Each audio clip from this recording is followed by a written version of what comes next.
you. Finding life rather dull, dreaming again of exotic places, wishing you were somewhere else? We offer you escape.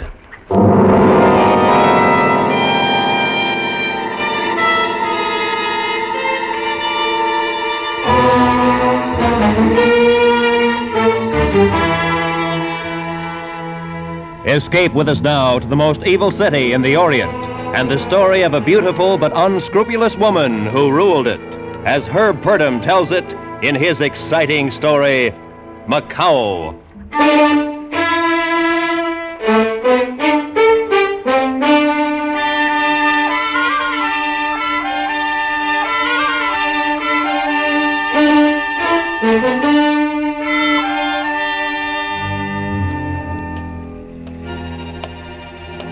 The streets are dark. It's raining on my hair, my good dress. All very unimportant now. I only know it's a good night to die. Where do you begin a story like mine? I think it began when the devil gathered the filth and evil of the world. He shaped it into a city and placed it on the south coast of China. He named it MACAU.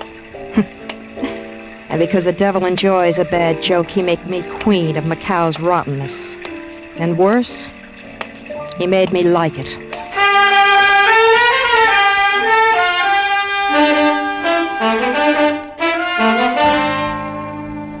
Maybe you've wanted something.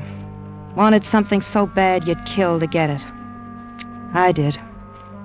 I wanted a city. This city. I wanted to own every grimy cafe and waterfront dive in it.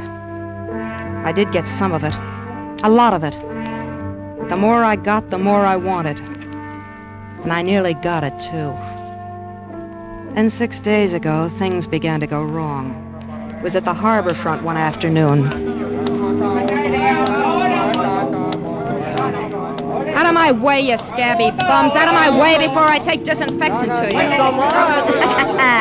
That's right, you stinking rabble. Make room. Good afternoon, Mrs. Rawls. Let go of my arm, Marzik. Did you want something on the docks? Your men have been operating in the city. Your province is on the water, Marzik. You're out of line. So, there's plenty left for you?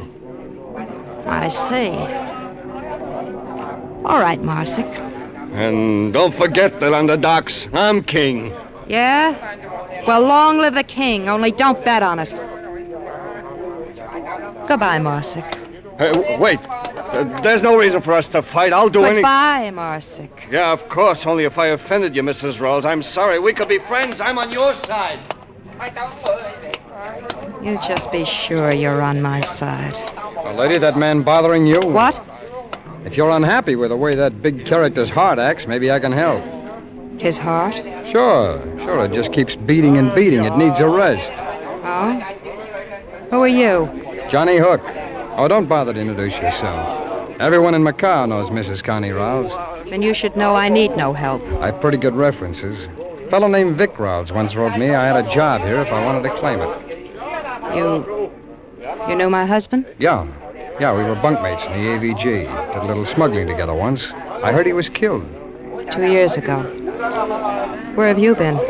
I just finished a hitch with Liu Chan. The guerrilla leader? Yeah. The one they call the White Tiger? Well, the commies call him worse than that. Mao would hock his hammer and sickle to see old Liu Chan hanging by his heel. I know. Liu Chan's guerrilla army is still holding nearly half of southern China. That's right.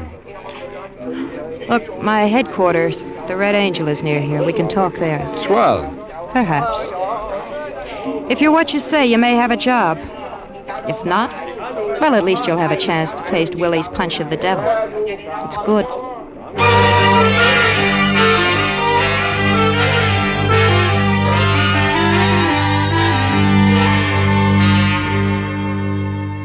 And you add a jigger and a half of cognac and a dash of bitters.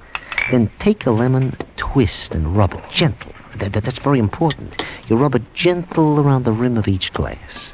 See, most guys toss the twist into the drink, but that way, it's too strong. All you want is just the stink of the lemon. Yeah.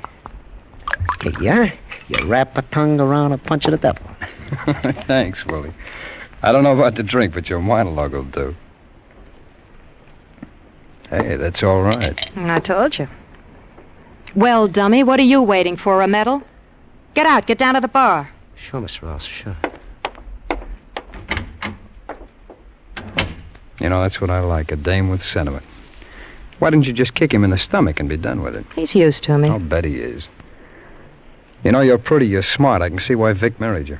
But how do you run a setup like this? Vic spoke Cantonese. He knew the people. You? It isn't necessary. All brain work, huh? Well, honey, you gotta be human, too. You gotta understand feelings. Like this one, for instance. There. Is that all? No, I'm liable to kiss you again. Fusung. What? Well, sliding panels. Who's the Chinese gun-toter? The name is Fusung, foolish one. Huh? You look a little old to be playing games. Honey, aren't you being a little melodramatic over a kiss? Shut up. Oh, now look. Shut up. You think you're tough, Johnny Hook. Too tough to obey a woman. Well, Fusung, teach Casanova the penalty for misjudging me. Oh, now hold up, sister. All I did... Give him another one, Fusung. I don't want him to make a mistake about me again. As you wish. I think he's softening, Fusung. Pull his head back. He's dripping blood on my rug. All right, Johnny, you're not out. Let's talk a little. What's your name? Johnny Hook. The real one. John Butterfield. We'll call you Hook. You say you knew Vic. Describe him. Tall, dark-haired. He had a scar over his right eye. How'd he talk? Drawled. He was a Texan. You wanted any place? No. Ever kill a man? Sure, in the war. Who didn't? Otherwise? A couple. Look, what's with all the talk? Why'd you quit Luchan? Luchan, you fought for the white tag? Sure. Sure, but my salary started coming in the form of promises. I like to get paid for my work. So? That is the economic necessity of life. But you must tell me of Luchan sometime. Later, Fusung. Johnny, you wanted to know how I run this setup. Well, Fusung handles the Orientals. He speaks a dozen dialects. Go on. As a rule, I don't hire white men. I can't be trusted. Maybe I'm an exception. Maybe. We'll see. Your first job will be on a man named Peter Marsick. I want 6 of his boats destroyed tonight. You'll be supplied with bombs and a fast speedboat.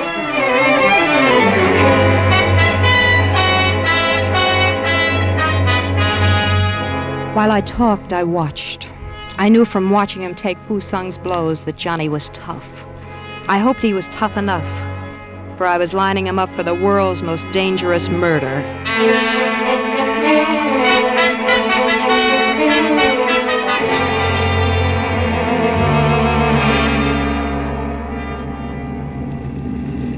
It is dark, little one. We can still see Johnny's boat ahead. You take quite an interest in him. Would you like some gum? No. It is good gum, made in your country. Chewing gum quiets your nerves. There's nothing wrong with my nerves. Pull into this cove. We can watch from here. Yes. He is ready to make his run. I hope all goes well. Yeah. Shall I mount the machine gun in the rear? If he is pursued too closely, I can discourage them from here as they pass. Perhaps you'd better. But if it's the police, don't shoot. Of course. He started his run. The gun will be ready in a moment. He's at the line of boats. There they blow. An unfortunate waste of good boats, little one. I want to be sure Marsick never challenges me again. This'll stop him. Indeed it will. Those boats cost Marsick a fortune. There. The gun only needs loading. Here comes Johnny. He's got his boat wide open. Behind him it is clear. No. Little one, look. A police cruiser. Police? Stop them. But little one, you know we must not fire on the Stop police. that cruiser.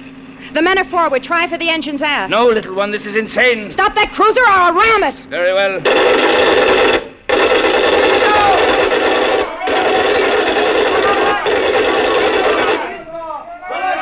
You did it. They're on fire. They're jumping. Please, little one, let us go. Yeah.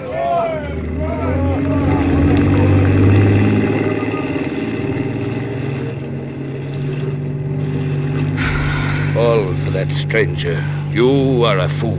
Shut up, Fusung. I run this thing. You are angry, little one. We will discuss it later. No more disaster. I'm out of gum. You just started a new stick. It is unfortunate, but I swallowed it.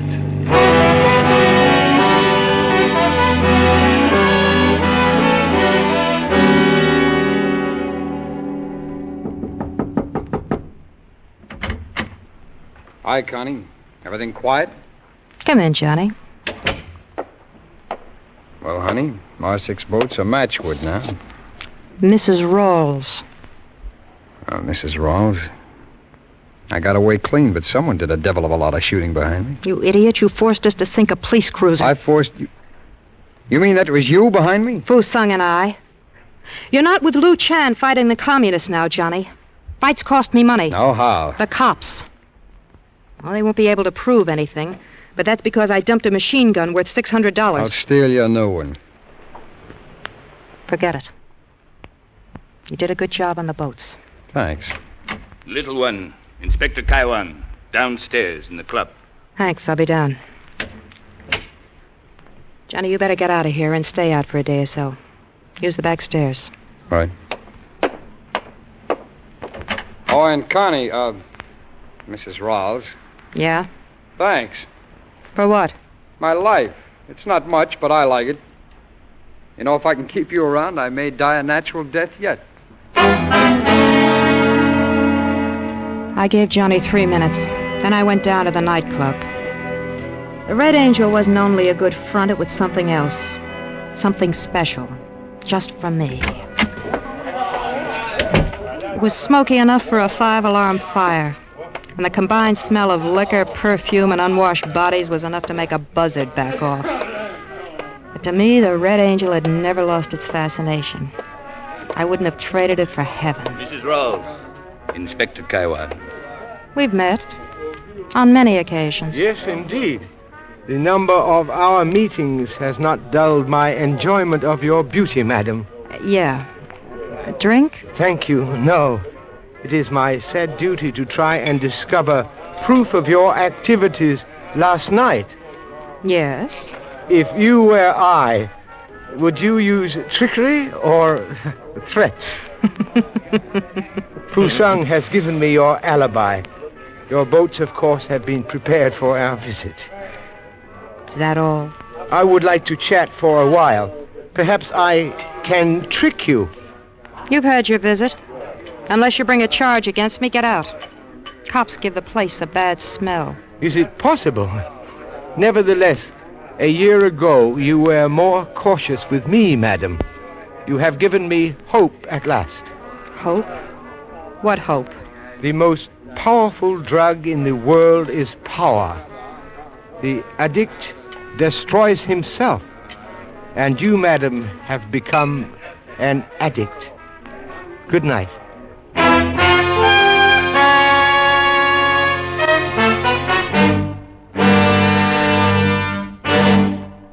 Escape, under the direction of Norman MacDonald, returns in just a moment. Tomorrow evening, CBS presents over most of these same stations The Nation's Nightmare, first of 6 weekly programs exploring organized crime in America. First program in this series of hard-hitting exposés will be titled The Narcotic Evil. Gathered from major centers of addiction, information about government activity against this vice, words spoken by its victims, and the progress in the fight to correct it will be reported tomorrow night on The Nation's Nightmare over CBS. And now, back to Escape.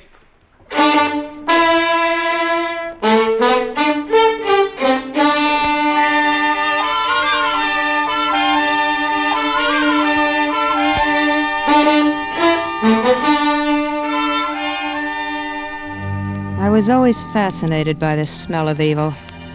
Even when I was a little girl, I used to pretend my dolls were... Well, no matter. Let's say I was bad to begin with. The only wages I wanted to earn were the wages of sin. Above all, I wanted to be bad in a big way. And in MACAU, 6,000 miles from my hometown, I made it. That's only me, Mrs. Rawls. Willie. Well, come on in, dummy. Don't stand there. Yes, Mom. 2 drinks, Willie, and make 'em good. You oughtn't to talk like that to me, Mrs. Ross. Call me a dummy. That isn't very nice. Oh, shut up. Just mix the drinks and turn on that blasted fan before I suffocate. Yes, ma'am. I'm going to leave you, Mrs. Rawls. I'm going home. Sure. The drinks, Willie. Dream about home tomorrow. I will. That's when I'm gone. I saved my money. Yes. See? It's all in this wallet. I'm going home after 10 years. Well, you really do have the money. Yes, ma'am. I'll make the drinks. Do that. Evening, Connie.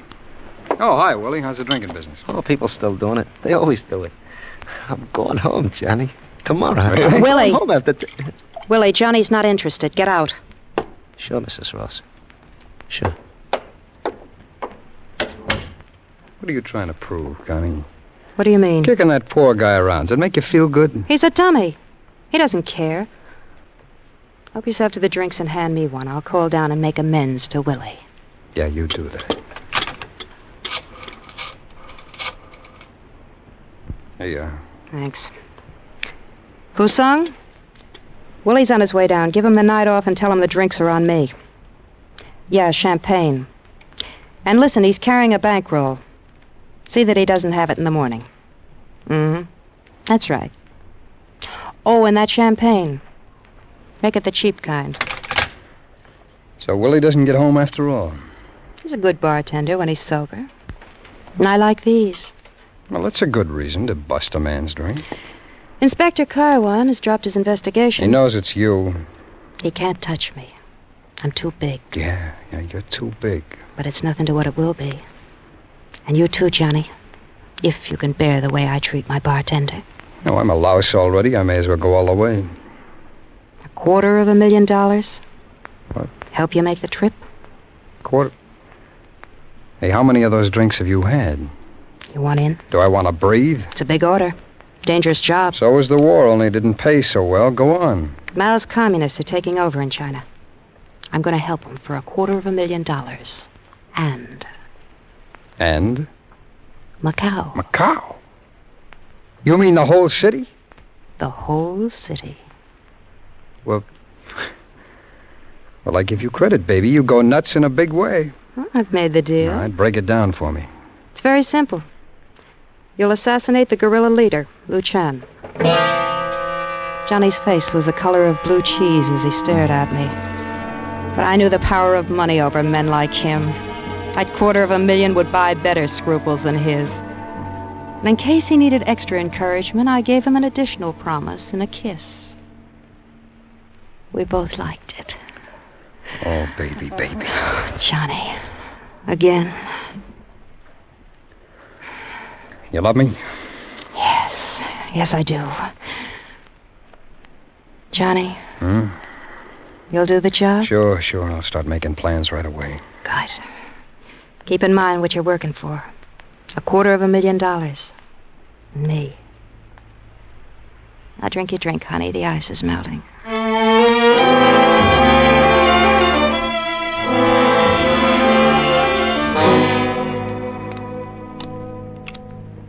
Eight, 9, 10. Your play, little one. I should stop now. I never win against you, Fusung. 4 of diamonds. Mrs. Rawls, you got to give it back to me. You stole my money. It ain't right. Give it back. Now, Willie, don't blame me if you got drunk and were rolled. Please, I saved for 10 years to get that money. Jack of hearts to you, Fusung. Give it back to me or I'll kill you. See, I got a gun. Don't be a fool, Willie. She is right, Willie. Don't be a fool. There are at least 200 men who would make sure you never left MACAU alive. They would get you in an alley, on the street, somewhere. You know they would. All I want is my money. Maybe I'll tell the police. Who's your next of kin, Willie? But my next of kin? Your health is getting bad. No, wait. I ain't want to blab the police. I was just kidding. I was sure you were. Get out of here, Willie, and leave the gun. Sure, Mrs. Ross, sure. Here. Ah, dummy. Cut his salary $10, Wusung. He saves too much. 3 to you. Gin. Gin? I have the devil's own luck. I guess I just don't live right.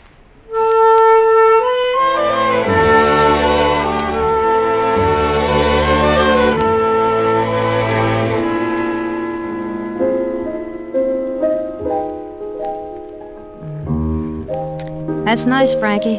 Little one, it's been a good night. The money flowed in. Good. Tell Willie to make me a drink. Go on, Frankie. Good evening, Mrs. Rawls. It is indeed a lovely melody. No, hello, Inspector. Slumming? Slumming? I do not believe I understand this word. Forget it. Play some more, Frankie. I brought you word that I thought might distress you. Peter Marsick committed suicide an hour ago. So? So it is considered humane to be sad when an acquaintance meets violent end. Especially when I'm supposed to have blown up his boats and driven him to it, huh? Get out of here, brass hat. As you wish. You seem to hold my work in great disfavor. Look, Inspector Carwan, I don't like cops, and I don't like you. So do me a favor and stay away from me. Good night, Mrs. Rawls. Oh, good evening, Mr. Hook, I believe. Yeah. Good evening, Inspector. Kaiwan, I believe. Taiwan. Hi, Connie. That's a nice tune. What is it? Softly as a morning sunrise. My favorite. Thanks, Frankie. Come on over to the bar, Johnny. I've got a drink waiting.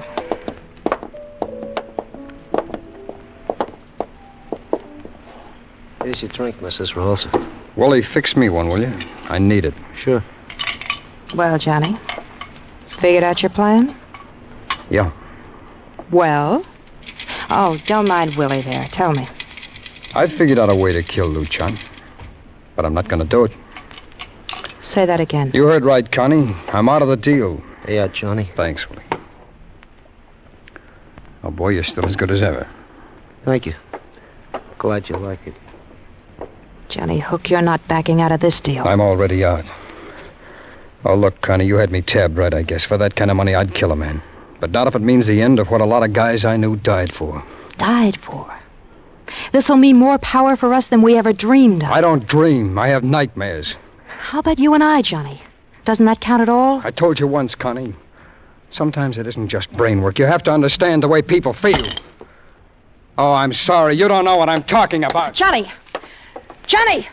Oh, you stupid, sentimental fool. You're forcing me to... Another drink, Mrs. Rawls? No, I'm going upstairs.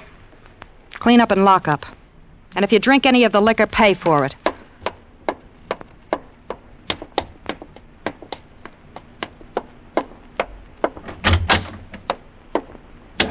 Ah, little one. I have just finished. Would you care for some gin rummy? Johnny Hook has just betrayed us. He just left. You know what to do. Johnny? But how? Never mind how. Pass the order along. You know what you are doing. Once I give that order, he is a dead man.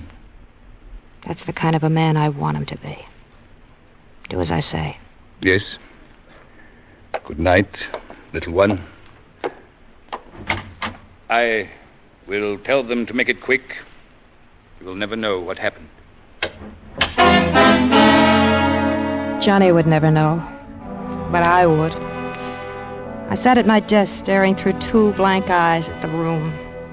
Only I was seeing Johnny walking MACAU streets, past this alley and the next, always going closer to the one that held his death. I looked out at the window and saw it was beginning to rain.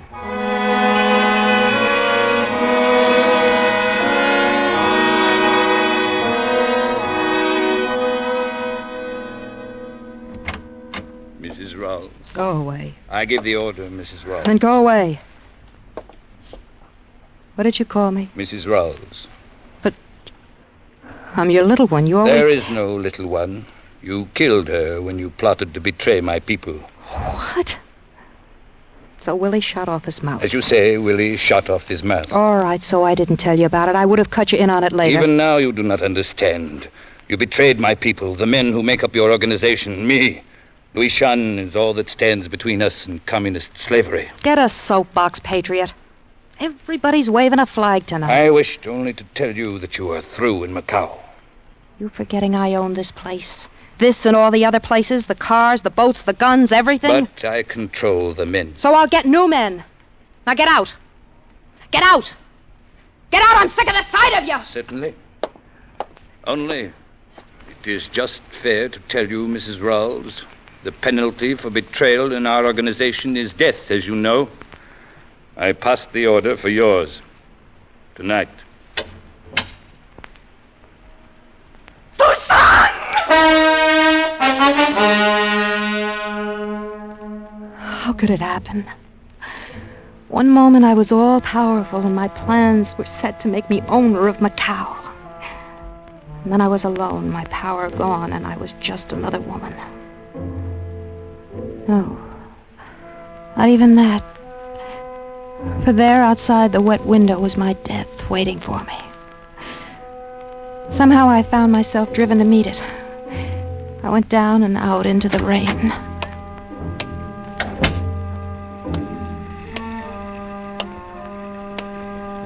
Well, hello there, cutie. How's about a nice warm drinky, huh? Hey, what's the matter? Too big to drink with a sailor? Snooty dame. Which one? Which doorway will it be? Rain is so clean. The cow glistens like a polished black diamond now.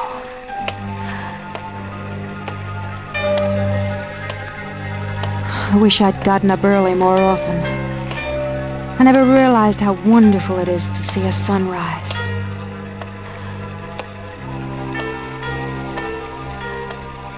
I like walking in the early morning.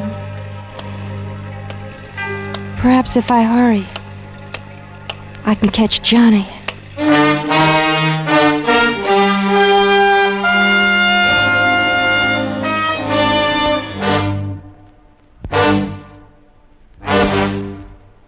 Under the direction of Norman MacDonald, Escape has brought you MACAU by Herb Purdom, starring Michael Ann Barrett and Stacey Harris with Raymond Burr. Featured in the cast were Lou Krugman, Charles Lung, Paul Dubov, and Frank Gerstle. The special music for Escape is composed by Leith Stevens and conducted tonight by Wilbur Hatch.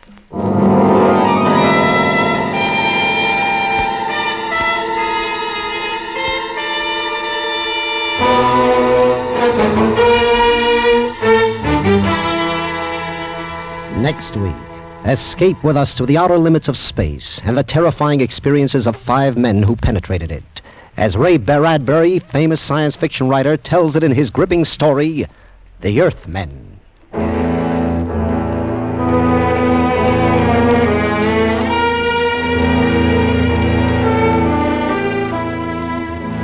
Immediately after station identification over most of these same CBS stations, yours truly, Johnny Dollar, played by Edmund O'Brien, investigates the Neil Breer matter for an insurance company. Finding his victim buried a week, Johnny Dollar goes to work uncovering one shocking fact after another. As his expense account mounts, so does the action and excitement. Stay tuned for Edmund O'Brien as yours truly, Johnny Dollar, next on most of these same CBS stations. Roy Rowan speaking.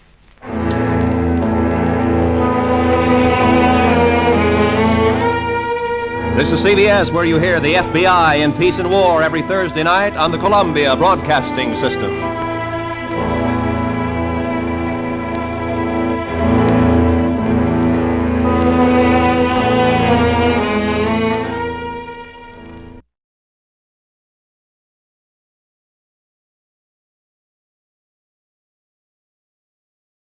Yes, Roma wines taste better because only Roma selects from the world's greatest wine reserves for your pleasure.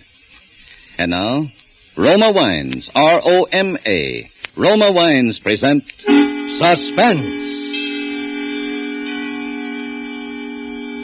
Tonight, Roma Wines bring you Miss Ava Gardner in Lady in Distress, a suspense play produced, edited, and directed for Roma Wines by William Spear. Suspense, radio's outstanding theater of thrills, is presented for your enjoyment by Roma Wines. That's R-O-M-A, Roma Wines. Those better tasting California wines enjoyed by more Americans than any other wine. For friendly entertaining, for delightful dining. Yes, right now a glassful would be very pleasant. As Roma Wines bring you Ava Gardner in a remarkable tale of suspense.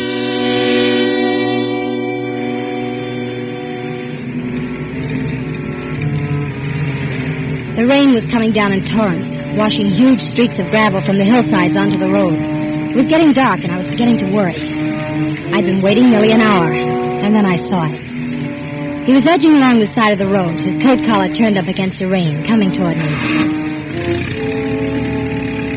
I eased the car into gear and drove up toward him. He had no raincoat on, and he must have been walking for quite a ways, because he was soaked through, dripping with the rain. He stuck out his hand when he saw me, and I stopped. You're going to town? By the Lower Road, is that all right? Well, that's even better. Thanks, lady.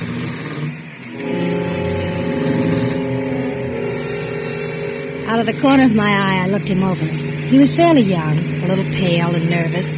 There was no real fear there, and there was a lot of strength. The kind I liked.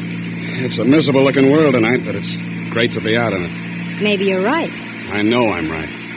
Little somebody takes the privilege away from you of going where you want to go and doing what you want to do. And you know how good it is to be out. You used the word out twice. Did you just get out of someplace? Yeah. Where?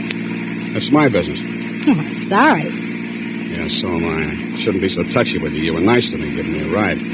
Only if I told you where I came from, it might frighten you. I don't think it would. Look at me. There's only one place a guy like me would get out of. Jail? They call it the state penitentiary. Oh, yes, I passed it a half hour ago. Did you just get out? Just got out this morning. This morning? This is Sunday. So what? The state penitentiary doesn't release men on Sunday. Only on weekdays. Well, they released me. You think I broke out? Well, maybe you're wrong, and maybe you're right. What are you jumping for? I'm just reaching for a cigarette. Mind if I smoke? No, you can smoke. Cigarette? No, thanks. What are you getting nervous about? I'm not nervous. See? I told you if you knew where I came from, you'd be frightened. It's natural. Why did you tell me? I just felt like talking. I haven't talked to a dame, a lady, for a long time. Like it? Yeah, I do. I don't think I ever talked to one quite like you before. What do you mean, quite like me? You know what I mean. You know what you got on a ball, every bit of it. You like that? I could try. Don't get me wrong. I don't usually pick people up. Okay, relax. I'm not going to do anything to you. Just drive me into the city and let me off. Of course, it would be nice if you didn't say anything to anybody about picking me up. I won't say anything. What are you turning in here for? I'm hungry. I haven't eaten anything all day. You can wait a little while longer. We have 90 more miles to drive, and I'm going to get a sandwich now. Okay. Wait a minute. Let's just understand. You know what this is, don't you? It's a gun. And it shoots. Don't forget that. I won't. Okay, on your way.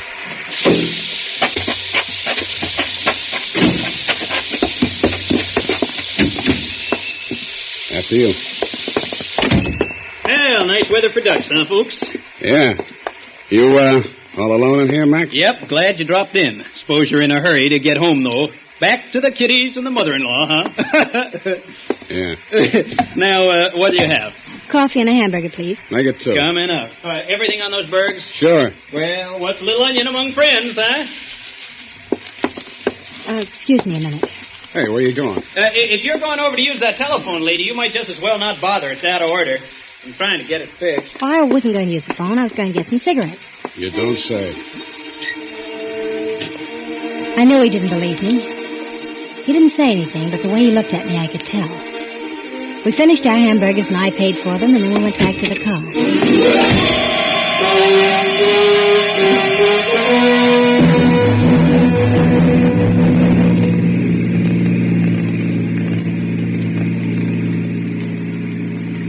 What'd you want to make a telephone call for? I wasn't going to. Wasn't because of me, was it? I told you I wasn't going to make a call. I just wanted some cigarettes. You turned down my cigarette a little while ago. They were the wrong brand. You bought the same brand I offered you. Who are you trying to kid, beautiful? Oh, let's not talk about it. It's not important.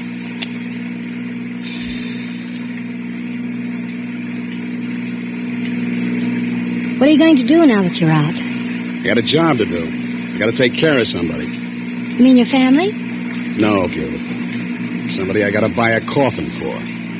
As a matter of fact, I'm not even going to buy the coffin. I'm just going to make it easier for somebody to get one. Sounds an awful lot like you mean you're going to kill somebody. It's as easy as that. I am. Why? I told you I just got out of prison, didn't I? Well, you don't want to get back in. It doesn't happen to make much difference.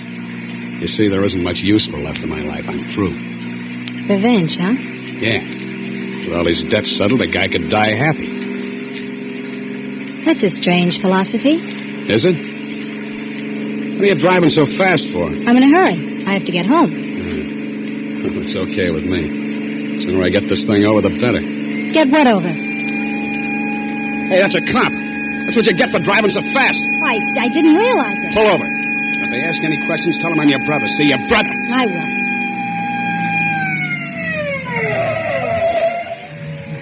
Don't say anything you'd be sorry for, beautiful. You're going pretty fast for these wet roads, lady. I'm sorry. I really didn't realize it. If you'd skidded into a telephone pole, you would have. Let me see your license. It must be here somewhere. That your husband? No, that's my brother. Oh, here's the license. Thanks. Oh. Where have I seen this name before? I don't know. Oh, sure. Your husband's in the department, isn't he? Well, yes, he is. Are you nervous about something? No, I'm just tired. Okay. But just take it easy from now on. Here's your license. I will. Thanks a lot.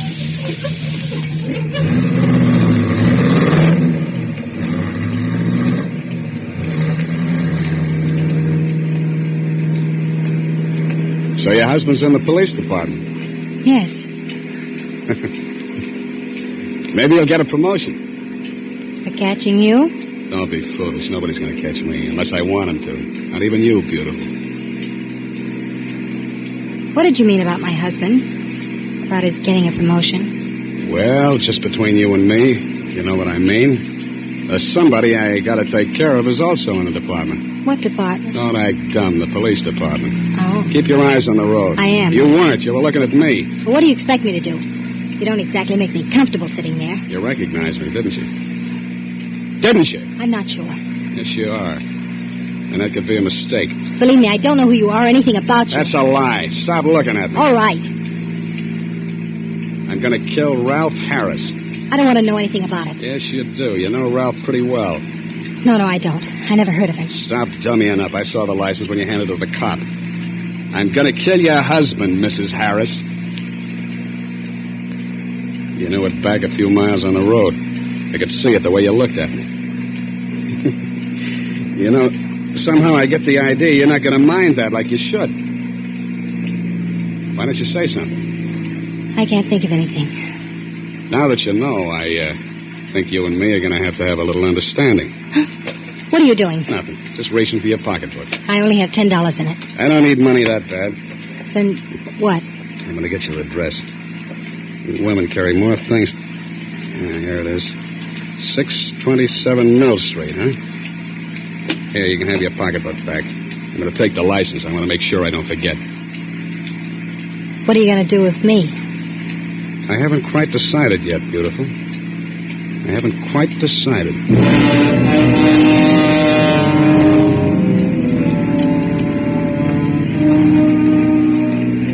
I glanced over at him again. I knew he meant it exactly. He hadn't quite decided. Things had gone far enough. From here on out, I had to make it convincing, or else. Look, Sullivan. Oh, so you do know my name. Yes, I know your name. I remember you. I was at trial. They framed you. Did he tell you that? They didn't have to. The whole department knew it. They needed a conviction, and you were it. That's what I thought. You know a lot, don't you? Listen, suppose I told you that you were right in what you said a minute ago. That I hated my husband. That I hated him as much as you do. And that I'd hated him for years. What do you think? Well? I'd say it was a stall to save your own neck. That's what I thought. That's why I wanted to get acquainted with him first. First? Before what? Well, doesn't it seem a little funny to you, my just happening to run into you this way? The wife of the man you've sworn to kill, on the very day you break out of prison? Who says I broke out? I know someone who knows Red Farley. Red Farley? Mm-hmm. He was your contact on the outside that helped you plan it, wasn't he? Listen, beautiful, I don't know how you got this. Where do you think Red Farley got the money? You tell me. I'll tell you. I want you to kill my husband. I'll even help you.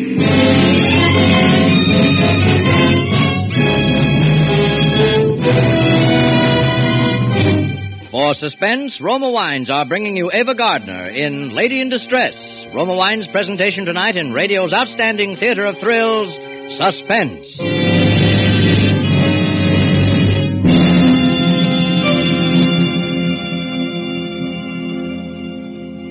Between the acts of suspense, this is Truman Bradley for Roma Wines. There's a reason more Americans enjoy Roma than any other wine. It's because Roma gives you more enjoyment for your money. Yes, in all Roma wines, you enjoy an important difference, an extra dividend in fuller bouquet, richer body, and better taste.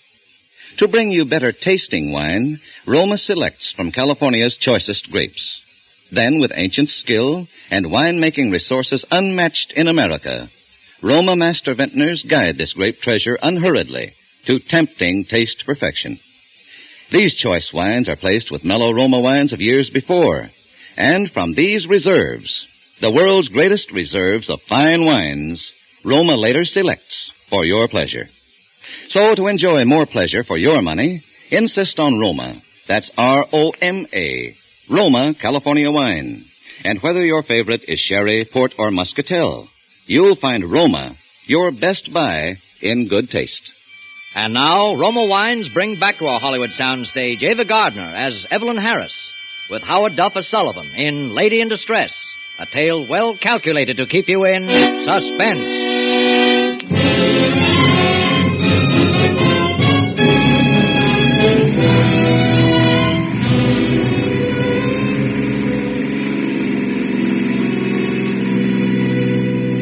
He was beginning to believe me now. When I told him that I knew who'd helped him make the prison break.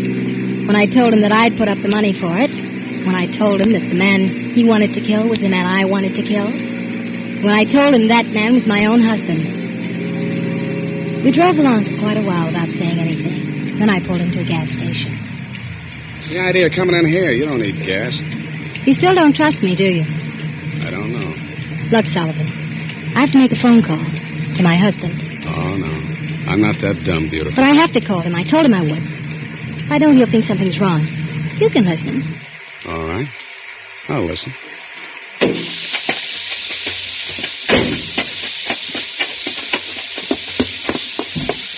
Where's your phone? Oh, it's just inside the door. Thanks. It's right in here, lady. Right on the wall. Right on the wall there, lady. Got your nickel? Look, I know how to use the phone. You don't have to act like you're Orson Welles.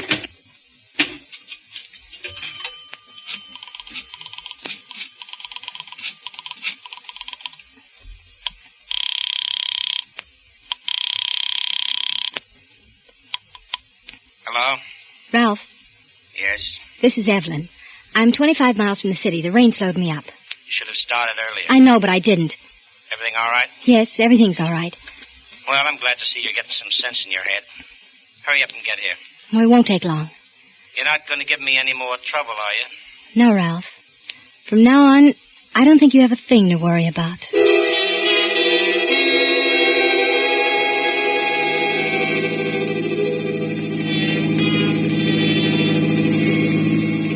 We drove on into town then. I didn't say anything more, and neither did Sullivan. but I knew I had it. He was still playing cautious, but I knew I had it.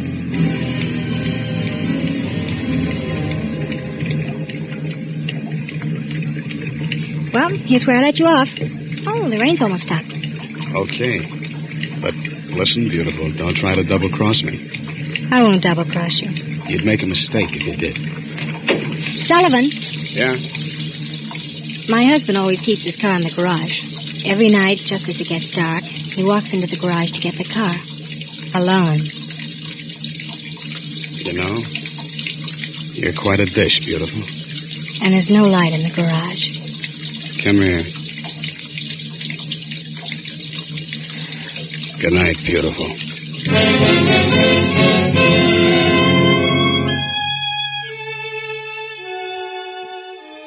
There's only a few more blocks to the house. Ralph was waiting up for me, and he seemed genuinely happy to see me.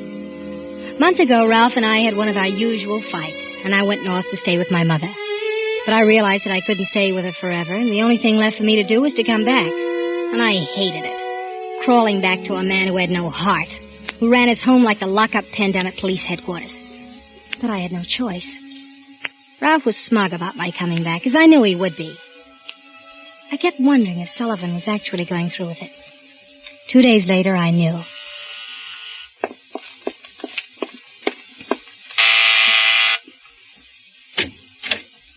Good morning, Mrs. Harris. Get inside. Someone might see you. How did you know I was alone? I got friends. Your husband's working right now. He won't be home for 5 hours. What do you want, Sullivan? Let's not act like children. I said I was going to kill your husband, and I meant it. What are you coming here for at this time of day? See this? That little box? Yeah. When you do the wrong thing with it, it blows up. Oh. All I do is put this under the hood of somebody's car, hook it up to the starter, and when somebody gets in his car to drive off somewhere, all he does is step on the starter. And he doesn't have to worry about driving a car ever again. Oh. Let's, go out to the garage, beautiful.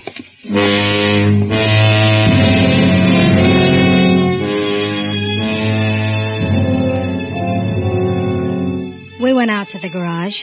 Sullivan hooked the explosive up under the hood of Ralph's car. Then after a while, he went away. All the rest of the day, I was nervous and worried. The last minute, I even wanted to go out and disconnect it, but I didn't. It was foolish to be nervous. It had all gone along fine so far. By the time Ralph came home, I was composed and tried not to show that anything was any different than it always was. After dinner, Ralph was doing some paperwork on a housebreaking case. Oh, these reports are a nuisance. Anything I can do to help you? No. You know less about these reports than I do. Well, I just thought maybe there might be something. Well, there isn't, so stop bothering. All right, Ralph.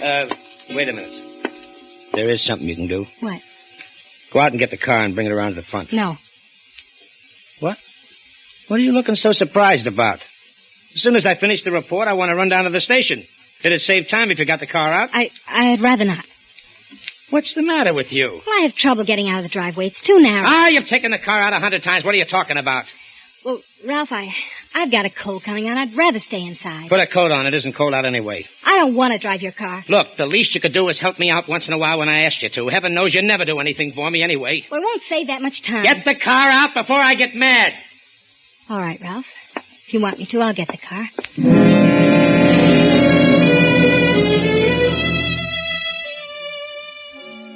What could I do? I went out and opened the garage doors and putted around for a few minutes and slammed the door a couple of times. Then I went back in the house. Well? Well, what, Ralph? Is the car out in front? Wouldn't start. What do you mean it wouldn't start? I don't know. It just wouldn't start. The motor wouldn't turn over. Oh, you give me nothing but trouble. It isn't my fault. It's your car. All right. Forget it. Why don't you go out and try it yourself? Because I won't, that's all. I've been having trouble with my battery. It's probably run down again. If it wouldn't start for you, it won't start for me. I'll look at it tomorrow sometime. I'll do what you want. Wait a minute. Excuse me. I have some reading to do. Well, wait a minute. What do you want? Call up headquarters and have them send a cruiser around for me.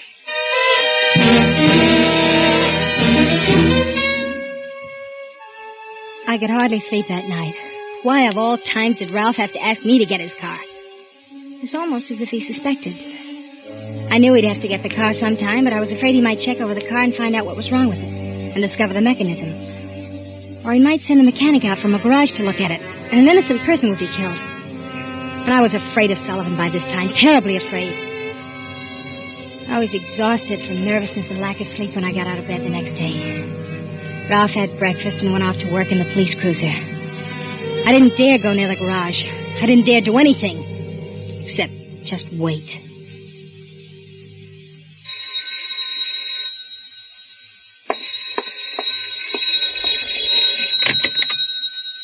Mrs. Harris? Yes? Sullivan speaking. Oh, hello. I've been reading all the papers, and I haven't seen anything about your husband yet. Yes, I know. What happened? Well, last night, he didn't take the car out. Why not? I don't know why not. He just didn't, that's all. Mrs. Harris, you wouldn't try to stall me, would you? No, I swear that's what happened. He left the house in a police cruiser. He didn't take his car. You know what I think? No, what?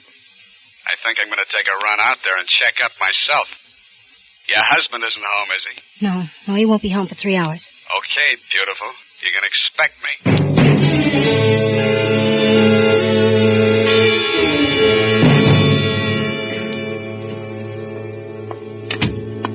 Well, you could at least... Oh, Ralph. Well, who did you expect? Winston Churchill? Well, it isn't time for you to be home. Who said there was a certain time for me to be home? Well, you don't usually get home this early. Well, there wasn't much doing today. I have a few hours coming to me, but... What's the matter with you? Nothing. Why? Well, you're nervous about something. Don't tell me you have a boyfriend hiding in the closet. You may look if you want to. I wouldn't bother. All right, come on. Come on out with it. What's on your mind? What do you keep looking out the window for? Oh, stop examining me like a criminal. I just didn't sleep well last night. I'm tired. You don't do anything to get tired. Where you going? When you came in, I was just on my way to the market. Do you mind? I have to get my coat. Do you want me to explain any more? Say, Evelyn. What's wrong, Ralph? I just thought I saw somebody go into our garage. Come here. Look. Garage door's half open. Oh, yes, I forgot to tell you. I called the garage and had them send a man to look at the battery. He'll take care of everything. Yeah? Well, I'm going out and take a look myself. You don't have to. He knows his job. Sometimes I don't think you have any brains at all. I'll be right back.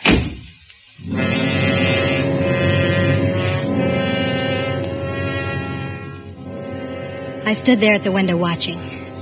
I knew who was in the garage, and it wasn't a mechanic. It was Sullivan. Ralph walked off the back porch and across the yard, and then into the garage. I didn't know what was going to happen. I kept thinking, only one man will come out of there alive. And then I thought, maybe I'll be lucky. Maybe neither of them will come out alive. I pulled the curtain back so I could see more clearly. And then I waited what seemed hours, staring through the window. I couldn't hear a thing, and nobody came out. Nobody. I moved closer, my face pressed against the glass.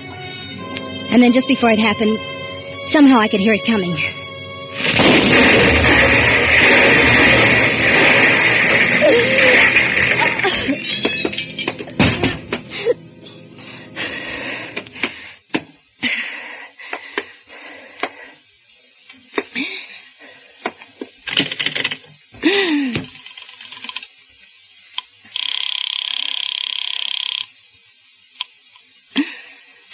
Operator. Get me to police headquarters. Just a moment.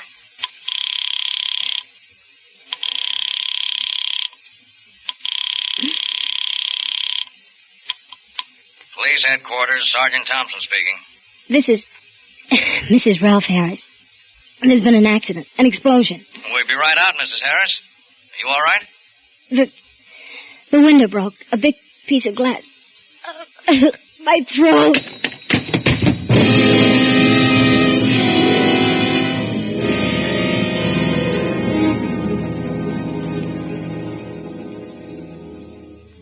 One way I was lucky. Neither of them did come out alive. But in another way, I wasn't so lucky. I'm going to die.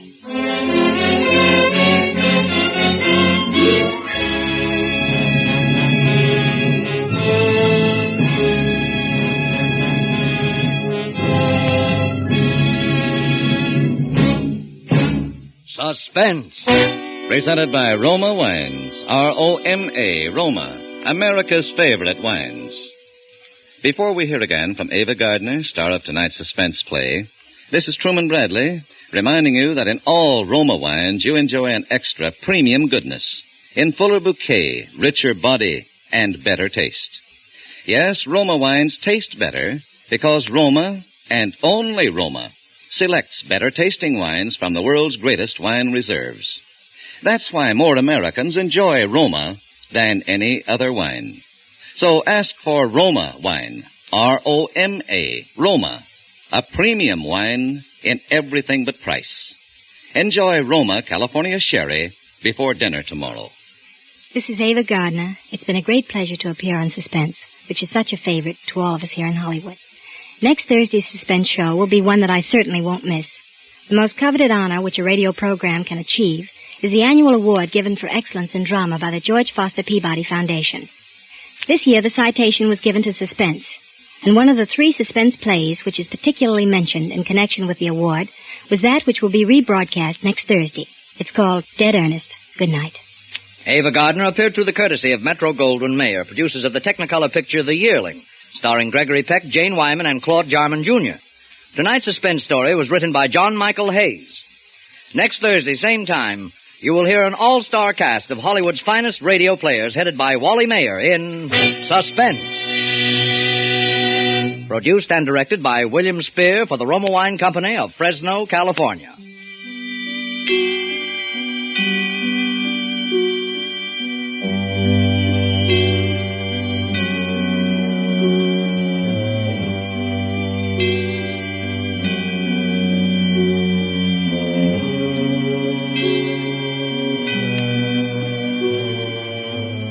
In the coming weeks, Suspense will present such stars as Robert Mitchum, Virginia Bruce, Angela Lansbury, and others. Make it a point to listen each Thursday to Suspense, radio's outstanding theater of thrills.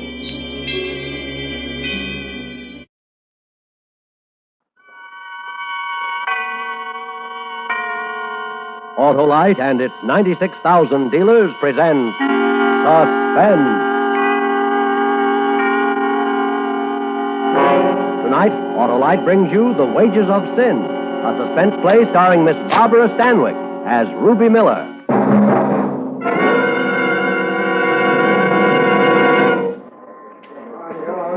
You know her, Doric? Yeah, Ruby Miller. Pretty good picture of her. Well, this is her apartment. She's had it for 2 months. What was he doing here? Don't know. He was dead when we got here. Shot within the hour.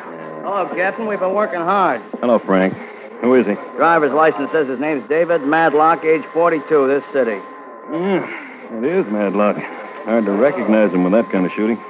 Keep going, Frank. Desk clerk Frank DeMarco saw Madlock come through lobby about 9 o'clock, alone. He got it here a few minutes later. What was Madlock doing here? Don't know. DeMarco and the day clerk say they never saw him in building before. Mm-hmm.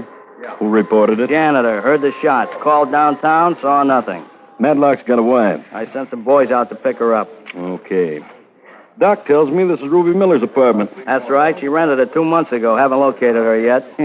Now the tabloids are going to make this look juicy. David Madlock slain in Beauty's apartment. If I know those tabloids we got in this town, that'll be tame. All right, let's find her and get her story. I want an all-points bulletin out for Ruby Miller right away. She finally got herself messed up in something too big to handle. In just a moment, Miss Barbara Stanwyck in the first act of The Wages of Sin. What's going on, Marlo? Why, it's tune-up time, Hap. For what? Your car. Get it tuned up before winter weather wages war on your engine. Winterize it by putting in antifreeze, change of oil and grease. And check the spark plugs, too. A realistic reminder, Johnny Plug Check, because spark plugs are the very heart of your car's ignition system. You mean spark plugs need winterizing, too? Why, they sure do, Hap, and that's why it'll pay you to see your friendly Autolite spark plug dealer.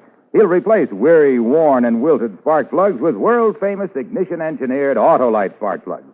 They're engineered by the same Autolite engineers who design coils, distributors, and all the other important parts of the ignition system, used as original factory equipment on many leading makes of America's finest cars.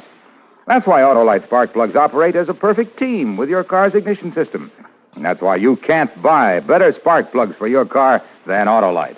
Okay, Harlow. I'll have my car winterized. And check the spark plugs, too. Right. So, folks, see your friendly Autolite spark plug dealer. And whether you choose the standard type or the resistor type, you can be sure you're always right with Autolite.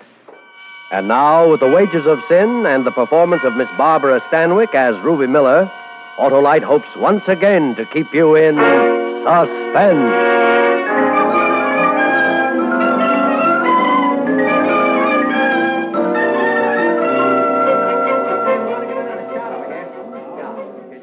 I don't care who you are. Nobody gets in. This is my apartment, Pinhead. Hey, what's going on out here, Sergeant? Who's this? Who are you? Hey, what's the idea of all these cops? You holding crime school in my apartment or something? You're Ruby Miller? Yeah, that's right. Come on in. Nice of you. I was just starting out to look for you. What's going on around here, anyhow? I leave for a couple of hours and... Yeah. My rug! His name is Frank Madlock. Interested? What'd he bleed all over my rug for? Come on, sister. The captain wants to see you. Well, I want to see him. What kind of a police force do we have in this town? A lady can't go out for a drink without coming home to find... Get your hands off me. Inside. When I finish my judo course, I'm going to look you up. Hello, Ruby. Oh. Huh. I draw all the dreamy ones. I might have known it'd be you, Captain Salvador. That's all, Frank. Yeah, that's all, Frank. Tell me about yourself, Ruby. You losing your hair? It's falling out worrying about you. The last time was 47. No visible means of support. I didn't know we were going to talk about old times, or I'd have cracked a bottle. We aren't. Going to talk about that guy lying in there in front of your fireplace. Well? They tell me his name is David Madlock. You know that's his name. What's he doing in there? How should I know? I never saw him my whole life. How long have you been seeing him? What did you fight about? Ruby, you've had 4 arrests and 1 conviction in your time. You know we always get the answers. Captain Doric Salvador, Copperoo. Ha. Been in the drugstore since 8:30. 15 people saw me drinking my malted milk while Junior in there must have been getting his brains blown out. Do they all have names? Every one of them. It was a bowling team on their way home. The loafers. You're telling me that corpse is a man you never saw before in your life? That's exactly what I am telling you. Your crew will find that out by poking into everything and everybody in town. They'll also find my alibi's good and that your guesses are bad. If Madlock, or whatever his name is, staggers into my apartment while I'm out and somebody bumps him off, that's not my fault. And you nor any other single-headed cop is going to write it any different. All right, Ruby. Let's go downtown.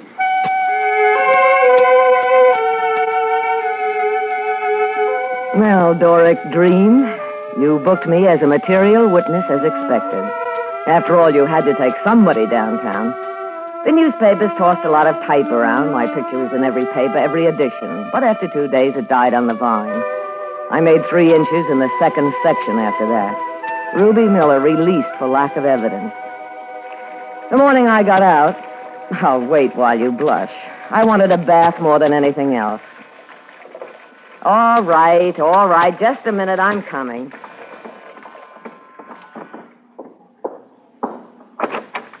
Hello, Ruby. I missed you before you left the station. I'm tired of looking at cops, Captain. This will only take a minute. I'll time you myself. Thanks. I just been out talking to Marie Madlock, Dave Madlock's widow. The way things happened, she still thinks that you and her husband were real palsy on the side. She hates the memory of him now. Don't you ever give up.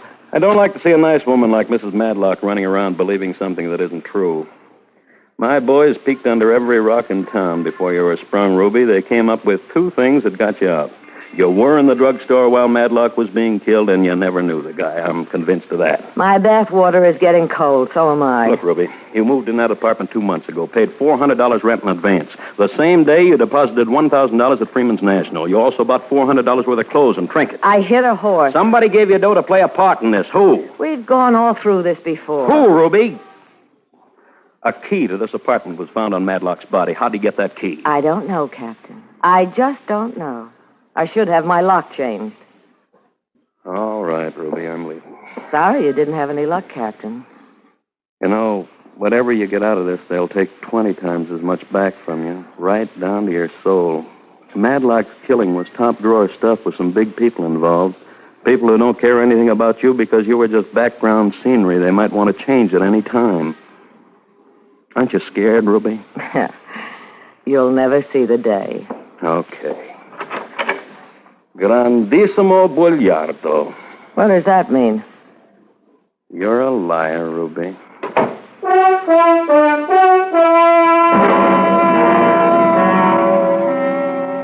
Where did you get off thinking I was scared? What was there to be scared about?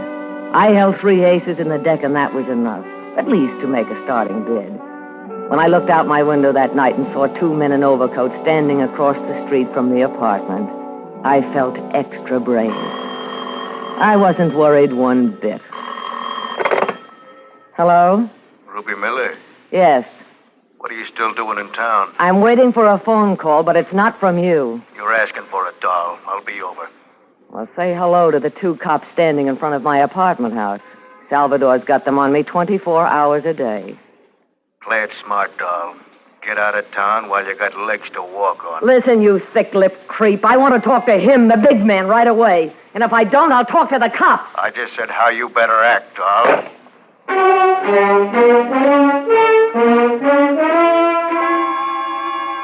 Sorry to disappoint you again, Dork, but I wasn't scared that time either.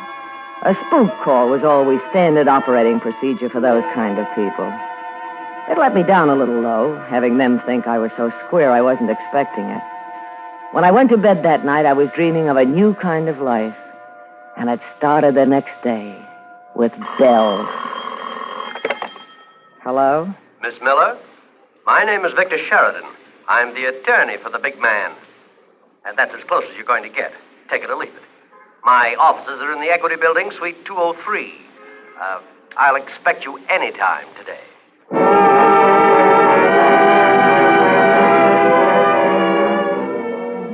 That was the music I was waiting for, Doric. I'll expect you anytime. And I made any time an hour later.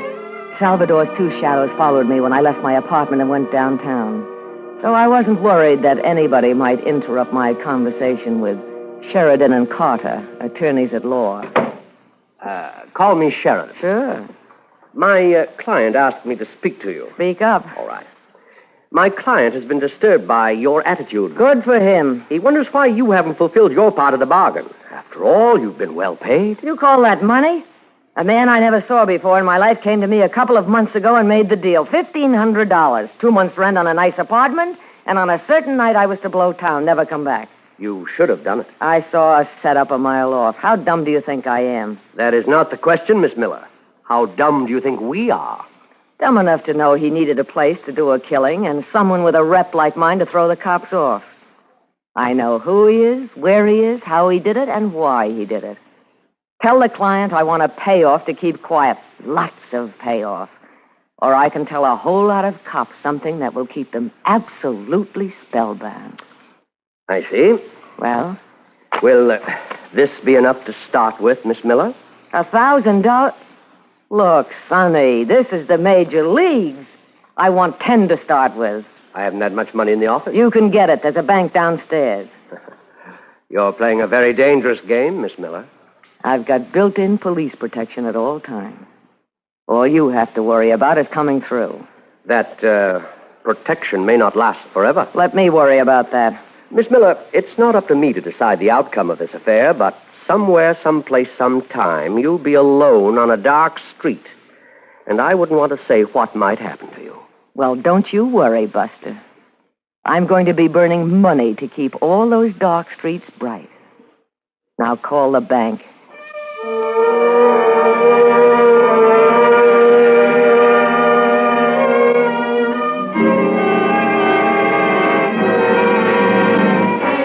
Autolite is bringing you Miss Barbara Stanwyck in The Wages of Sin. Tonight's production in radio's outstanding theater of thrills, Suspense.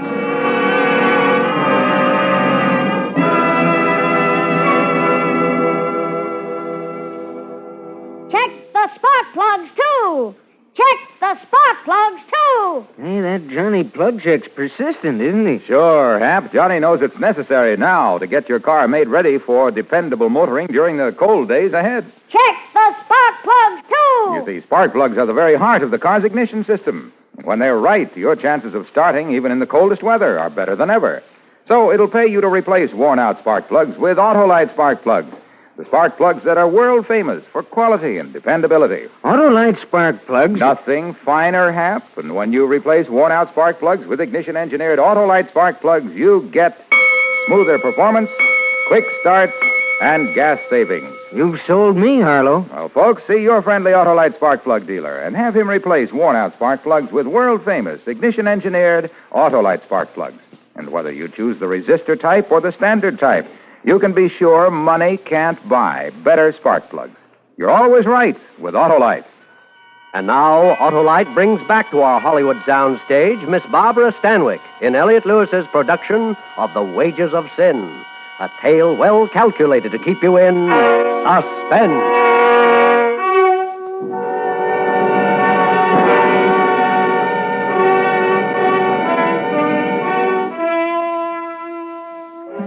Don't think those next few months weren't great, Captain Salvador. They were the last days of Pompeii with Christmas and a Polish wedding thrown in. I picked up my checks regularly from Victor Sheridan, and I spent them regularly on Ruby Miller. I never could understand why the two men you always had shadowing me didn't pick up Victor Sheridan. But why look a gift horse in the mouth? I was busy enough being the belle of the boulevard, the girl most likely to succeed. Clothes all over the place. Money any place there were in clothes.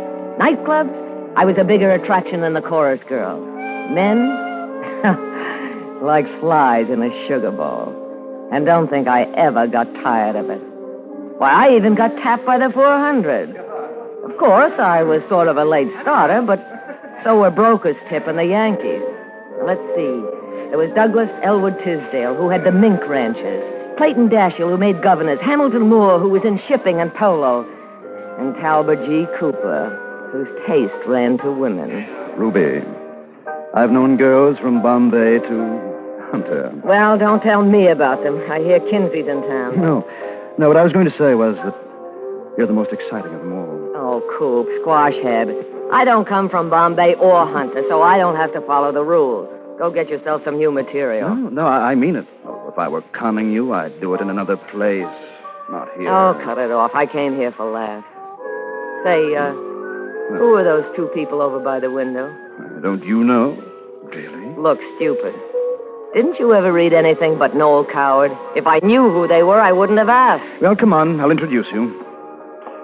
The distinguished-looking man lives on an inheritance, and the distinguished-looking woman lives on, memories, I guess. Hello, Coop. Nice to see you. Hello, Clint. Ray. May I present Miss Ruby Miller, Mr. Clinton Fisher. My pleasure. How do you do, Mr. Fisher? And Mrs. David Madlock. Talk about your drama. That moment could have run 36 straight weeks at the Barrymore Theater. As you know, Captain, it was my first performance at trying to carry on idle chit-chat with the widow of a man found dead in my apartment. Must have been her first, too, because she excused herself and walked quickly away. The guy who staged the scene, Cooper the Coward, also took a powder. By natural selection, I guess we're left alone, Miss Miller. What's she complaining about? I wasn't found dead in his apartment. Well, you couldn't exactly expect her to carry on tea-time conversation with you. Look, is she a friend of yours? I know her. Well, tell her the next husband she gets, keep him home. That means keeping him happy, if she isn't too chilled to find time. Now, if you'll excuse me, Mr. Fisher, I'll go have a drink. Allow me to join you, Miss Miller. Why? Frankly, I like you. If anybody tells you men over 50 don't have charm, put salt in her coffee. Clint Fisher was as charming as they made them. And the thought came to me that this was my chance to move from the phony money to the real stuff. And he was said to have more connections than the plumbing at the Waldorf. I intended someday to use them. And my chance came sooner than I thought. Yes, ma'am. Captain Doric Salvador wants to see me. You mean Lieutenant Salvador? He got a bust. Good. He was too arrogant. Third door on the left, lady. Don't look so mad, Sergeant. Maybe if you work hard, you'll be busted, too, someday. Hello, Lieutenant. Yeah. Sit down. What did you do, kick the mayor's mother? No, the commissioner got a little mad because I didn't bring anybody in for David Madlock. What did you call me down here for, a wake? The commissioner's dropping the case. What do you mean? He called us off. Madlock will be under M in the file. I'll be on another case. Yeah, but that means that I... Starting tomorrow, where you go alone. What is this? You pulling off my protection? Ruby, we had those men on you to see if anybody made a move toward you, not for protection. I got a right to protection. You forfeited every right you had when you threw in with the wrong people. In my opinion, Ruby, you sold your soul for a fur muff and a filet mignon. Don't talk to me like that, you lousy failure. Shut up! I played your game long enough. This is the end. You don't even know what I'm talking about. You'll never know. All dames like you got is your sex. You wouldn't know a good piece of music if you heard it. You've never read anything longer than a menu in your life. You couldn't tell me two intelligent things about the history of the people you came from or the name of the man who wrote the Declaration of Independence. All you got is a 75-word vocabulary and 112 pounds of flesh that could have been put to better use in an animal. You listen to me, flathead. Where do you get off telling me how worthless I am? Just because I went out and made myself a few bucks the hard way? Well, I took nerve and I've got it. It didn't take any to sit behind that desk and get demoted from captain to lieutenant. You picked your way of life yourself, and because everybody isn't like you can't stomach them. Your kind doesn't send your sons to college so they'll know a good piece of music when they hear it. You send them to learn how to make money. And you don't dress your daughters in the best clothes you can buy because they know who wrote the Constitution. You do it so they'll marry into money. You're cheaper on your level than I am on mine because you lie about what you really want, and I don't. I'm honest. I say what I want right out, and I get it. Are you through? No. Why did the commissioner call off the case? It was costing too much. I can smell a fix 20 miles off. You're going to set me up for a kill. I'm not setting you up for anything. They called me off the case. That's all I know. Yeah? Well, if the commissioner's been fixed, he can be unfixed. I know some pretty big people now. I hope they can help you, They Ruby. will. Don't worry. I'll have my protection back. And while I'm at it, I think I'll have you busted down to sergeant.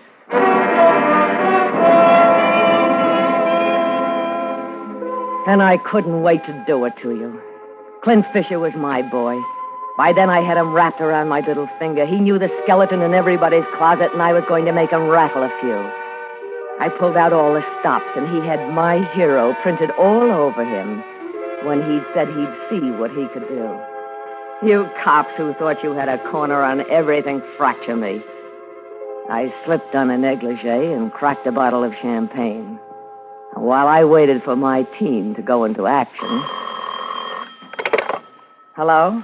Clint Fisher, Ruby. Oh, Clint, darling. Oh, it's so nice to hear your voice. And it's nice to hear yours, Ruby. Are you all right? Oh, yes, of course. Don't worry about me. Well, Ruby... Everything's going to be fixed, Clint? Not exactly. That's why I called you. I've tried everybody in town, and I hate to say this, but there's nothing I can do for you. Absolutely nothing. Clint, you don't mean that. I'm afraid, honey, you're on your own.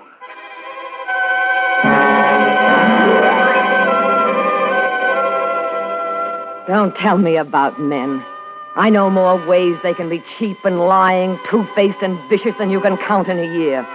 But Clint Fisher wasn't the only man in the world who could fix things. So I tried the rest of them, up and down the social register and through the moneymen and tycoons, and every one of them chickened out, every one of them. No, Ruby. Sorry, Ruby. Try someone else, Ruby. That's all I got. Don't tell me about men. Then I began to get scared. Scared right down through the little veins. I locked the door and pulled the shades and told the desk to let no one visit me. And I sat there all night. I didn't dare sleep. And half the next day, I was scared. But then I remembered. I still had an ace to play. Sheridan. Yes, Ruby. Well, what's the matter with you? Nothing. I came to make a deal. A deal, do you hear me? Too late. I won't spill. I'll never say a word, not a single word to anyone. I'll even get out of town. What are you laughing about? You. Trying to make a deal. I got the greatest deal in the world, the greatest. You never heard anything like this. Listen, I don't even know who the client is. I don't know. I never knew, never. All I know is some creep I never saw before gave me a couple of $1,000 to use the apartment for a killing. I don't even know his name. He came and he was gone. That's all I know. Believe me. Sheridan! Oh! Shot me in the stomach.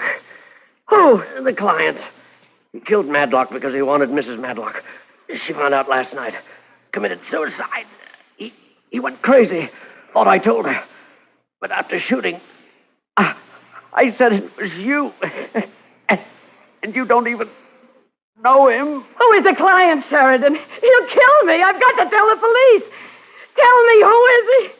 Oh, don't die. Don't die. Tell me.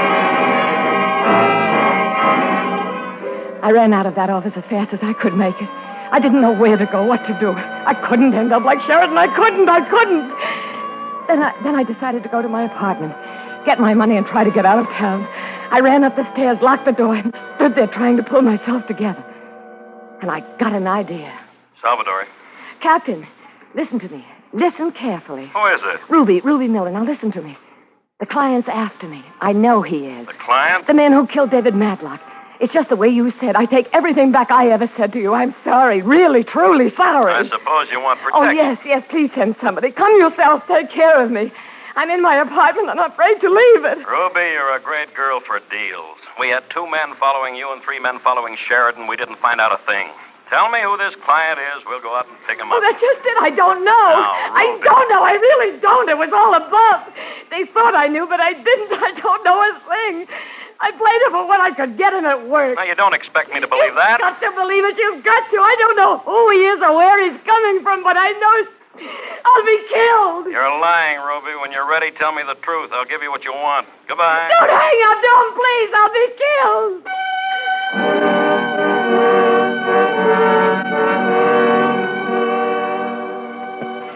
I tried to get you back, but they said you'd left the office. I wanted to tell you about Vic Sheridan's death. That would have been proof. That's why I'm writing you this letter. You'll have to believe.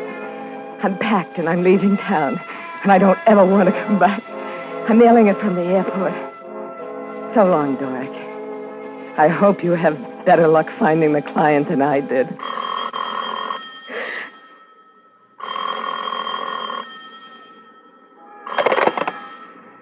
Hello? Are you all right? This is Salvatore. Oh, yes. We just found Vic Sheridan. I'm sorry, Ruby. Sometimes my personal opinion of people gets in the way of my badge. We'll be over there in a couple of minutes. Oh, thank you.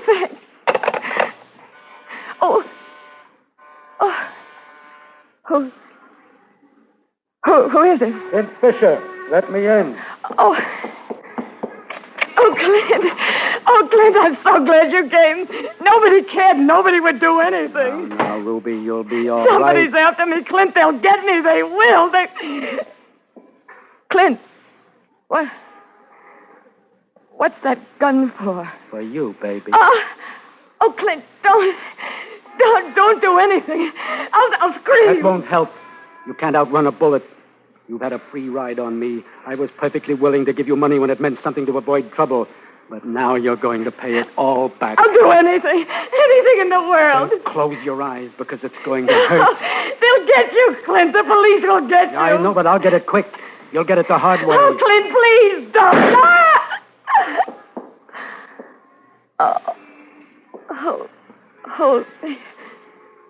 Hold me up. How does it feel, Ruby? That's what you get for telling Mary Madlock I killed her husband. Mary was the one thing I wanted. I killed to get her, made it as sordid as possible. Girl's apartment and all, so she'd forget even his memory. And after all the dough I paid, you had to tell her. I didn't tell her. I didn't even know who...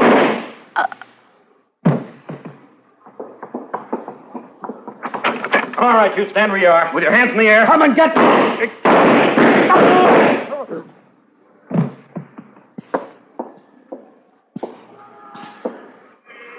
Hey, will you look at that? They're lying on the same spot where Madlock was killed. Yeah. The wages of sin.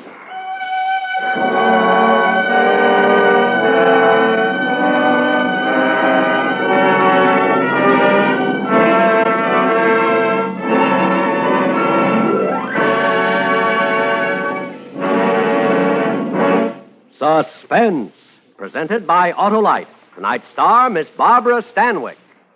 The north wind doth blow, and we shall have snow. And then what will old Wilcox do? He'll sit in his car and drive near and far in winter-long comfort.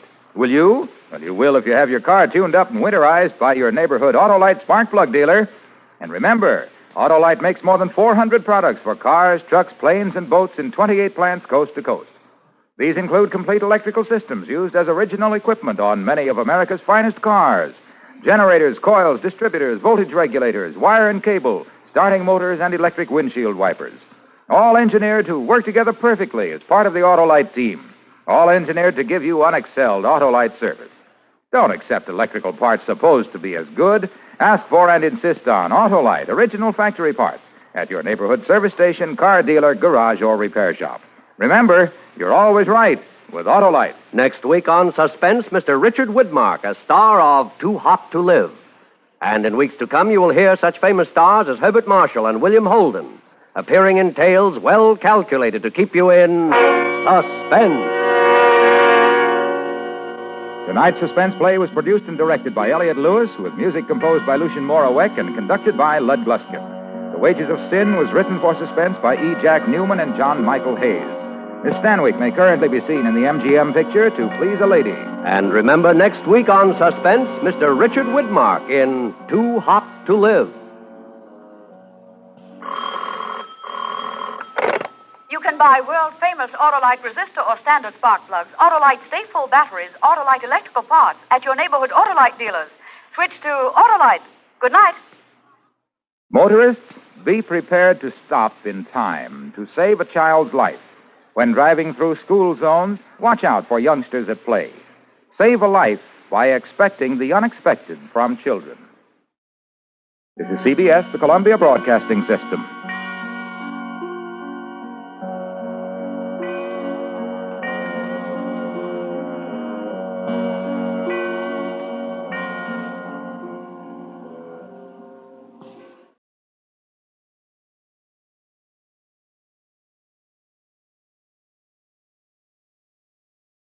Now, Roma Wines present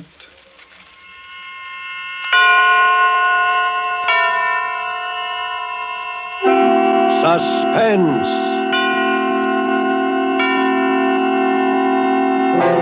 Tonight, The Bluebeard of BELAC, starring Merle Oberon. Suspense is presented for your enjoyment by Roma Wines.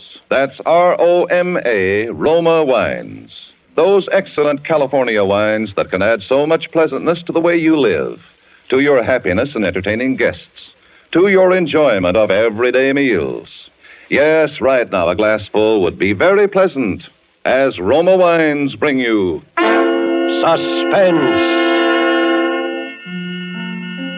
This is the Man in Black, here for the Roma Wine Company of Fresno, California, who tonight from Hollywood bring you a star, Miss Merle Oberon, and a suspense play inspired by an actual recent news item from occupied France.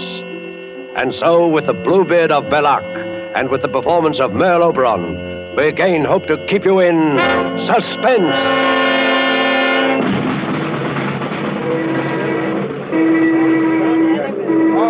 Get back. Stay back there. Back up the wall. How many were there this time? One. They found most of him. A man? It was a soldier, a German. I heard it was an officer. Stay back. Back there. Come on. But they're still digging? Yes. What officer was it, did they say? They think it was Captain Müller. You know, the doctor. They think? They don't know. They're looking for his head. 1, 2, 3, 4. It's an announcement. How about this? Of course, they found the body, identified the body. Why don't they identify him? Identify him? The Bluebeard. Why they find out who he is? Listen. Achtung, Achtung! Villages of BELAC, Saint-Jean, Bralanillon, Flumet. Achtung!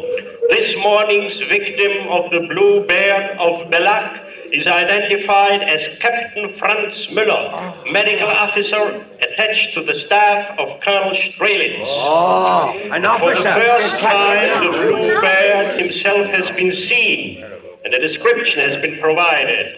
He is described as being of medium... Yes? I must speak with Colonel Strelitz. Is he here? I have information. Information about what? About the Bluebeard. Is the Colonel here? He's in the staff car. Over there. Please take me to him. I must see him. And who are you? Cécile Combray, Madame Combray. I live on the road to Flomet, just outside the village. Well, all right, come along, madam. Is that the Colonel, sitting in the back of the car? Yes. Now, you wait here. I'll see. Oberst Strelitz, Corporal Brecht. Corporal. Herr Oberst, das ist eine Frau von dem Dorf hier, eine Madame Combray. Sie hat angeblich Informationen über den Blaubeer. Naja, wieder so ein hysterisches Frauenzimmer, Herr Oberst. Was können wir da machen, Kreuzer? Immer eine Möglichkeit. Wo ist sie? Dort drüben, Herr Oberst. Ich habe ihr gesagt, sie soll warten. Ordnung. Frau herkommen. Jawohl, Herr Oberst. The Colonel will see you, Madame. Oh, thank you. Das ist Madame Combray, Herr Oberst. Madame, this is my aide, Lieutenant Kreuzer. It was kind of you to let me speak with you, monsieur. Kind? Naturally, madame. When we were told you have information about the Bluebird. Yes, I have. Can't overlook anything. Now that he's killed one of my own officers. I know. And I am next. So? The Bluebeard is going to kill me. He's going to kill me tonight unless you help me. Unless you come home with me and stop him. This is your information? Yes. Why, every woman in BELAC believes she's next on the Bluebeard's list. But I know. Madame, the Colonel's time is valuable. We thought you had real information. You don't expect us simply because you hysterically believe that... No, please. I know Colonel Strelitz. How can you know? Because, monsieur. Because the Bluebeard is my husband. Why? Your husband... Dr. Pierre Combray. Yes. He's the man you're looking for. I've known it for a long time. He is the Bluebeard.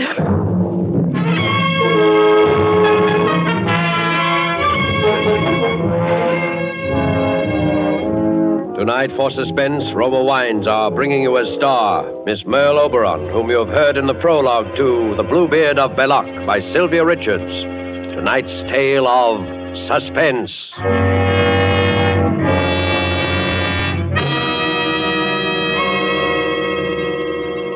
In many foreign lands, wherever wine connoisseurs gather, they enthusiastically praise the distinguished character of Roma wines. Such praise of Roma wines in foreign lands can only mean that they are truly magnificent in quality. Roma wine's excellence is due to a unique combination of California's perfect soil and climate, from whence come the choice Roma wine grapes, plus age-old winemaking skill and modern knowledge. These combine to make Roma constant in quality, uniformly fine, unexcelled in value. Tomorrow, discover for yourself the delightful Roma taste and goodness enjoyed by more Americans than any other wine. Simply serve as an appetizer before dinner a cool glass of golden, nut-like Roma California sherry. Then on the table, place a bottle of cool, hearty Roma Burgundy. You'll be pleasantly surprised at the extra delight it adds to your meal, how it will win new compliments from family or guests. Yet, the cost is only pennies a glassful. Get Roma wines tomorrow. If your dealer is temporarily out of Roma, please try again soon. Ask for ROMA, Roma wines. Remember, more Americans enjoy Roma than any other wine. And now it is with pleasure that we bring back to our soundstage Miss Merle Oberon as Madame Cécile Combray in The Bluebeard of BELAC, a tale well calculated to keep you in suspense.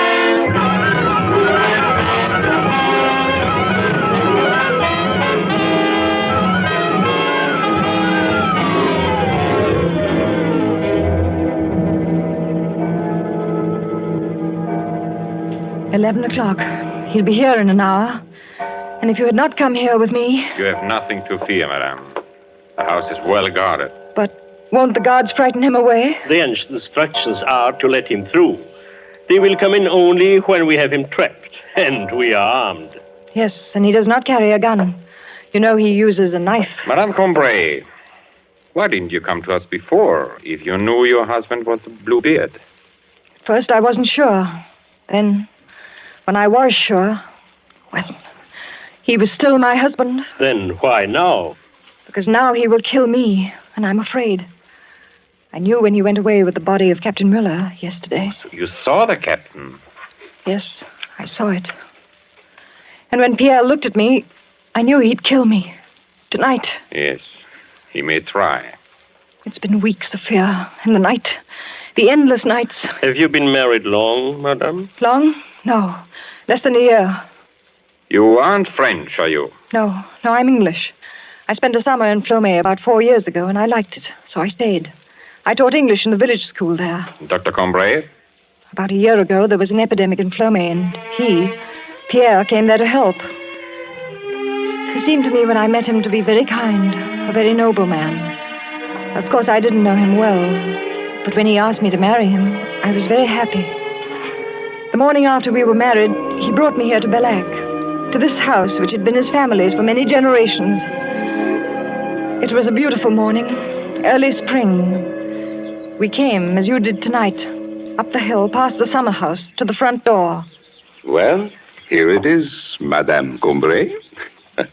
Come, I'll carry you over the threshold. Oh, careful, Pierre. Don't drop me. No chance of that. Now, this is the hall. Shall I carry you on from room to room? Oh, Pierre, no. Put me down. Very well. Come this way. Now, here is the parlor. Oh. Hello, Captain Muller. Good morning, Doctor. I've been waiting. I hope you don't mind. They said you'd be back this morning, the people down the road. Yes, I was held up by my wedding. Your wedding? Oh, I'm sorry. Cecile, this is Captain Muller, the medical officer in charge with Colonel Strelitz. Captain, my wife, Cecile. How do you do, Herr Müller? Well, Doctor, I congratulate you. I see even an epidemic can be useful. That's one way of looking at it. So what's up, Muller?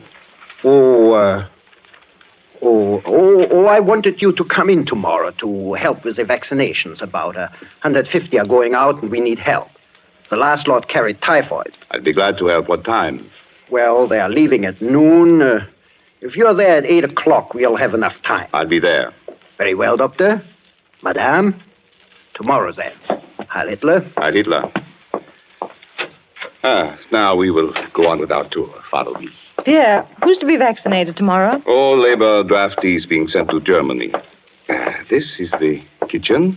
The stairs go up from here. What's upstairs? Well, off that first landing there are several bedrooms, mine and others, and on the floor above still more. Before the war, there were servants. This is a pantry? Yes.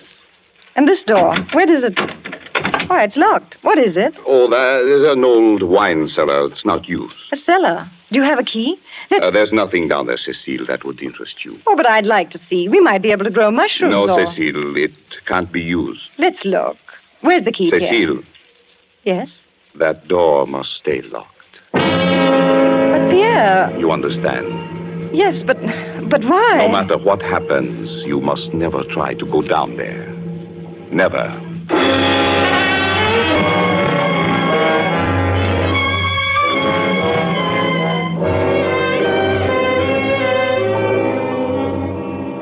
You see, monsieur, it was a small thing. Just a room I must not enter. He told me the room was used for his experiments, and I believed him. I was in love. But there were other things, and they added up to fear. Just the taste of fear. A shadow so light I didn't know it was there. There was first of all the gossip I heard in the village when I went to market. Good morning, Madame Combray. You're late today. Pierre worked late last night. Is there any milk, Madame Bough? I can let you have a little. Fine. Oh, if that's all. Does the doctor work often at night? Quite often in his laboratory. I could not bear a man who pottered around after dark. But it's his profession. Maybe, but I would not sleep a wink, not with this BLUEBEARD around. No, I like a man who is steady, so I know what he's up to. Oh, how can you bear to live in that big, depressing house? Oh, but I love it. Well, you're young. I suppose it's romantic to you. It's no place for a woman to be alone. The first Madame Combray, you know, she died there. Yes, Pierre told me. But I know he did everything he could. Oh, yes? It was very sudden. Typhoid can be very sudden. Yes, its certificate said typhoid. That's why your coffin was sealed. Oh!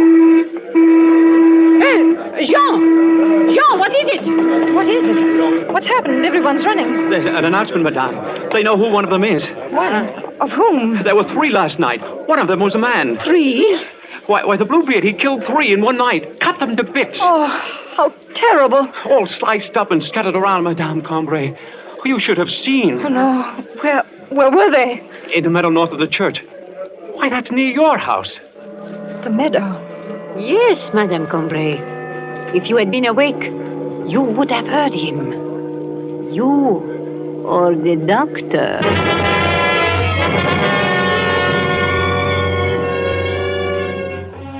Yes, if I'd been awake, I would have heard. And one night, I was awake. My husband and I had gone to bed early, and I slept well. I'd worked in the garden most of the afternoon. But shortly after 11, some sound woke me.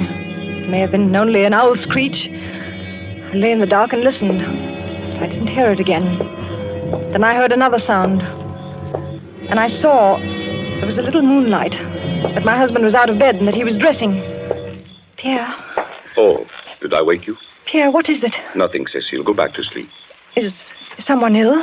Did someone come for you? I have to go out. Go back to sleep, Cecile. I won't be long. Something woke me. I heard a sound. I'm sorry. Did someone come for you? Was it Captain Muller? No. Who is it, Pierre? Who's ill? No one you know. Where are you going, Pierre? Do you have to go far? Go back to sleep. I won't be long. But Pierre... I'm sorry I woke you. You didn't. I'm sure I heard a... Cecile, it's best that you go back to sleep. I just wondered. It's best for you. Good night, Cecile.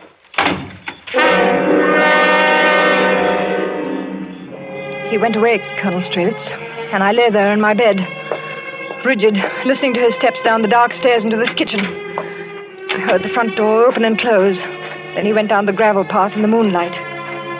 I waited. It seemed long, yet it was only a little time. That clock there, I could hear through the floor, chime the quarter, then the half. When I heard him, it was not yet midnight, and he came slowly, climbing the hill. I slipped out of bed and went down the stairs to the landing there, from where I could watch him come into the kitchen. But when he came into the kitchen, I could not speak, for he was not alone. Over his shoulders, he carried a body. A man, I think. And he was stooped under his horrible burden. He crossed the kitchen without looking up, and did not hear what I was sure he must hear, the pounding of my heart. He took a key from his pocket, holding the body with one hand, unlocked that door to the wine cellar, and went into its awful blackness. Then I was back in my room. I don't remember how I got there, cold and shaking in my bed. When I heard, oh, monsieur, it was pitiful. I heard rising from the depths of the house from where he had gone, the scream of a man in fearful agony.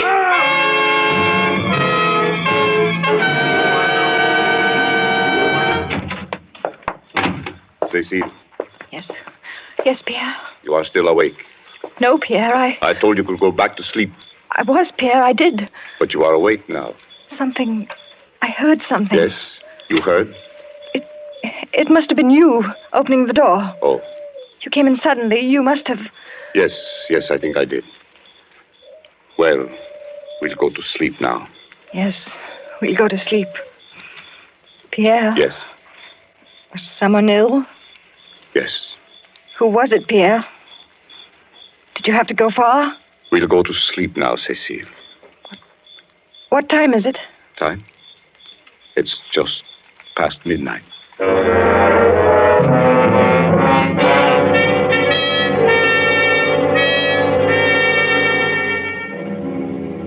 Midnight was usually the hour, his hour. He always came back soon after. And the following day, there were always the announcements on the loudspeakers in the village. Bodies, pieces of bodies. It was the day when your men found Odette. It was so horrible for me, because she was so beautiful and still only a child. And you remember the body was yet warm. So the whistles were blown, calling all the village to the church square, because the Bluebeard might still carry his knife or have blood on him. Or he might not get there and be known because he was missing. I was in the village, and I ran to the square with the mayor. And we stood in line with the others. Everyone was there. Everyone except Pierre. What terror I felt. Monsieur, when you began to call the names... Felix Armand? Here. Paul Arden? Here. Yvette Barthélemy. Madame Combray, are you ill? It's just the sun. It's so warm, yet I feel chill. You're very pale. Charbin. Here. Why, I don't see Pierre. Combray. Here. Oh, he's probably with Captain Muller. He'll be here. Pierre Combray. Here, I'm here. Oh, well, Don't look at me like that. You'll attract notice. You're out of breath. Where were you, Pierre? Doesn't matter, I'm here. But your hands, your clothes, they're wet.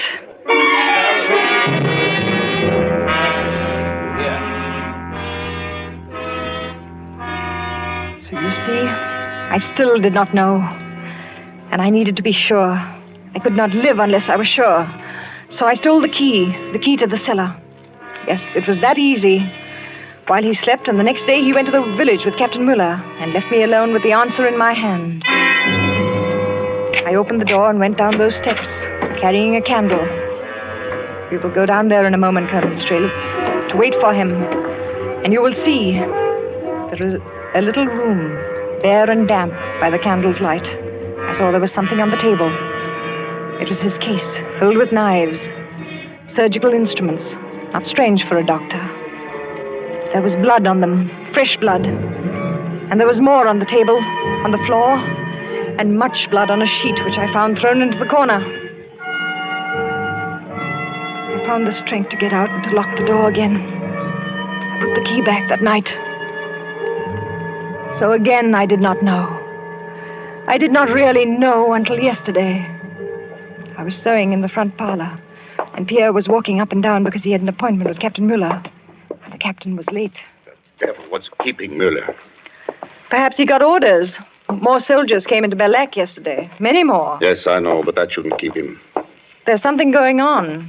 They're getting ready for something. Yes, but why would Muller... Do sit down, Pierre. Your walking makes me nervous. I've spoiled the seam and have to rip it out. Oh, I'm sorry. Some of the soldiers were searching houses yesterday. I don't know what they were looking for. Did they come here? Oh, no. At least not while I was here. I was in the village most of the afternoon. That's when I saw the soldiers. And there's nothing here to look for. Is there, Pierre? That's it, of course. Why didn't I think he's down there? Pierre, where are you going? I'm going down to my cellar, Cecile. I have work. Pierre, no, not the captain. Yes, the captain and Cecile. I don't want to be disturbed.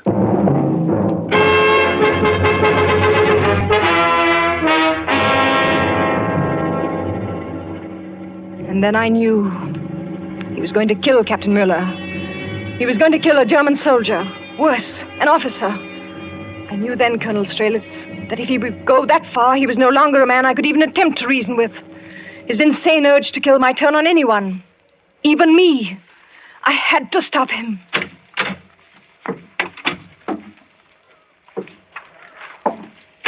Oh! Cecile, what are you doing? You can't come down here. You killed him. Cecile, now I'll have to.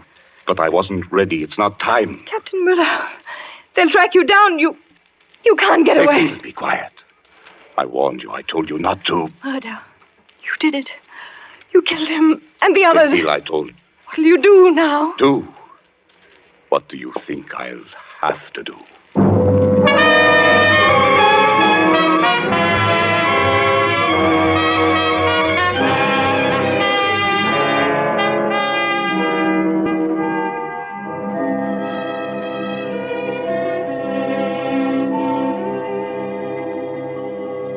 And now you know, too. And in a few minutes he'll come, and then it will all be over. It's almost midnight. It's a remarkable story, madame. So he made no attempt to harm you last night? No, Colonel Strelitz. It wasn't time. Not time? He kills only when he feels the need. And he'd already killed one, so the need was gone. And it was daylight. He left then? Yes. I haven't seen him since. He looked at me. It was a terrible look. And he went. And I knew by the look that I would be the next. Tonight. And Captain Muller? He took the captain's body with him. Come, we must go down to the cellar now, before midnight. Very well. Lieutenant, will you bring the lamp? Yes, I'll bring it. You see, it's unlocked, as he left it. Close the door behind you, Colonel. Very well.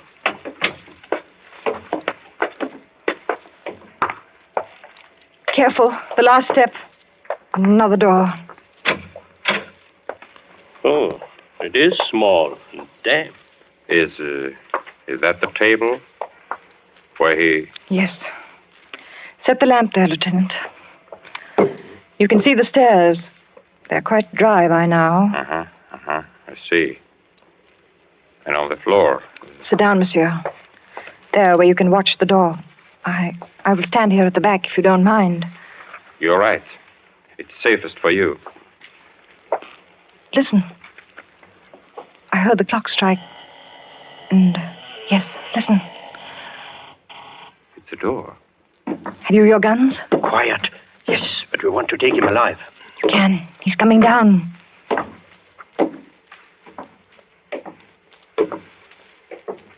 Cecile, are you there? Put your hands up, Dr. Hombre. Ah, visitors. Well done, Cecile. Scarcely visitors, Doctor. A bit more unpleasant for you. Now, if you'll... Put your hands up, Colonel Strelitz. You too, Lieutenant. Madame Combré. Yes, I too had a gun. But your husband, he's the Bluebeard? I'll take your gun, Colonel, and yours. No, Colonel, I am no Bluebeard, as you knew very well. It was clever of you to plant the mutilated bodies of your victims to drive me into the open. To create this legend of a Bluebeard to make the people of BELAC suspect all men who work at night, as I do. To make the village distrust me, their leader. But Madame Combré, you saw Captain Muller, saw his body. The captain? Yes. Pierre killed Captain Muller. He was his one victim, because the captain was suspicious and pried a little too far into this room. Pierre had to kill him because he saw our radio station behind that wall. Open it, Pierre, and let the colonel see. You see? The wall opens easily, and behind it is the nerve center for BELAC, for our underground army. Army? Sneaks and cowards who set their women to lying. I lied? What else? You said that he carried in a body, that there was a scream in the night, that there was a body. All true, Colonel. Yes, I carried home a man wounded by your soldiers, and I removed the bullet without anesthesia, for we French have no such luxuries. So the blood of that patriot is mixed on the table with that of the late Captain Muller. Don't you know it's hopeless for you? Hopeless?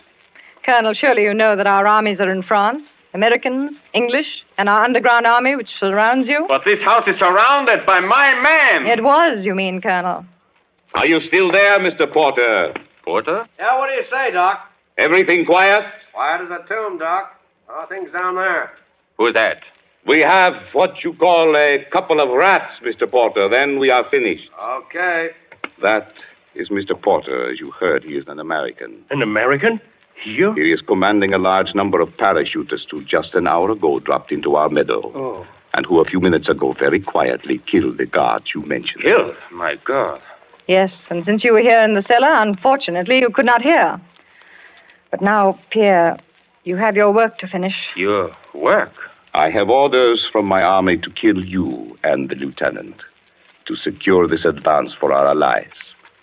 So with Cecile's help, I set this little trap. Oh, listen to me. You won't. Cecile, do you want to share the honor? No, Please. please. For France? Yes. No, I won't. No.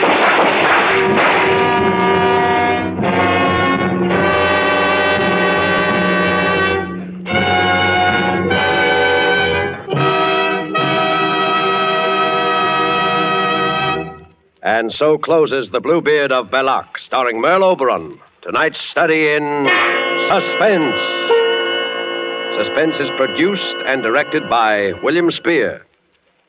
Have you discovered how much good wine adds to the enjoyment of food? How Roma wine makes even the simplest, most inexpensive meals really exciting events? Well, all you need do is place on the table with the meal a cool bottle of hearty Roma California Burgundy. Serve it in any kind of glass. You will find it delicious with any food.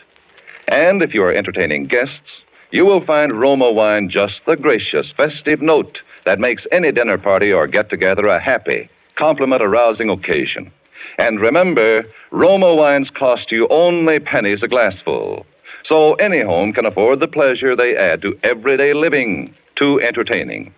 Ask for ROMA, Roma wines.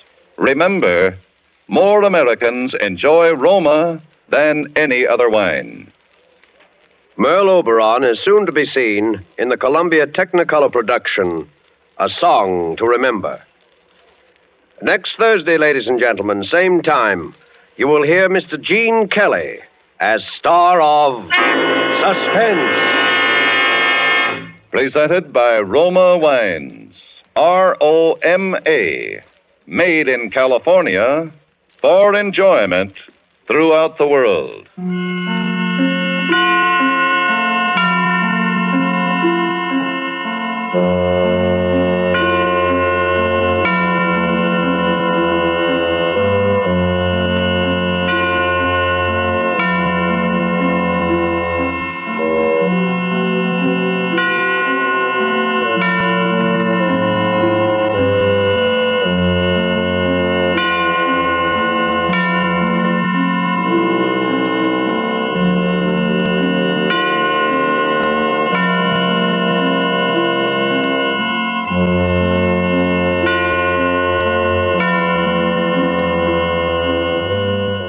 This is CBS, the Columbia Broadcasting System.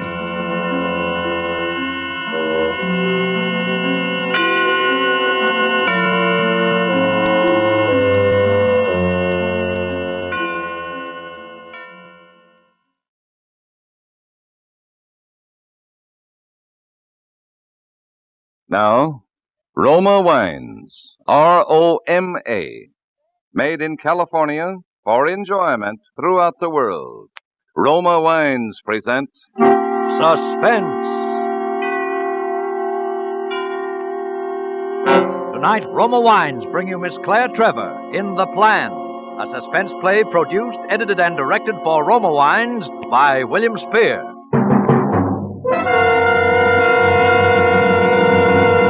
Suspense, radio's outstanding theater of thrills, is presented for your enjoyment by Roma Wines. That's ROMA, Roma Wines. Those excellent California wines that can add so much pleasantness to the way you live, to your happiness in entertaining guests, to your enjoyment of everyday meals. Yes, right now a glassful would be very pleasant, as Roma Wines bring you Claire Trevor in a remarkable tale of Suspense.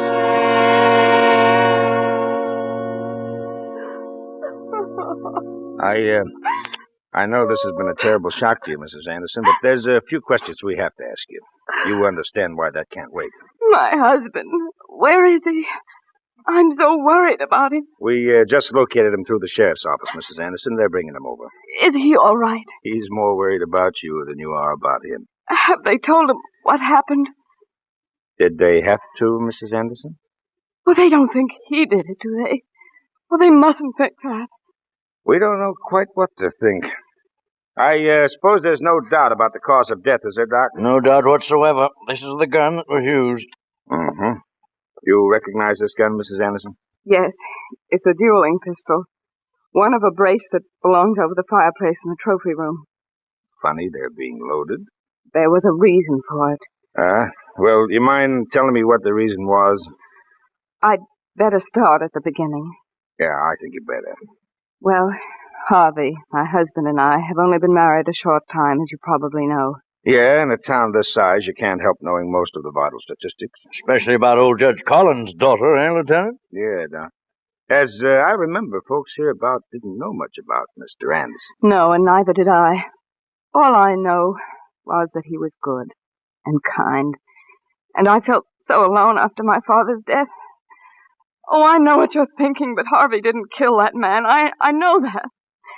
Oh, I wish he were here. I feel so helpless facing this alone. You're among friends, my dear. Yes. You're so very kind, Doctor. And you too, Lieutenant. It's just that, well, if they question Harvey, he might say anything trying to protect me. You sure you aren't trying to protect him, Mrs. Anderson? I told you, I'll have to start at the beginning. It was only last night that the phone call came. Harvey and I were sleeping here in this bedroom. At first, I couldn't imagine what had happened. A call at that hour.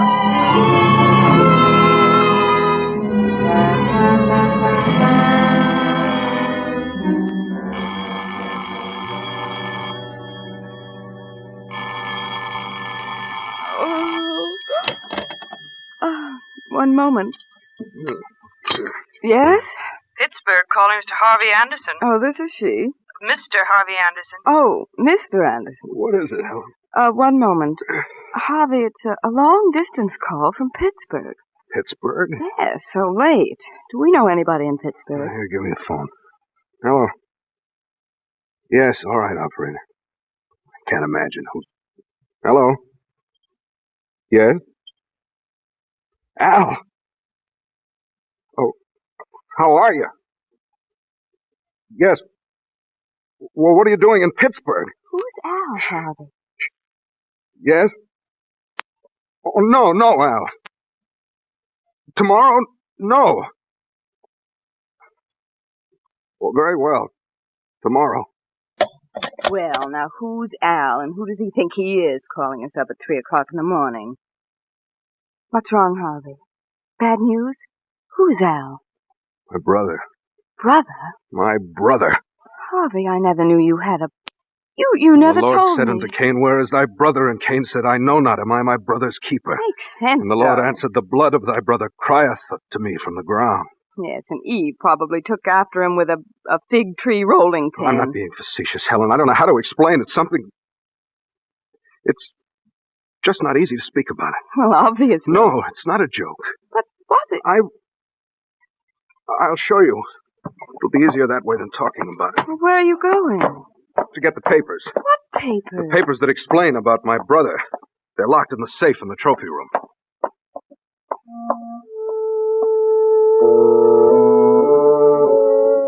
He wasn't out of the room very long, but it seemed an eternity. I sat up in bed and lit a cigarette.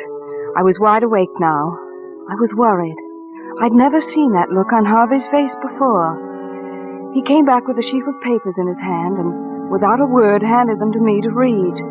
There was a good deal of legal language I didn't bother to wade through. The important thing was the signatures and the official stamps. They were commitment papers on Alan H. Anderson, signed by his brother, a board of alienists, and the warden of the state hospital for the criminal insane.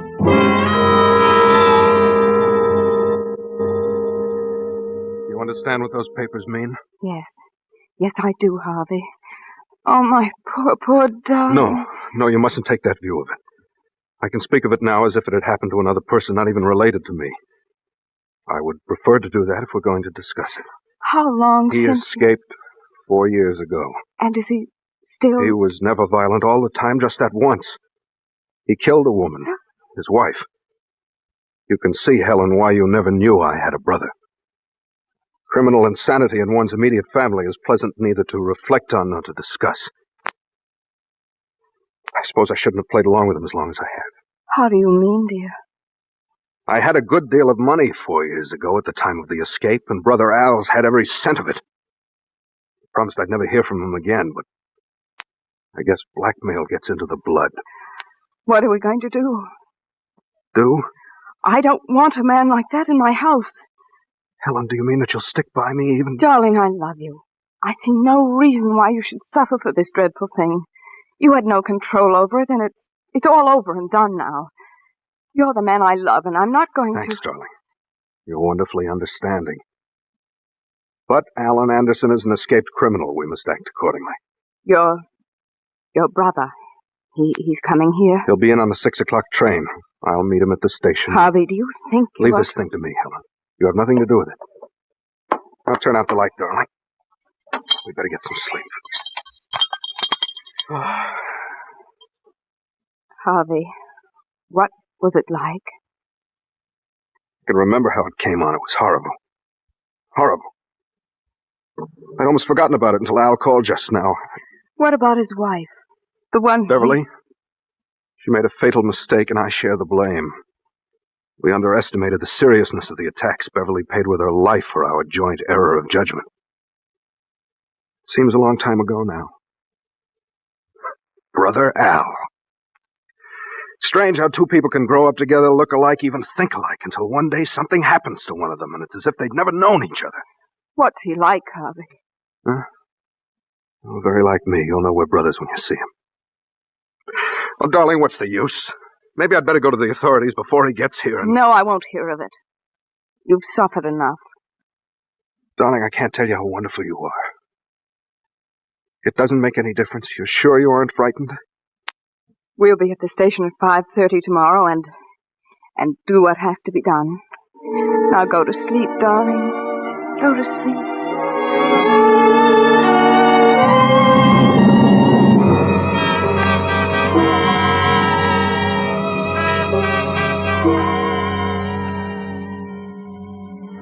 I suppose if you want really to forget something, you can.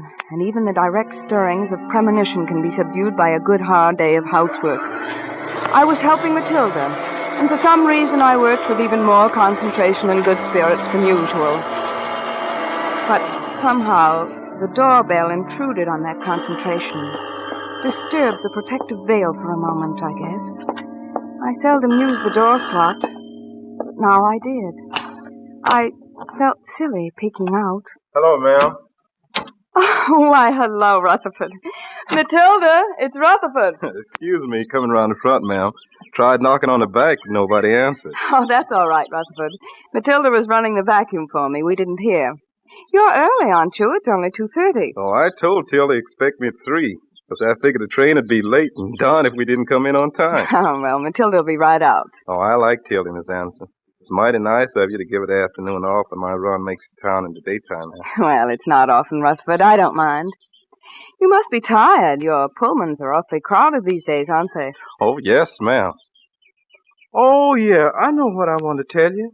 I saw a man riding on the Bellefontaine. It's not my car. I was just passing through. Lordy, ma'am, he looked just like your husband. And before I saw it wasn't, I said, "Hello, Mr. Anderson." He said, "Hello." And I said, "You ain't Mr. Anderson." And he said, "I am." Lord, ma'am, he looked near enough like Mr. Anderson to be his brother. His brother? Spitting image. I think it might have been his brother, Rutherford. You don't say. Hello, you. Ready, Tilly? I'm ready. Come along. Bye, Miss Anderson. Bye, Miss Anderson. Oh, goodbye. Rutherford, did you say this man came in with you on the 2:30? Huh? Oh, yes, sir. He's here in town, then. Something wrong, ma'am? No, I... You coming there, man? Oh, yeah. Well, goodbye, Miss Anderson. Bye. The 2:30. Matilda! Matilda! Oh.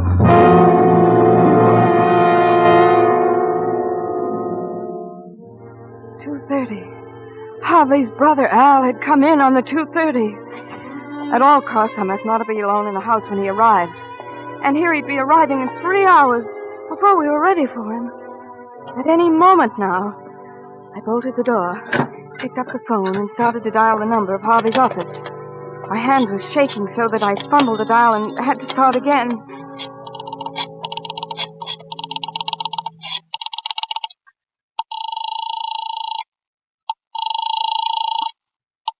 Cuthberg Novelties, good afternoon. Hello? Hello, Pearl. This is Helen Anderson. Is Mr. Anderson there? I'll ring his office.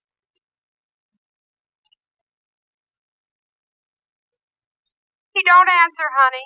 I guess he didn't get back from lunch yet. At 3 o'clock? Oh, don't be silly. Try him again. Well, honey, he's not in there, but I'll tell him you called. Well, look, connect me with Mr. Guthberg's office. It's important. All right, just a sec. Yes? Oh, Ralph, is Harvey there? Oh, Helen. Why, no, I haven't seen him since lunch. Well, look, Ralph, the minute he gets in or you hear from him, tell him to call home at once. It's important. Sure, Helen. Anything I can do?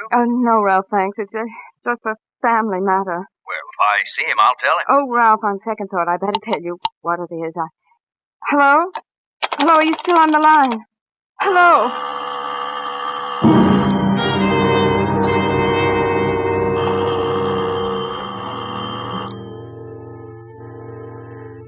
The doorbell. It stabbed the air of the quiet house like a knife blade. I meant not to answer it, but something made me walk over to the door and open the slot. Curiosity, I suppose, or perhaps something stronger than mere curiosity. Yes. Is this the Anderson residence? Yes. Mrs. Anderson? Yes.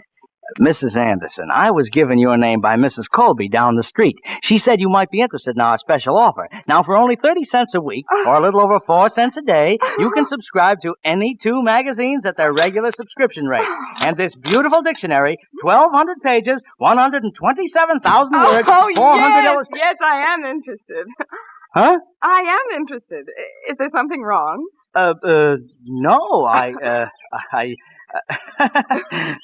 well, frankly, ma'am, I lost my place in my speech. Oh. You see, I'm accustomed to a little more sales resistance. Well, there are several magazines I've wanted. Well, to tell you the truth, Mrs. Anderson, it's no bargain. Oh, please, now, I'd much rather be deceived. You see...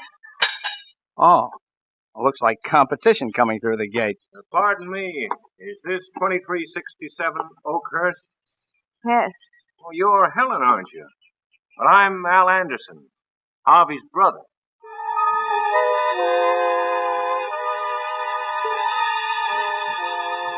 Well, I guess I'd better be going. Oh, no. Oh, that's all right. I can stop back. No, but the magazine... Oh, I cover the same territory tomorrow. Well, goodbye, ma'am.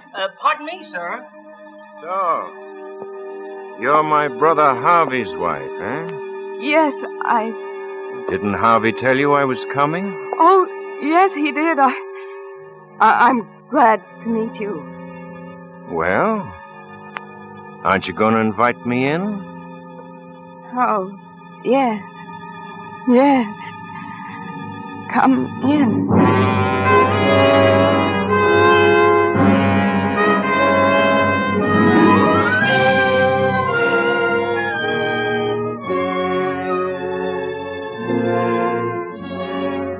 For suspense, Roma Wines are bringing you Claire Trevor in The Plan by Cyril Enfield. Roma Wines' presentation tonight in radio's outstanding theater of thrills, Suspense.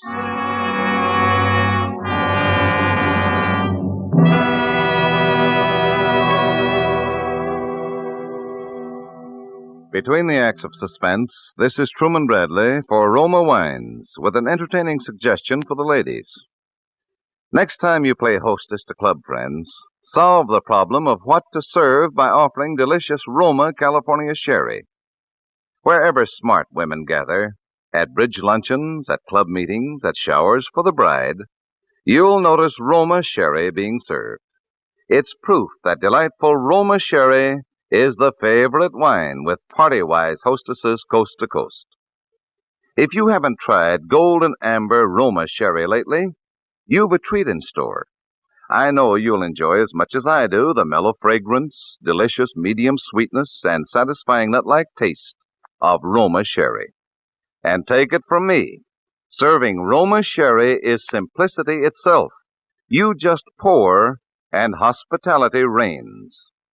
Men and women alike tell me Roma sherry is their round-the-clock favorite. Perfect first call for dinner. Keynote of friendly hospitality any time. No wonder Roma wine is America's first choice. Yet Roma costs no more than ordinary wines. So get Roma sherry tomorrow. That's R-O-M-A, Roma wine. Remember, more Americans enjoy Roma than any other wine. And now, Roma Wines bring back to our Hollywood soundstage Claire Trevor as Helen Anderson in The Plan, a tale well calculated to keep you in suspense.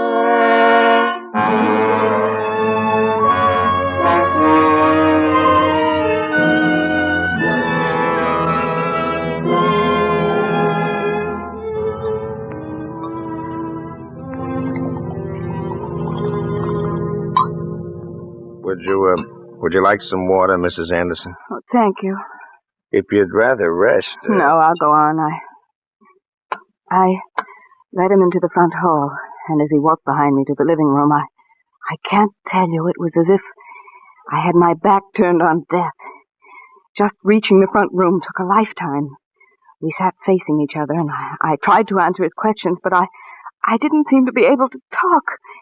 It was a terrible self-feeding panic, and I watched myself provoke the very situation I wanted to avoid. Because he grew more and more restless as I failed to answer him with grace or sense. I saw the corners of his mouth start working, his jaw and fingers tense. I told him I'd phone Harvey, and I fled out to the hall and up the stairs to the second floor. There was a phone in Father's old trophy room. We used it for a den. I called Pearl, Harvey's secretary, but the line was busy. Then I saw the brace of dueling pistols. I think I decided then that I'd protect myself in any way that I could. I took the ammunition from the case, loaded the pistols, and put them on the mantel. Then the perfectly simple solution of leaving the house by the back way came to me. Uh-huh. I might be able to find Harvey and bring him back before... Yeah, I was going to ask why you... If I had only thought of it sooner. Of course, I had to get downstairs first, past the archway that opened on the living room where he sat. I walked out into the corridor. Just over to the head of the stairway, I told myself softly. Down the steps, and around and out through the back. Ellen! I pulled back from the head of the staircase just as he appeared at the bottom. Ellen? You up there? I ran back along the hallway into the trophy room and shut the door behind me. I heard his footsteps coming upward. Ellen? Ellen! I heard him opening doors along the hallway.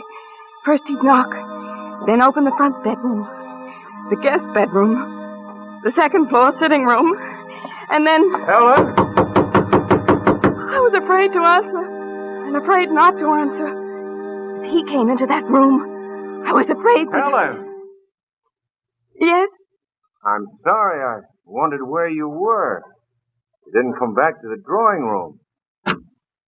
May I come in? Oh, yes, I haven't been able to reach Harvey. I've been trying everywhere. Oh, yes, my brother. My beloved brother. We must reach him by all means. Oh, I've tried. Forget it. This room is a lot cozier than the front room. Couldn't we talk here? If you wish. The front room's too big. Don't like such big places. Do you? I like cozy places. Cozy people, too. Trouble is, there's too many people who aren't cozy. Cut your throat. Law of the jungle. Yes. Well, this is a nice room. It's a nice house. Is it yours? Yes, that is my father's, really. I inherited it. What are you laughing at? These trophies. These stuffed heads. I thought for a moment Harvey had gone in for the out-of-doors life. These are your father's, then? Yes. That wolf's head. What savage teeth you have, said Little Red Riding Hood.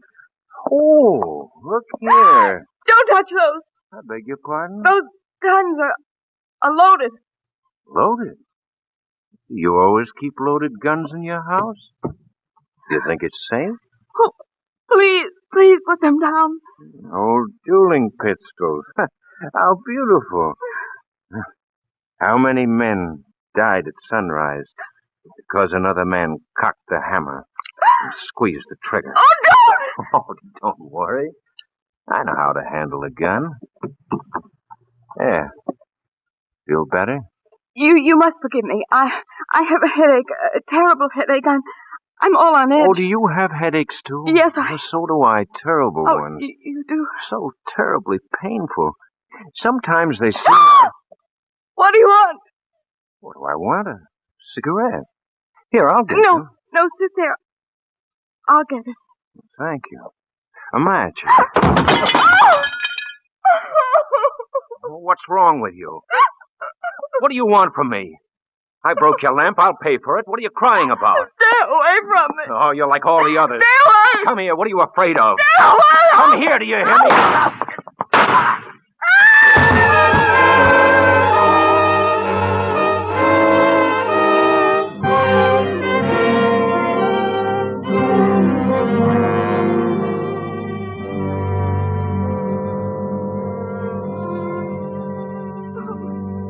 Horrible. Horrible. Now, take it easy, Mrs. Anderson. I must have stood there screaming. Just screaming. Looking at him. Then I just stood quiet, and then you people came. Well, I'm sorry, Mrs. Anderson. Shucks, I'm terribly sorry.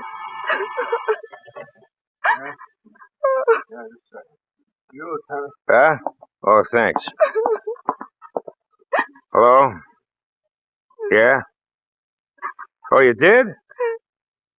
Fine. What else? You checked it with Doctor Who?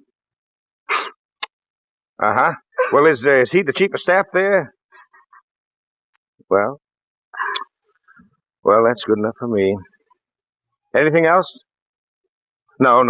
Hold everything there. Well, Mrs. Anderson, the identification of the body was checked through by telephone with State Hospital. Yes, sure enough, the papers on him belong to an Alan Anderson who's been a fugitive from the state for the past 4 years. Oh, shucks, Mrs. Anderson, don't cry like that. Okay, then I gotta do it anyhow. You're under arrest, Mrs. Anderson, on suspicion of murder. Murder? Now, don't go off again. I won't.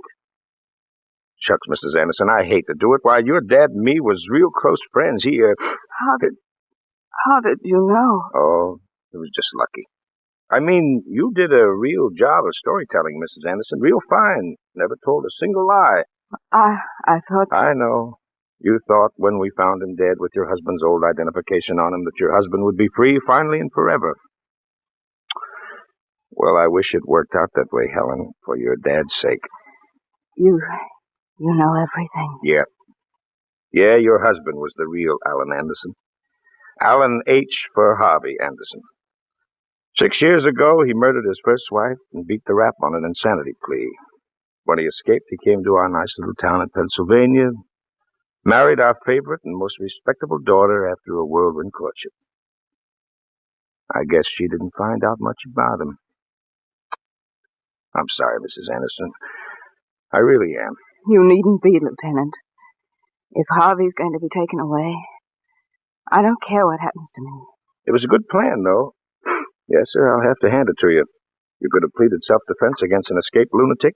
Brother Albert looked enough like your husband. You and he would identify the dead man, and we'd wire the authorities out west that they could close their books on the fugitive. That was the plan, wasn't it, Mrs. Anderson?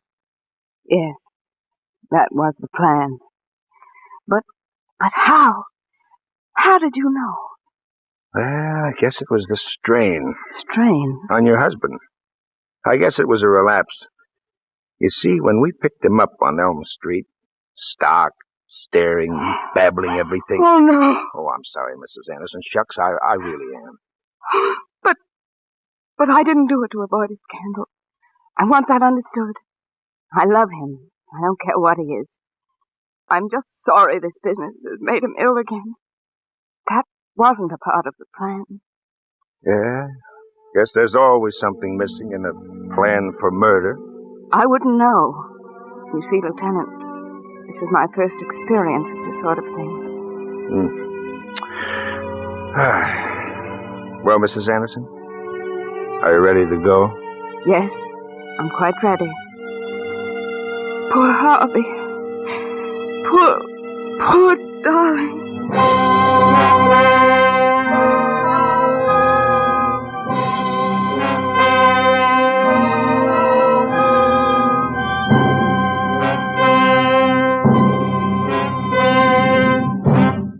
Suspense. Presented by Roma Wines. ROMA. Made in California for enjoyment throughout the world. Before we hear again from Claire Trevor, star of The Plan, tonight's suspense play, this is Truman Bradley for Roma Wines. Recently, I dined with a friend who hadn't yet discovered the magic of Roma wine with meals. We decided on thick, juicy hamburger steaks. To bring out the fullest flavor of the red meat, I ordered red Roma California Burgundy. Well, my friend's face lighted up at the first sip of that good Roma Burgundy. Roma Burgundy, he said, made every bite of hamburger tastier, more flavorful, and he vowed Roma Burgundy would be adding taste enjoyment to his meals from then on. Yes, Roma Burgundy adds tantalizing taste appeal to any meal. Prove it yourself. Tomorrow, serve delicious Roma Burgundy with a sizzling chop, savory piping hot spaghetti, or with whatever you're having for dinner. You'll agree that Roma wine deserves a regular place on your table. Get Roma wine tomorrow. For unvarying goodness at reasonable cost, insist on Roma, R-O-M-A, Roma wines, America's first choice. This is Claire Trevor.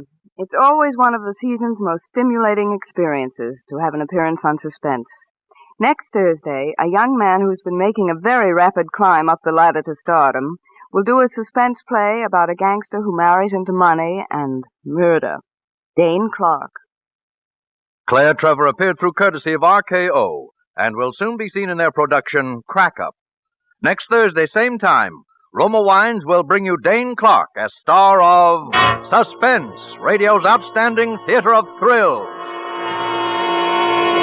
Produced by William Spear for the Roma Wine Company of Fresno, California.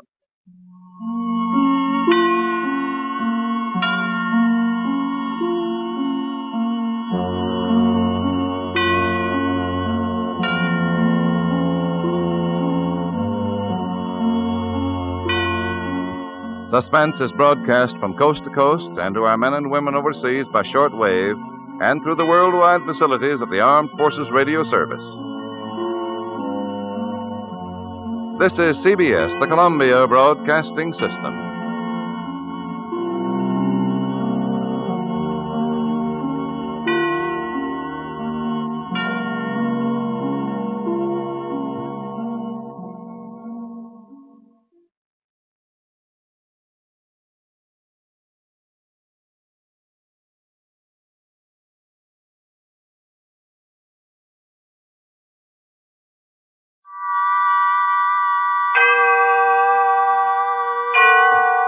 Autolite and its 96,000 dealers bring you Miss Deborah Carr in a story based on fact.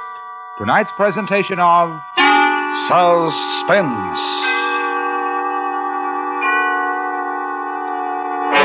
Tonight, Autolite presents the story of a girl who chose a most dangerous way of making a living and bet her life on its success.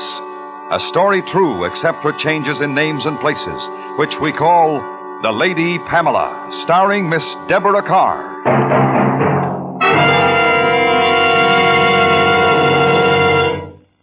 This is Harlow Wilcox. I was visiting Sam, my neighborhood Autolite spark plug dealer, the other day when his phone rang. Hello? Yes, sir. Uh-huh. Well, it may be spark plug trouble because spark plugs are the very heart of your car's ignition system. Better let me and my plug check indicator take a look.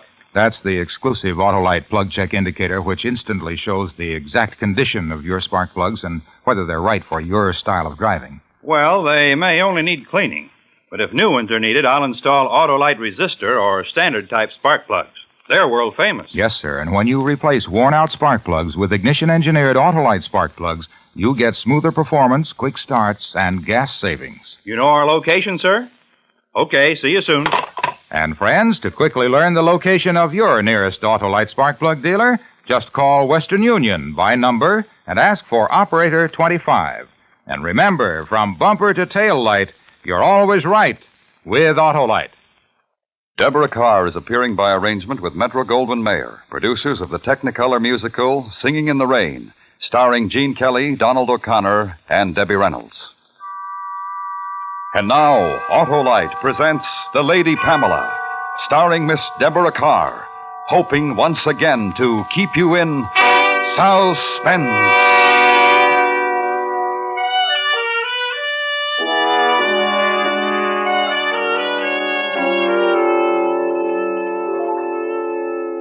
Mr. Tillett, I'm afraid that I'm taking up too much of your time. Not at all, Miss Bond. Not at all. I mean, you've shown me so many beautiful things, and I simply can't decide.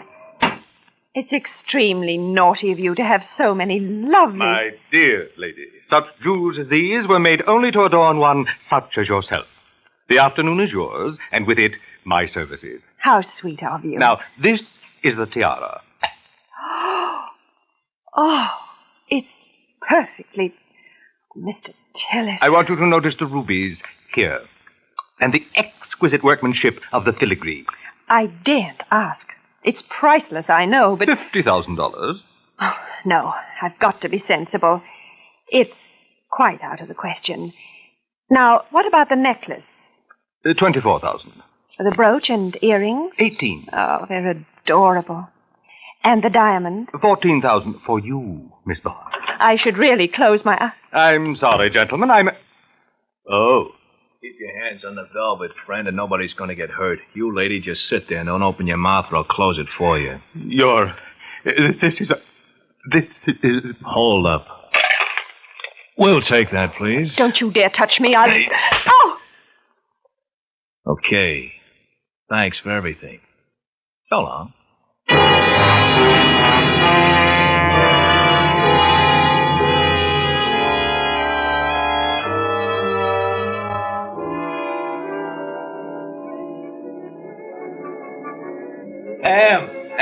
Here we are, dear. How are you, sweet? Oh, you know David Archer, don't you? Of course. Do sit down. Have you ordered, Colonel? I'm famished. I did. We were only waiting for you, my dear. No trouble? No, not a bit. Everything went off splendidly. Good. David, that slap. It was a little too realistic. Don't ever do it again. Well, look, I was only I'm taking $500 out of your cut for that. You're to follow orders, nothing else. Listen, if you think you can get away... That's exactly the point, David. I do think. You don't. Tillett might have seen the scar on your wrist when you slapped me. You've got a record. You could be identified by that. Follow orders in the future. Oh, now, children. Be quiet, Halliday. Do you understand, David? Yeah, sorry. All right. When are you disposing of the things, Halliday? I'm flying to San Francisco tomorrow. Good. Today's the 10th. We'll meet at my flat on the 15th, 8 o'clock. That should give you enough time. Oh, ample, my dear, ample. David, where are you staying? Join on 84th Street off the park. I think it would be better if you moved to a hotel. Change your name, too. Don't phone me. Send a note to the usual place. Sure. Ah, here we are, dinner. The finest food in New York, my dear. Just wait. You'll see. We had done much better than I thought we would, although I didn't expect Halliday to sell for more than $40,000 in San Francisco. I remember, as I brushed my hair before going to bed that night, that I felt almost sorry for Mr. Tillett. But he was such an old roue. Next time, he'd know better. Wicked little eyes.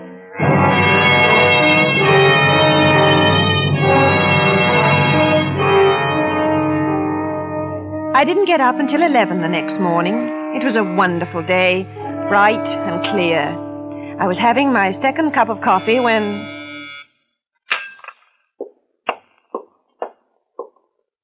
Yes? Police. Miss Barnes? Yes, just a moment.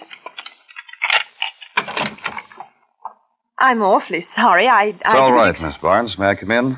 My name's Boland, robbery detail. Well, I suppose so. I think you might have telephoned first. Did you find the jewels? Not yet. I'd like to ask you a few questions. Oh, I thought I'd answered them all yesterday. No, miss. Oh. Would you like some coffee? No, thanks. Oh, please sit down. You make me feel awkward. I'm sorry. Now, Mr. Boland. You know a man named Archer, Miss Barnes, David Archer? No. No, I don't think so. He was picked up this morning. We think that he was one of the men in the robbery yesterday. Really? He was identified by a scar on his wrist. Mr. Tillett remembered it. Oh, how wonderful. But there were two men. Yes, we know. You're sure you don't know Archer? No, I'm positive I don't. You've never met him? No. You sound as though you think I should, Mr. Boland. You were followed after the robbery, Miss Barnes. You went to a restaurant on East 53rd Street. You had dinner there with two men. One of them was Archer. That's ridiculous. No. Our man didn't know it was Archer until this morning when Mr. Tillett telegraphs. He was identified. The detective who followed you recognized Archer. I'm afraid you're mistaken, Mr. Boland. We're not. The whole thing was too nicely timed. Who was the other man?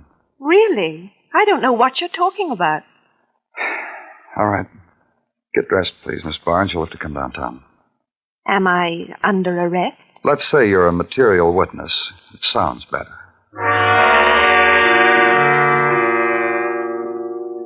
I don't think I was frightened. I was terribly annoyed, though. But at least they hadn't got Halliday. Mr. Boland questioned me in a dirty little office at police headquarters. He wasn't at all like a Scotland Yard man. He smoked, allowed me to smoke. His first name was Jack, and he was rather nice-looking. Name? Pamela Kittredge Barnes. Age? 24. Height and weight? 5'4", 119 pounds. Mm-hmm. Scars or marks? No. Nationality? British. Married? No. Previous convictions? None. You know we'll check with the other side on that. I imagine that you will.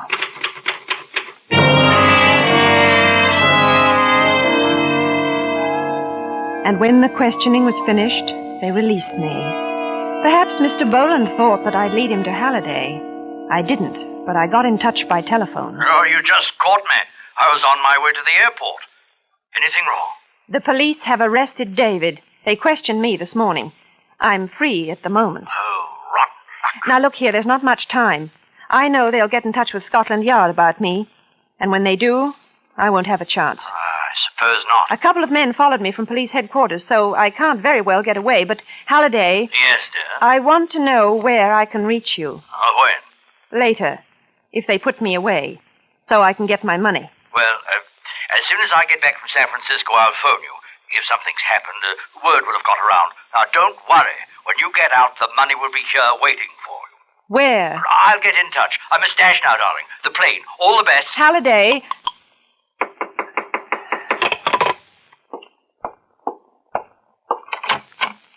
Good afternoon, Miss Barnes. Oh, Mr. Boland, I thought... We just received a cable from Scotland Yard about you. I'm afraid I'll have to ask you to pack your things. This time, you're arresting me, aren't you? That's right.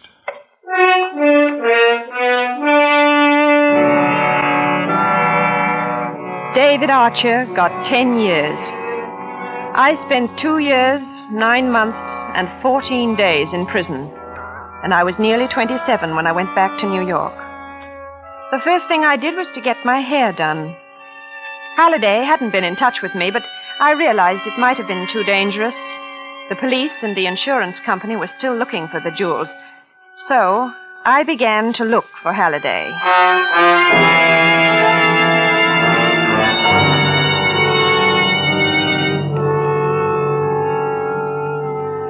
I telephoned every hotel in New York and every possible contact that Halliday might have had. And at the end of a month, I knew what had happened. He'd gone, run out, leaving no word, and my share of the money had gone with him.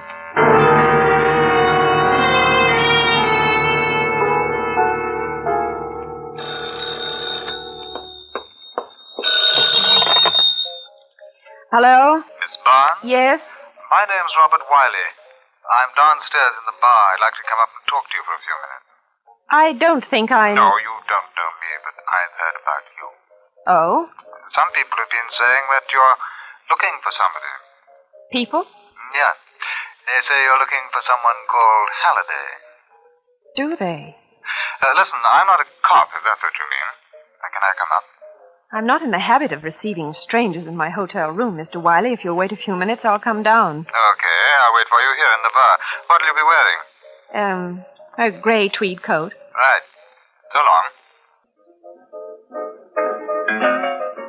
Table over there, okay? Yes. You're English, aren't you? Yes. Yes, I thought so. How clever of you. You too? I was. What was it you wanted to see me about? A deal? What kind of a deal? I'll sell you Colonel Halliday. You know where he is? That's right. I haven't any money. But you will have when you find Halliday.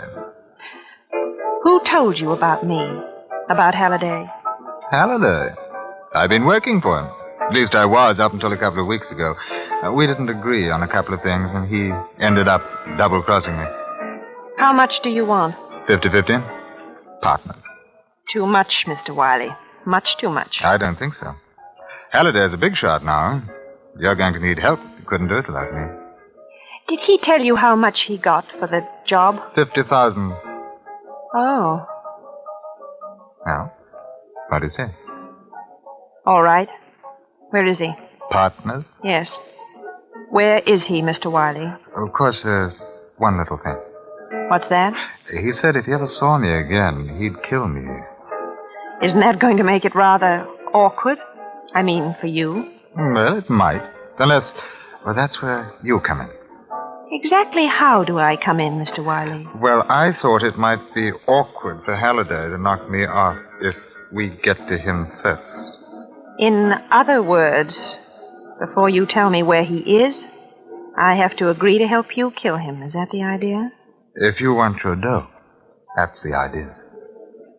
I want my dough, Mr. Wiley. Where is he?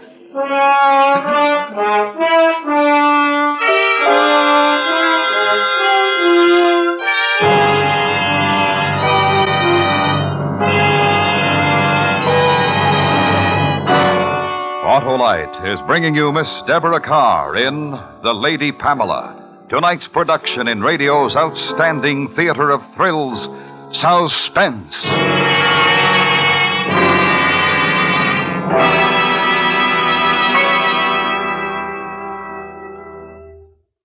Hey, Sam, you really go for the exclusive Autolite plug check indicator, eh? Sure do, Mr. Wilcox.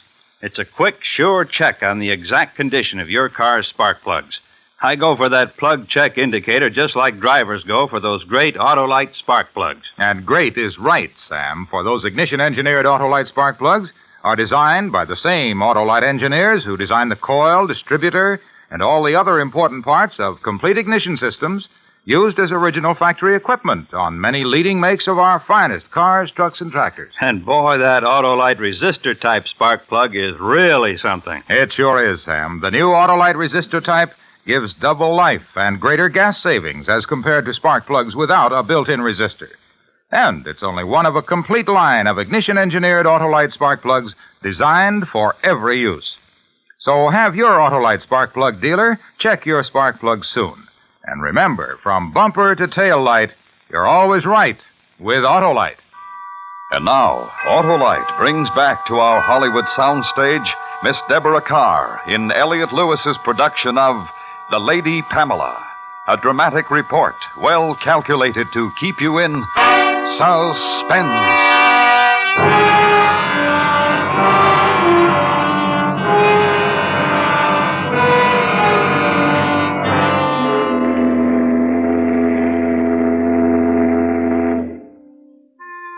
Halliday was in London, and a week after our meeting, Robert Wiley and I booked passage on the first steamer. It was the second day of our departure. I remember the night, lovely and clear. Wiley had gone to buy a packet of cigarettes. I was leaning over the rail, watching the flashes of phosphorus, and the water was endless. You want to be careful leaning over the rail like that. It's beautiful. Well, I wouldn't want to be in it. Can't you swim, Mr. Wiley? Oh, listen, now let's forget that Wiley stuff. Bob, okay? Okay. How did a girl like you get mixed up with Halliday? I wasn't mixed up with him. He was mixed up with me. There's a difference, you know. He worked for you? That's right. Are you kidding? Not at all. Why should I? From what he says, you were the front girl, and he worked out the deal. The Colonel used to be an actor. I don't think he can bear second billing. Oh, you're quite a girl. And are you quite a boy? I've been told. I say, why? I know you feel that because you're a man, you have to behave like one, but don't ever do that again. I don't get you. I have no intention of letting you. You'd better understand this. You and I have a business arrangement. I want my money. You want to take care of the Colonel. We'll keep to that. Okay. Don't you ever relax? I relaxed for 2 years, 9 months, and 14 days in prison. I feel like working now. Do you understand? No, that that's the way you wanted. It is.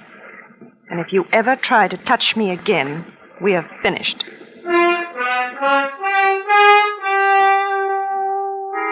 3 days later, we were in London. We found a nondescript hotel in Chelsea and lay doggo for a time. It wasn't going to be easy. The Colonel was a very top dog in Black Market, and we both knew that if he ever found out that Wiley was in England, there'd be trouble.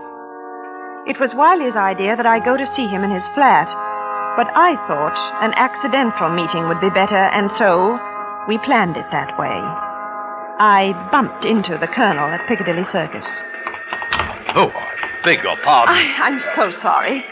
Pam, I say it is you. Colonel, I'd no idea. Jeffrey, this is marvelous. I mean, absolutely marvelous. How long have you been over here? Only a few weeks. Oh, marvelous. Oh, you're lovely as ever, lovely.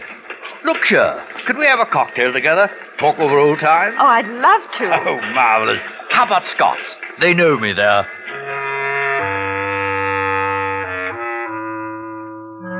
We went to Scott's, and on the way, he prattled about England, his England, and of the old days in America, and it was all quite respectable talk. The Colonel was a striking man, wore his clothes beautifully, and walked with the carriage you'd expect from a man who looked like that. They knew him very well in the restaurant. I began to see that this was not the same Halliday I had known 3 years before. We sipped our drinks, and it was all like a very exciting play. He knew I was going to ask him about the money from the robbery, and I knew that my partner was going to kill him.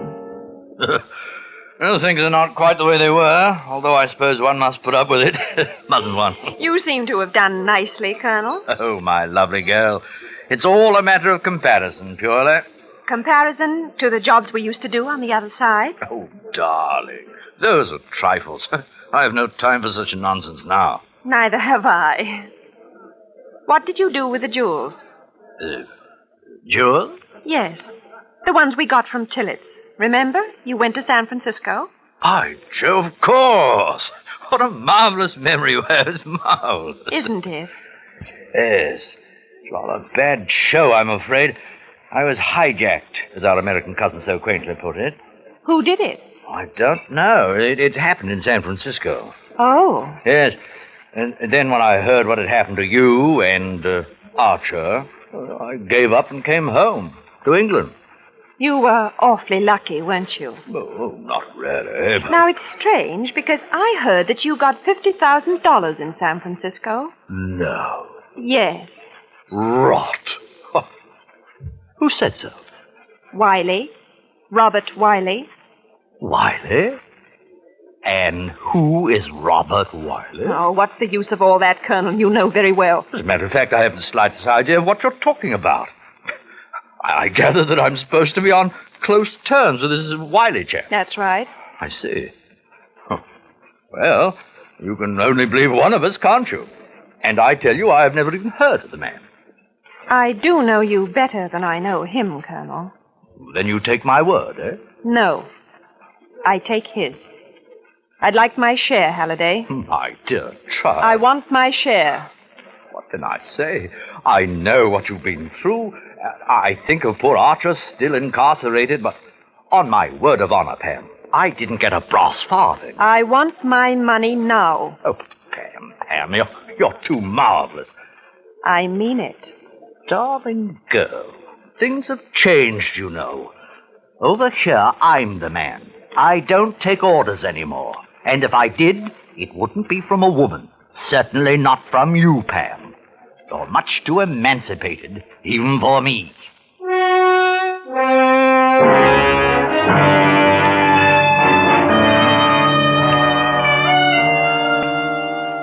I think I would have killed him then, in Scots. If I'd had a gun or a knife, I would have killed him.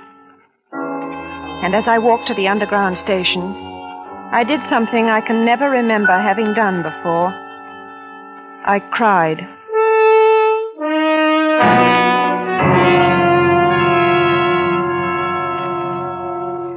When I got back to the hotel, I went to Wiley's room and told him what had happened. We were agreed we would have to work fast. And so that night we went to Halliday's flat. Who is it? Pam, may I speak to you for a minute? Oh, darling. Oh. Hello, Colonel. Dear girl, how are you? Come in.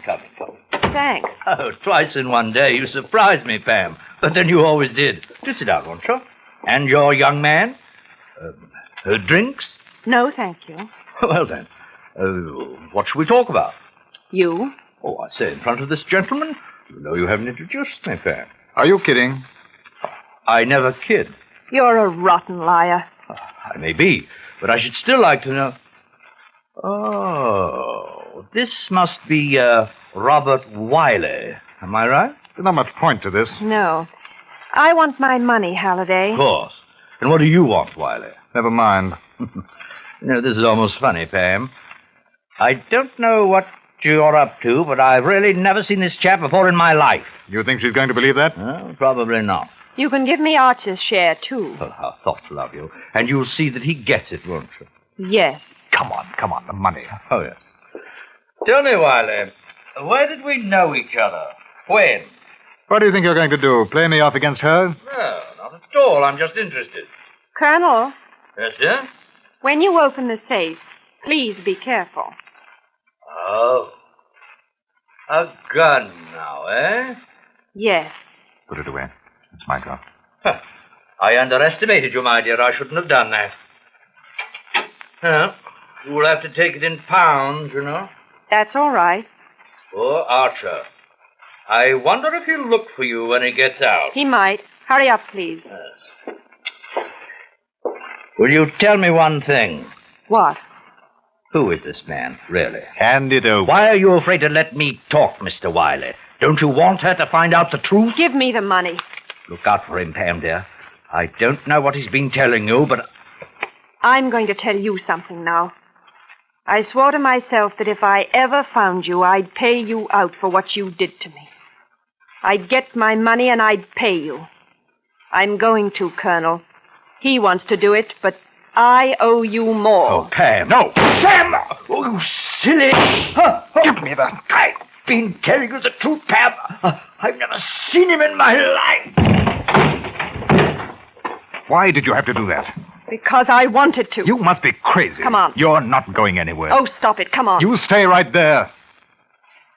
I've got to call the police. Police? Yes. Maybe you should have listened to him. What do you mean? I'm with International Insurance Company, a New York office. We knew the jewels had been sold, but we wanted to recover as much of the money as we could. You didn't know him? No. But I knew you'd be looking for him when you got out. We wanted to get you both together. Don't. Wait a moment. What? On the boat coming over, remember? You wanted to kiss me. Uh-huh. Perhaps I've changed my mind now. I think I have, too. I don't think we'd be happy together. You're not exactly my idea of the ideal wife, you know? If I ever get out, I'm going to kill you. If you ever get out, I deserve to get killed. Hello, Scotland Yard? I want to report a murder.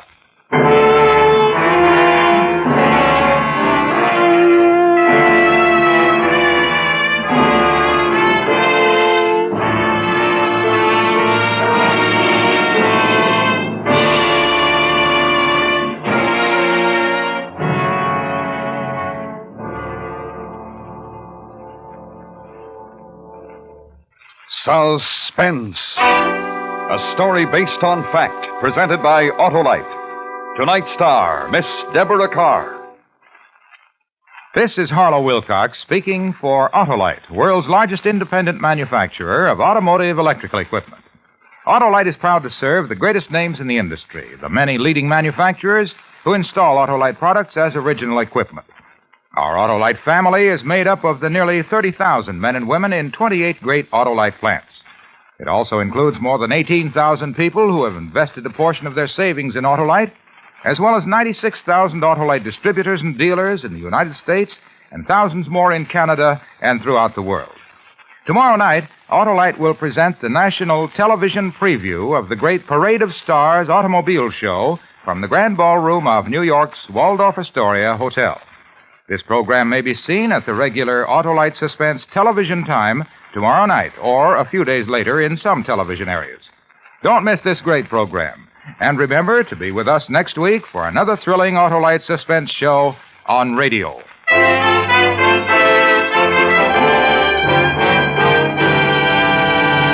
Next week on Suspense, our star will be Mr. Dan Duryea in a dramatization from your morning newspaper. The dramatic report of a cold-blooded killing and the awful consequences to its only witness. The story will be called Remember Me, and it will be heard on Suspense. The Lady Pamela was written for Suspense by Anthony Ellis. Suspense is produced and directed by Elliot Lewis, with music composed by Lucien Morawick and conducted by Lud Gluskin. In tonight's story, Ben Wright was heard as Robert Wiley and Joseph Kearns as Halliday. Featured in the cast were Peter Leeds, Larry Thor, and Ted Osborne. The Electric Autolite Company salutes the Boys Clubs of America on this first day of National Boys Club Week. Boys Clubs serve the boy, the community, and the nation. An investment in boys is an investment in America's future. This is the CBS Radio Network.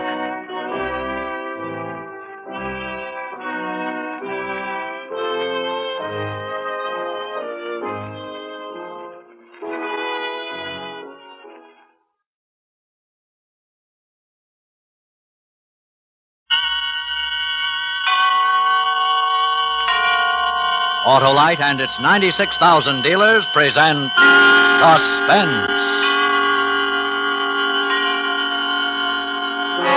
Tonight, Autolite brings you the story of a woman who holds death over her husband's head when the bough breaks, starring Miss Rosalind Russell.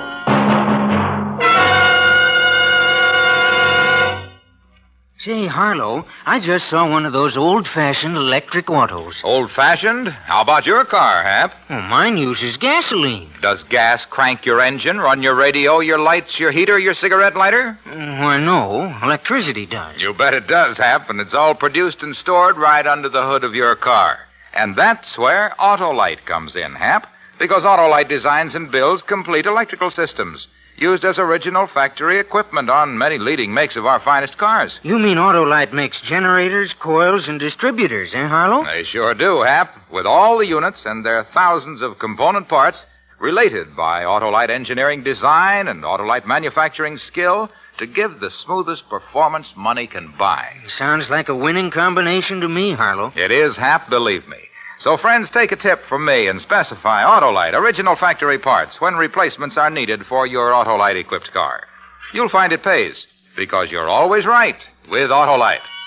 And now, with When the Bough Breaks and the performance of Miss Rosalind Russell, Autolite hopes once again to keep you in suspense.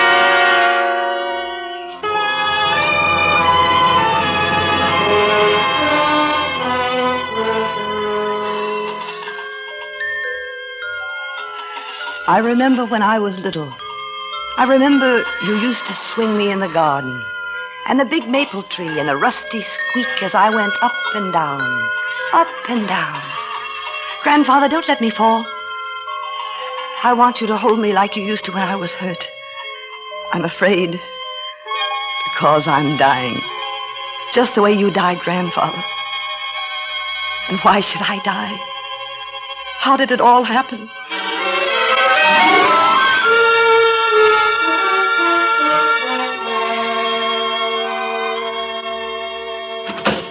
This is it, baby.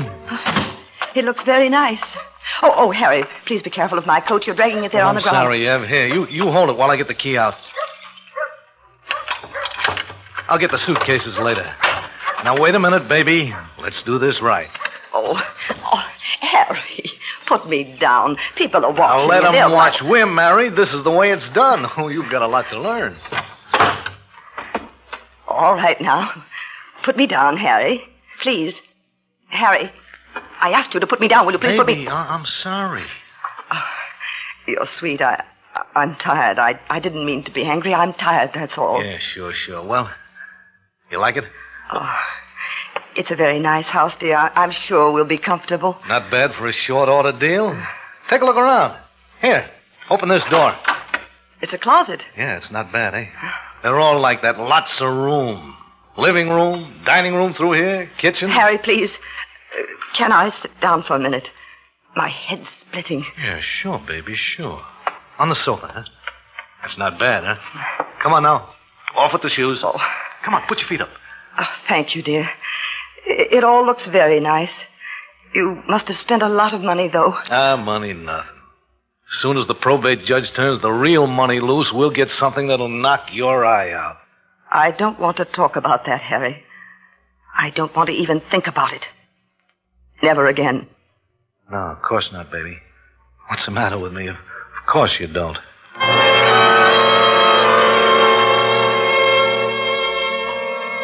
I don't want to think about it, Grandfather. But I have to talk about it to you. There'll be the lawyers to pay and the inheritance tax. I never realized how very much you were worth. But you never spoke much about money. It was always there ever since I can remember. Funny. I never thought about it until after you'd gone. Harry did, though. I lied to you about Harry. I'm sorry I didn't meet him the way I said. I picked him up, Grandfather, on the beach. I went looking for a man, and I found him. The man you chose for me was so weak. I wanted someone like you, like Harry.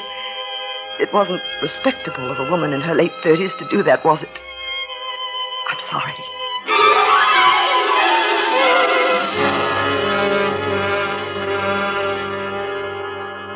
Well, honey, I guess you didn't know that I had a feel for interior decorating, did you? No, I didn't. Maybe when we get the dough, I can... Oh, yeah. I'm sorry, baby. I was figuring maybe I'd go in the business. Harry, how did you know they'd let me go? How did you know all this wouldn't be wasted, or maybe you'd be here with another girl? You're the girl, Mousie. Only you. Besides, they couldn't have pinned it on you. Why, I watched that jury. You're high class. They believed you. Yesterday. I didn't think I'd be married now and in a new house. I thought Oh, forget it. You've been acquitted, and that's it. From here on in... Harry! Baby, you're jumpy. Yes, I'm jumpy. Harry... Relax. Married couples have callers. Probably the next door neighbors. You stay right here. I'll get rid of them. Harry Stryker. Fancy meeting you here. What do you want, Corcoran? He doesn't say glad to see you. He doesn't say come in and have a drink. All he says is, what do you want, Corcoran? We're busy. No statements. No statements. You just got married, didn't you? You moved into a new house. Your wife beat a murder rap yesterday. No statement. You're news. Harry, make him go away. Harry, please. Mrs. Stryker. Well, congratulations on all counts. Marriage, murder, and money. All right, Corcoran, out. Are you kidding? You and Evie are good for 5 or 6 more front pages. You're my babies. My story of the year. I'm going to bounce you. You can beat me to it by walking out, but fast. Why don't you leave us alone? The trial is over. The state is finished with us. Why can't you be? Finished, Evie? You were acquitted, if that's what you mean. You can never be tried again for the same murder. And please... Not even if you said to me, it might amuse your readers to know, Mr. Corcoran, that I really did murder my grandfather. They can't touch you. I'm going to work you over, boy, so that you'll never chew a steak again. I would. Then get out. Okay. But first I came here to tell you something. Evie, go in the next room. No. What do you want, Mr. Corcoran? Oh, nothing much, Mrs. Stryker. I just wanted to tell you that I'm going to do a Sunday feature on you. I'm going to call it She Has Him in the Palm of Her Hand. No. Forget about us, please. Harry, give him some money. Tell him to stop. You couldn't pay me enough, Evie. The story of why you hold this guy's life in your hands is too good. What do you mean by that, Crack? I knew your wife would beat the case the minute I laid eyes on her, Harry. That holier-than-thou look, grandfather known by one and all to be a wretched old man, Meyerson as a lawyer. Cinch. You've written about those things, Mr. Corcoran. Don't you think that after all Wait the a minute. I'm leading up to it. The autopsy showed your grandfather had a disease that would have killed him anyway in a few more months. So, verdict, Well, suicide. why can't you understand that, suicide? He knew he was going to die. I don't buy it. But I buy this. Harry, you were never brought to trial because they couldn't tie you into it. You had an alibi for the night the old man drank that poison. Yeah, I wasn't there. The DA knew that you're a photographer, among other things, and had access to cyanide, but he couldn't hang anything on you. So you weren't tried for murder. She was. She can't be again. Not for that one. Harry, I'm tired of this. Mr. Corcoran is trying to frighten us, that's all. Will you ask him to leave? Now, hold it, baby. Go on, Corcoran, get to the point. Sure. Well, like I say, you weren't indicted. But you could be, if your wife talked. Talked? But there's nothing for me to talk about. What could I say? You could say that Harry got the cyanide for you, and you worked it out together to get the old man's money. Then they'd try Harry, not you, Evie, because you've been acquitted. I won't listen, I won't. Okay. So long, Corcoran. Sure. Don't get sore. If you didn't do it, you haven't got a thing to worry about, Harry. But if you did, you better be nice to Mrs. Stryker, because maybe someday she'll get mad. And if she talks, it's bye-bye, Harry. So long, Corcoran. You got him in the palm of your hand, Evie. Remember, they can't touch you for it.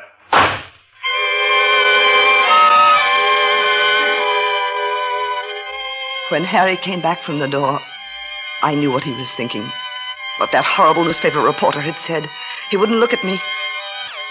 He just went to a table and poured a drink. I was afraid of him. I wanted him to hold me and tell me it was all right, like you used to. But he didn't. And then I wanted to run away. Anywhere. Get on a boat, fly, never see Harry Stryker again. Run, run, run! Where you going, baby? But I need some air. I thought I'd go Now, out. don't be silly. You don't want to go out there. Corcoran's probably still hanging around. Harry. What? What is it, Mousie? Harry, it's all right, isn't it? I mean, you don't believe what he said. No, of course not. He's a snooper, that's all. It wasn't the money, was it, Harry? You didn't want me just because of the money. Now, baby... I'm not pretty. I'm not clever. You don't love me, do you? Why should I attract a man like you? It was the money, wasn't it? You're upset, baby. Look, go lie down, will you? It's okay. Everything's okay. Say it. Say you love me. You never have, please. Harry. Harry, look at me. Tell me you think I'm pretty. Harry, say nice things to me. Tell me you love me. Harry, Keep please. your voice down. Corcoran's still outside. He's listening. That was it then. All the time. That's all you cared about, the money. It's never been me. All I wanted was to love you and to have you and to be... I'll get you a drink. No. Oh, I wish I were dead. I wish I'd told them the truth. I should have said, I'm guilty. We're both guilty. Harry and I did it. We murdered him. We murdered Grandfather. Baby, don't ever say that again. Not even to yourself. Don't even think it. When he finished what he had to say, he just looked at me. There was death in my new husband's eyes.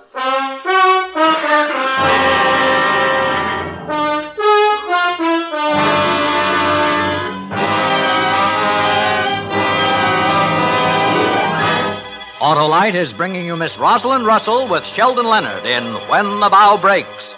Tonight's production in radio's outstanding theater of thrills, Suspense.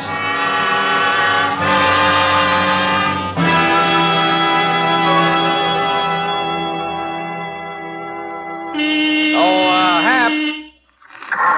Hey, Hap. Hey, Hap, what are you doing? Oh, why, Harlow. I was just proving to myself how important the Autolite electrical system is to my Autolite-equipped car. Well, it's the lifeline of your car, Hap. And Autolite designs and builds complete electrical systems, including the coil, distributor, generator, and starting motor for many leading makes of our finest cars. Autolite electrical systems are built to give you the smoothest performance money can buy. I'm sure glad my car's Autolite-equipped. Right, Hap. So, friends, because the electrical system of your car is so important to the smooth, efficient, and economical operation of your car, it will pay you to treat your car occasionally to a checkup. at your nearest authorized Autolite service station, whose name is listed in the classified section of your telephone book, or at the dealer who sells your make of car. In either place, or at the garage or repair shop displaying the Autolite Original Factory Parts sign, you can be sure of getting Autolite Original Factory Parts in case your Autolite-equipped car needs replacements. And you'll find it pays, because you're always right with Autolite. And now, Autolite brings back to our Hollywood soundstage Miss Rosalind Russell in Elliott Lewis's production of When the Bough Breaks, a tale well calculated to keep you in suspense.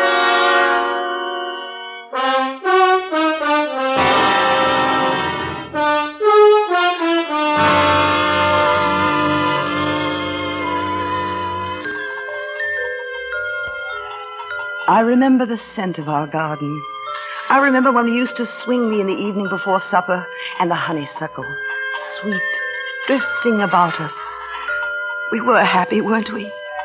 Not like the sadness that came afterwards, and the bitter taste that isn't the taste of honeysuckle. Why am I dying, Grandfather? Where are you? Hold my hand, that I shan't be afraid of the dark. Afraid of Harry standing there so close. This dark, angry face looking down at me. You've got to get hold of yourself, Evie. Do you hear me? Yes, all right. This is no good. Don't you see what Corcoran wants? If he can get us at each other's throats, he'll have us and his lousy story. But I wouldn't do anything to hurt you. How can you think such a thing? You've got to get straightened out. The way you are now, you'll spill over the first time anyone puts pressure on you. I won't, Harry, honestly. I'll never say a word. I won't. I just want to be happy with you. I want you to love me. Sure, baby, sure. But you got to understand, like Corcoran says, it's my neck now, not yours. We've got to be careful. Harry, maybe if I went away somewhere, alone, maybe I could rest and forget the trial and go somewhere and rest. I'll come back. You wouldn't have to worry about me saying anything. Everything will be all right when I come back. You'll let me go, won't you, Harry? You wouldn't do anything to stop me. Harry! Shut up, will you? Harry! Oh. Cut it out. Oh, honey, I didn't want to do that. You got to believe me, I didn't. When you see what you like, I've got to watch you, take care of you. You hit me. Nobody ever hit me. Ever. It's all right, Mouse. Don't touch me, don't. There, you see, all of a sudden you're afraid of me, and it's just because of that Corcoran guy who... Look, you mustn't be afraid of me. We're in the clear, don't you see? It's all downhill now. Your grandfather was already dying, only we didn't know it. So when we did what we did, then luck was with us. So we're in the clear. They couldn't prove anything against you then. They can't now. I've always been afraid of you. I've always done what you wanted me to do. Part of it was because I loved you, but most of it because I'm afraid.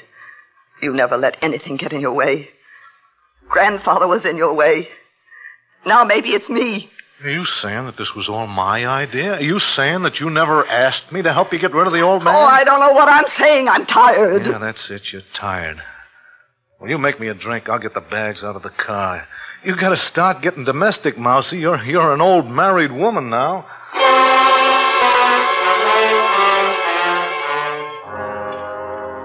He went out to get the suitcases, but left the front door open. It was too cold to leave the door open. He wanted it that way so that he could see me or hear me if I picked up the telephone.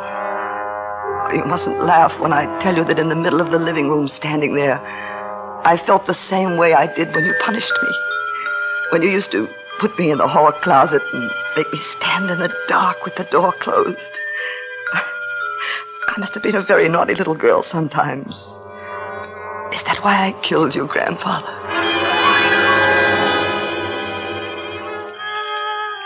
That night I had a dream. It was a funny dream. There was an enormous alarm clock in the middle of a field. The sun was shining, and you and I were dancing in time to the ticking of the clock. Then Harry came along, and he tried to dance too, but he was clumsy and tripped and fell down. He waved his arms, and his mouth went open and shut, but we couldn't hear him because of the ticking. Oh, we laughed so hard.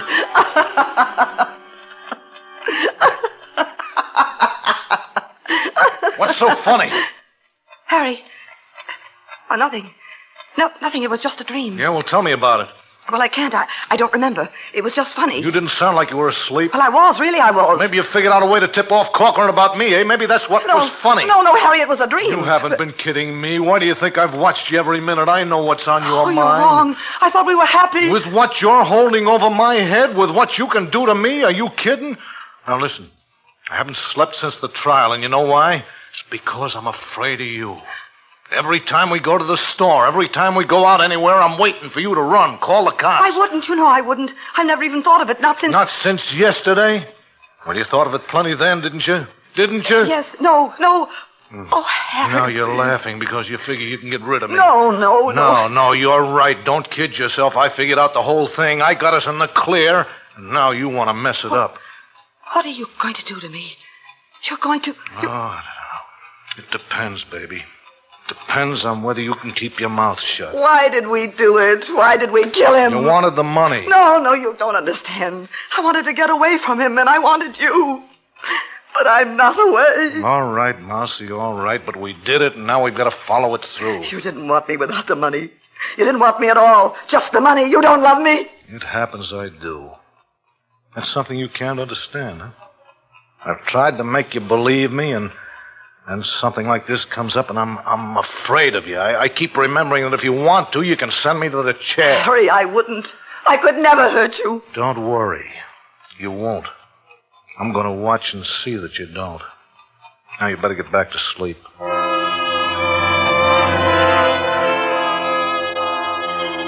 The next day, he didn't talk to me at all. He didn't say a word. We just sat around the house, and I felt ugly. I prayed I'd suddenly be beautiful, because then he'd trust me, and he'd know that I wouldn't hurt him. It was after lunch that he went into the kitchen. I wanted to watch him now, just as he was watching me. I couldn't bear to have him out of my sight. Supposing he went out the back door, around the front, and crept up quietly behind me. I got up, stood behind the dining room door, looking through the crack. He was taking down a vial from the closet where he kept his photographic things. I couldn't see a label, but I knew what it was. He put the vial in his jacket pocket and closed the closet. I was going to be murdered with cyanide, the way you were, Grandfather. You stay here and keep quiet. I'll answer the door. I don't want to hear a sound out of you. Good afternoon, sir. I'm your Daily Times delivery boy, and I've come to welcome you into our community. Yeah, sure, okay. Some other time, huh? As a service to you, so that you may keep abreast of world events, your newspaper, the Daily Times... Now, look, buddy, we don't need a paper. Go peddle them somewhere else. Please call someone. Tell the police. Sorry, kid, we're not interested. Shut up. I'll get back in the living room. I should have known that... Oh, you crazy... I ought to kill you for trying that. I ought to kill you.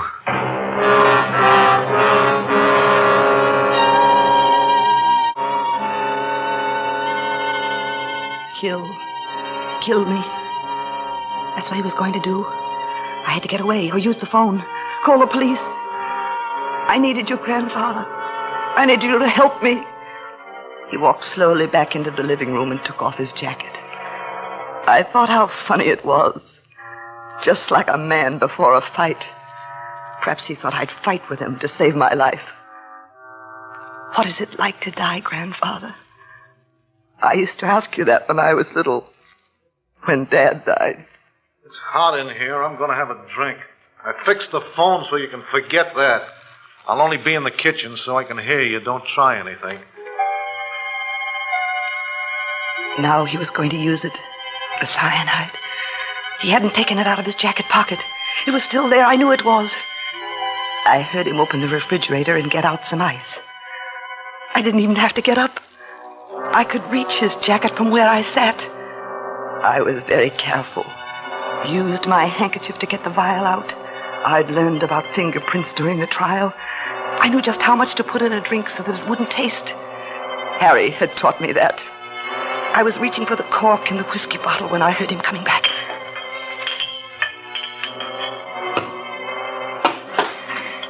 Forgot the ice. He hadn't seen me. He hadn't. I took the cork out of the whiskey bottle and emptied the vial of cyanide into it. That was all. It was done.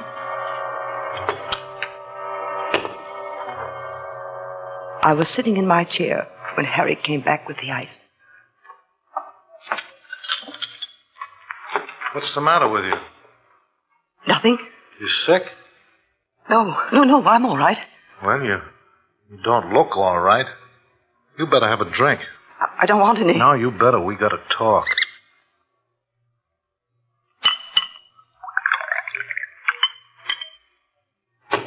Here you are. This'll fix you up. Drink it straight. Here. No, Harry. I don't want it. I can't stand the taste of it, please. Now, there you go again. You're getting hysterical. Now, come on. This'll settle you down. No, I won't. I won't. Let go of me. It'll make me sick. Please, Harry, don't make me. Here. Harry, you know I never drink, Harry. I don't want it. It won't kill you. No. Would you rather have me slap you around? Now, cut it out. Drink it. No, come on, Harry, drink Harry, it. No. Look, Harry.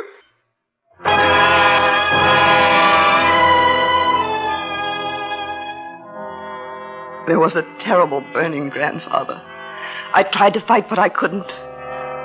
And I saw Harry fade away, further and further, until he was miles above me, leaning down and calling to me. I could see his face, so frightened. Then there was nothing.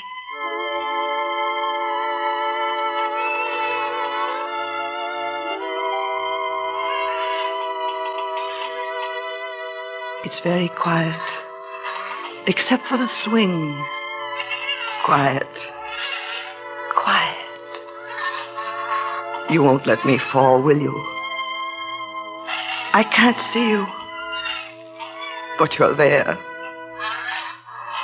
Hold my hand, Grandfather. I don't want to be alone.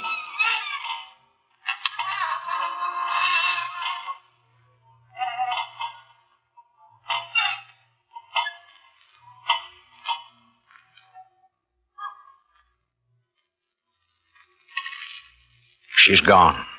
I'm surprised you held on so long. Cyanide cases are usually faster. Cyanide? Hey, wait a minute. No telling. Okay, come on, Stryker. We're going downtown. Well, what are you talking about, cyanide? What do you mean? Didn't you know? There was an empty bottle in your jacket pocket. Your prints all over it. On the glass she drank from, too. Well, yeah, sure they are. She was having hysterics, so I made a drink from it. Cyanide never cured hysterics, Harry. Oh, look, I didn't do it. Listen, I didn't kill her. Like you didn't have anything to do with her grandfather's murder, I know. What was the matter? She threatened to talk? I didn't do it, I tell you, I didn't. Okay, so you didn't do it. Come on. Now, look, don't you understand? I put that cyanide in my pocket because I was afraid that she'd use it on me. I wasn't going to kill her. I was just trying to quiet her down. Brother, when you quiet them down, they stay quiet. Let's go.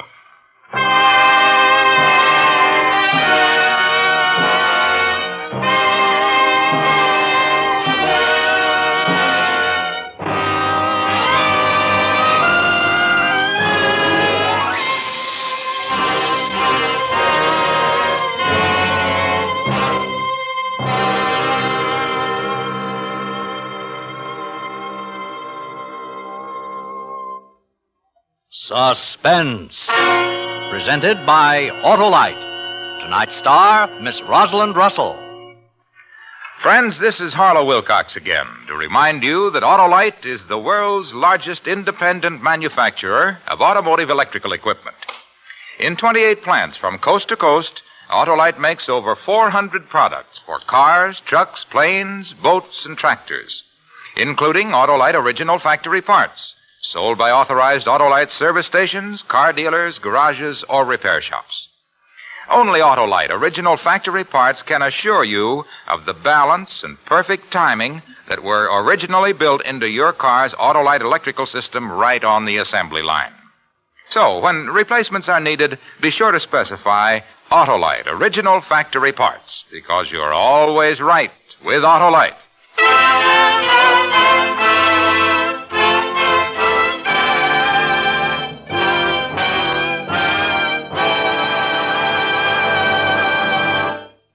Next week on Suspense, our stars will be Phil Harris and Alice Faye in Death on My Hands.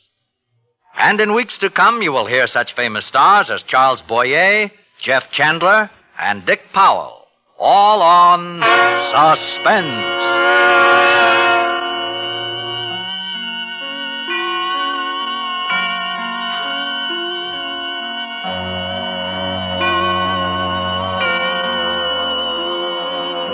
Suspense is produced and directed by Elliott Lewis, with music composed by Lucien Moorehhead and conducted by Lud Gluskin. When the Bough Breaks was written for Suspense by Anthony Ellis, from a story by Sheldon Leonard, who was heard as Harry. Others in tonight's cast were Joseph Kearns, Barney Phillips, and Jeffrey Silver.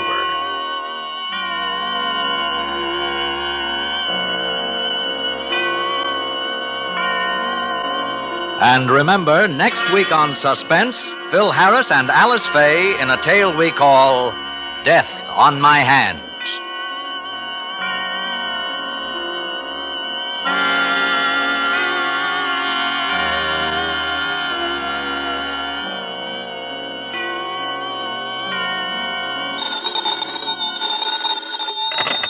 You can buy Autolite electrical parts, Autolite Stay-Full batteries, Autolite standard or resistor type spark plugs at your neighborhood Autolite dealers.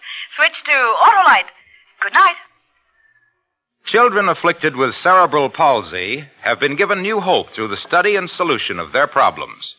United Cerebral Palsy is now making its appeal for funds to fight this crippler. Mail your contribution to Palsy, 50 West 57th Street, New York 19, New York. This is CBS, the Columbia Broadcasting System.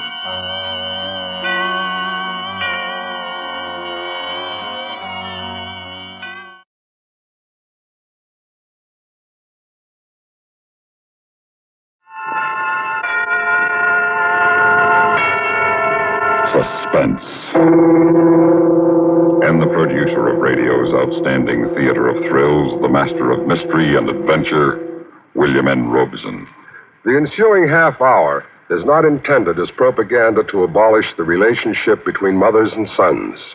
The twin institutions of filial piety and motherhood have survived too long under the aegis of the Fourth Commandment to stand in any grave danger of dissolution by a single dramatic diatribe. No, the tale you are about to hear merely seeks to point out that there can be too much of a good thing. And as someone said, be moderate in all things. We cry forbearance to mothers and beseech sons to render fully unto them only those things which are theirs, reserving all else for the women who will become the mothers of their children. Listen then as Miss Agnes Moorehead stars in Don't Call Me Mother, which begins in just a minute. Here's Frankie Lane. I never feel like singing with a bad cold, so I take wonderful four-way cold tablets to relieve my cold misery fast. Right.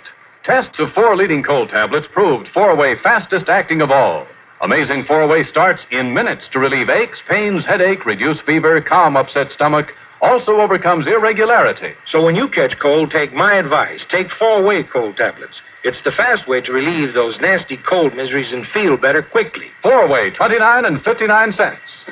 Here's a word about another fine product of Grove Laboratories. Does dandruff dull your hair, leave scalp itchy? Get Fitch Dandruff Remover Shampoo and get rid of unsightly dandruff in 3 minutes. 3 minutes with Fitch regularly is guaranteed to keep embarrassing dandruff away forever. Apply Fitch before wetting hair. Rub in 1 minute. Add water. Lather 1 minute. Rinse 1 minute. Every trace of dandruff goes down the drain. 3 minutes with Fitch, unsightly dandruff's gone. Fitch can also leave your hair up to 35% brighter. Fitch Dandruff Remover Shampoo. And now, Don't Call Me Mother, starring Miss Agnes Moorehead. A tale well calculated to keep you in suspense.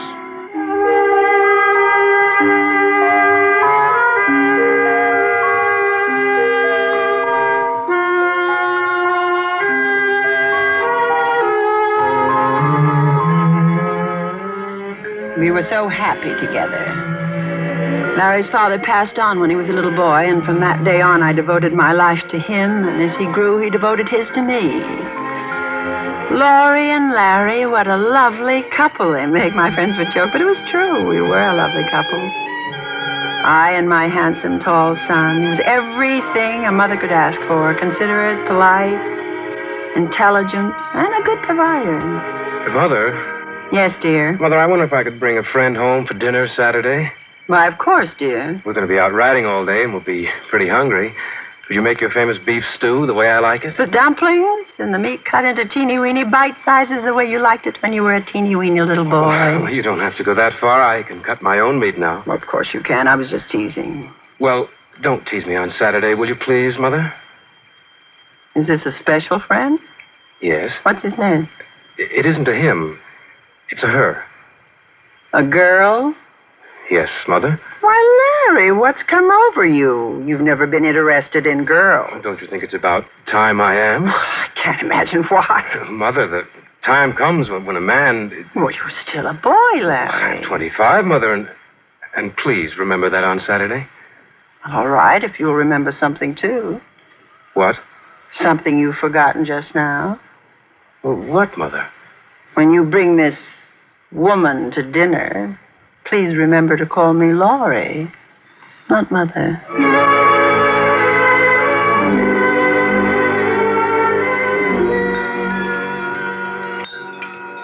Do have another piece of persimmon pie, Roberta. Oh, I really couldn't, Mrs. Ryder. It's delicious, but I couldn't eat another bite. Larry, you will. No, thank you, Mother. Laurie? But you've hardly eaten a thing, dear. I've had 2 pieces, Laurie. Such a wonderful dinner. I don't think I could ever learn to cook a meal like that. Oh, I don't know. It just takes practice. Oh, I could never find the time. What with my job? Well, no matter what, I've always managed to have a hot meal on the table for my Larry, haven't I, dear? Yes, Laurie. Some more coffee, Roberta? Thank you, Larry.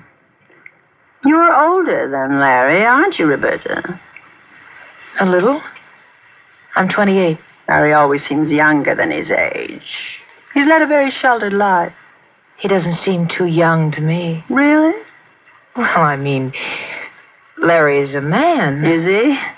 Well, I suppose to a mother, a son never really grows up. But then you wouldn't know about that. I hope to, someday. Well, I'm sure you will. When the right man comes along for you. Mrs. Ryder, the right man has come along for me. He has? Well, congratulations, my dear. I hope you'll be very happy.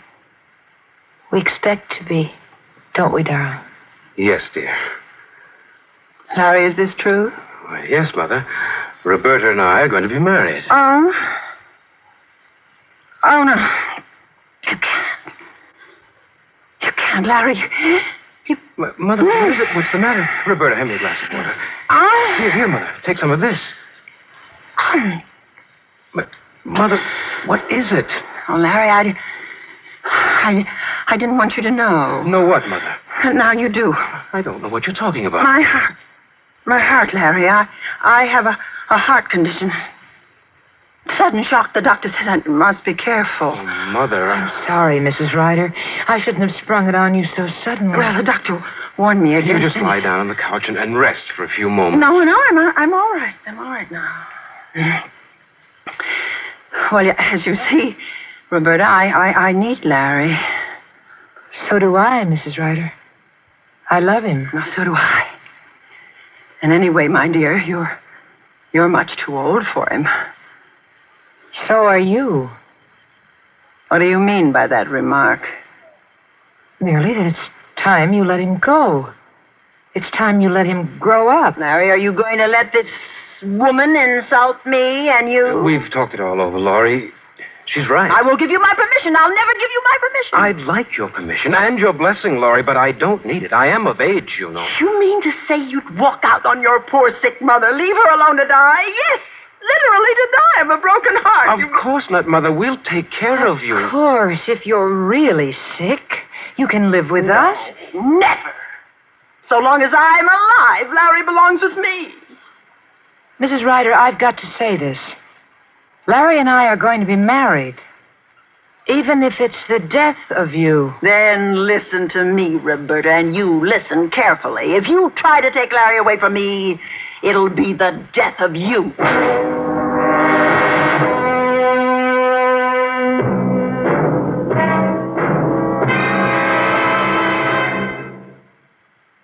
Doodle, you know about the little white tablet in the little green pocket roll, just a-waiting for the moment when you need 'em to bring your acid indigestion under control. Tums are the little white tablets in the little green pocket roll. Tums for the tummies, Tums, bring relief quicker than you'd ever guess. Best for any kind of acid distress. Keep 'em handy in the pocket roll. Keep your tummy under Tums control.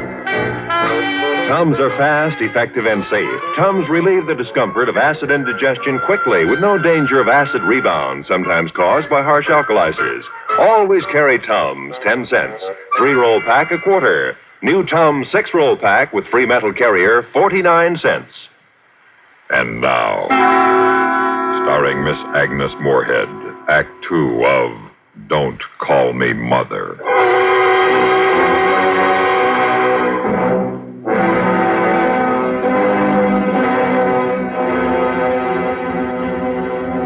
It was wrong. All wrong for Larry to get married.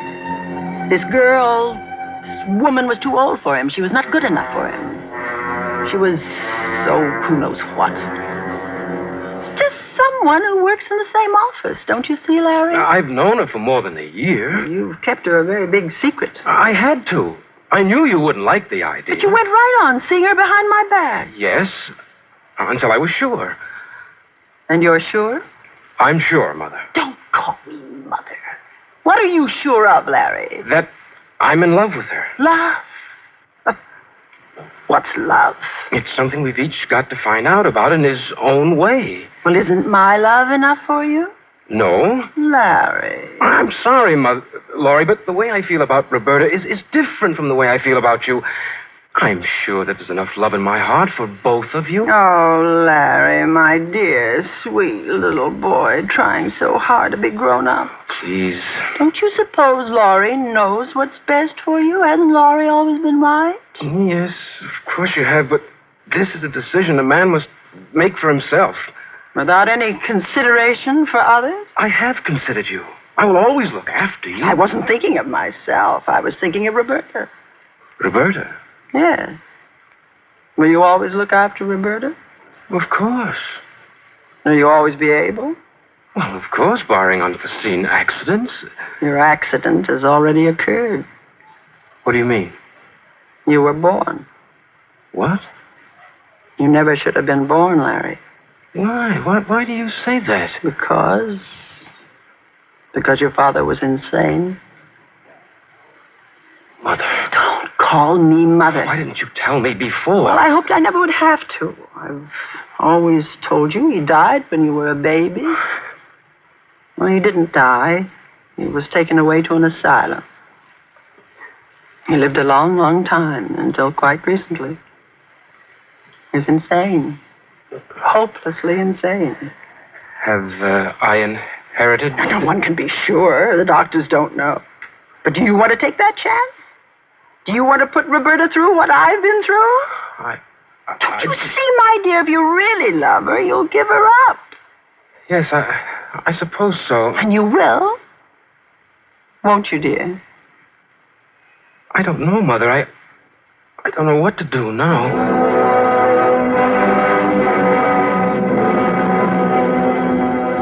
I've never heard a more cockeyed story in my life.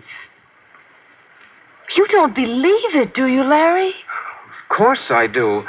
Do you think if this were true, she could ever have kept quiet about it so long? Why not? Because she thrives on emotional blackmail. She'd have used this long ago to get her way.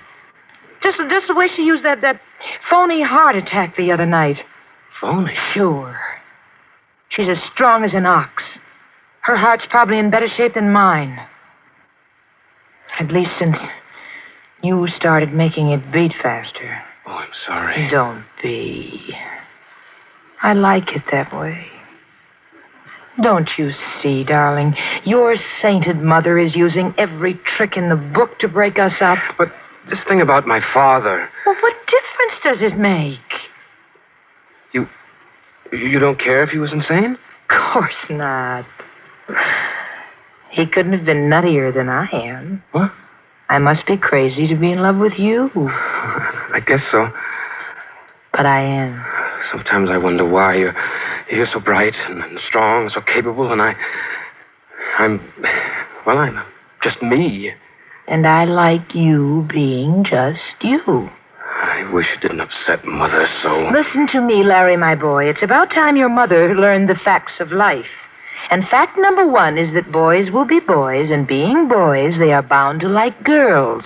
And the girls they like are never, never, never the girls their mothers like, because their mothers don't like any girls messing around with their little boys. Yes, I suppose you're right. You know darn well I'm right.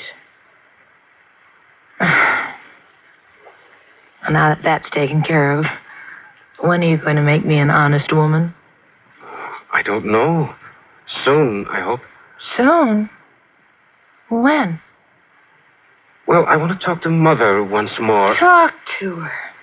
You can't talk to her. Tell her. Tell her we're going to get married. And then tell her for me to drop dead. But he didn't tell me anything until it was too late. And, so, Mother... Don't call me Mother. Laurie, we just dropped by to tell you we were married this morning. Oh. What do you expect me to do? Well, I'd like to know that you don't hold any hard feelings against me. You know my feelings in this matter. They haven't changed. This may sound corny, Mrs. Ryder, but it would be nice to begin our married life with your blessing. You get no blessing from me, you kidnapper. Oh, come now, Mrs. Ryder. You're a witch. Strumpets, you're a thief. Well, let's go, Larry. We're not getting any place. You can't take my son from me. He's mine. He'll always be mine. Nothing you can do will ever change that. Love him. Go on. Love him as much as you know how. Give him everything you have. It'll mean nothing to him because you aren't me. Go on, take him away. Take him to the ends of the earth and he'll come back to me. Because he was meant for me, and I was meant for him. Laurie and Larry. And everybody's saying what a lovely couple they make.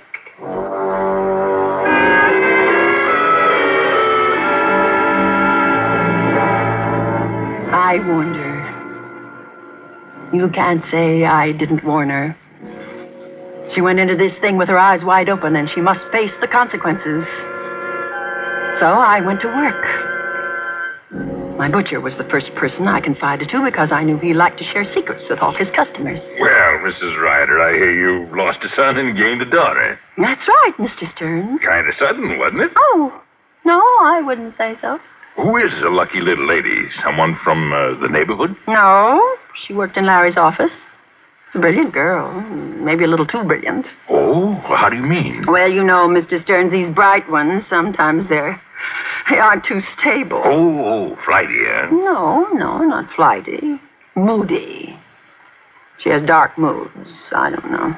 Well, now, that could be hard on Larry. Oh, don't you worry about Larry. He can always count on me to cheer him up. That's right, Mrs. Ryder. He's a lucky boy to have you for a mother.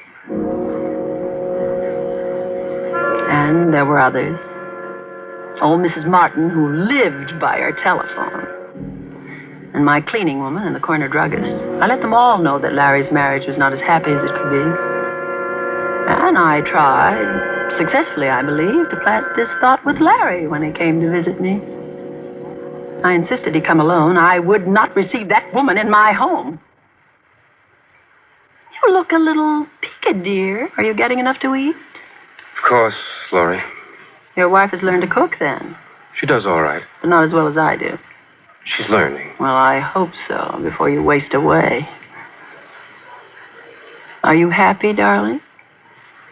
Truly happy? Yes, I'm happy. You don't seem to be. What is it, dear? What's worrying you? Nothing. Come on now, tell Laurie. I promised not to. We've always been honest with each other, dear, and that must never change. Now, what's troubling you? All right, then. Roberta's going to have a baby. Oh. Yours? Why, yes. But you aren't sure. Oh, no, but... You can't be sure, can you?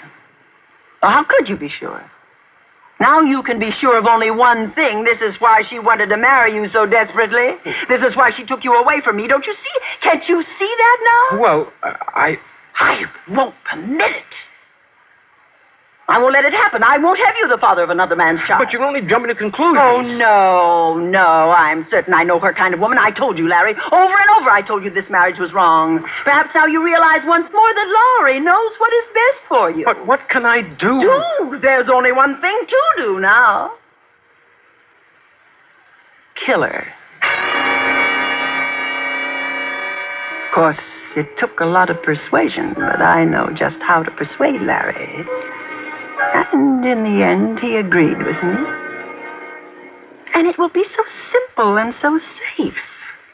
Everyone knows she's a creature of dark moods. Everyone knows that for days on end she doesn't speak to you. That she goes for long automobile rides by herself at night. How does everybody know this? I've told them. But it isn't true. Well, they think it is. You've been planning this for a long time, haven't you? Since the day you got married. You're a wicked woman. You belong to me, and I belong to you. You know that, don't you, Larry? Yes, God help me, I know it. Now, you know what you're to do. Turn out on the coast route, 1.5 miles below Gull Point. There's no guardrail. You let the car roll and jump just before it goes over. It's more than 100 feet to the surface. Why do I have to do it? I don't hate her, you do. Why don't you take that gun you keep in your desk and just shoot it? And have the gun traced in the fingerprints? Use your head, Larry. This way it'll look like an accident, a brake failure.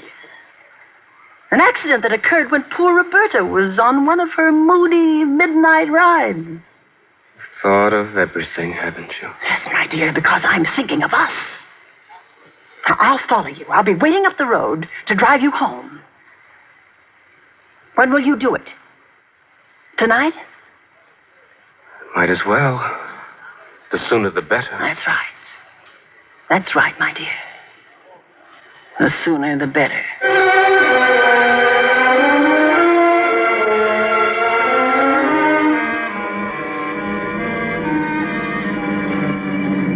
What are you stopping for, Larry? This turnout. Let's look at the view a minute. Oh. It is lovely, isn't it? Sliver of the moon across the water. Let's walk out to the edge. Come on, we can get a bit. Wait, we're not supposed to? Supposed to what? Nothing.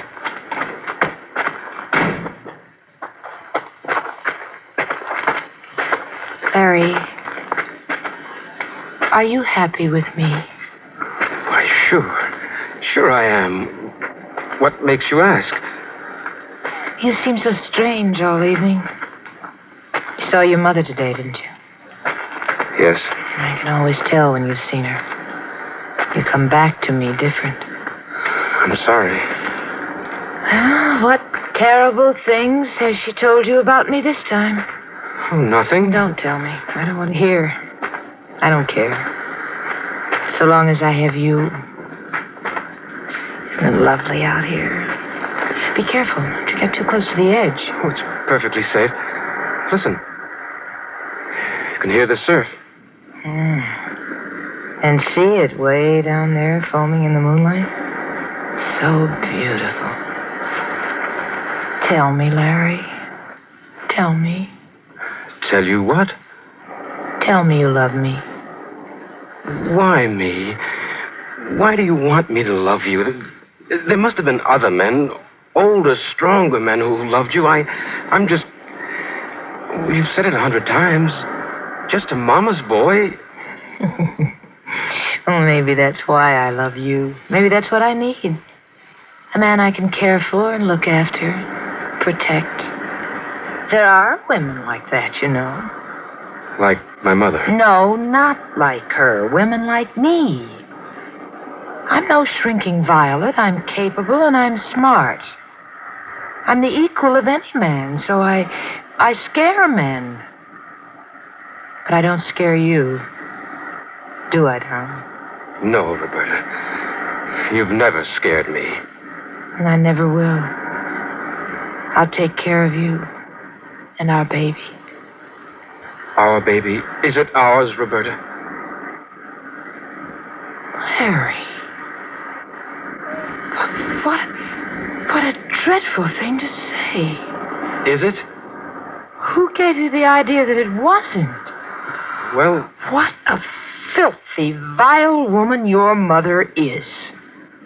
She will stop at nothing. That's right, Roberta. Mother, you're supposed to be waiting in the car. You're supposed to be doing what I told you. Get your hands off me. I warned you. Let go of me. Help me, Larry. I'm sleeping.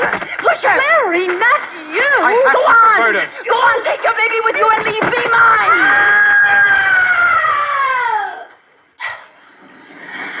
Oh, God, Mother. What have we done? Don't call me Mother. It only took a moment to release the handbrake on the car, send it rolling over the cliff, and Roberta's accidental death was complete. It was all over and done with, and Larry and I were back together again.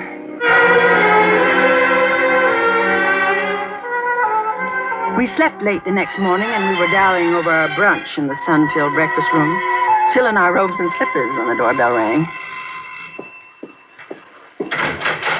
Yes? Mrs. Ryder? Yes. Want to talk to you, ma'am. Well, I'm afraid I'm not dressed. It's all right. We don't mind. Well, just a minute. You can't come in here like this. Who are you? Police? Police? Lieutenant Ross, homicide. This is Sergeant Abbott. Morning, ma'am. Well, what is it? What's happened? What do you want? Just want to ask a few questions. You have any idea where your son is, Mrs. Ryder? Yes. He's in the other room. Well, he'd better hear this, too. Will you call him? Larry? Yes? Some men are here. They want to talk to you. This is the police. Police? What do they want with me? Mr. Ryder, when did you see your wife last? Last night at dinner. Why? She's dead, Mr. Ryder. Dead? Oh, Larry, how horrible. Her body was found on the rocks near Gold Point this morning. Car went over, too. Larry, I told you shouldn't let her go out alone on those long rides at night. She was in the habit of driving alone at night? Oh, yes, whenever she got into one of her moods. You weren't home last night, Mr. Ryder? No, I slept over here. Have an argument with your wife last night? No. Was she in one of her moods last night? You might say so. Well, where were you last night, Mrs. Ryder? I was right here with Larry. We watched TV until quite late. You sure of that? I can prove it. Larry was with me. Just what are you driving at? This. You recognize it, Mr. Ryder? It's a wristwatch. I gave it to her for a wedding present. Do you know there was a message engraved on the back of this watch? No. The letters are so tiny it looks like a design until you put it under a magnifying glass. Message? What does it say? It says, I have only one enemy in the world. If anything should happen to me, my mother-in-law will be the cause. Oh, that vicious witch. Why can't she let us alone? Why does she have to come back from the dead to haunt us? No, Mother. Don't you call me Mother. All right. I won't call you Mother. A word is too good for you. You're the vicious witch. You're the one who's evil. Why couldn't you have left us alone? Why couldn't you have let Roberta and me live our own lives? Oh, my heart. I'm going to faint. Go ahead, faint. Drop dead. I'm smelling salts. It's in the desk here. Gentlemen, the inscription on my wife's watch is correct. My mother murdered her. All right, up with your hands, all of you. Drop that gun, Mrs. Ryder. Oh, no, and don't either of you. Put it away, madam. Somebody's liable to get hurt. Indeed, yes, someone's liable to get killed. But I won't put it away till I hear my son out. Well, Larry, did you have something else to say? Not much. Only that you killed her, and I hope you hang for it. This is your last word to your mother? You haven't been a mother to me ever. Parasite, a leech, a selfish, aging hag, but no mother. That's all you have to say. That's all. And this is my reply, dear Larry. Hey, grab her, Let me go. I got the gun. Let me go. I got her. Let me have it. Let me use it on myself. I must join Larry. We've always been together, Larry and I. You mustn't separate us now. You don't realize how it is with us. Laurie and Larry, such a lovely couple, people always say.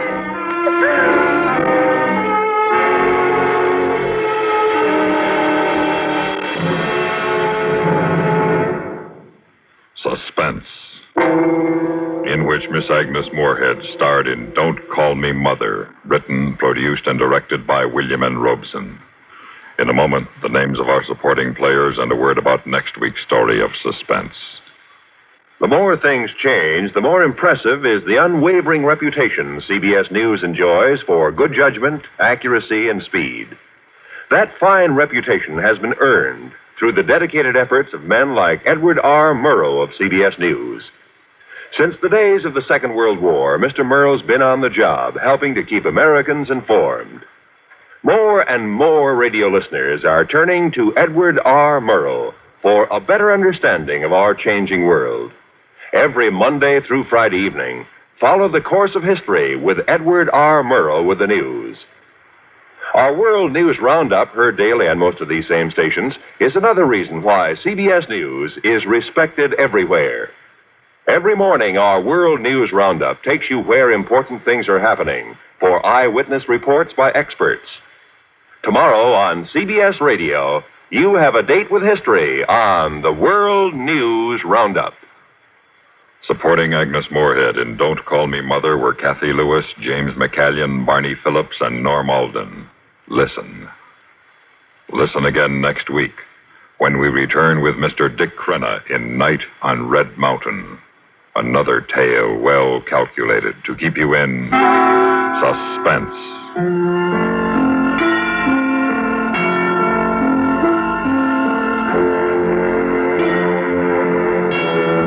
Tonight, Miss Miller stars on the CBS Radio Network.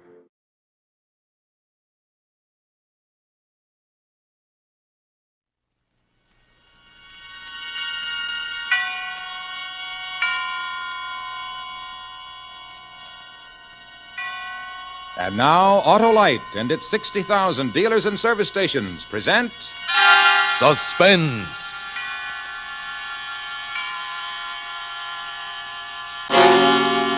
Tonight, Autolite brings you the Academy Award nominee, Miss Jane Wyman, in a dramatization of the outstanding mystery novel, Catch Me If You Can. A suspense play produced and directed by Anton M. Leader.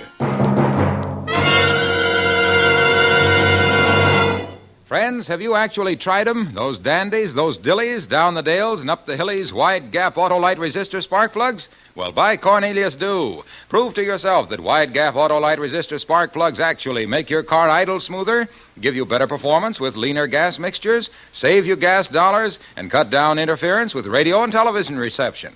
My, oh my, if you want to see a satisfied, smiling guy, switch to Autolite resistor spark plugs. Only the Autolite Company offers car and truck owners everywhere their sensational advantages. So head for your nearest Autolite dealer and replace old narrow gap spark plugs with wide gap Autolite resistor spark plugs. Remember, be right with Autolite. And now, Autolite presents Jane Wyman in a tale well calculated to keep you in suspense. Let me tell you. Let me talk as long as I can. It's my last chance to explain about Phil and all the trouble I had afterwards. Phil got me into this mess the night he died. I sat near his bed, waiting for him to fall asleep, and he said, Margot, was there anything in that milk you gave me tonight? Well, of course, darling. Dr. Landers prescribed it. A sedative. Oh?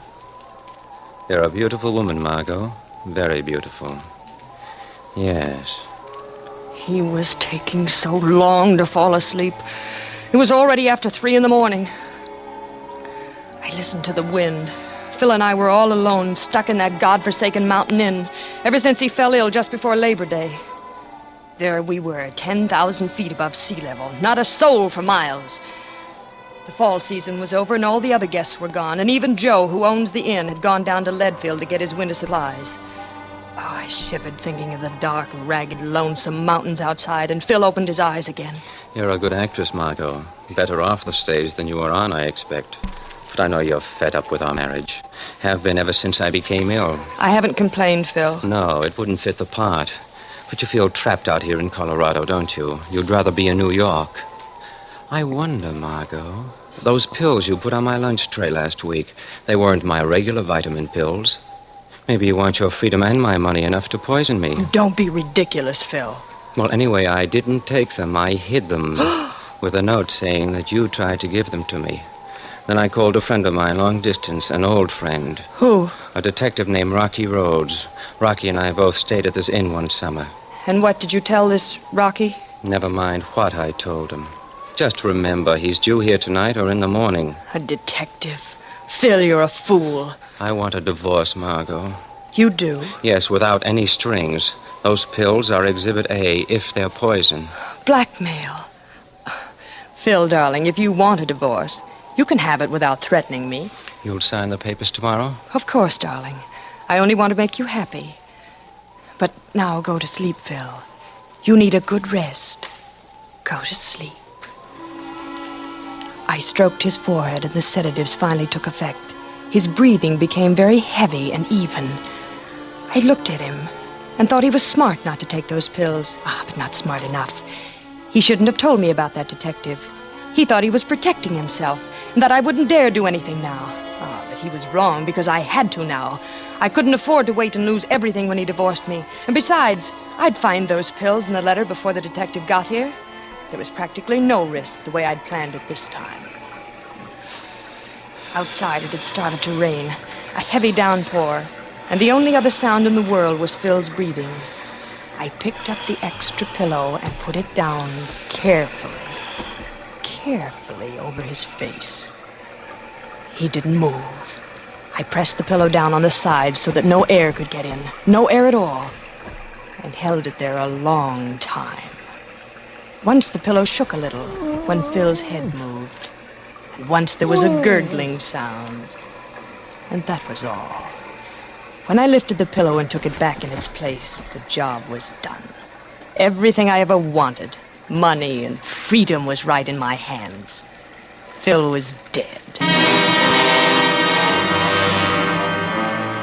Dead of a heart attack, Dr. Landers would say. Oh, but wait a minute. Unless someone found those pills with the note from Phil. Phil hadn't died of poison, so I was safe. But there would be questions. Questions I didn't want to have asked. I had to find those pills myself. I started to search. First, the pillow under Phil's head. No. Then the nightstand beside his bed. And the desk under the window. No. Where could he have hidden it? After all, the bell. Could it be Phil's detective already? Rocky Rhodes? I'll have to be very careful. Just a minute. I'm coming. Just a minute.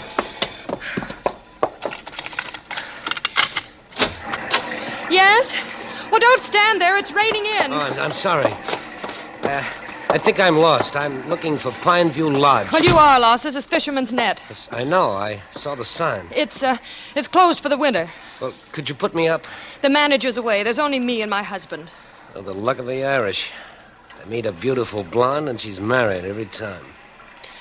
You wouldn't turn me out in this storm. I'm soaking wet. I'm afraid please, just tonight. In the morning, I'll get my bearings. Well, if it's only for one night. Yes, that's all. Thank you. Oh, what a vacation. Where are you from? Chicago, newspaper man. My name is Mike Sheldon. How do you do, Mr. Sheldon? I'm Mrs. Weatherby. How do you do?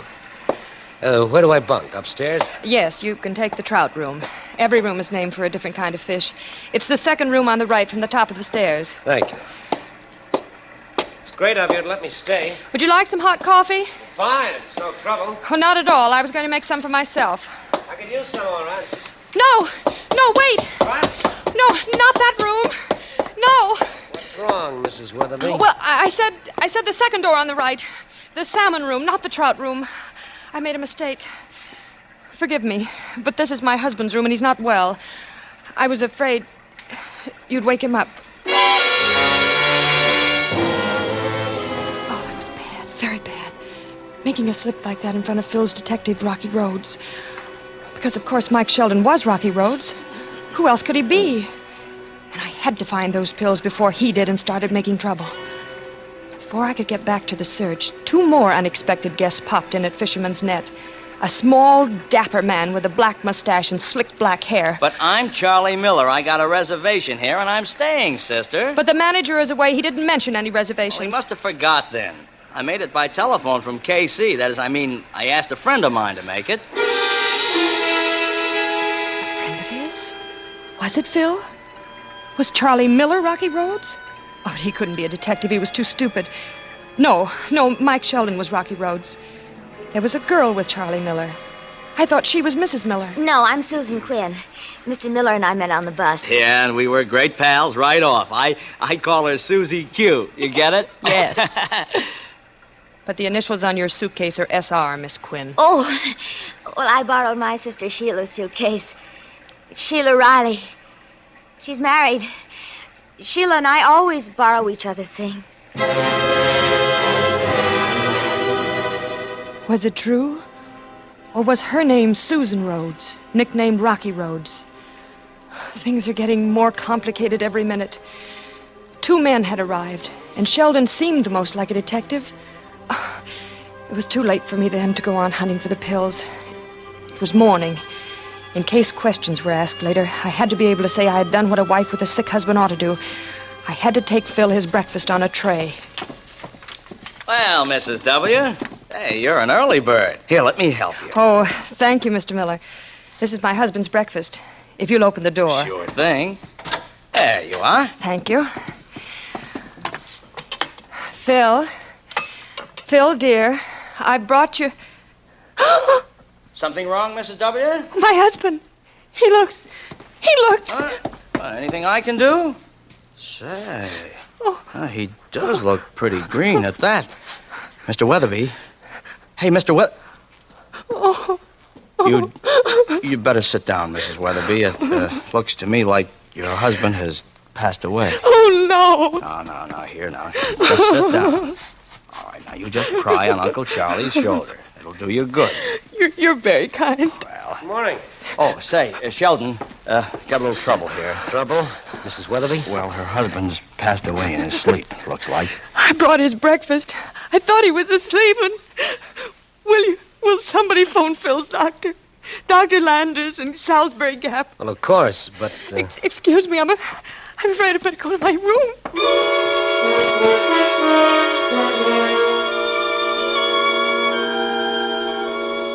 Mrs. Weatherby. Mrs. Weatherby. Oh, Miss Quinn. What happened? Have I been asleep? Oh, when you got to your room, you fainted. I still feel rather faint. I brought you some brandy. Could you drink a little? Not now. I couldn't. Where's Mr. Miller and Mr. Sheldon? They're moving your husband's body. No, they mustn't. Well, Dr. Landers told Mike to on the phone. The rain turned to snow during the night, and he won't be able to get here because of the storm. Not until the snowplow gets through. So he thought it best we put Mr. Weatherby... Not outdoors? No. There's a hillside cellar out back. Oh, yes. What else did Dr. Landers say about Phil? He said it must have been a heart attack.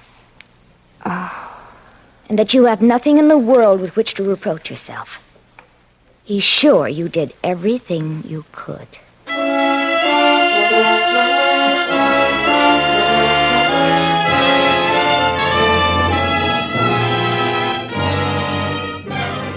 For suspense, Autolite is bringing you Miss Jane Wyman in radio's outstanding theater of thrills, Suspense. Say,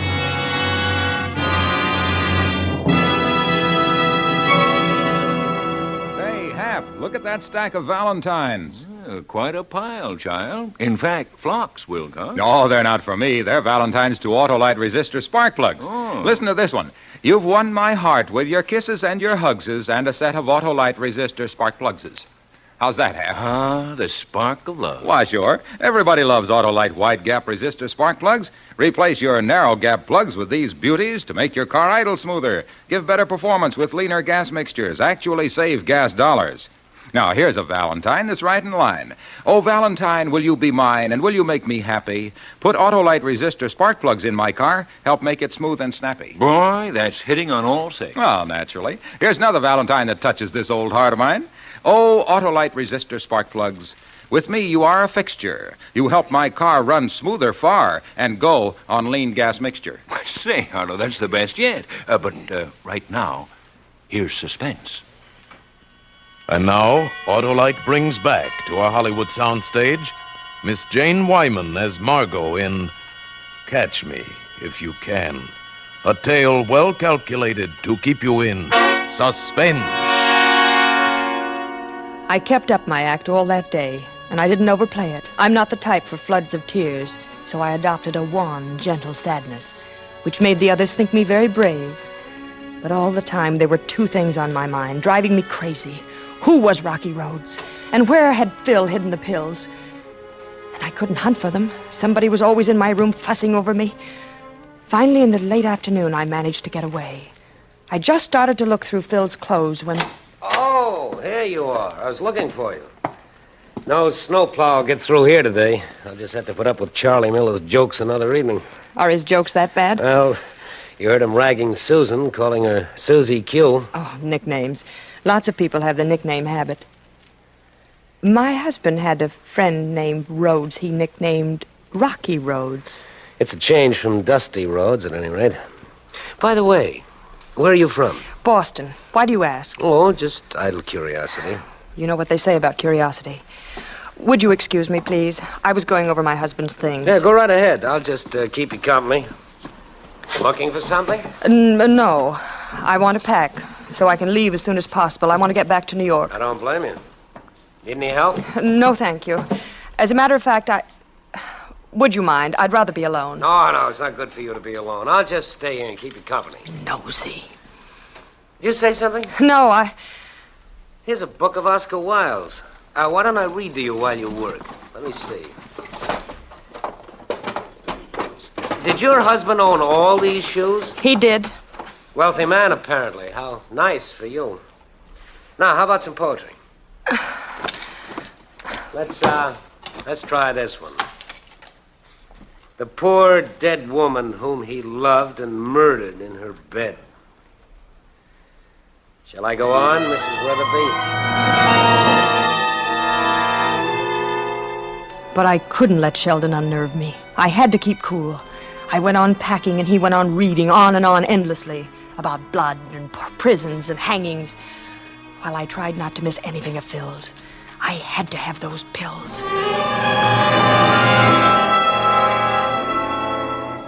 An hour later in my room, I knew I didn't have them. But Rocky Rhodes didn't have them yet either. Otherwise, he would have said something. But the pills didn't have to be in Phil's room. Which one was Rhodes? Miller or Sheldon? I would have to find out by elimination. After dinner that night, I went into the main parlor. And Charlie Miller grabbed me and danced me over to the fire. Here you are, Mrs. W. Now, you just sit right here and have a highball, see? And we'll have a nice little cozy chat with little old Charlie. Oh, you're so formal, Charlie. Call me Margot. Margot? I'll bet your mother called you Maggie. You thought up Margot to use on the stage. On the stage? How did you know I was an actress? This was the clue I'd been looking for. Oh, a guy with my experience can always tell. You can? Sure. And I know how you actresses operate. You all take different monikers. I'll bet you were great, baby. Oh, I wasn't very good. There was only one way that Miller could have known about my being on the stage. From Phil. You weren't very good. I know different, baby. So what if you only played Tank Towns? I sure wish I'd seen you. You didn't miss much, really. Tank Towns. That was Phil's story, all right. Miller was Rocky Rhodes, and he was just drunk enough to handle... Hey, look. How about you and me going up to my room where we can be alone, huh? Oh, that wouldn't look right, Charlie. We could go out and sit in my car. It's in the garage. Got a heater? And a radio. The hotel radio's broken. We can say that's why we're going, to listen to the music. Wonderful. Hey, you're a wonderful little woman, Maggie. Full of ideas.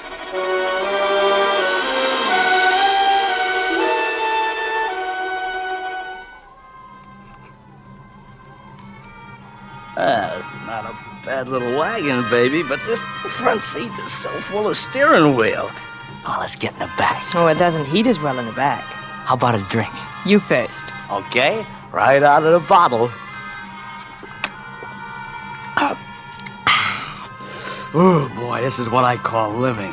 Music, plenty of bourbon, and a beautiful blonde. Never saw such a beautiful blonde. Gonna give Charlie a kiss?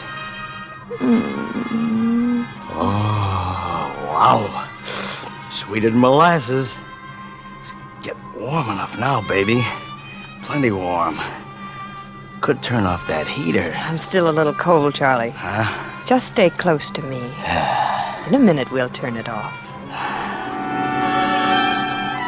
Then slowly he sagged against me, and his head fell on my shoulder, and when I pushed him away, he fell forward against the steering wheel. I hope nobody heard that.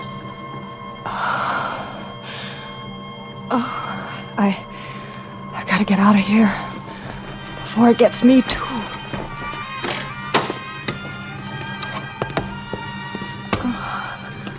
I kept on my feet, but going around the car, I was dizzy and getting numb. Then a few feet from the garage door, I keeled over. For a minute or more, I couldn't move. Then I crawled toward the door. It took forever to get there. I opened the door somehow, pushed it shut, and half fell out and lay in the snow, breathing the clean air. Thanking my lucky stars, I'd been smart enough not to drink. That's why it got Charlie sooner, because he was drunk.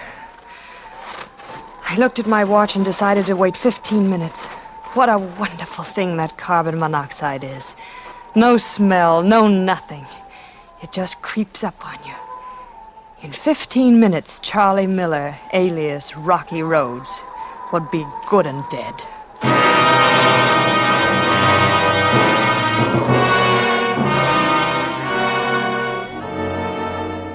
He was dead, all right. When they found us, they carried me into the house and gave me a drink and put me to bed. I went right to sleep knowing Rocky Roads was dead. When I woke up, I remembered the car key. I had said Charlie started the car, but somebody might think to check the key for fingerprints and find mine. Oh, I put on a fur coat over my nightgown and ran all the way to the garage. I got in the car, reached for the keys, and they weren't there. Why? Why would anybody take my keys? And who would take them? Rocky Roads? No, he was dead. But was he? Had I killed the wrong man? I don't know how I ever got through breakfast. That's too bad about Charlie, Margot. Stop worrying about it. It wasn't your fault. You look tired. You want to take a walk? Get some fresh air? I don't feel up to it. I was planning to go up to that lookout cabin on the peak. No. I'm too lazy for that. I mean a short walk. Is it a long climb, Mrs. Weatherby? Long and steep, believe me. I only made it up there once. But my husband used to go there often. I guess a good climb will do me good. Think I'll try it alone. Bye. I'll be back before dark. Bye. Be careful, Susan. I didn't even hear her leave. I was thinking about Phil's walk to the lookout cabin. There was where he'd hidden the pills. I knew it. I knew it in my bones. Why hadn't I thought of it before? Oh, I'd have to hurry. I couldn't let anyone find those pills except me. I managed to get away from the men and slipped out by the back door without being seen.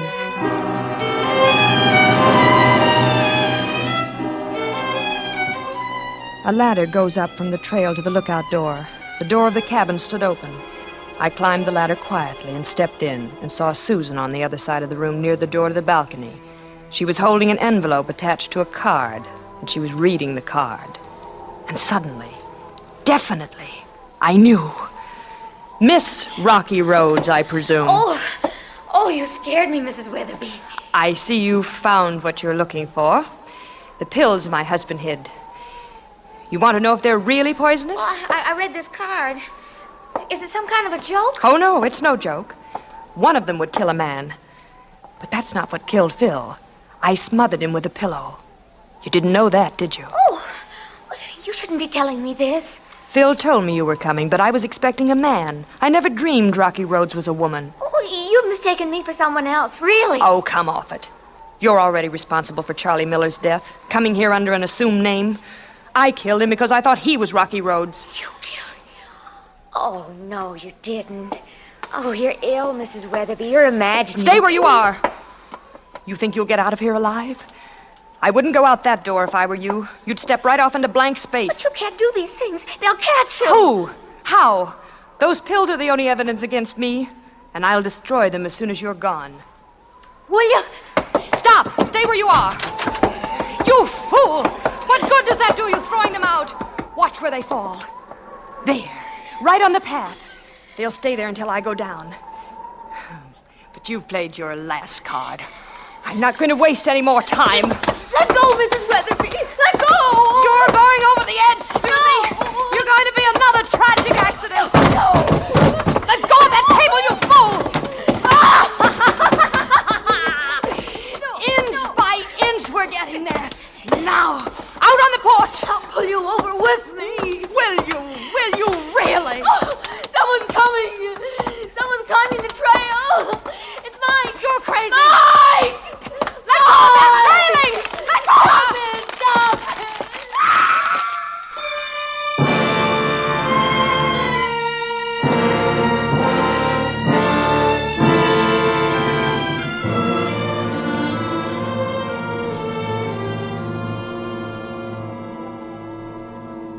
I remember falling, then a sharp pain. Then I don't remember anymore until I woke up here in the snow and found you bending over me. Who are you? Where did you come from? I just came up from the village, Mrs. Weatherby. We know the whole story. The whole story? Now just take it easy, Mrs. Weatherby. I know. You must be a doctor. But, doctor, they'll never hang me. No, Mrs. Weatherby. They'll never hang you. You're dying now. No, I can't die. After all I've had to do to live. Where did Mike go? I'm right here, Mrs. Weatherby. Like a vulture waiting for me to die. You're Rocky Rhodes, aren't you, Mike? No, Mrs. Weatherby. You're lying. It has to be you. I killed Charlie, and he wasn't Rocky Rhodes. And Susan wasn't. You have to be. I have to know. I have to kill Rocky, or I've done it all for nothing. Rocky Rhodes mustn't find those poison pills. Your husband didn't die from poison, Mrs. Weatherby. So you would have been safe even if the pills were found. But Rocky Rhodes... None of those people was Rocky Rhodes. Your own guilt made you suspicious of everything they did. But there must be a Rocky Rhodes. Phil said there was. There has to be a Rocky Rhodes. Is she dead, Doctor? I'm afraid she is. And there I was being sorry for her husband being dead. Just think, she killed her husband and one of us, and none of us would ever have known it if she hadn't told Susan all about it in the cabin. It was good of you to get here so fast, Doctor. Well, I'd have gotten here sooner if it hadn't been for the blizzard, and maybe none of this would have happened. By the way, I'm not a doctor, Mr. Sheldon. My name is Rhodes. Rocky Rhodes.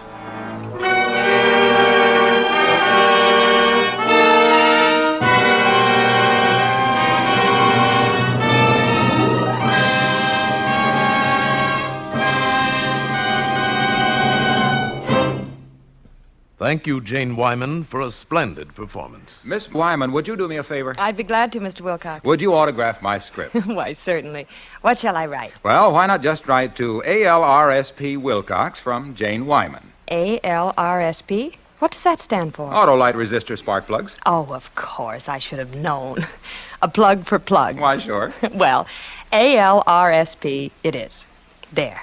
How's that? Thank you. And did you know, Miss Wyman, that besides Autolite resistor spark plugs, Autolite makes over 400 other products for cars, trucks, airplanes, and boats in 28 Autolite plants from coast to coast. Autolite makes complete electrical systems for many makes of America's finest cars, batteries, generators, starting motors, coils, distributors, all ignition engineered to meet the highest standards of leading automotive engineers. So, folks, tomorrow, treat your car to an expert motor tune-up. Visit your local Autolite service station listed in your classified telephone directory or the dealer who sells your make of car. And be sure to specify original factory parts. You're right with Autolite.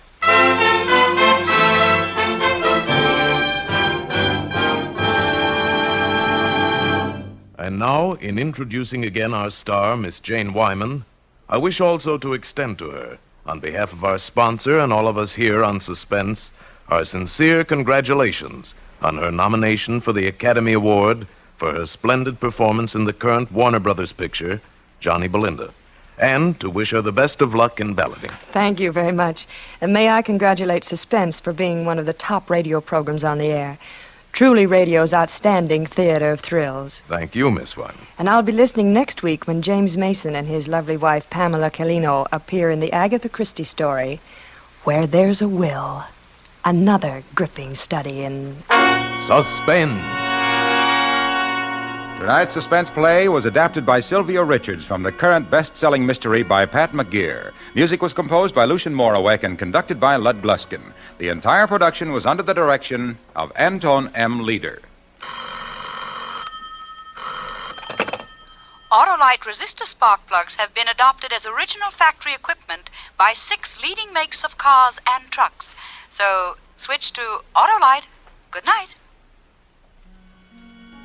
This is CBS, the Columbia Broadcasting System.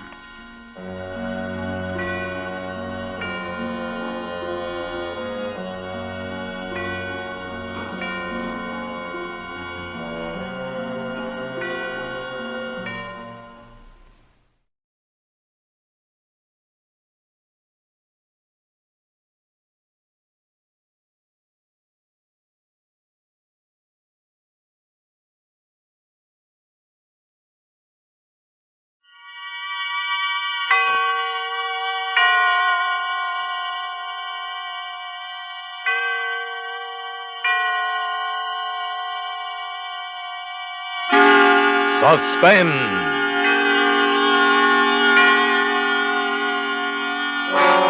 Tonight, transcribed, Autolite brings you Miss Joan Crawford in The 10 Years, a suspense play produced and directed by Anton M. Leader.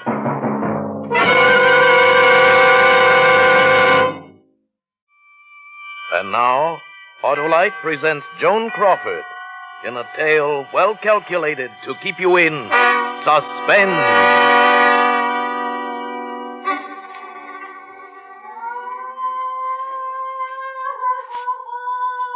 Everyone is so good to me. I like being here, but some of the others don't, I guess. Do you hear? They scream sometimes like that in the night. Maybe they scream because they remember things. But I remember things, too. Especially when people come out from town to see me, to bring me things. But there's nothing that I want. They can't bring back my sister. My beautiful sister Adele.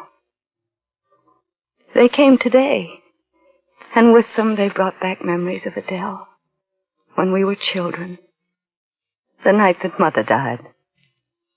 The night we made the promise. Don't cry anymore, Adele. I'm afraid, Clara. We're alone. We're not alone. But if something happened to you... Nothing's going to happen to me. I'm going to take care of you. But that's what Mother said. And now she's left us, too. But, Adele, Mother didn't know that she wouldn't have left us if she could have helped it. Promise me you won't die, Clara. And that whatever I do, you'll do. And that you'll never leave me. I promise.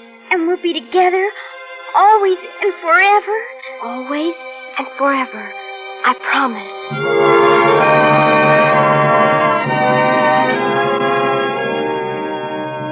And for years I kept that promise. Adele and I were as close as anyone could be. We had few friends, but I didn't mind as long as she was happy. But sometimes I was frightened at the way she clung to me after we were grown. I was afraid of what would happen to her in case anything ever happened to me. And then something did happen. I met Douglas Foley. Adele liked him until she realized that I'd fallen in love with him. Then she hated him in a childish, vicious way. He tried to win her over, but it was no good. And then he asked me to marry him.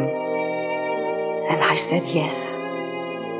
That night, after he'd gone, Adele was waiting for me in my room. Adele? Clara! Agnes told me. Adele, you're so white. You're ill. But you promised me. But Adele, I'm not leaving you. You're going to live with us. No, it won't be the same. You promised always and forever. But we were children, Adele. You promised we'd be together always and forever.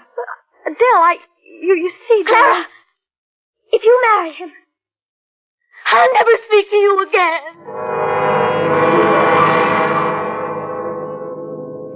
But we were married. And we believed that Adele would forgive us in time. But she didn't. She refused to see us, and letters went unanswered. Then when we learned that my husband's new job was to take us to Europe, our first thought was of Adele. If she would only go with us. But when we drove to her house, she refused even to come to the door, and we were forced to sail without her. My son, Doug, was born in Europe, and I wrote Adele a long letter telling her about him. But the letter was returned unopened. When Doug was just 10, we returned to America. I went directly from the station to Adele's house. She was working in the garden when we drove up. I was shocked at her appearance. Her hair had turned almost white, and there was a strange look about her. I sent Doug to the gate to introduce himself. She looked at him in a puzzled manner. Then she saw us sitting in the car, and she turned and walked into the house. The next thing I remember was that day 1 month after my return home when I was put on trial for murder. For my husband's murder.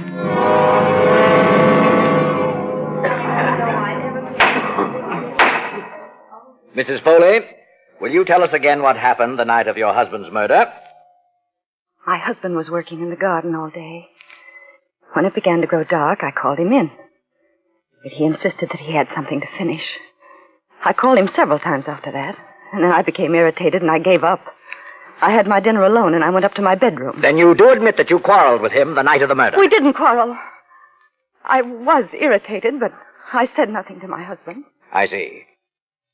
Your husband's death was caused by a deep, narrow wound in the vicinity of the heart. It is the opinion of this court that the instrument used might have been an ice pick. Mrs. Foley, have you any other ideas as to what might have inflicted this wound? No. Had your husband any enemies, Mrs. Foley? No.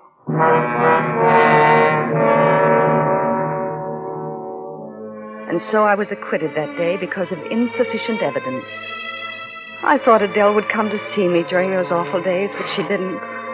I saw her in the courtroom, but she never looked my way. I believe it was about 2 months after the trial that my son and his friend Roy went on an all-day hiking trip to the beach. They were late getting back. It was almost dark when I saw Roy coming up the street. He was alone, and he was running. Mrs. Foley! Mrs. Foley! Roy, where's Doug? He's down at the beach. With her. With whom? Your sister. My sister? Oh, for heaven's sake, Roy, will you tell me what this is all about? Well, you see, Mrs. Foley, Doug and I went down to the beach. It seemed that Roy and Doug had forgotten to take along their drinking water, and they hadn't missed it until they'd come to a very deserted strip of the beach. Maybe we can get some water at that little house over there. Funny place for a house, isn't it? Yeah. Come on. Looks like nobody lives here. All the better. And just drink out that faucet in the yard. We won't have to ask nobody. Come on. Sure run down, ain't it? Maybe the faucet isn't working. The garden's all dead. Sure it's working, see? Someone's just plain lazy then. Or maybe no one lives here. Sure they do. There's a mailbox. Hey, maybe there's a name on it.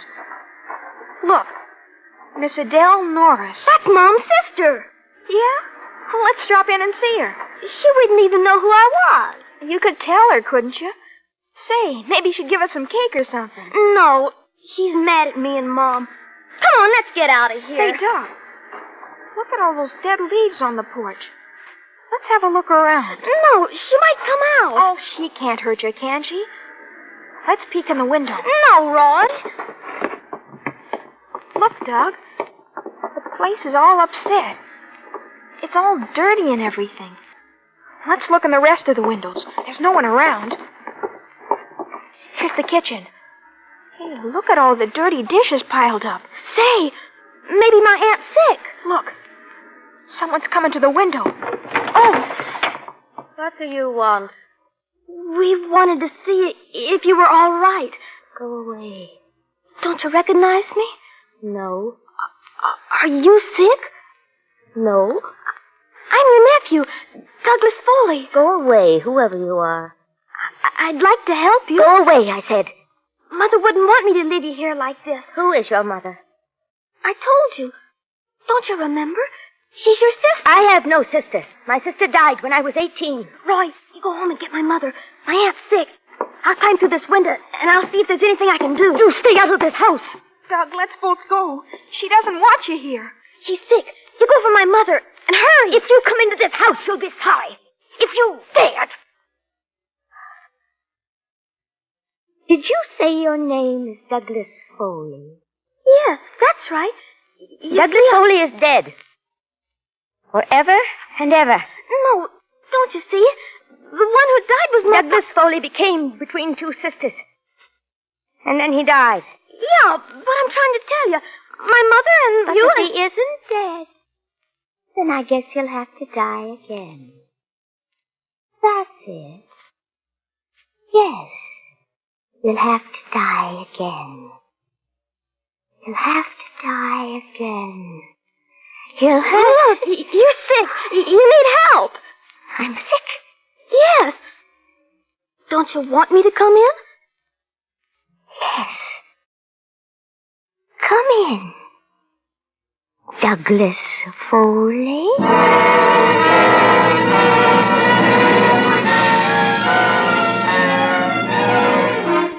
For suspense, Autolite is bringing you Joan Crawford in radio's outstanding theater of thrills, Suspense.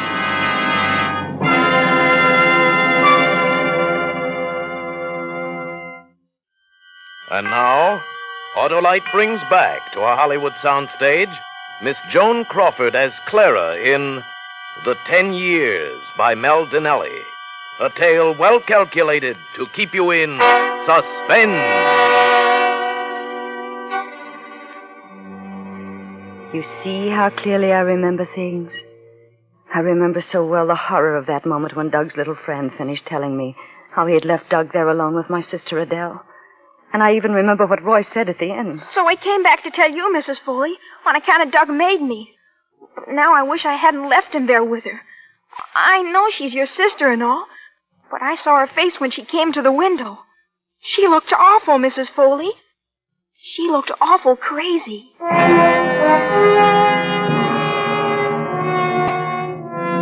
I followed Roy's directions, and I went by foot north along the ocean. I must have walked a good mile before I came to the house. The front door was standing open. There was a lamp burning on the table. Adele. She lay on the bed. I couldn't see her very clearly by the candlelight, but I could see that she was fully dressed. Her hair was undone, and it spilled down over the pillow. For a moment, I thought she was dead. What do you want? Adele. What do you want? It's me, Clara. Where's Douglas? He's dead. Adele! Your husband is dead, I don't mean my husband. I mean my son. Where is he? He was murdered with a long shot. Be still! You don't know what you're saying. Where is my son? I haven't seen him. You have. He was here, I know that. I haven't seen him. Yes, you have. Try and remember. Where is he? I don't know. Yes, you do know. What have you done to him? Was he your son? Yes, Adele. Please. I hated him. I know. Where is he, Adele? He went away. Where? Where did he go? He went to the village for a doctor. Are you telling me the truth? Yes. How long ago did he leave? I don't remember. Will you stop questioning me? Can't you see that I'm sick? I tell you he went for a doctor. Why do you come here, Clara? After 10 years. I've come to help you. I don't need your help. Adele, did Doug really go for the doctor? You think I'm lying? I don't know. But if he isn't back soon, I'm going for the police. The police? Those fat fools. I'm so sick, Clara. Oh, no. I'm going to take your things off, Adele. You'll be more comfortable. Then when the doctor comes... If he comes... Don't you touch me! You're sick, Adele. Let me take your things off. No! Can't you leave me alone? Leave me alone! How do you know what's good for me after all these years? I'm in pain, Clara. I have a heavy pain here by my heart. When I'm tightly laced, I can almost bear it. All right, darling. We'll leave it till the doctor comes. Will the doctor help me, Clara? Of course he will. Douglas Foley came between two sisters. Oh, Adele. He worked in the garden, bending down low. I'm so tired, Clara. I know. Try and rest, Adele. Close your eyes. He was working in the garden, and I was on my way home. I saw him there, Clara. He looked the same after 10 years, because he had your strength to draw from. But I was alone. I had grown old, and he had stayed young.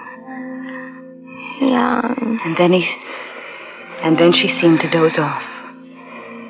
Her breathing was so labored. And I thought, perhaps she'll rest more easily if I undress her. And I went over to the bed. She was wearing a corset. I reached over and I began to unhook it. She started mumbling something in her sleeve. You broke your promise. Always and forever, you had said. But she didn't wake up. Always. And I finally managed to take her corset off. But as I went to place it on a chair, I noticed something sticking out of the material. At first, I thought it was a broken stay, but it was round, and one end was sharp. I looked closer. It was a steel knitting needle. A long steel one. And there was rust on it. Or was that brown stain rust? Adele had concealed a knitting needle, and there was proof of what I guess I'd always known, that Adele had murdered my husband. I dropped the needle to the floor. Then something caught my eye. There was a hand sticking out from beneath the bed. It was white and still. It was a child's hand. I fell to my knees. Oh, Doug! And just as I reached out for him, I felt a sharp blow on the back of my head. And I fell unconscious.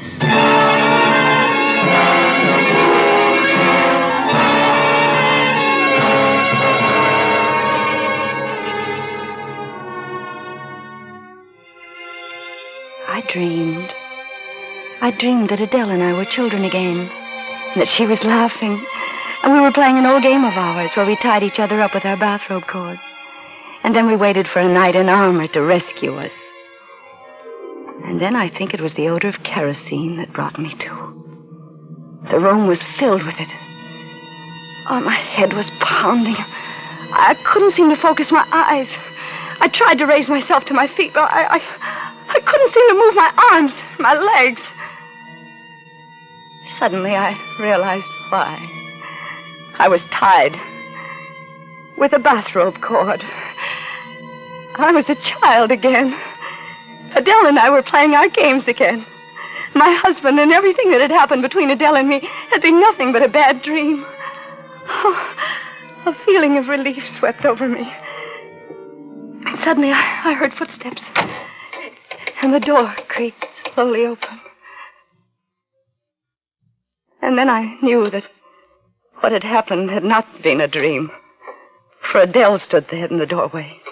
Not Adele, the child who would rescue me, but Adele with gray hair who hadn't spoken to me for all those years. She wore a long dressing gown. She was barefoot, her long hair streaming about her shoulders. And there was a vacant, stupid smile on her face. She carried a bucket in her hand, and the odor of kerosene filled the room. She didn't seem to notice me as she went past me. She threw the liquid from the bucket onto the bed. Adele! No, Adele! But she paid no attention to me as she left the room again. I struggled wildly, but it was no use. Oh, I was tied securely, Then I saw a still figure on the bed. It was Doug. Oh, his face was so white. He was unconscious, and there was a deep gash at the side of his head. And then Adele came back into the room. She had filled that bucket to the brim, and she walked toward the bed again. Clara? Adele, untie me. Untie you? Why? Adele, listen to me. This is your son, Clara. Yes, Adele, untie me. We were looking for him, and he was here all the time. Please, untie me, Adele. I never knew your son. For years, I never knew him. How old is he, Clara? He's only 10. He's just a boy. Adele, you're sick. Untie me and we'll go for a doctor. You want me to be well, Clara? Yes, untie me. Are we friends again, Clara? Yes, we're friends. I want to help you. But I can't forget the 10 years, Clara. I must wash those years away before we can really be friends again. Adele, forget those years. Let me help you. Untie me. No. We can't forget them, Clara. We must wash them away. That's what I was doing.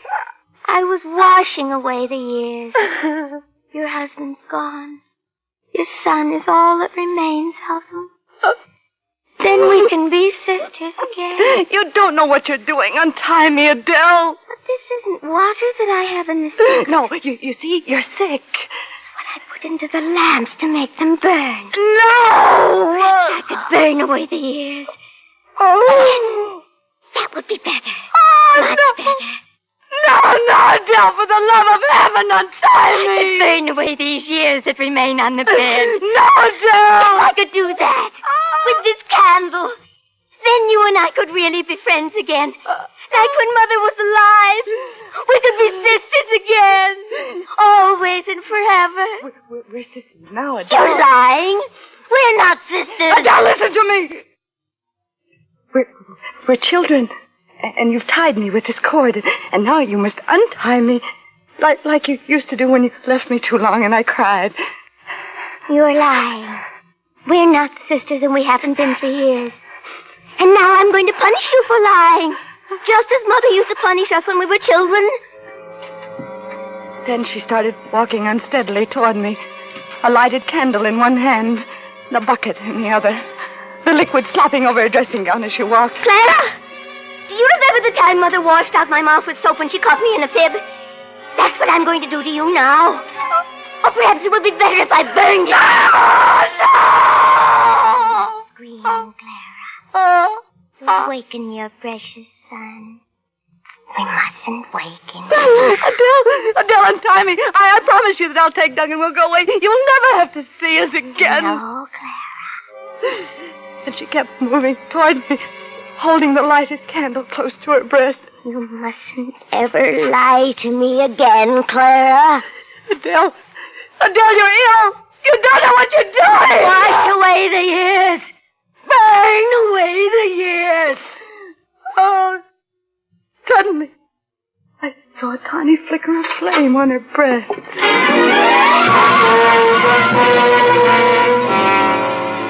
The frilly dressing gown. She'd held the candle too close. Her entire dressing gown was a mass of flames that spread swiftly to her hair. In a moment, she was a blazing torch, and the odor of burning filled the room. I could see her face, surprised and contorted with pain. She turned and looked towards the bed a second, the bucket flaming in her hand. But then she went screaming out the door and towards the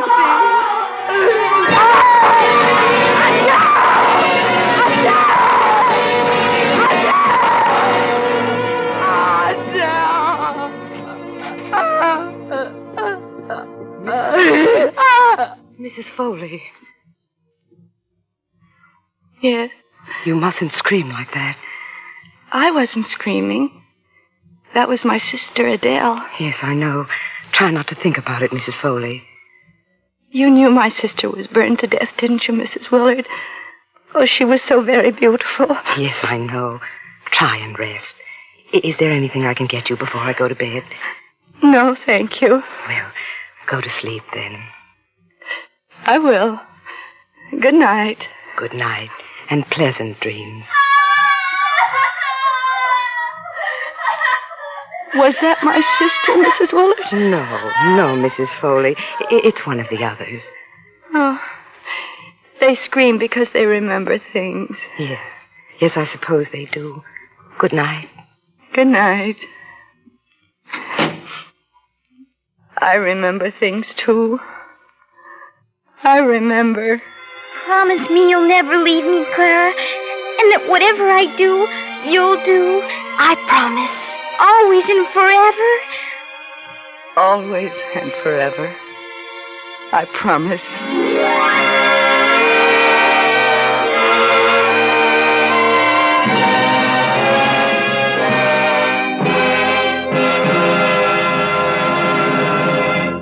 Thank you, Joan Crawford, for a magnificent performance.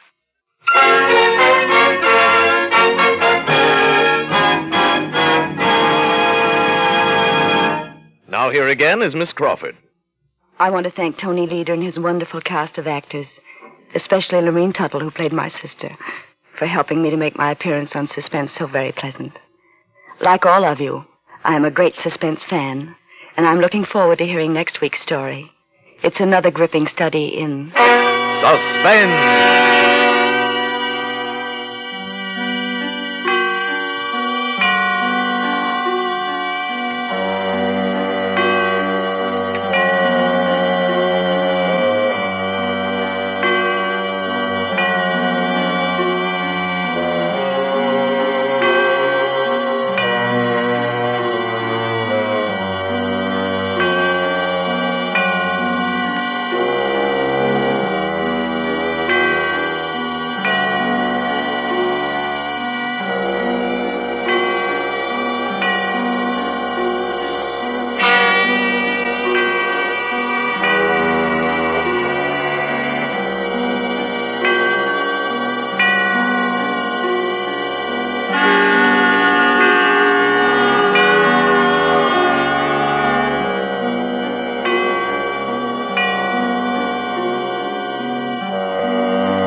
Autolite and its 96,000 dealers present Suspense.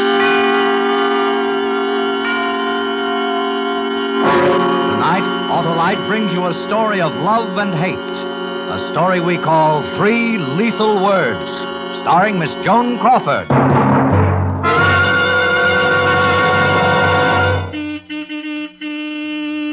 Hello, Mr. Wilcox. Why, it's Oscar Otto, the loquacious limousine. It's me, all right, Harlow. Ready for the good driving days ahead. With an Autolite Stay Full battery, the famous battery that needs water only 3 times a year in normal car use. I wouldn't leave the garage without one. I don't blame you, Oscar. Why, that tried, true, and trusty Autolite Stay Full battery has over 3 times the liquid protection of batteries without Stay Full features. That's why the Autolite Stay Full needs water only 3 times a year in normal car use. And it packs a kick that starts me quick as a flick. And here's another advantage, Oscar. It has fiberglass retaining mats protecting every positive plate to prevent shedding and flaking and keep the power-producing materials in place. That's why the Autolite Stay Full gives longer life, as proved by tests conducted according to accepted life cycle standards. Keep going, Mr. Wilcox. Battery flattery won't hurt that rugged Autolite Stay Full. So, friends, see your neighborhood Autolite battery dealer and ask him for an Autolite Stay Full battery. The battery that needs water only 3 times a year in normal car use. Your Autolite man is equipped to give you the best in battery service. Remember, you're always right with Autolite. And now, with 3 Lethal Words and the transcribed performance of Miss Joan Crawford, Autolite hopes once again to keep you in suspense. Mr. Lewis, Miss Winters to see you. Miss Jane Winters. Jane Winters? Jane Winters? Are you sure she said... Philip, darling. Jane. Oh, Jane, I told them downstairs at the desk, I said, you must be mistaken. It can't be Philip Lewis. He's just a story analyst. They said, no, he's head of the studio story department now. And I just couldn't believe it. Because I've always remembered you as just a reader. One who used to make the most devastating criticisms of the scripts I wrote before I got sick. I've been ill, you know. Did you know I've been ill? But everything's all right now. Oh, good. I'm glad. Sit down, won't you, Jane? Thank you. Oh, I'm exhausted. I've been shopping all afternoon. I've been buying supplies for my hobby, you know. I do etchings now. Do you know what's in this bottle? Acid. Nitric acid. Eats away the steel plates, you know. Amazingly powerful. As a matter of fact, that's why I'm here. I was buying this, and I got an idea for a story. I'd like to tell it to you if you have a minute. Why, of course, Jane. Oh, Grace, if anyone calls, I'm out. Yes, Mr. Lewis. And tell Johnny Elman... no, wait a minute. I'll write it down for you. Last time I was here, Leo Burns was head of the story department. Oh, he's producing now. Oh? Doing very well at Universal. So many changes. Here, Grace, right away. Yes, so many changes. Ah, cigarette? Thanks. It's been a long time, hasn't it, Philip? Yes. You're looking well, Jane. I'm feeling all right now. I don't want to talk about me. I want to tell you this idea. It's all worked out in my mind, except the end. I don't like the end. But, well, anyway, we open in the living room of a rather nice little house in the hills above the Strip. I don't know if you were ever in the place I once had up there. Anyway, a place like that. It's around 2 a.m, and there's this girl pacing back and forth in this living room. Call her Sally. Sally Summers. She's smoking a cigarette, quick, nervous puffs. Abruptly, she flips the cigarette into the fireplace, hesitates a moment, and then picks up the phone. Sally's a screenwriter, not a bad person. If you knew her, really knew her, you'd see she's not a bad person. All she wants is a little affection, a little love. That's all she wants. She's a screenwriter, and she's 43 years old, and she's married to an actor, and he's 19 years younger than she is. It's 2 o'clock in the morning, and she's all alone. Hello, Macumbo. Macumbo? Is Chris Summers there? Christopher Summers? 1 moment, please. I'll see. 43 isn't very old. She's always taken care of herself. Looks ages younger than that. She and Chris have been married almost a year, and her whole life is wrapped up in the boy, and it's been fine till recently. Recently, it hasn't been so fine. Hello? Chris, where have you been? I've been worried sick. No, I'm sorry. Mr. Summers isn't here. Not there? Oh, thank you. She's phoned everywhere. She can't find him. It's getting later and later. And there she is in this empty house above the silent, sleeping city, and she's ready to scream. Then she hears his key in the lock. Oh, you still up? Chris, where have you been? I just about decided to call the hospitals and the police. Where have you been? I don't know, here and there. You shouldn't have waited up. But it's almost 3. I thought I didn't know what to think. I said to myself, was he in an accident at the studio? But I phoned, and they said no, you'd checked out when they finished shooting at 6. I've been driving around. I drove out to the beach, and then I went for a walk. Have you eaten, darling? Would you like something to eat? Or maybe a drink? Don't fuss over me, Sally. That's all I ask. Please don't fuss over me like a mother hen. I like to fuss over you. Sorry, I didn't realize I was doing the mother hen bit. But you might have phoned me. I didn't feel like talking to anybody. Not anybody. Chris, what happened at the studio today? What difference does it make? Tell me. You're letting it all out on me, and it's not fair. I have a right to be told. All right, I'll tell you. One of the grips had a valise full of greeting cards he was peddling. Greeting cards for Mother's Day. And Harry Minch was on the set, and you know what a kid a Harry is. And he bought one for his mother, and then he turned to me. I don't want to hear it. You'll hear it anyway. He turned to me, and he said, Chris, these Mother's Day cards are beautiful. I said I don't want to hear it. They're beautiful. He said, why don't you send one to Sally? And that's not all. I won't listen. Take your hands away from your ears. Let me go. You're going to listen. Chris. I've been getting these dirty digs since we first started seeing each other. Last summer. I was doing a scene with Ada Field last summer, and someone asked me if I'd seen Sunset Boulevard, and Ada yelled, seen it? He's living it. Oh. Please. Please, no more. Please. So now you know. Chris, look, we knew it wasn't going to be easy. There's knowing, and then there's knowing. Leaving the lot this evening, I ran into Harley Duke, and I braced him. How much longer am I going to be kept in small parts? I said, how much longer am I going to play third man in the posse and G-Mom? What's for dinner? He said, how can you be built into love's young dream for the Bobby Soxers while you're married to someone twice your age? Get wise, kid, he said, get wise. That was 7-8 hours ago. Since then, I've got wise. You what? I'm leaving you. Chris, no. No. Chris, listen to me. It's not a perfect marriage. All right, so it's not a perfect marriage, but it's the only marriage we have, and you try to make it work. For better or worse. That's what he said, for better or worse. I'm leaving. That's what I came back to say. Goodbye, Sally. Chris, no, I love you.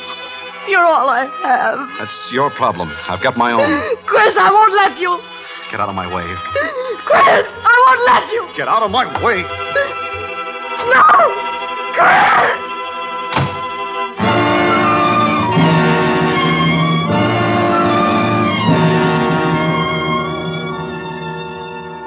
Ever play with a kaleidoscope when you were a kid, Philip?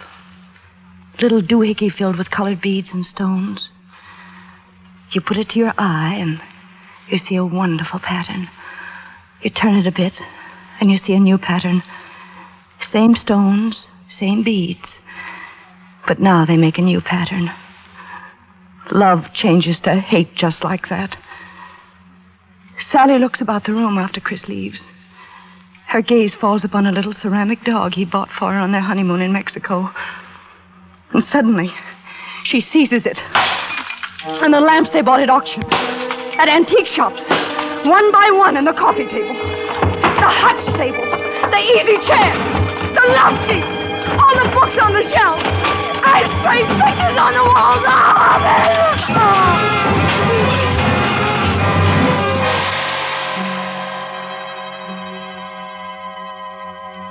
And in the morning, when her maid comes in, Miss Summers? I'll destroy him. Miss Summers, honey? I'll destroy him. I'll destroy him. I'll destroy him. Hello? Hello, Dr. Colby's office? I'll destroy him. This Miss Summers' maid. Let me speak to the doctor. I'll destroy him. That's all she says for a long time to come. Just those 3 words. Maybe that ought to be the title. 3 lethal words. A pun, you know. Now, the next part of the story is confused to me. It's not clear in my mind at all. There are doctors in it and people whispering to each other and looking at Sally, and a long automobile ride ending at a gate. She's taken to an asylum, a large, sprawling place like a country club with guards. And they start to put her together again. They're very kind and patient and good at their jobs. And they put all the pieces in place. All except one. She hides that one from them because there's something she has to do. One night, while playing canasta with one of the nurses in her room, she starts to do it. Care to play another hand, Sally? Isn't it time for you to go off duty? Oh, it's another half hour. Deal. Okay. Going to town? Mm-hmm. Got a date? Uh-huh. Square dance. Got a new dress I'm going to wear. Nice? Oh, I'd show it to you, but it's my valise. My valise is in the car. Change at your sister's house, huh? Uh-huh. 15. Where are you going? To get a hanky. Oh. They're very careful at the asylum. There's nothing you can use as a weapon. But the bureau in your room has 3 drawers, and you pull out one of the drawers all the way and raise it above your head and get behind the nurse while her back is turned and she's looking at the cards. And then you carry her to the bed and take off her uniform and put it on yourself and cover her with the blankets. Then down the corridor and down the steps and across the lawn to the parking lot. There's only one bad moment at the gate. But all the men at the gate can see is your white uniform in the dark, and he knows the car. So you just wave to him, and he opens the gate, and you drive through. And once through, you step on the gas, and you're free. Free! Jane. Jane. What? Sit down, Jane.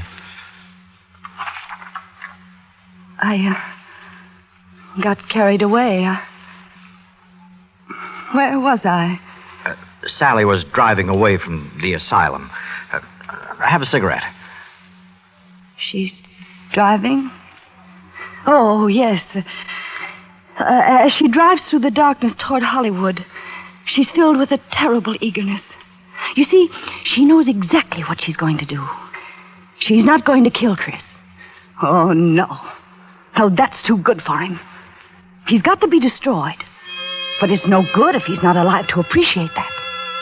He's got to know he's been destroyed and go on knowing it. So she's decided to change that handsome face of his. Turn it into a scarred and pitted monstrosity. Something that will never, never again face a camera, nor attract a woman, nor cease to remind him that once there was a wife named Sally, who loved him so much. She reaches Hollywood at dawn. Then she abandons the car on a side street and walks until she passes a shop selling artist supplies. Can I help you? Yes, I'm doing some etching, and I need some plates? Got some fine copper plates. No, I have enough plates. I'm out of acid, though. What mordants do you have? Let me see. Got some Dutch. Got the iron perchloride. Got the nitric. That's the best. I'll take a bottle. I don't seem to have it diluted. I'll take it full strength. Yes, ma'am. Oh, I don't suppose I have to warn you to be careful about handling No, it. I'll be very careful. Here you are. Thank you. Doing landscapes? No, as a matter of fact, I'm doing a portrait. Portrait of a man. From life. And there she was, out in the street with a bottle in her hand.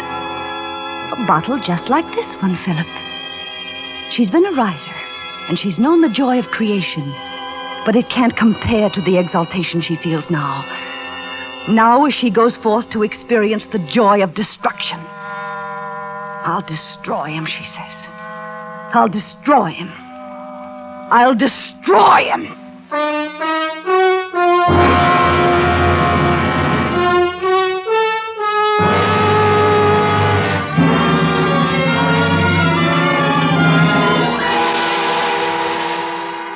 Autolite is bringing you Miss Joan Crawford in 3 Lethal Words. Tonight's production in radio's outstanding theater of thrills, Suspense.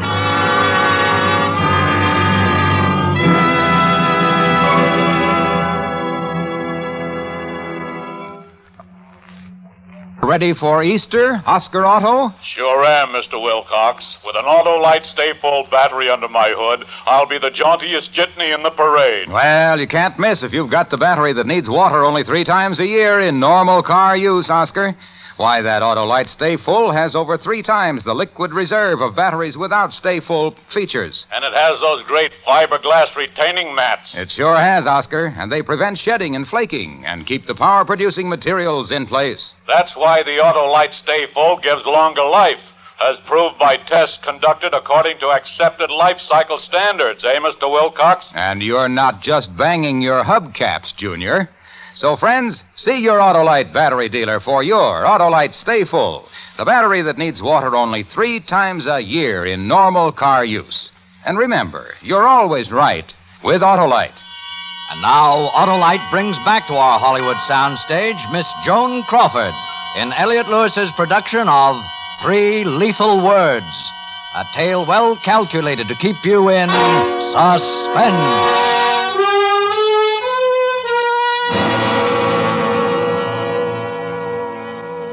Sitting here talking to you.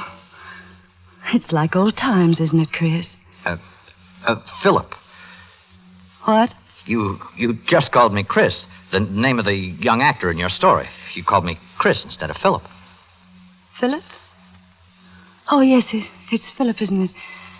For a moment, Jane, why don't you put the bottle down on the desk? Why? Well, just put it down on the desk, huh?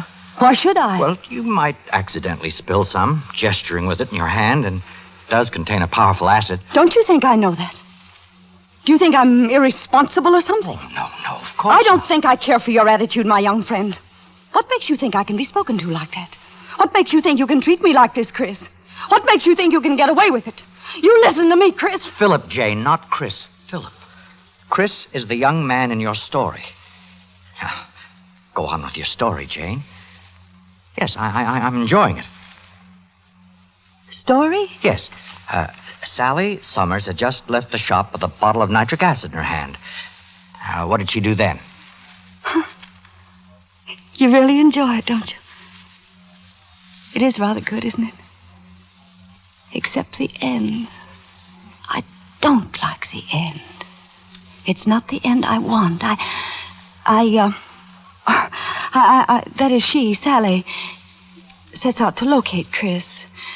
She enters a drugstore, goes into a phone booth. Hollywood 95264. Hello. This is Mr. Summers' housekeeper. Is it possible for me to speak to Mr. Summers, Christopher Summers? One moment, please. Hello? Hello? Hello, Mr. Summers is with the Lucifer Labs unit. They're shooting out on the back lot today. I can't put you through to them. Care to leave a message? No. It can wait, thank you.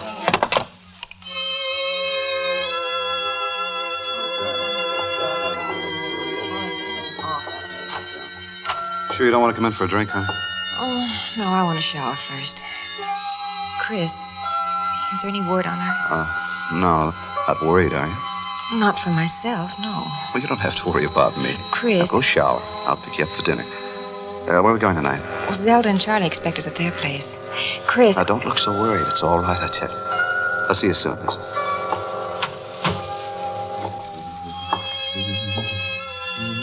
Hello, Chris. Sally. Long time no see. Well, Sally, Sit down, Chris. Sit down. Well, how are you, Sally? I want to look at you. I'd almost forgotten how good-looking you are. You really are, you know. How's the career? The career, how goes it? Oh, all right, I guess. Sally... Are they starring you? Beginning with this one. Sally... Good. Are you happy? No more dirty digs?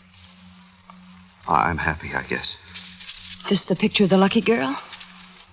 She's lovely. So young. I'm very pleased, Chris. This is just the way I wanted you for the moment. Successful, happy, in love. Sally, I want you to know I never meant to play the heavy in your life. I know. Don't think I never felt badly about everything. I know. Words aren't much good, but I want you to know I didn't mean for you to be hurt. I know. And if there's anything I can do for you... There's one thing you can do for me. Just name it. Look at me. Take a good, long look at my face. Why? Because I want it to be the last thing you're ever going to see!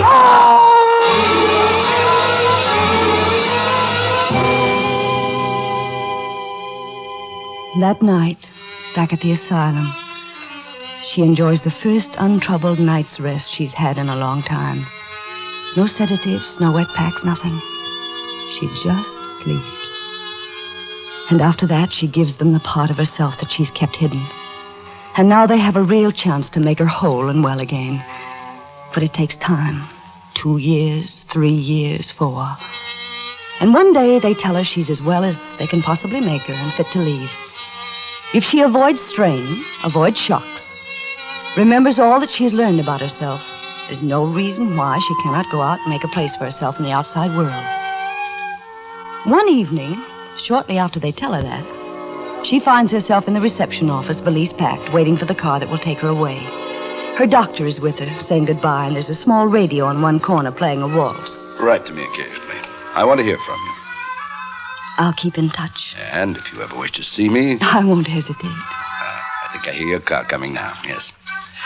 Goodbye, Sally. Goodbye, Doctor. Break any rules if I kiss you? After this long a friendship, don't be silly. Thank you. Now, the moment for which you have all been waiting. the announcement of the winner of this year's Blaisdell Prize. Any chance of your ever winning the Blaisdell Prize? I've been planning to write the great American novel for some time. And so, without further ado, our guest of honor and the recipient of this year's Blaisdell Prize for the best American novel. Ready, Sally. Wait a minute. I just want to hear this. Ladies and gentlemen, I take great pride in introducing to you Mr. Christopher Summers. Sally. Thank you. The pathway leading to the literary life is a rocky one, and in my own case, a sunless one. And were it not for my Lisa and her helping hand, I doubt that I should ever have found it. Some years ago, my sight and my career in an entirely different field of endeavor were destroyed. Sally. At that moment, Nurse, turn it off. Sally. Sally, listen to me. Sally. Sally. But she couldn't stop laughing. For all I know, the car that came to fetch her is still waiting. Isn't that funny?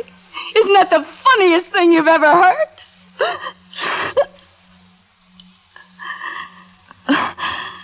I don't know why I'm laughing. Because it's really sad in a way. Really awfully sad in a way. Sit down, Chris. Sit down. Not Chris, Jane. Philip. Philip. I want to look at you.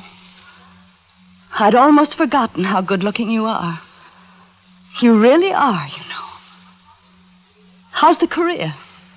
The career, how goes it? Jane, listen to me. Are they starring you? I'm not Chris, Jane. I'm Philip. Philip Lewis. Are you happy? No more dirty digs? Jane, I want you to listen to me. Listen to me very carefully. This the picture of the lucky girl? She's lovely. So young. I'm very pleased, Chris. It's just the way I wanted you for this moment. Successful, happy, in love. Jane, sit down. You're not well, Jane. Do you understand what I'm saying? I know. You sure you understand? I know. I'm your friend. You and I have been friends for a long time, and... I know. Jane, let me have that bottle like a good girl. There's one thing you can do for me. Jane, the bottle. Let me have it. Jane, don't open it. Look at me. Take a good long look at my face. Jane. Because I want it to be the last thing I'll take that, Jane. Hmm? Thank you. Now give me the cap. Give it to me, Jane. There we are. Doctor? Yes, it's all right, Jane. I'm here. Nobody loves me. That's all right, Jane. Nobody. In the whole world.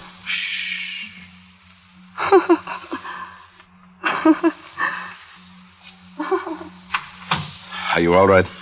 I think so. I'm sorry about this. It's the second time in 6 years she slipped away. Mind if I sit down? I expect you're going into shock. Do you feel cold? She wanted to sell me a story. Yes, I know. She writes it down over and over again. Paints it when we give her paints. Why did she come to you? Any idea? Yes, I knew her in the old days. Oh? Are you a writer, too? No, I'm head of the story department here. Find stories to make into movies, you know. Oh, well, that must be very interesting work. It has its moments.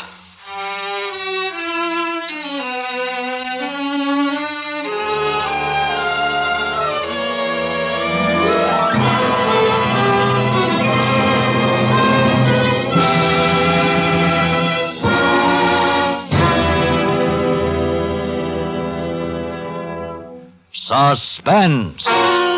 Presented by Autolite. Tonight's star, Miss Joan Crawford. If all the cars could talk like me, we'd all run really right. 'Cause the request of every car would be, give me Autolite. And they couldn't ask for better, Oscar Auto, because Autolite makes over 400 fine products for cars, trucks, planes, and boats in 28 plants from coast to coast. These include complete ignition systems used as original factory equipment on many leading makes of our finest cars. generators, coils, distributors, electric windshield wipers, voltage regulators, wire and cable, starting motors, and many more. They're all engineered to fit together perfectly, work together perfectly, because they're all part of the Autolite team. So, friends, don't accept electrical parts supposed to be as good. Ask for and insist on Autolite original factory parts at your neighborhood service station, car dealer, garage, or repair shop. Remember, you're always right with Autolite.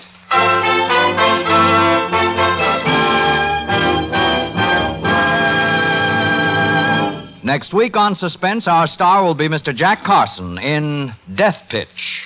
And on April 5th, you will hear in his first appearance on this program, and only dramatic appearance of the season, America's favorite comedian, Mr. Jack Benny. Following Mr. Benny, you will hear such famous stars as Lucille Ball and DESI ARNAZ and James Stewart, all on Suspense.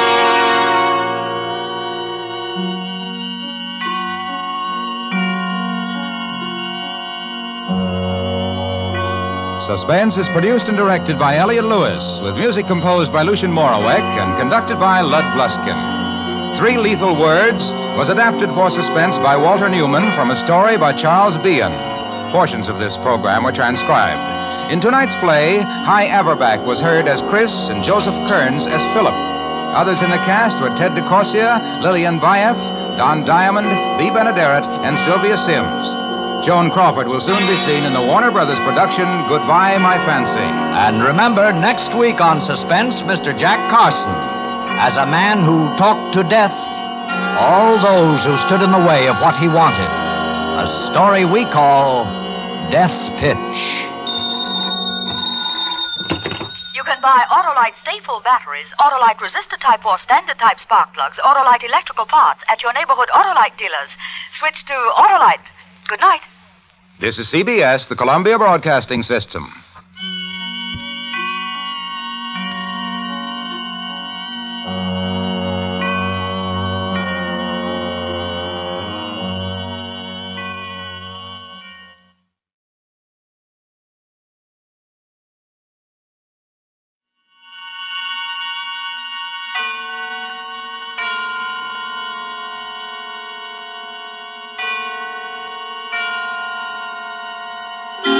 Suspense.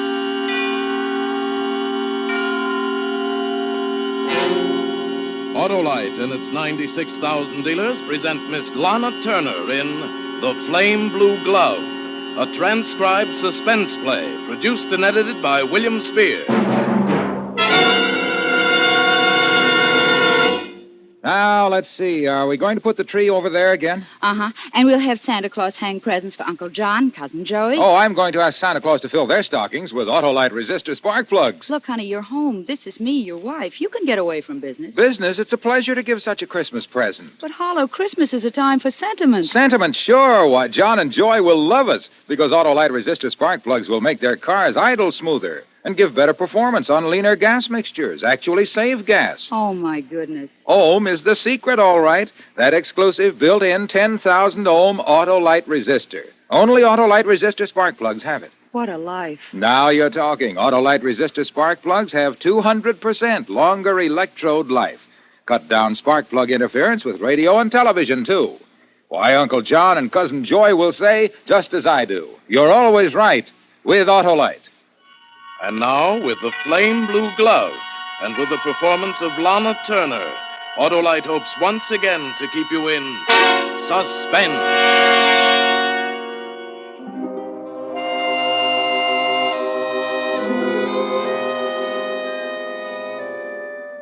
The trouble is, you never had any feelings, Dutch.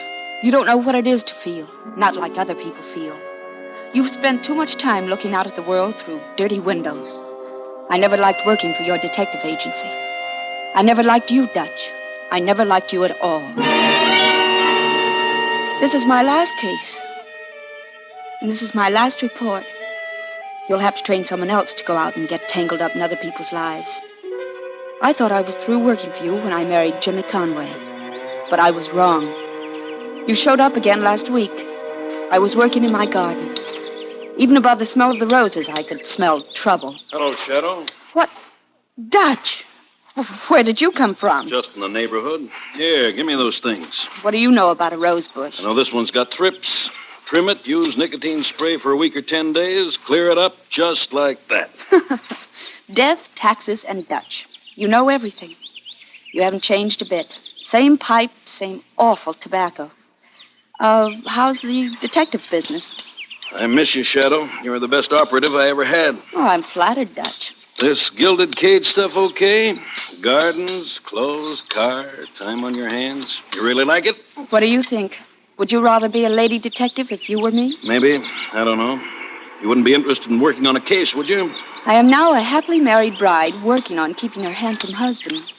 Besides, my license expired. Could fix that. This one's right up your alley, Shadow. You did the groundwork when you were with me. Sorry. I know the case was closed, but it's been nagging me. I still think it was murder. What case are you talking about? The Conway case. Mrs. Conway.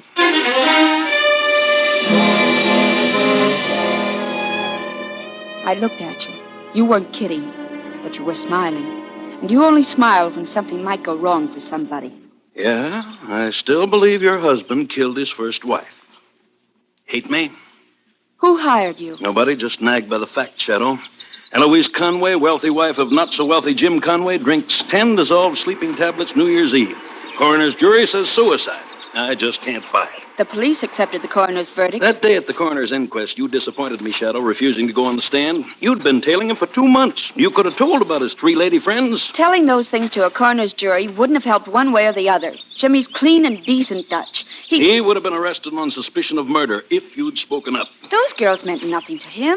They were just friends. Maybe, and he might have fed her those pills so he could have one of those friends. Then why did he marry me instead of whoever it was? You saved his hide, Pigeon. You didn't tell the coroner about his friends. Maybe he married you to play it safe for a while. Maybe... Jimmy had nothing to do with Eloise's death. You know, I keep thinking what she said when she hired us. How did she put it? Yeah. Jimmy married me for my money. He was in love with somebody else. As soon as he thought it was safe, he went back to her. Went back to who? Who do you mean? Want to work on the case with me? No. No, I don't. Shadow, did you ever stop to think what might happen to you if he isn't innocent? If you let some little suspicion slip out somewhere and he gets it into his head that... Doesn't it ever scare you?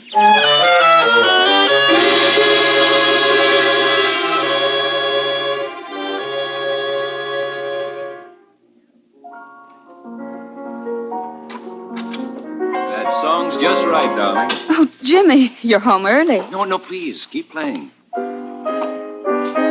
Did I ever tell you I love you? You wouldn't if you knew how really bad I am. But I love you. Well, you certainly know how bad I am. I'll bet there isn't a husband in the country married to the girl who tailed him all over town before she... Please, Jimmy. I'm sorry. We've kidded about this before. It's just that I've had a bad day, that's all. My fault. Oh, you're trembling. Oh, poor darling. Sarah, Yes, Jimmy? maybe you stay around this house too much. Or maybe it's around you too much. What do you mean? After all that's happened here. This is where Eloise died. I just thought maybe it gives you the creeps to live here. We can sell it, darling. Get another place. Oh, no, Jimmy. This is our house now. I never was really jealous of Eloise. Well, there's nobody else. But, Jimmy, when Eloise did what she did, you had other friends. Now, Sarah. Were you in love with any of those girls? Kathy Dane.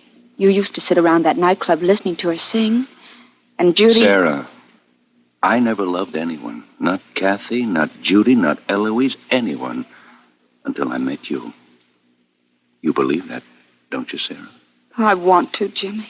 I want to so much.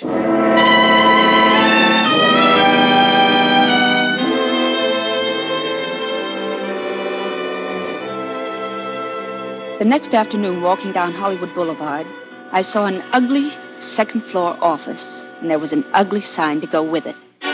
Dutch Detective Service. I came up to see you, Dutch, to tell you to drop it. I won't drop it.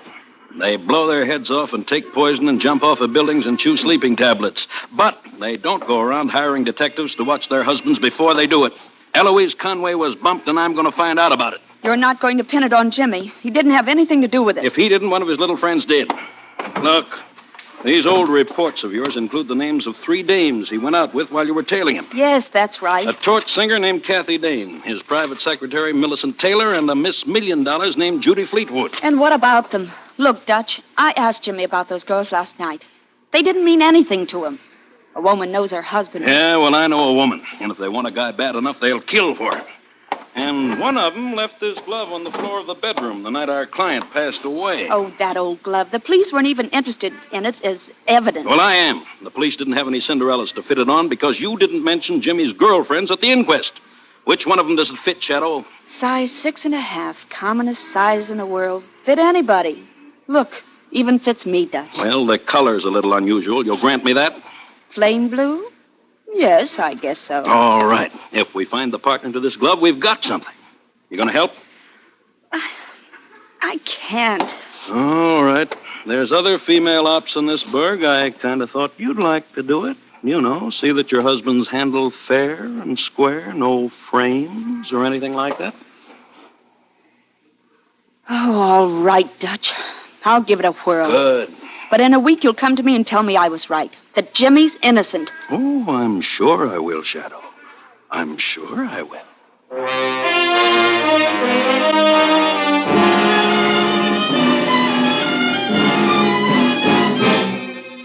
Autolite is bringing you Miss Lana Turner in The Flame Blue Glove. Tonight's production in radio's outstanding theater of thrills, Suspense.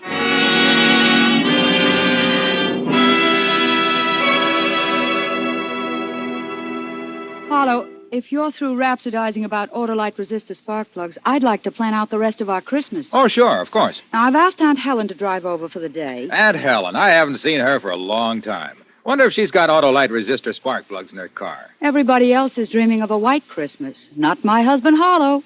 He's dreaming of an Autolite Christmas. I'll tell Aunt Helen that with Autolite resistor spark plugs, her car will idle smoother, give better performance on leaner gas mixtures, actually save her gas. Look, my super salesman. I'll tell her that Autolite resistor spark plugs never worry radio and television reception, that they have 200% longer electrode life. Yeah, I know. What a Christmas party we'll have. I'll bet Aunt Helen's eyes will light up like the famous Autolite bullseye headlights. Then I suppose you'll tell her to get a set of Autolite resistor spark plugs at her dealer's? No, I'll have a set on the tree for her. Or maybe she'd prefer the famous regular type Autolite spark plugs, long recognized for their dependability. Well, anyway, it's a present you can't go wrong with because you're always right with Autolite. And now, Autolite brings back to our Hollywood soundstage our star Lana Turner in The Flame Blue Glove, a tale well calculated to keep you in suspense.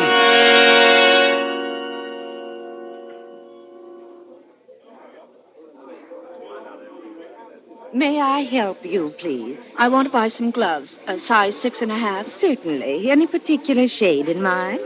Yes, blue. Blue? Yes, of course. Here's a lovely shade, hand-stitched. I was thinking of, well, more of a flame blue. Flame blue. Oh, I'm afraid... Oh, I do happen to have a pair. 6.5? Yes. Here you are. What about these? Yes, that's the pair. Exactly what I want. Oh, don't wrap them. I'll wear them. Lovely for cocktails. Yes, that's what I'm going to use them for.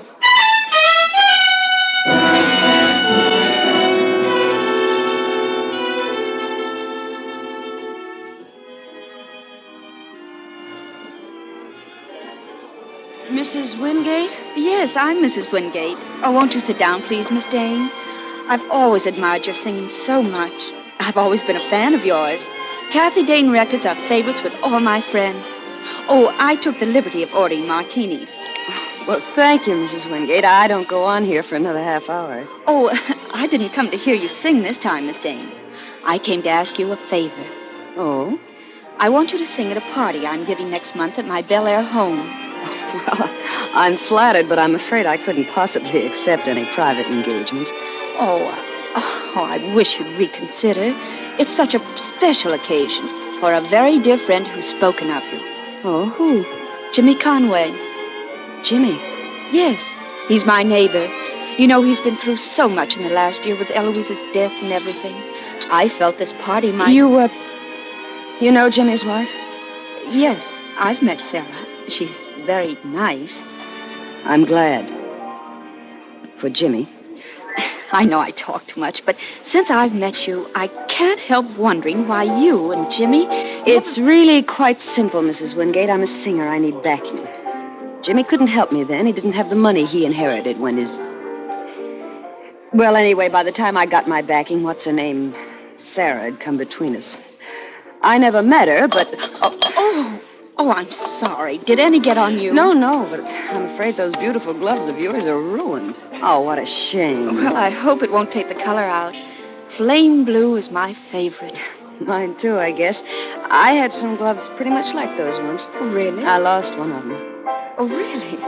Well, I've ruined one here. Perhaps we could make a pair between us. Which one did you lose? Oh, I can tell by just looking at yours they'd be too small. I wear a 7 3/4 glove. Have to have them made to order. My piano teacher used to call me ham hands. Sorry, I'm not your girl. No, I'm afraid you're not.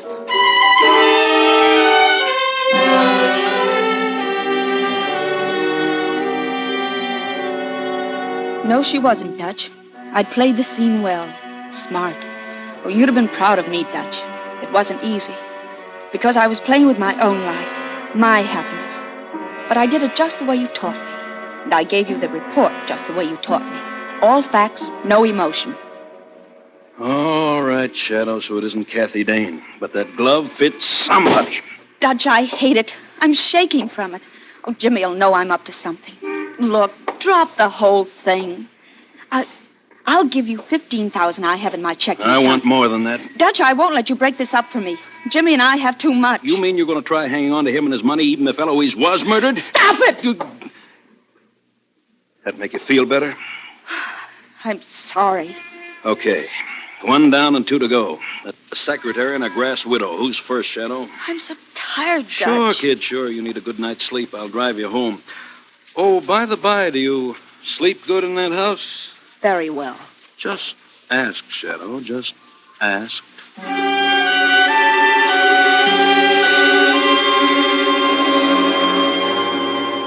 You drove me home. I don't know what I was thinking to let you do it. When we got there, we spent an hour sitting in the car while you gave me all the details about Millicent Taylor again. She'd been Jimmy's secretary for 4 years. She'd been out of town at the time of Eloise's death. You wanted to know where. We said goodnight finally. You drove off.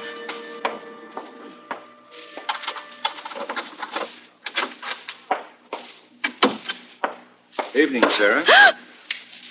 Since when have taxis been slipping up to the house without lights? Oh, Jimmy, didn't you get my message? Sure, darling. You wouldn't be home for dinner. Why are you so nervous? Who'd you have dinner with? Oh, Louise Gowans. You remember Louise. She just got in from Honolulu. Oh, how is Lou? Oh, fine. Fine, Jim. She asked about you. Well? What is it, darling? Don't you kiss your husband when you get home? Oh, of course. Well, what's the matter? You're smoking a new brand of cigarettes or something? No, Oh, your hair's full of a tobacco smell I seem to remember from somewhere. Oh, the cab driver was smoking a pipe. Oh, I remember now. That man you used to work for. He smoked an awful tobacco that I couldn't... It's just an old, cheap brand. So 2 people smoke it. Yes. Yes, of course.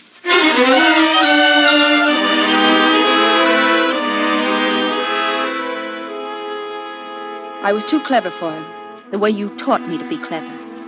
And the next day, Dutch, I used everything you taught me. I had to. Because on my way back from Hollywood, I noticed that a gray coupe had turned with me off the boulevard.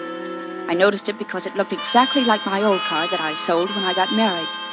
And when it turned with me again at sunset and followed me out to Laurel, I knew that it was tailing me. Oh, I used what you taught me so well, Dutch. I timed traffic lights, dodged up narrow streets, and got away from them. I would have taken his license number and looked him up, Dutch, but I had other things to do first. Things like playing sick, playing a scene for my husband's secretary. come in. Oh, Millicent. Millicent, it was so sweet of you to come. Sit over here by the bed. Are you ill, Mrs. Conway? Oh, migraine headaches. Unbearable sometimes. Oh? Jane. Oh, but I never let Jimmy know about them. Sick wives are such a nuisance to a man. Yes, they certainly are. I called you, Millicent, because I've been planning a surprise for Jim's birthday. A costume party. And you want me to call it off? All right. What guests are coming Oh, and no, what... no, I don't want to call it off. Jimmy needs relaxation. I wondered if you'd play hostess for me. Me? Hostess? Well, if the stupid headache persists, it'd be a great favor to me, and I know Jim would like it. Say you will, please. Well, really, Mrs. Conway, Please now. Well, I haven't a costume. I don't know what... Well, mine's in the closet. I got it from Hollywood costumers today. It would fit you. Which one? The colonial with the... Oh, yes. Yes. Well, it's lovely, Mrs. Conway. Oh, you'd look beautiful in it. I'd almost be afraid to let Jimmy see you wearing it. Would you? Now, the only thing it needs is some blue gloves. A flame blue, don't you think? Of course, they're rather difficult to find. Well, that's no problem. I think I know... Yes? You're clever, aren't you, Mrs. Conway? How do you mean? You aren't like Eloise. Migraine headaches. She'd have called him away from work a couple of days to nurse her. She was that kind of wife. You're very fond of my husband, aren't you, Millicent? Yes. Yes, I am. Are you in love with him? Yes. Last winter it got so bad that I had to go to a sanitarium for a while. Oh, you poor dear. Everyone thought I was spending the holidays with my sister. When I came back, a lot of things had happened. Eloise had committed suicide, and I was married to Jimmy. Yeah. Mm-hmm. Here. But aren't you going to take the costume with you? I've got a feeling you'll be up and around by party time. If there is a party. Oh, just in case you want to check it. On New Year's Eve, I was in Riverview Sanitarium, Mrs. Conway. Goodbye.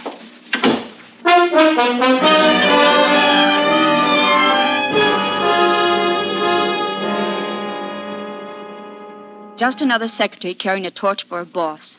Another bad lead, Dutch. You checked on it next morning. Well, that's that, Shadow. Okay. But there's still the grass widow. She's smart. Judy Fleetwood. Look, she was in Reno getting a divorce. Cleaning service is good, and that glove might fit her. Okay. Well, anyway, we're getting near the end, aren't we? You won't say uncle, will you, Dutch? Nope.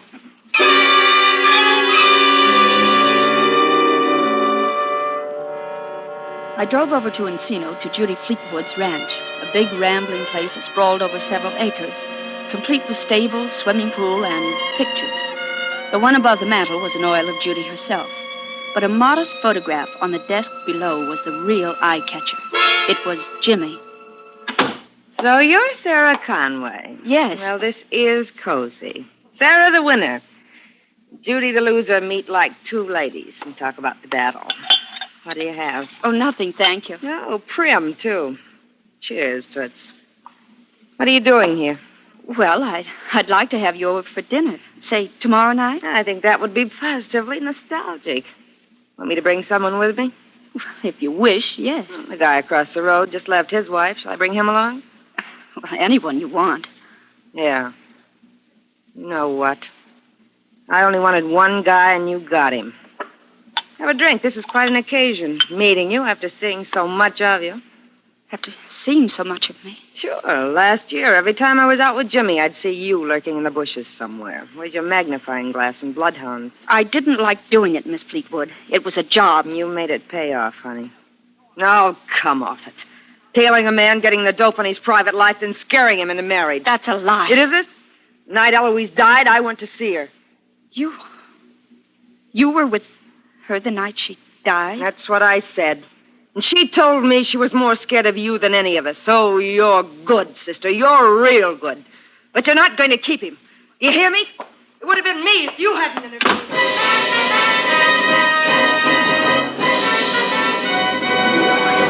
Give it to me. Dutch, Judy Fleetwood was there the night Eloise died. She told me so herself. That's how smart she is. Good. Anything else? Well, I didn't get a chance to find out about the glove. I got so I mad. found the glove, Shadow. What? Yeah, the other flame blue glove. Well, where'd you find it? Where every dame, even the smartest one, can lose a glove when she's driving a car, tucked down on the cushions. Oh, I see. Cost me a lot of time and money, Shadow, but I expect to get it back. Girl who owned that car got lots of money, loaded. Well, what happens now? We'll wind it up tonight, Shadow. You know that little house outside the gate to the Fleetwood dame's place? Yes? Meet you there at 9. Oh, I have to hang up. Goodbye, Mr. Dameron. Who are you talking with? Oh, just a friend. Jimmy, do you think I'm lying? 2 nights ago, you were having dinner with Louise Gowans. She'd just come in from Hawaii. Yes? Louise called me at the office today. She tried to get you at home. She told me she just got in today from New York. Well, Sarah? I hoped you wouldn't catch me, darling. Actually, I had to meet a man. Well, it was for your birthday. A surprise. It's hard to keep up with you sometimes, Sarah. Who do we know drives a gray coupe? I know you once owned one, but Well, I'm sure I don't know. Coming home twice now, I've seen him sitting in it. Seemed to be interested in our house. Thought he might be your doctor. My doctor? Oh, what are you talking about, Jimmy? Migraine headaches, darling. Oh. Millicent shouldn't have mentioned it. They're really nothing. It's funny. Eloise used to have migraines. Here, What are those? take 2 of these. Put you right to sleep.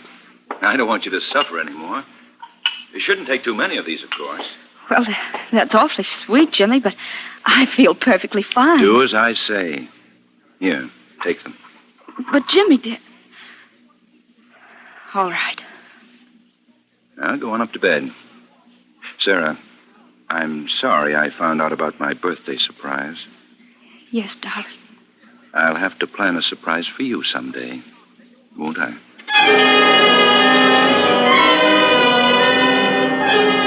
I pawned the sleeping pills, of course. Another little trick you taught me. I waited in my room 20 minutes. I could hear Jimmy listening outside my door. Then I quietly dialed the operator and told her my phone seemed to be out of order and asked her to call me back. As soon as it rang and I heard Jimmy race to answer it downstairs, I was down the back stairs and out of the house. I was still 10 minutes early for our appointment at Judy Fleetwood's. I was quite calm. The night was dark, and I had my gun. I stood in the shadows and waited for you. I expected to hear your car first, but you fooled me, Dutch. I couldn't make out the shadow across the driveway, but I could smell the pipe smoke, and I fired. Dutch! Dutch! All right, Shadow. Oh! Drop it. Dutch! I said drop it. You never did learn how to shoot a gun, did you, Shadow? But you learned everything else. It's money you want, isn't it, Dutch? What good would it do me, Shadow? I'd be asking for something like this every time I came around to collect from you. And you might learn to shoot straight after a while. So, this is it, Dutch. This is it, baby. I've got the glove in your old car, the mate to the one you left in Eloise's room the night you fed her those pills. Even got you now on attempted murder. Nothing much for me to say, is there? Nope. That enough for you, Lieutenant? I guess it is. Sarah Oliver Conway, you're under arrest for the murder of Eloise Conway.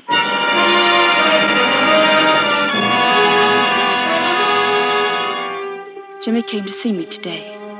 He said you phoned him yesterday and told him I would attempt to kill you because you were closing in on me for Eloise's murder. Dutch, Jimmy gave me 2 sleeping pills after he talked to you. He was trying to keep me from doing anything until he could think of some way out of all this. But you wouldn't understand what that means to me, I guess. You never loved anybody, Dutch.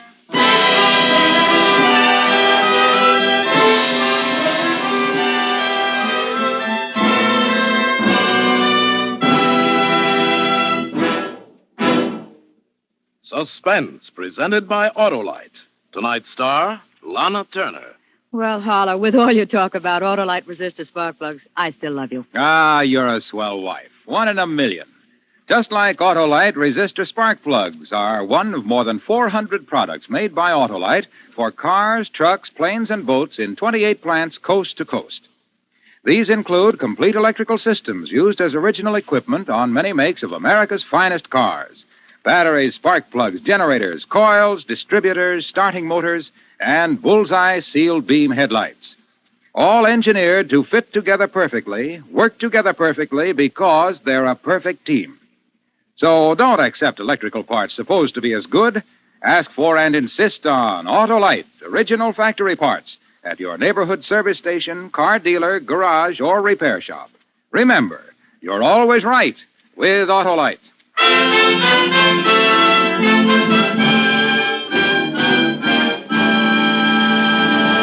Next Thursday, for Suspense, Eddie Cantor will be our star. The play is called Double Entry. And it is, as we say, a tale well calculated to keep you in suspense.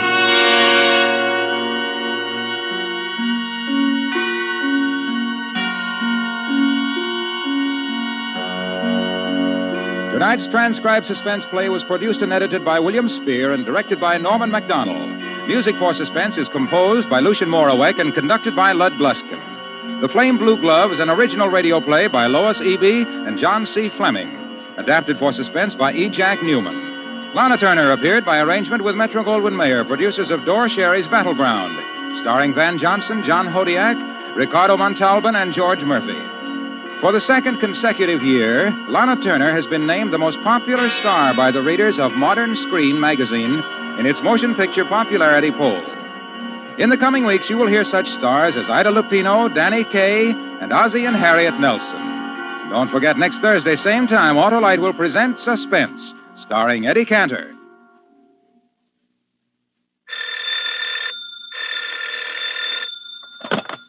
You can buy Autolite resistor or regular spark plugs, Autolite stay-full batteries, Autolite electrical parts at your neighborhood Autolite dealers. Switch to Autolite. Good night. Friends, once again, the Salvation Army is busy bringing new hope and cheer to many less fortunate than ourselves. Help where you can. Help the Salvation Army help others. This is CBS, the Columbia Broadcasting System.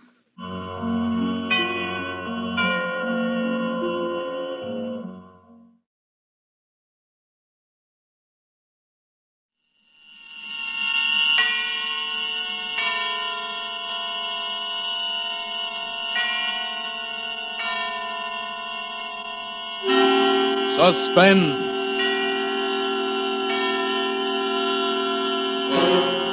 Autolite and its 96,000 dealers present Miss Lucille Ball and Mr. Desi Arnaz in The Red-Headed Woman, a suspense play produced and edited by William Spear.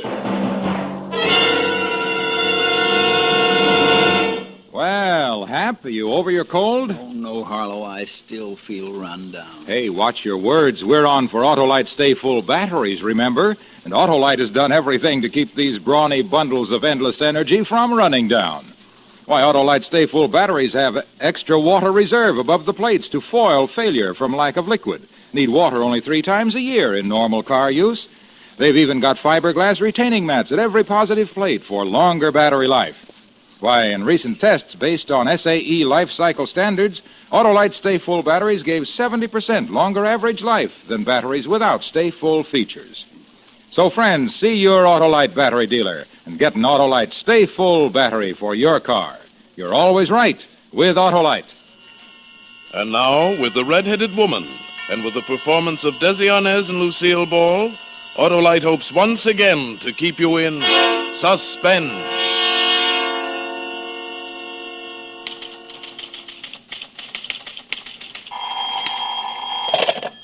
Jensen Corporation. Hello? Hello, Linda? Yes. Oh, hello, Frank. Oh, look, darling, I thought I told you not to call I know. me. I shouldn't call you at the office. I'm sorry, Redhead, but I had to talk to you. You see, Well, darling, you sound so grim. Is there anything wrong? Oh, this is going to be tough, Linda, but you see, Well, it's kind of hard to explain, but... Well, go on, dear. You can tell me anything. You know that. Oh, you're sure swell, Linda. That's why it's so hard to tell you. Frank, you haven't committed a murder or anything, have you? Oh, no, of course not. Well, what is it then? Linda, please, I tried to tell you last night. I know it's hard to justify, but... But what? Frank, you've met someone else, is that it? Yes, Linda. I'm sorry. Oh, it's quite all right. Is she blonde or brunette? Oh, honestly, honey, Linda, I couldn't help it. It was one of these things. It just happens. Sometimes things do. Well, you don't have to explain, Frank. I'll send your ring back this afternoon. I hope it fits her. Good luck.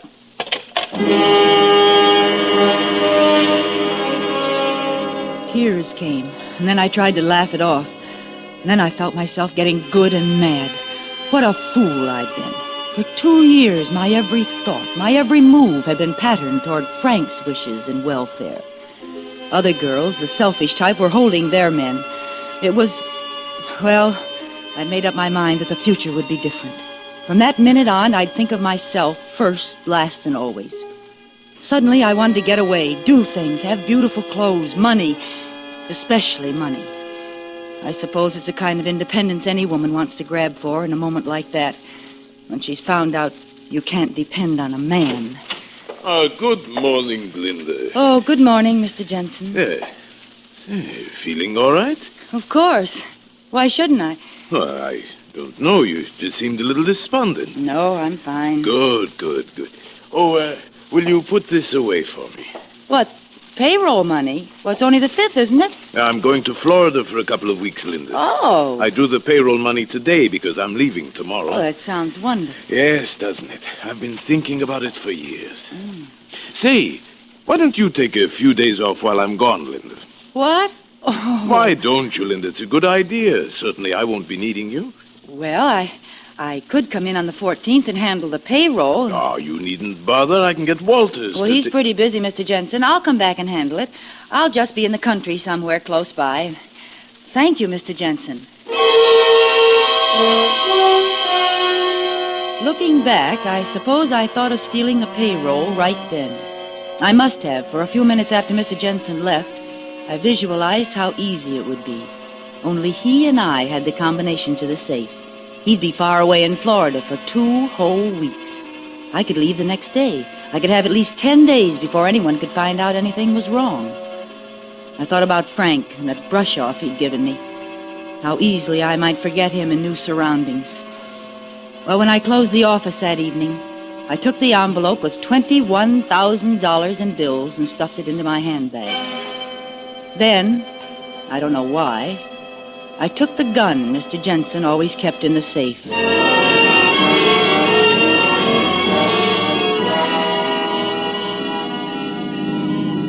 Next morning, I left Kansas City and began driving west. By the next afternoon, I was well into Texas on the inland route. I knew vaguely that I had to get across the border, but the actual fact that I was a criminal hadn't quite percolated yet. A few miles out of Big Spring, the weather changed, and dark gray clouds replaced the blue skies. Then I came to a roadblock, and I had to detour. It was a winding, makeshift road of dirt that stretched on and on for miles. I hated going so slow, but there wasn't anything I could do about it, so I switched on the radio and tried to feel comfortable and forget what I had done. Then a few drops of rain splashed against the windshield, and I hoped that I'd make the main highway before it really let loose. It was then that I heard the announcement. This afternoon, in one of the most daring daylight holdups in Texas history, the 7th Bank of Abilene was robbed of $40,000. As far as is known, only 2 persons participated. A tall, dark-complexioned young man wearing a light gray suit and hat, and an attractive red-haired woman dressed in a green suit. In effecting their successful getaway, one of them shot and critically wounded an elderly bank guard, a veteran of World War I. The couple left in a green panel truck and are believed headed in the general direction of El Paso. More news after our next music. Well, these were worse criminals than I was by far, and they'd made a getaway. I shut off the radio. To my right, black letters loomed suddenly against the yellow background of a sign. Midland, Odessa, Pecos. I slowed down to 30, rounding a series of blind curves. Coming around the last one, I saw a man standing in the middle of the road. I jammed down my brakes to keep from hitting him. He started walking toward me. I'm very sorry to bother you this way, but my car is out of gas, and I was wondering, could you perhaps let me siphon a little from your tank? Well, sorry, but I'm low myself. Oh, please, don't be like that. I've been waiting here for hours. You're the first car I've seen. I would just take a little. Well, I can't. Honestly, All right. Then perhaps you would be so kind as to give me a little lift to the next gas station? Well, oh, come on now. Don't you believe in the good neighbor policy? Well, all right. Get in. Thanks. Thanks a lot. We'll find a gas station right on here someplace. I won't even take you out of your way. Well, that's all right. I'm going in the general direction of El Paso? El Paso. It all came together suddenly. The radio announcement and this man who was just sitting down beside me. He fitted perfectly. Dark complexioned, light gray suit. I glanced at the car parked by the side of the road. Yes, it was a green panel truck. Well, senorita? Look, I'm terribly sorry, but I don't think I can take you after all. You see, Oh, now, please. I have been marooned here for 2 hours. It's very important that I get to Pecos in the next 2 hours. Oh, and where are you going after that? Me? I'm going to travel all over. After Pecos, I'm going to beat it down to Juarez. That's across the border. From there, we're going... Yeah, that's what I thought. Look, I would like to pay you for helping me. He drew a sheaf with new bills from his pocket and dropped a fresh 20 into my lap. I opened my handbag and my fingers closed around Mr. Jensen's gun. He looked down at it. Hey, what? I said I've changed my mind. Okay. If that's the way you feel. I don't argue with a girl who's got a gun. I didn't even wait for him to close the door. I let out the clutch, stepped on the gas, and got away fast. When I finally reached the highway, I speeded up still more. I'd had a bad scare. I wanted to talk to someone about anything and forget that man. Maybe that was why I was so relieved when I came to the little town of Pecos and saw the carnival a short distance ahead, and why I stopped to look at it. Even from the car, the bright lights and the people and the carousel, gaily painted horses going round and round made me feel less lonely. I wanted to get out and mingle with the people and drink some pink lemonade and buy a red candied apple. Go in one of the midway tents and see Tortoro, the sword swallower, and Lopez, the ventriloquist. But instead, I ate a hot dog in the car and bought a silver ashtray from a little Indian girl. Then a sudden burst of thunder reminded me of the approaching storm. I started the car and left the carnival behind me. Soon afterwards, it began to rain. Then a cloudburst hit.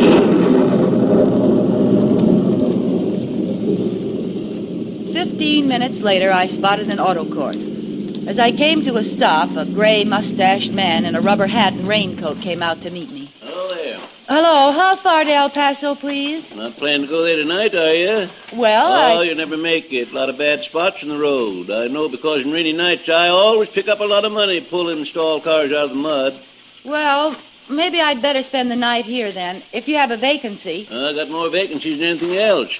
I'll fix you up with the best cabin on the place. Used to live in it myself. Come on, I'll show you. It's number 3. Oh, it sounds fine. Do you mind if I use your phone first? No, go ahead. There's a booth over there right next to the office. Thank you. I'll open the cabin door and leave the key on the dresser. You can put your car in the shed there. I was going to phone the El Paso police and tell them where I'd last seen the man answering the description of the Abilene bank robber. I dialed and waited for her to answer.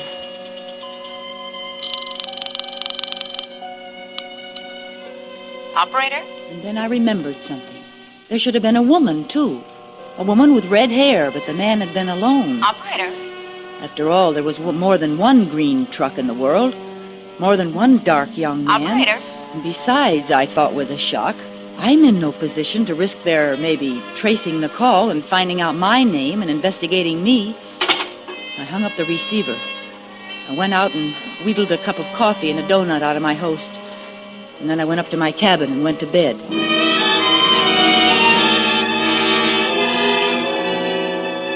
I woke up about 10 o'clock. A car had driven up and stopped right outside my window. The headlights were shining in. When I got up to pull down the shade, I saw the car. It was the green panel truck I'd seen on the road, and this time a woman was in the front seat. Then the proprietor and the other man came out of the cabin next to mine. All right. I lowered my shade and then listened to them. I'll wait till the storm is over, and then I'll go on to El Paso. Is it all right if I leave my truck out here? Sure. There's a garage in back if you want to use it. No, thanks. I'll just park it here near to the door. I heard him enter his cabin. I locked my door and sat down on the bed. It was very quiet next door. Finally, I guess I must have dozed off. But then, all of a sudden, I was awake again. Voices, a man's and a woman's, were coming from the cabin next door. I got up, opened my window very quietly, and listened. fine, Jose. I don't think you had better forget that. If you do, you will be sorry. Very sorry. You are wrong, Carmencita. It will not be me who is sorry. What do you mean? It shouldn't be difficult for you to figure that out. You mean? Oh, but that is so funny. You couldn't get along without me. No. Not even for 1 week. Not 1 week. I would not laugh if I were you, Carmen. Wait, Jose. Don't do it. You're just trying to be funny. No. You don't do it. Jose, no. Please don't. After that, everything was quiet. I was stunned, frozen. Then I heard his door open. I hurried to my window and carefully raised the shade a few inches. It was quite dark, and at first I could only hear his footsteps. And then I saw him. He snapped on a flashlight, looked around with it. He was carrying a roll of blankets, and he put it down carefully in the wet grass. Then he opened the rear door of the green panel truck. There was a long, oblong box on the floor. He stooped over and lifted what I'd thought was the roll of blankets, but I was wrong. From one end, a head was visible. A woman's head, with red hair. I must have thrown up my hands and hit the window shade. It clattered to the top. In the tense silence of the night, it sounded like a machine gun. The man outside spun around. He trained his flashlight on me. He took a long look. Then he turned around and dropped his gruesome bundle into the long box. I turned away. I couldn't look anymore. Finally, I heard him walk toward his cabin, go inside, and shut the door. Then I took a chance. I threw on my raincoat and shoes and hurried to the proprietor's office. I closed my door and was just fumbling with the key when the lights went on. No use to lock it now, senorita, and don't make a noise.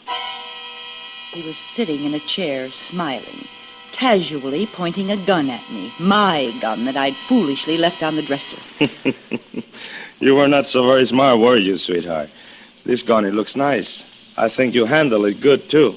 I almost found out this afternoon on the road, didn't I? Now, look, I wasn't going to use it, honestly, but, well, you know, you read a lot in the papers about the trouble people get into picking up strangers, and Yes, sure. You're always careful. Stay out of trouble. Mind your own business. That is very good to remember, senorita. That's all I was doing. Well, what do you want with me? It's just too bad you looked out on me just now. I wouldn't have known you were here. I didn't mean to spy on you. I was awake, and when I heard a noise outside, I looked out, that's all. That was natural, wasn't it? Maybe, but it didn't turn out so good for you, did it? Come on now, we're getting out of here, and you are coming with me. But where are we going? Just places, senorita, just places. Come on now. But what do you want with me? You don't want me. Don't want you? Why, I'm crazy for you. I've been looking for you. I've been looking for somebody just like you.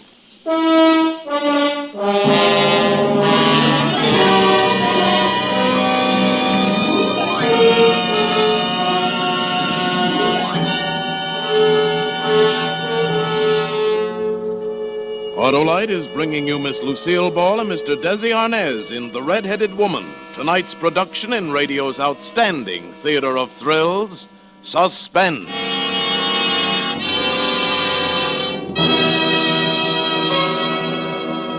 Feeling better, Hap? No, Harlow, I think I'll take the vacation my doctor advised. Decided where you'll go? Not yet. Well, how about the Atlantic Ocean, or the Great Lakes, or the Mississippi River? Say, that's a lot of water. Right. It'll remind you of Autolite Stay Full batteries, that they have longer and larger liquid reserve above the plates as compared to ordinary batteries. Need water only 3 times a year in normal car use. Or, hey, better still, Hap, visit the zoo, see the camels. Tell them Wilcox sent you. What? And get tossed out on my ear for suggesting that Autolite Stay Full batteries can go without water longer than camels can? Well, tell them about those fiberglass retaining mats protecting every positive plate for longer battery life. Tell them that in recent tests based on SAE life cycle standards, Autolite Stay Full batteries gave 70% longer average life than batteries without Stay Full features. Well, wherever you go, Hap, take along an Autolite Stay Full battery. You're always right with Autolite. And now, Autolite brings back to our Hollywood soundstage our stars Desi Arnaz and Lucille Ball in The Red-Headed Woman, a tale well calculated to keep you in suspense. It was quite a moment. Jose motioned with the gun for me to pick up my suitcase. And right then the door opened and the proprietor came in. I got your note, miss. Well, what's all this? What's the gun for, mister? Oh, it, belongs to the lady. She was just showing it to me. Oh, yeah? Well, yes. Yes, that's right. I'll take it back now. This man bothering you, miss? Is that why you left the note? Yeah, I'd remembered my position again. I'd thought of the $21,000 in my handbag. I wanted this murderer locked up, but I didn't want to risk too much investigation. I wasn't bothering her. No, I just thought I heard someone at the window. And when I couldn't find you, I went next door, and this gentleman was kind enough to... Yeah, guess I owe you an apology, mister. But then when I saw you with a gun... It's okay. Forget it. Forget it, amigo. Sure. Well, good night. All right, you stand over there. Well, I guess you must be crazy for me, eh? To lie for me like you did? No, I'm just fond of myself. Things have kind of changed, haven't they, Jose? Oh, you know my name, too. I know all about you. Really? Yes, I guess things have changed. All right, now. That was a good idea you had before about leaving here. Come on, pick up my suitcase. Yes, ma'am. Where are we going? Like you said, places, Jose. Just places. Now walk quietly. My car's right outside. Anything you say, senorita.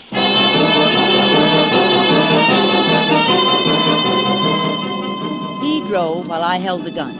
After we'd gone about 5 miles, we came to a side road. I told him to turn. It's a pretty deserted neighborhood, no? Yes. Please tell me, where are we going? Oh, you're not going very far. You know, I wish you didn't make me leave my truck back there. Oh, you're worried about what's in that pile of blankets, huh? Yes, that's right. Somebody might find her.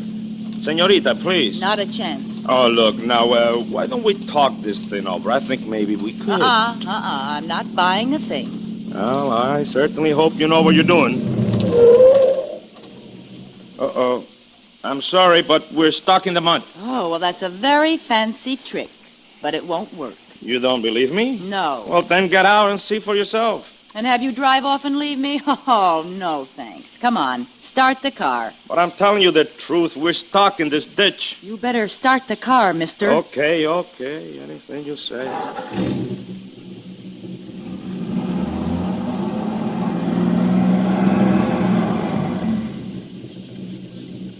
You see? Try it again. All right, but it'll only get us in deeper.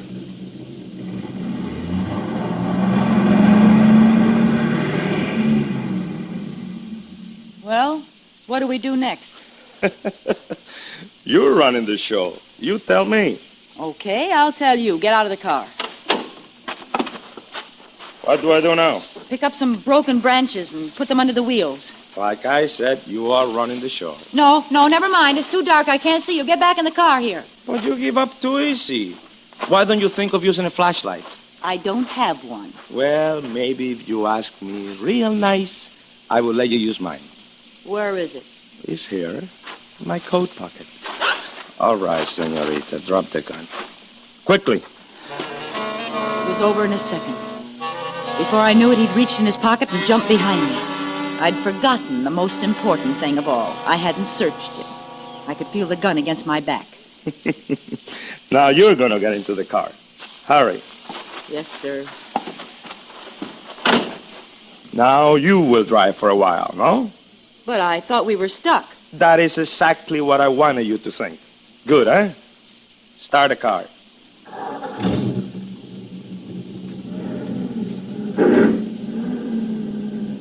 You know, senorita, you should have searched me before we started. Yes, I've already figured that out. Yeah.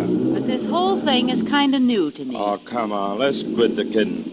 You know, I think you would have been very surprised if you would have searched me. You know why? Nothing would surprise me. Oh, I think so. Because you wouldn't have found any gun. Only this.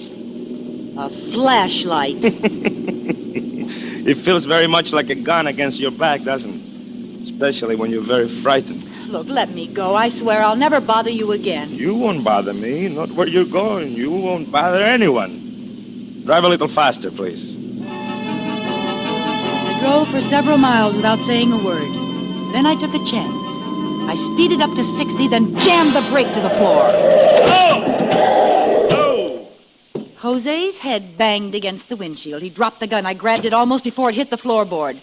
Now, out again, Mr. Finnegan. We're going to change seats. Oh, my head. That was very smart, baby, very smart. Almost as good as your flashlight gun trick, hmm? It's better. Your trick wins. Oh, well. What cooks now? We're heading straight into El Paso Police Department. But, baby, you can't do that. Why can't I? Because it's too foolish. And the senorita is not a fool. No, the senorita isn't. That's why you're driving straight to El Paso and the police. Yes, ma'am. Whatever you say. I certainly hope you know what you're doing. Yeah, the senorita has learned a lot in the last few hours. Drive carefully. He shrugged his shoulders and settled back behind the wheel. I decided I'd been needlessly concerned about the police. After all, no one knew I had the $21,000 in my handbag. No one even knew it was missing. When I handed the police the man they were looking for, they wouldn't bother about me. They would accept my statement that I was just a secretary on my way to Mexico for a vacation. As we entered the outskirts of El Paso, I switched on the radio and settled back to enjoy it. And now our Texas roundup of the latest Texas news. Texans who expect quick and speedy action when it comes to lawbreakers in our state won't be disappointed when they hear the outcome of the bank holdup and killing of a guard in Abilene 2 days ago. What? What's that? Be quiet, Culprits, listen. Manuel Milani, a non-Texan, and Betty Murphy, a red-haired Californian, were apprehended today in Big Spring, only 61 hours after their spectacular holdup of the 7th Bank of Abilene. Both freely confessed to the crime. The bravery of our Texas... Hey, wait a minute. You wait a minute. Stop the car. Now, I don't believe it. Neither do I. You don't? All right, then. Who was it you killed? Me? I didn't kill anybody. Oh, stop it. It was your accomplice. I heard the argument, and then you killed her, and then you... Oh, you're crazy. What do you mean I'm crazy? Right this minute, there's a red-haired woman dead in the back of your truck. What the... Oh.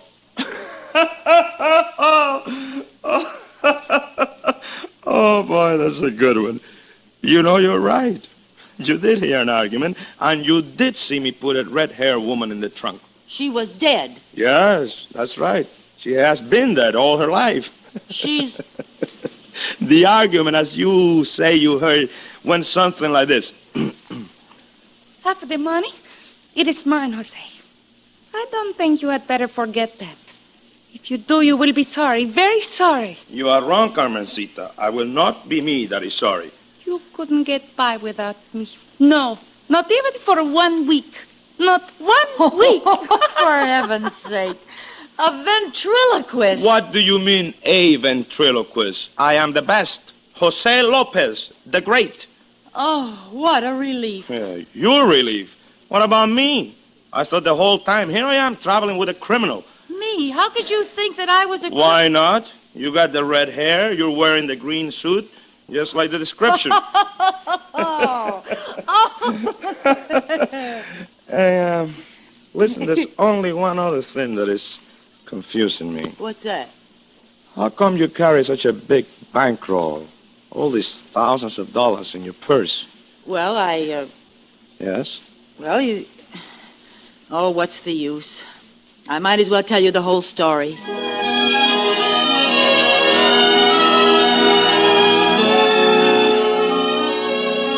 And you know, I found myself doing it. And Jose explained to me how silly I'd been to ever try such a thing. And then it struck us that it was still only the 13th of the month. So we drove back to Kansas City together. I put the money back, and the payroll went off just like it always does.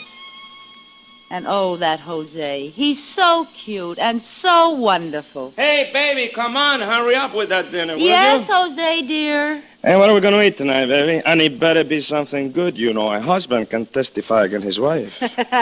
Same as usual, amigo, baby. Enchiladas with tacos and hot sauce. Yum, and yum, chili yum. with tamales.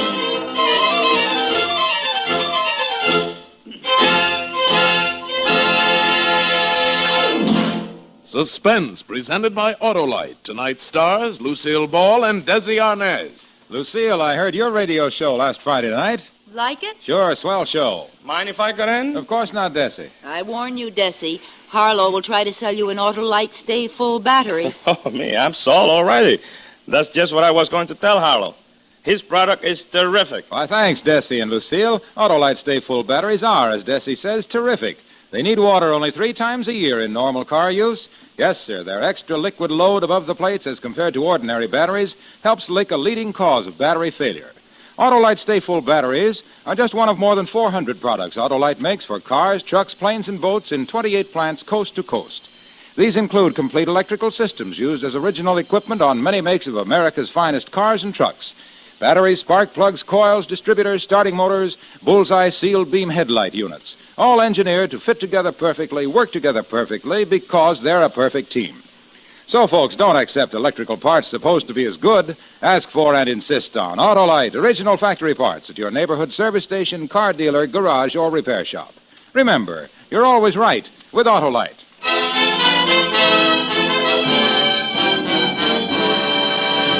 Next Thursday for Suspense, Burt Lancaster will be our star. The play is called The Long Wait, and it is, as we say, a tale well calculated to keep you in suspense. Tonight's suspense play was produced and edited by William Spear and directed by Norman MacDonald. Music for Suspense is composed by Lucien Morawek and conducted by Lud Gluskin. The Red-Headed Woman is an original play by Nancy J. Cleveland. Lucille Ball will soon be seen co-starred with Bob Hope in the Paramount picture Fancy Pants, and may be heard in her own Jell-O show, My Favorite Husband, every Friday night over most of these same CBS stations. In the coming weeks, you will hear such stars as Burt Lancaster, Mickey Rooney, and Lana Turner. And don't forget, next Thursday, same time, Autolite will present Suspense, starring Burt Lancaster. You can buy Autolite Stay Full batteries, Autolite resistor spark plugs, Autolite electrical parts at your neighborhood Autolite dealers. Switch to Autolite. Good night. This is CBS, the Columbia Broadcasting System.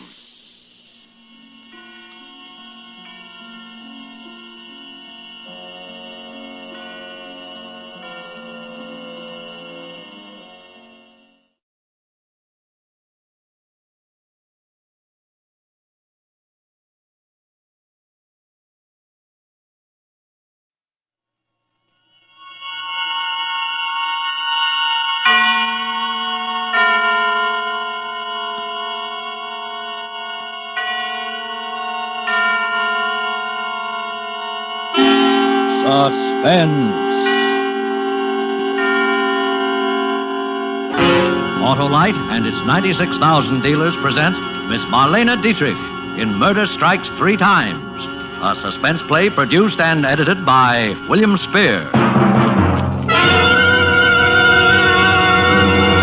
Friends, for snappy starting on zippy, snippy days, there's nothing better than a set of the famous ignition-engineered Autolite spark plugs. Mr. Wilcox, sounds like a speech. Speech? This is no speech, Debbie. This is the free flow of fervent feeling for the newest addition to the complete line of ignition-engineered spark plugs made by Autolite. The wide-gap Autolite resistor spark plugs. Mr. Wilcox, are you trying to say that Autolite resistor spark plugs offer car owners special advantages? Precisely, my pedantic pretty, because Autolite builds an exclusive 10,000-ohm resistor right into every Autolite resistor spark plug. And this makes practical a wider initial gap setting, the advantages of which have long been recognized by automotive engineers. I never knew that, Mr. Wilcox. Tell me more. My girl, Autolite resistor spark plugs give double life under equal conditions as compared to spark plugs without the built-in resistor. Yes, sirree, this newest addition to the complete Autolite ignition-engineered spark plug line is the only spark plug that will give you smoother performance on leaner gas mixtures and greater gas savings. So, see your Autolite spark plug dealer tomorrow for a set of the famous ignition-engineered Autolite spark plugs. And remember, whether you choose the regular type or the resistor type, you'll be right, because you're always right with Autolite. And now, with Murder Strikes 3 Times and the performance of Marlene Dietrich, Autolite hopes once again to keep you in suspense. And so, John L. Lewis and the soft coal mine operators will be getting down to specific cases soon. And now, the exclusive that I promised you earlier in the program. A report so sensational that I am going to devote all of my remaining time to it. I have before me a copy of a document delivered in person today to the district attorney's office by one Fredonia Bell. Fredonia Bell was the trusted personal maid of Laura Starling Morton, whom you will remember from the widely publicized murder trial of 2 years ago. This document is a statement written by Laura Starling Morton in her own hand, and it begins as follows, quote, "I only regret that it will be impossible for me to be present when this is read aloud. What I shall relate here concerns 3 men. Of these 3 men, it is not on behalf of my husband, Robert, that I write, nor on behalf of my husband, Charles. This is for Elmer. But I do not think that Elmer will ever see it. For Elmer, too, is going to die."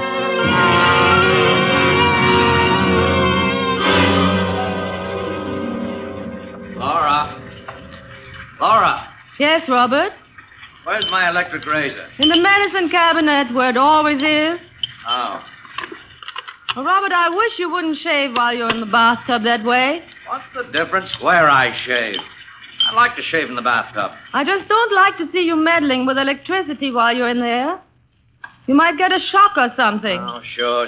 Mrs. Thomas Edison. All right, go ahead. I don't care. I like to shave in the bathtub. I'm relaxed in the bathtub. I read in the bathtub. I think in the bathtub. I'm not going to change my habits for you. I know, dear. I suppose that is a lot to expect. Oh, for heaven's sake. Why can't you understand? Robert! Robert!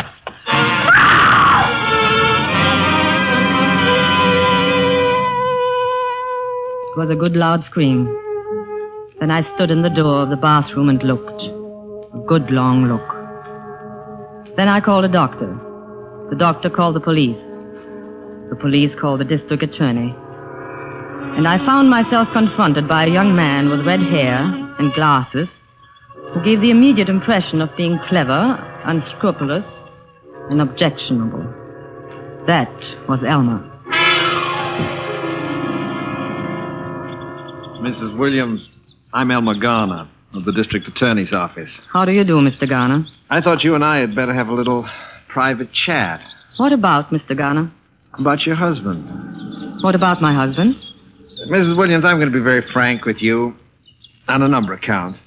I'm what is known as an assistant district attorney. Mr. Garner, I have just lost my husband. I hardly think... I'm coming to that, Mrs. Williams. Now, the district attorney has put me on this case because, well, he thinks he doesn't have a case. Routine investigation. Now, maybe it's because the DA is essentially a nice man with nice instincts, and I am not, but I don't agree with him. About what? About not having a case. Because I can smell him, Mrs. Williams. I can smell him a mile away. What can you smell, Mr. Garner? Murder. Oh, I see. Good. Oh, your attitude is very good. No phony hysteria, no fake indignation. Realistic. Oh, I like that. I'm that way myself. Mr. Garner, I'm trying my best to maintain my composure under trying circumstances. I must say your extraordinary insinuation does not make it any easier. Now, look. I know you killed him. And you know that I know you killed him. Mr. Garner. Now, as I said, I was going to be very frank with you, Miss Williams, and I am. On your side of the story is the fact that although I know you killed him, it may be a little difficult to prove that you killed him. Not too difficult, but a little. I should think it might, since it is utterly untrue. Now, let's see what cards I hold. You are a laboratory technician, or you were before you were married, right? Right. And your technical knowledge would have told you that a man using a faulty electrical appliance while sitting in a tub full of water stood an excellent chance of electrocuting himself. I also know that a man firing a bullet into his head would stand an excellent chance of killing himself. The insulation in the cable of that electric razor was frayed. Now, that might have happened through normal wear, but it also might have happened because it was tampered with by you. And then again, as you say, it might not. Would it surprise you to know that we've got your fingerprints all over that razor? It would surprise me more if you hadn't. Or on everything else in the house, for that matter, Mr. Garner. Uh-huh. Oh, you're a very intelligent woman, Mrs. Williams. You're right. It would have looked funny. You were smart not to wipe off those prints. Very smart. Thank you. However, So much for the means. Now, for the motive. We can establish, of course, that you and your husband didn't get along. Unfortunately, you can establish that about many husbands and wives. And that your husband was insured for $50,000 in your favor. And that there's about $50,000 more in community property. And that you inherit, right? Naturally. Well, $100,000 is quite a nice little motive, Mrs. Williams. But it doesn't prove anything, does it, Mr. Garner? It depends on how it's used by the prosecuting attorney. And that's me, you know. I know. Tell me, do you have a lawyer, Mrs. Williams? Not yet. Uh-huh. Uh-huh. Oh, you are a very intelligent woman. That would have looked bad, too, if you'd had a lawyer right on tap. But you're going to need a lawyer, you know. So it would appear. All right. How about me? You? Sure. I'm a lawyer. You have just finished telling me that you would be the prosecuting attorney. Well, that's just the point. Why spend a lot of money on a lawyer who probably can't get you off anyway when you can spend it on me and have a sure thing? You see? Yes, I see. All I want is half. $50,000. No. What's the matter? Too much? No. Well, look, sister, you don't seem to realize that I'm in a position, depending how I handle this case, either to set you free or to hang you. That, Mr. Garner, is where we disagree. You mean you're willing to gamble that I can't do it? If you wish to put it that way... All right, but $50,000 will look cheap. Cheap! When they slip that noose around your neck.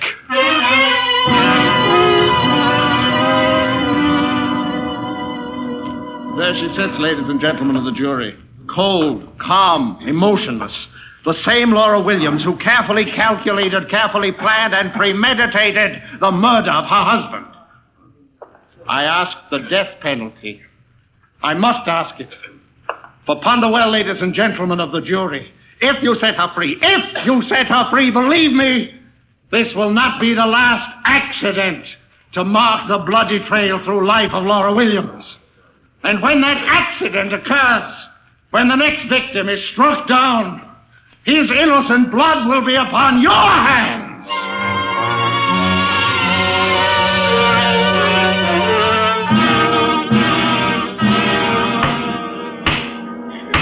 Ladies and gentlemen of the jury, have you reached a verdict? We have.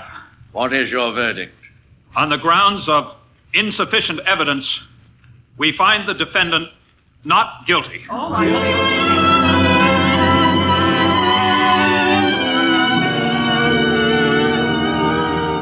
Mrs. Williams, I guess the sporting thing to say is congratulations. Congratulations. Thank you, Mr. Garner. Say one thing, you've got what it takes. The jury was evenly divided that whole first day. Did you know that? Yes, I knew it. Yes, I wasn't too far wrong at that, was I? Just far enough, Mr. Garner. Say, listen again, just as a sporting proposition, tell me. Did you... Did I what? Oh, come on, we're alone here anyway. It doesn't matter because you can't be tried twice for the same thing. You know that, don't you? Yes, I know it. Well, did you? Yes. You cheap, contemptible blackmailer, yes. I killed him. How do you like that? I killed him.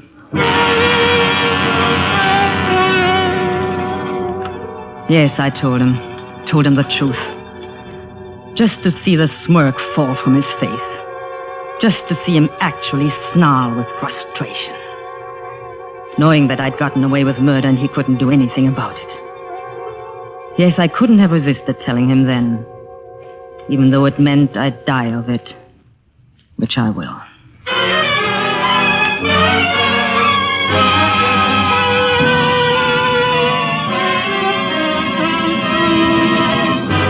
Autolite is bringing you Marlene Dietrich in Murder Strikes 3 Times. Tonight's production in radio's outstanding theater of thrills, Suspense.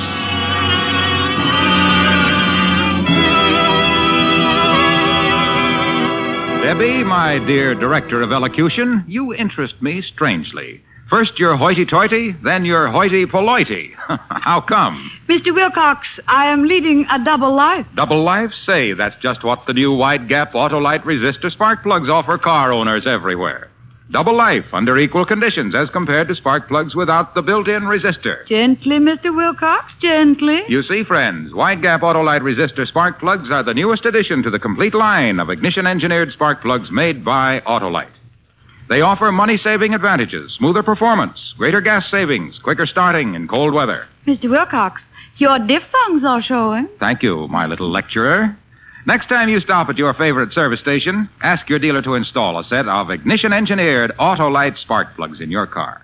And whether you choose the regular type or the resistor-type spark plugs, you'll be right, because you're always right with Autolite. And now, Autolite brings back to our Hollywood soundstage our star, Marlene Dietrich, and featuring Hans Conried as Elmer in Murder Strikes 3 Times, a tale well calculated to keep you in suspense.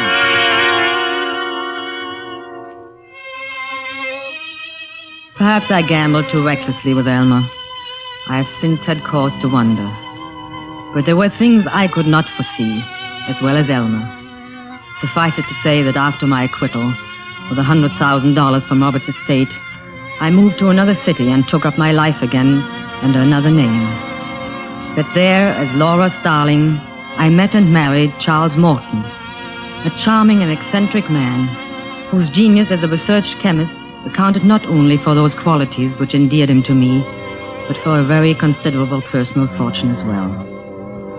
I was quite happy and completely in love. And as the years went by, I had seen, I thought, the last of Elmer.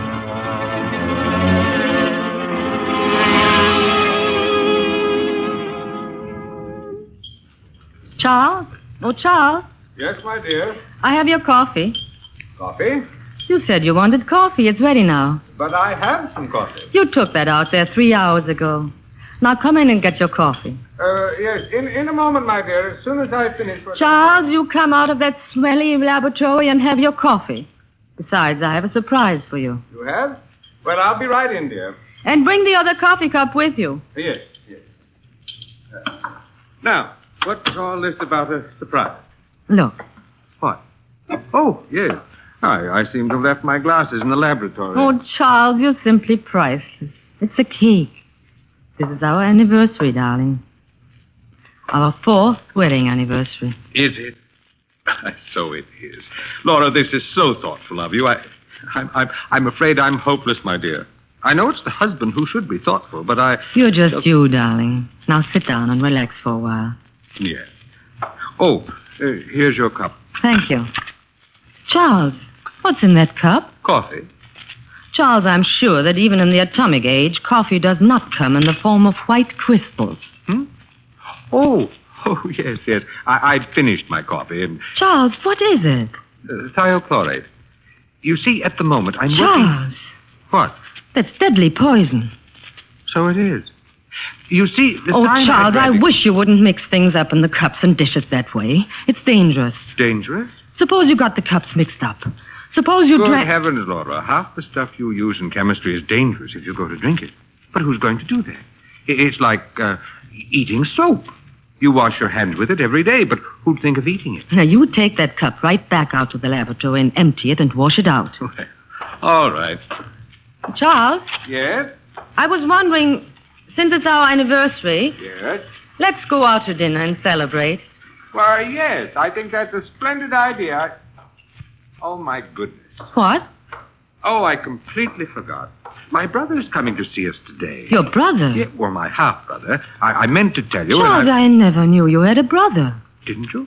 Well, you see, he's been in the Army for about 5 years. He just got back a short time ago, and I got a wire yesterday saying he'd be passing through town and he'd like to see me. So... Does he know you're remarried? Well, I suppose. I suppose he doesn't. As a matter of fact, we've never been very close. Neither of us much of a letter writing, and so on, but he's the only relative I've got. And all the sympathy I've wasted on you because I thought you were an orphan or something. Oh, I was, but practically. When is he coming? Why, this afternoon sometime, I think. Well, I guess there's your answer. I am sorry, my dear. My child, that's all right. Maybe your brother would like to go out and celebrate with us. Well...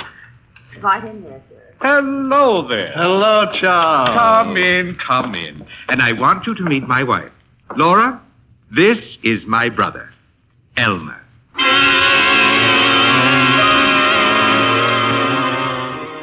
There was no doubt that it was Elmer. There was no doubt that he recognized me. And there was no doubt in my mind as to how he intended to play his hand this time either.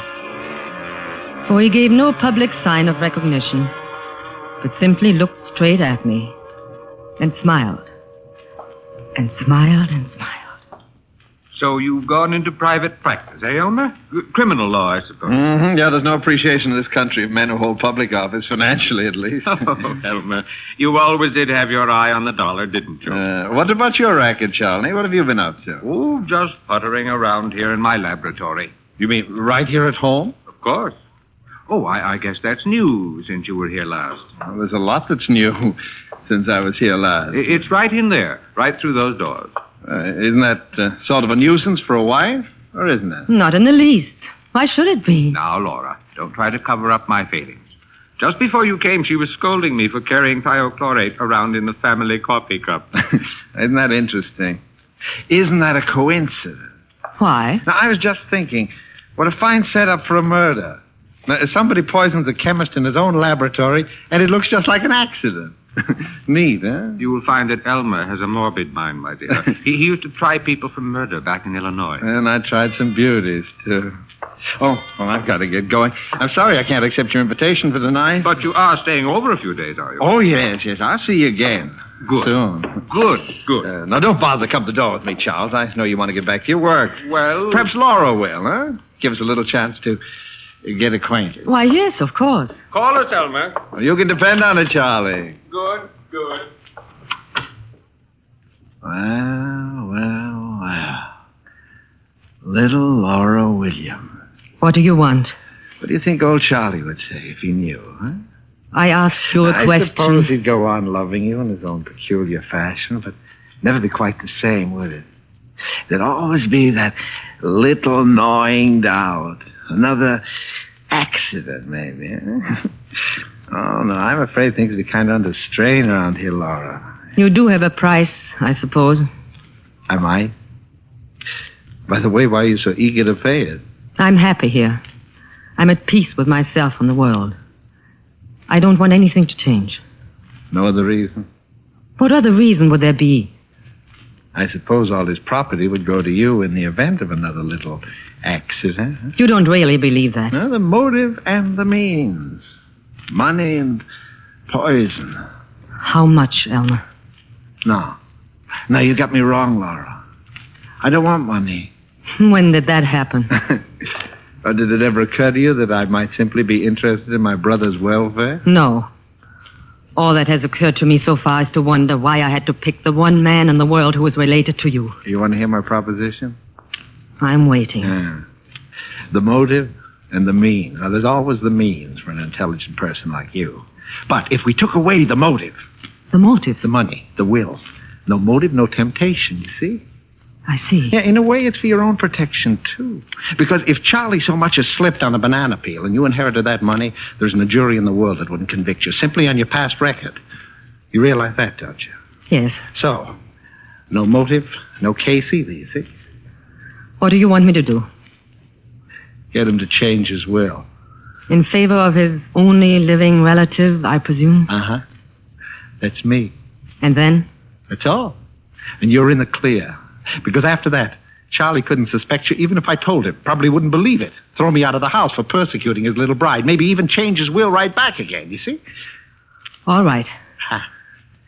You can do it, can't you? I suppose so. Oh, I know you can. I know you'd better.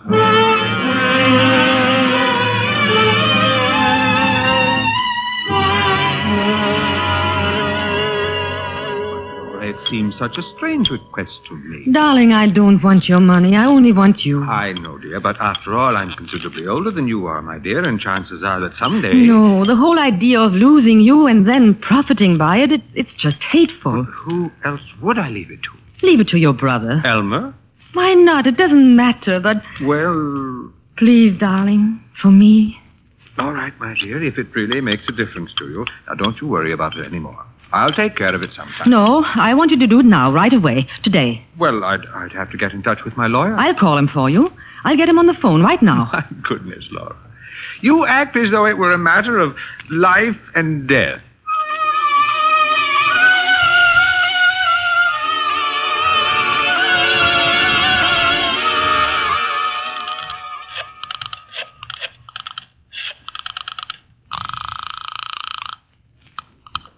Ambassador Hotel. Mr. Elmer Gardner, please. Thank you. Yeah. This is Laura. Uh-huh. It's all right. It's all arranged. Is it? Yes, the lawyer's coming tomorrow. Did he tell the lawyer the changes he wanted made? Yes, he did. Not that I think you'd ever tell a lie, Laura, but how do I know all this? Hasn't he told you? No. Then perhaps you'd better drop in this evening. That's more like it. I'll expect you after dinner. I'll be there.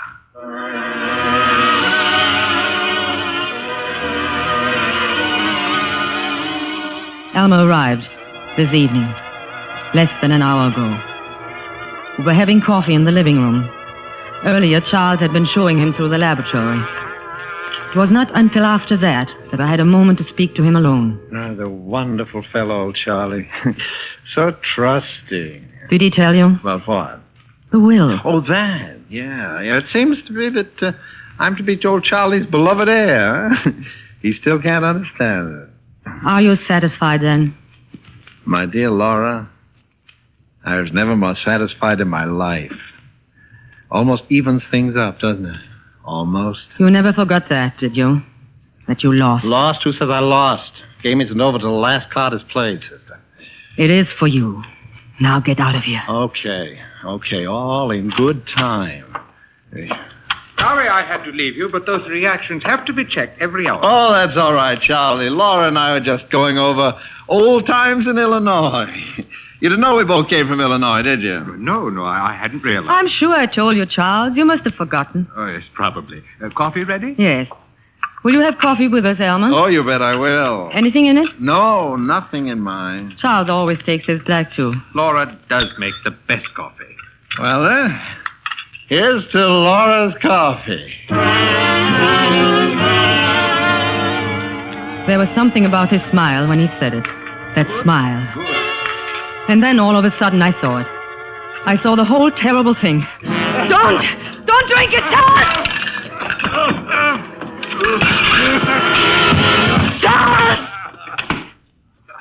Well, old Charlie seems to have keeled over, huh? Wouldn't be surprised if that was thiochlorate poison. Charles! The motive and the means. And the motive's a real beaut this time, Laura, because you had to kill him before he changed his will. Neat, huh? You killed him. Sure, but that's not what the jury's going to think. No. And, of course, I'll get the money anyway. You couldn't very well collect it, because they're going to hang you. No!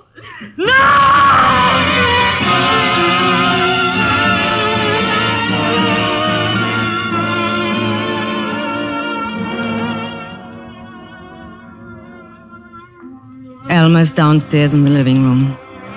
I'm in my study. And once more I'm waiting for the police. There's no escape for me, of course. Elmer knows that. But there's one little thing that he has forgotten, the last play of the game. For I just have drawn up a will of my own, leaving my property and everything that I inherit from Charles to Elmer. It is dated 3 days ago. This statement I shall give into the safekeeping of my personal maid, Fredonia Bell, who, after all is said and done, has been the only true friend I've ever had. I shall give it to her with instructions for its eventual disposal, which I know she will follow to the letter. When that is done, I shall play the last card in the game. I don't think Elmer will find it possible to trump that card. Because, you see, when the police come, it is Elmer who will have to do the explaining, not I. And he will have to explain two bodies, Charles and mine.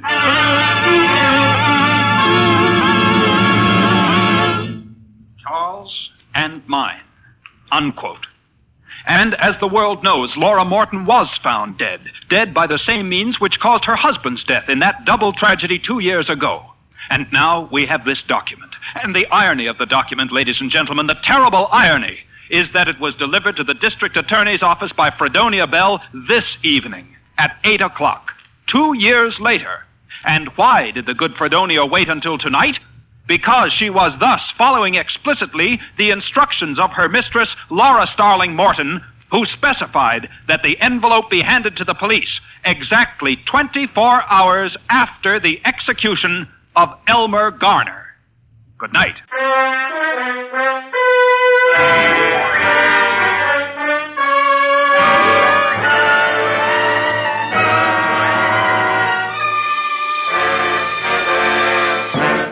Suspense, presented by Autolite. Tonight starring Marlene Dietrich and featuring Hans Conried. Well, Deborah, are you satisfied with my diction? Completely, Mr. Wilcox. I've decided it is what you say that matters, not how you say it. Well, then, let me say that Autolite makes more than 400 products for cars, trucks, planes, and boats in 28 plants, coast to coast. These include complete electrical systems used as original equipment on many makes of America's finest cars. Spark plugs, batteries, generators, coils, distributors, starting motors, bullseye, sealed beam headlights. All engineered to fit together perfectly, work together perfectly, because they're a perfect team. So, friends, don't accept electrical parts supposed to be as good. Ask for and insist on Autolite, original factory parts at your neighborhood service station, car dealer, garage, or repair shop. Remember, you're always right with Autolite.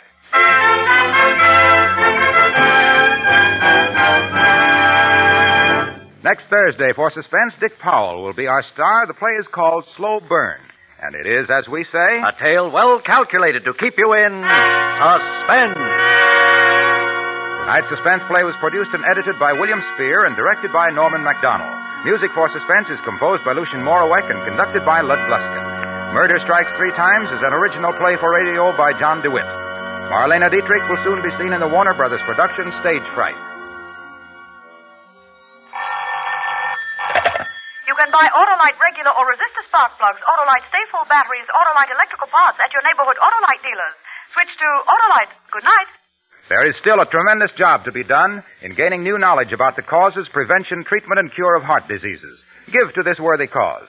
Send your contribution to HEART, H-E-A-R-T, care of your local post office. This is CBS, the Columbia Broadcasting System.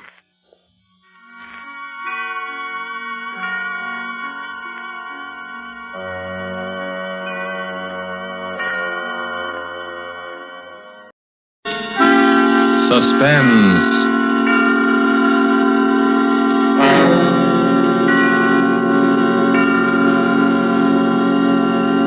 This is the Man in Black, here again to introduce Columbia's program, Suspense. Tonight, in one of her rare radio appearances, we bring you a star who has occupied a unique place in the affections of moviegoers ever since the screen first became of age, Miss Lillian Gish. Appearing with Miss Gish are two distinguished players, Mr. Ray Collins of the Metro-Goldwyn-Mayer fold, whose current release is Thousands Cheer, and Mr. Bramwell Fletcher, who has ornamented many a stage and film success. There are only three players in Marry for Murder, which is tonight's tale of suspense. Only three characters in this story, whose beginning and end are shrouded in a dense down-east fog. A story of slow terror and swift death, planned by a brilliant murderer. And so with the performances of Lillian Gish as Letty Hawthorne, a frightened, neurotic creature who seemed destined to be a perfect victim, of Bramwell Fletcher as Mark Taylor, so handsome and attentive, and of Ray Collins as the lawyer, Philip Alden, who relates these events to us, we again hope to keep you in suspense.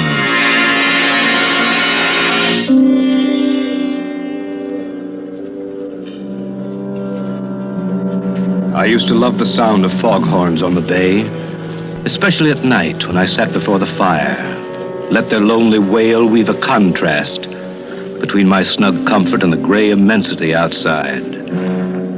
But I've lost my taste for them now. Lost it on the night I heard them moan a dirge of death.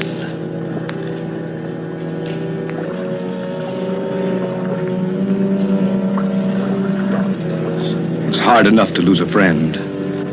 But to lose one as I lost Letty Hawthorne is the kind of blow you'll never quite forget. I remember the first time I met her. It had fogged up all of a sudden, as it does here on the Cape.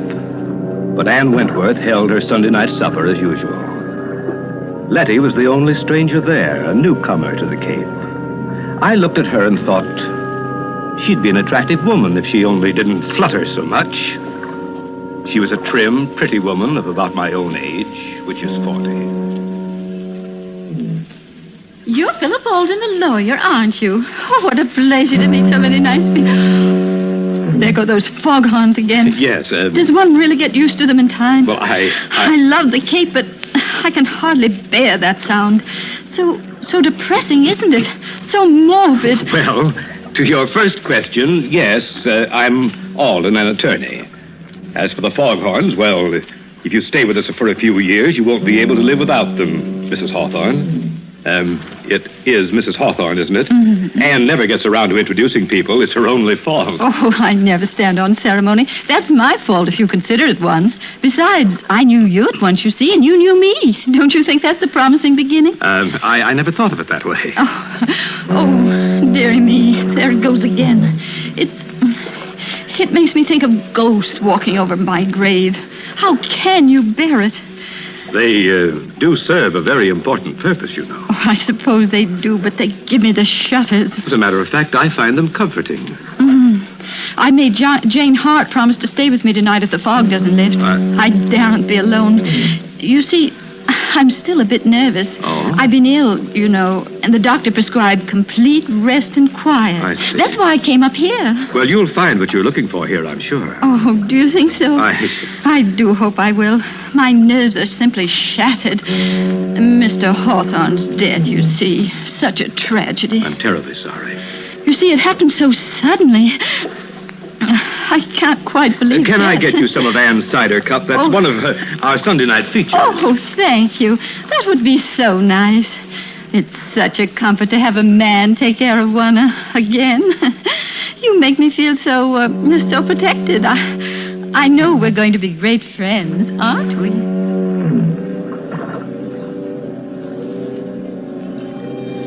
I can tell you I worried a bit for a while after that first party. Letty Hawthorne was a charming woman, a bit fluttery, as I said, but still attractive and rather pathetic. I was afraid she was setting her cap for me. You see, I'm a crusty old bachelor, but even my friends were beginning to wonder.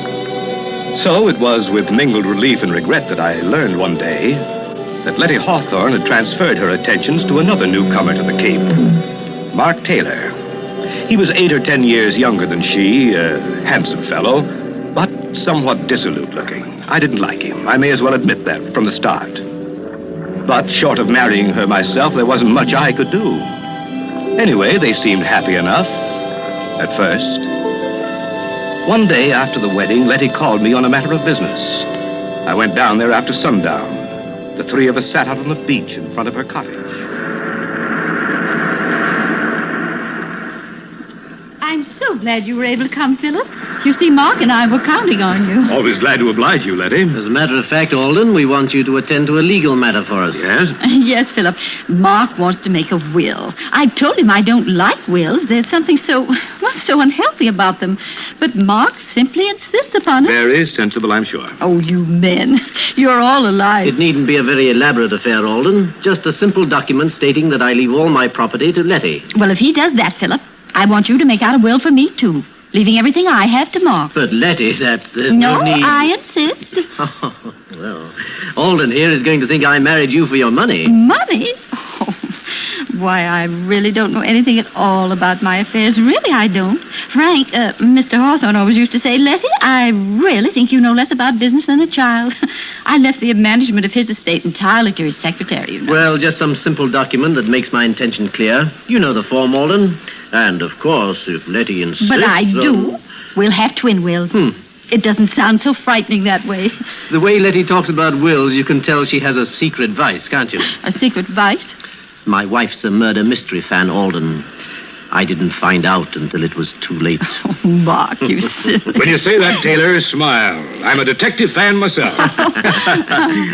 It's a busman's holiday, of course, but I always read the latest whodunits. If my father hadn't insisted that I follow in his footsteps, I'd have been a detective instead of a lawyer. Really? How interesting. Tell us, Philip, do you ever get any cases like the ones we read about? Well, if you want my opinion, the chief difference between fact and fiction is that the author of a novel wants you to see the pattern and the author of a murder tries to hide it. Oh. Well, what do you mean by that? Well, take your case, for example. You and Letty are making out your wills. I heard her say that she wanted to leave her money to you.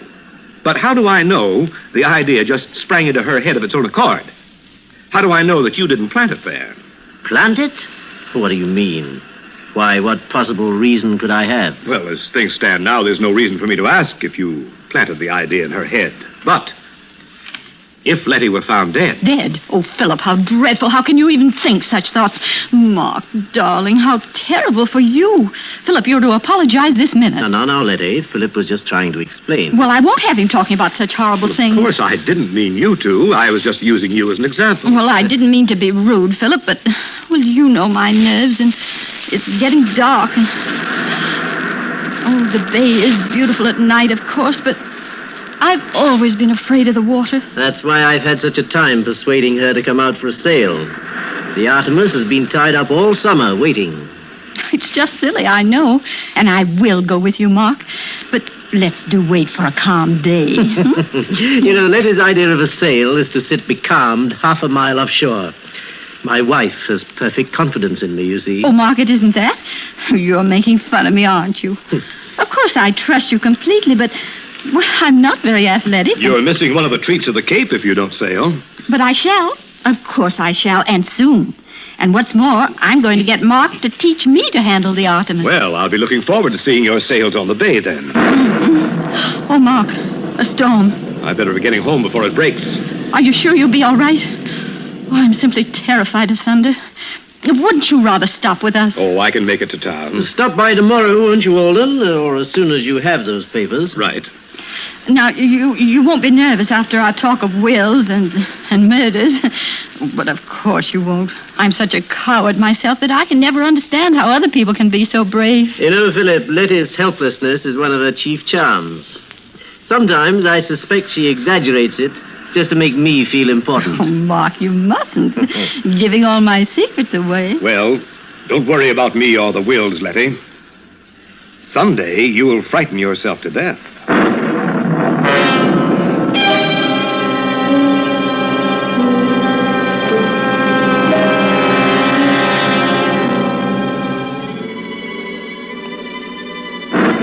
There was little enough for me to go by.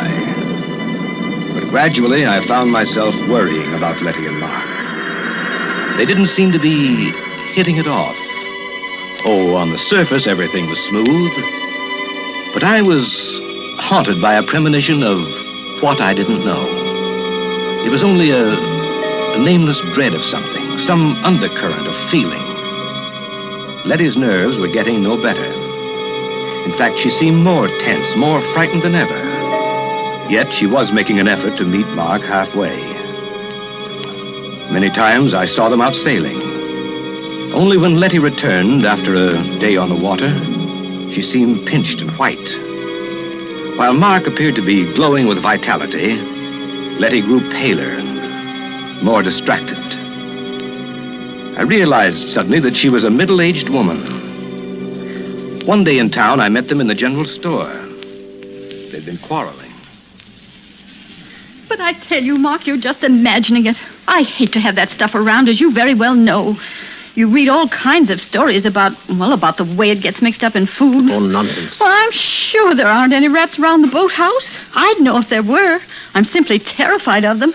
But I can't bear thinking of having poison around. Why, I'd be worried all the time. Oh, Letty, for heaven's sake, stop being childish. I didn't put traps around because you didn't want them. Now that I'm trying to get rid of them in another way, you make a scene. I don't see why we have to go into a 3-act tragedy just because I want to buy some rat poison. Hello, you two. Oh, hello, Alden. Why, Philip, how nice to see you. Mark and I were just doing a little shopping. Philip, will you do me a favor? Will you please reason with Letty and try to get some sense into her head? Say, wait a minute.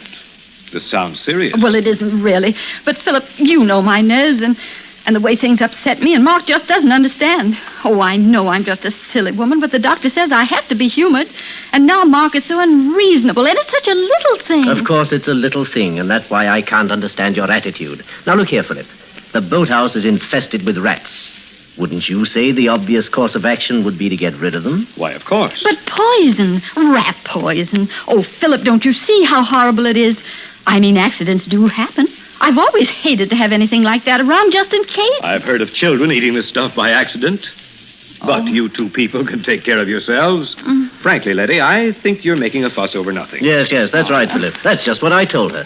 Well, very well then. But if I'm found dead, I hope you realize you'll both be under suspicion.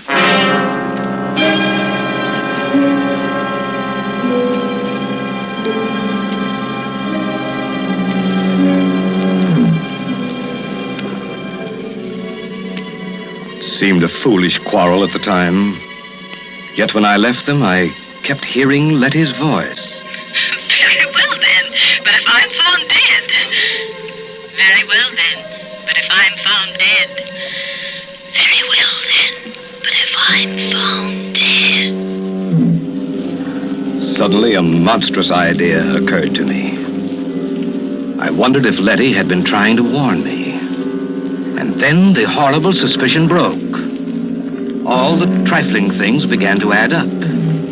Letty's nervousness, her fear of sailing with Mark, her terror of having the poison in the house. But why? Why should she be afraid of Mark? What motive had he? And then I knew. I had helped to give him the motive when I drew up Letty's will. Yet my whole case was founded on thin air. Figment of a nervous imagination. I had to be sure. I had to keep an eye on them. I found myself making excuses. Excuses to drop by at their cottage. Who is it, Letty? Who's there? It's Philip. Oh, Philip. Well. Hello.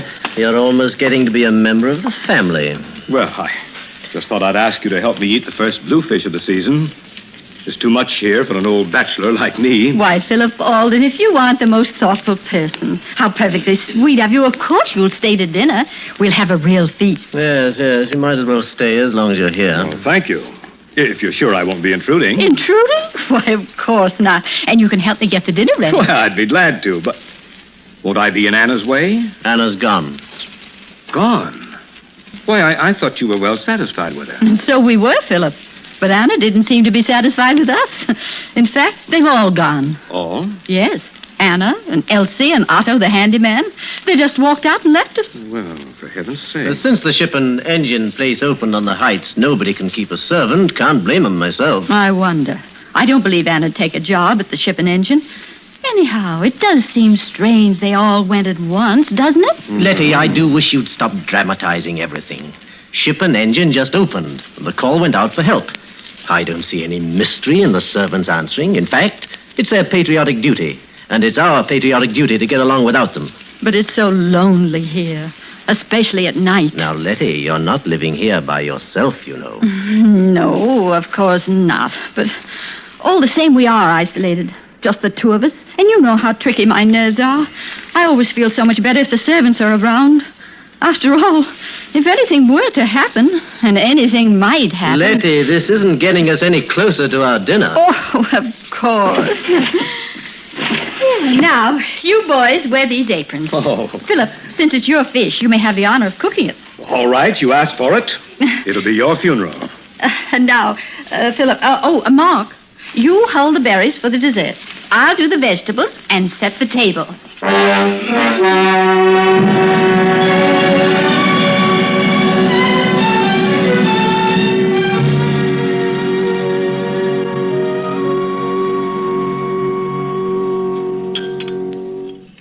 Well, for a seasoned bachelor, this dinner's a rare treat, Letty. Oh, I'm so glad you enjoyed it, Philip. Though I don't deserve the credit. That bluefish was simply delicious. How did you manage to catch it all by yourself? I always think men are so wonderful. Well, I'd be glad to take you both the next time I go fishing. It's good fun. Fresh air would be good for you, Letty. Oh, no, I couldn't. Well, I'm still just a wee bit nervous about the water. Though I tried terribly hard, haven't I, Mark? Yes. I've been good about the sailing. But you know I'm learning to manage the Artemis all by myself, aren't I, Mark? I don't write my name in the wake anymore, do I? Yes, Letty's a real hand at the tiller. She'll be a better sailor than I am soon, you see. You'd have seen her take the Artemis into harbor the other day. You did, all right. Yes, she came through that channel with a breeze against her. I wanted to take it over, afraid she'd run into the mud flats. But no, she coaxed it all the way, and we came in under sail. Yes, and I wanted to do it all by myself, even though I was terrified. Well, good for you. Why, that's really a splendid accomplishment. I've been negotiating the harbor for years, but I confess that I have trouble every now and then. Well, since nobody wants any more berries, I guess it's time to do the dishes.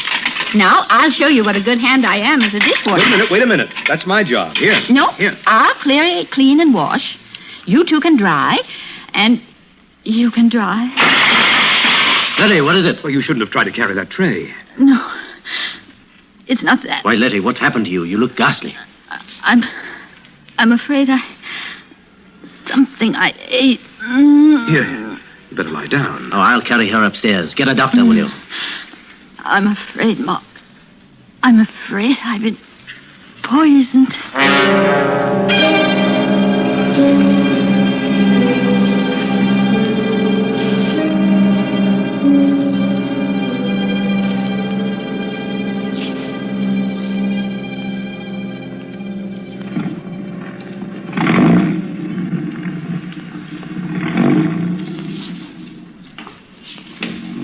But great heavens, Philip, I just can't believe it. Arsenic, poisoning? Do you think Dr. Potter knows what he's talking about? I'm sure he does. Of course, we can't be sure till the tests are made, but I don't see. I don't understand. It's not very hard to understand. Letty ate arsenic. How or where she got it, we don't know, but it's not difficult to guess. But we all ate the same meal, you and I and she. Why, good Lord, Philip. Do you think we're poisoned, too? I feel perfectly all right. You appear to be comfortable. I think we'd feel it by now. But then how on earth... Let's be perfectly logical about it. We all ate the bluefish. Yes. I prepared it. We all had potatoes and string beans. Letty cooked those. Yes. Then we all ate strawberries. You prepared them. Why... Now, the fish and the vegetables were all served in large platters, and each one of us helped ourselves. Therefore, if any poison were in the food, we'd all be sick. But the strawberries, Mark... See here, Alden, are you suggesting... Wait a minute. We're just following this through logically. The strawberries were put on the table in separate dishes. The poison could have been slipped into Letty's plate in the kitchen. Alden, you have no right to accuse me of this. Why, you're fixing up a case against me. I'm doing nothing of the sort. In any event, I think you might worry less about your own skin and more about Letty. Thanks. I think I can take care of my own wife. Nevertheless, I suggest you get someone to help you. I'm perfectly well able to nurse her myself. If I were you, I'd have someone else as well. I'll send Mrs. Halstead over from town. She's an experienced, practical nurse. What I've always appreciated about you, Philip, is the way you mind your own business. I'll be going now. Mrs. Halstead will be along as soon as I can get her.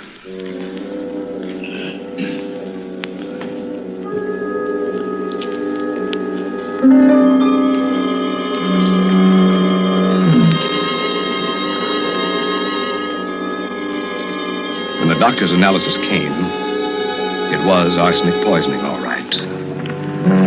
There were traces of arsenic in the sugar on Letty's dish. Letty was recovering. The dose wasn't large enough to kill her. Mrs. Halstead was installed as nurse and housekeeper. Just then business called me to New York, where I found myself worrying about Letty. I couldn't get her out of my mind. Very well, then. But if I'm found dead... I was bothered by a few loose ends in Letty's problem. The sort of questions that would occur to a legal mind.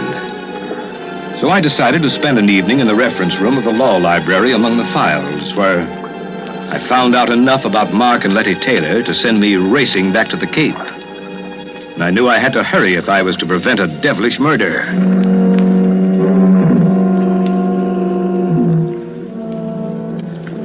It was one of those dull gray afternoons when I arrived at the station. Fog was so thick over the bay that it seemed to cloud the whole town. Cold fear gripped me. Letty and Mark, I learned, had left at dawn for a weekend sail. I could picture them. Murderer and victim. Shrouded in the gray veils of the fog. Drifting. Waiting. While the foghorns cawed a hoarse warning of murder.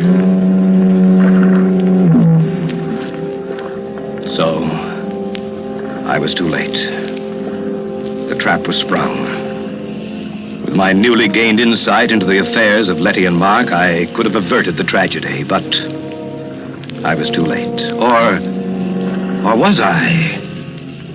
If only they hadn't really left for that sale. I took the chance. Feeling my way along the Cape Road, I reached the Taylor cottage. Nobody was there. Then I heard noises in the boathouse. I crept down the slope and listened.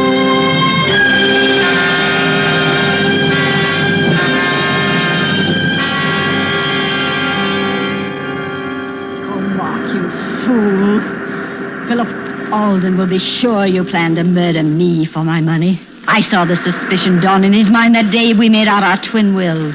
I saw it grow when I was seen in the general store and you brought the rat poison. And that night when I was taken ill, he was sure. Do you hear me? Sure! You wanted to teach me to sail the Artemis. Thought I was afraid of the water. Well, Mark Taylor, when your body drifts to shore, Philip Alden will swear that only an accident prevented you from murdering me. What fools you men are. Aren't you? Aren't you? Why wouldn't you like to answer me, Mark? Don't you wish you could talk to me again? To your helpless little Letty. But you can't, can you? Dead men can't talk, can they? But they say that in the instant of dying, a man can understand many things. Did you understand, Mark? But how could you? You are really a stupid man, Mark. Didn't you ever wonder about my former husband and his tragic death? Didn't you ever want to know about Frank Hawthorne? He did. At the very end, he wondered about his predecessor, George Martin. Strange how both died in a yachting accident, isn't it? Frank died off the coast of California, and George was drowned in the Gulf of Mexico. And now you, Mark, your body will be found someplace along the Cape here, I suppose. Oh, what bad luck I've had with my husband. But how thoughtful all of you were to leave me your property. Too bad I'm such an extravagant widow, isn't it? For I do run through money. I wasn't lying about that. Oh, dear, I wish you could help me get your body to the Artemis. If only you hadn't insisted on turning back when the fog rose. I could have killed you so much more neatly. A sudden gust of wind while I was at the wheel, and the Artemis jibes, and the boom catches you, and off you go to the bottom of the sea. But now, I've got to lug you back on board and pitch you overboard somewhere. It was really inconsiderate, Mark, to make me kill you in the boathouse here. You won't have to drag the body aboard, Letty. Oh, Philip, I'm so glad you've come. Are you, Letty? Something dreadful's happened to Mark. I'm so upset I hardly know how to tell you. Oh, Philip, I think I've... You needn't pull a phony feint this time, Letty. I fell for it before when you made me think that Mark had poisoned you. That is, almost. What do you mean, Philip? That was a little too smart, Letty, that poison scene. Because when I left you, I wondered about two things. Why anyone should be foolish enough to attempt that type of murder before an audience, and why, having attempted it, he should fail to make the dose large enough. I don't know what you're talking about. I think you do. You see, while I was in New York, I took the trouble to look up a few matters that were bothering me. And I found the newspaper clippings of your two previous, shall we say, accidents. Oh, Philip, isn't it dreadful? Still pretending. You're a clever woman, Letty, but I overheard you just now. You'll never prove anything. I think I will. You see, I found the motive, too. It was marry for money, marry for murder, wasn't it? I wouldn't try to run away, Letty. I brought a gun. You're coming with me to the police station. Don't wonder that you hate the sound of foghorns, Letty Taylor. You've spoiled them for me, too.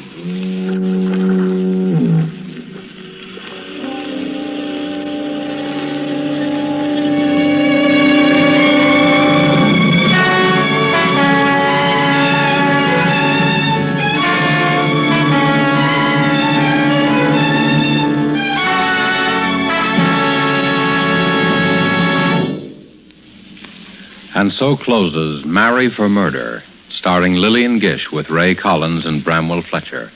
Tonight's tale of suspense.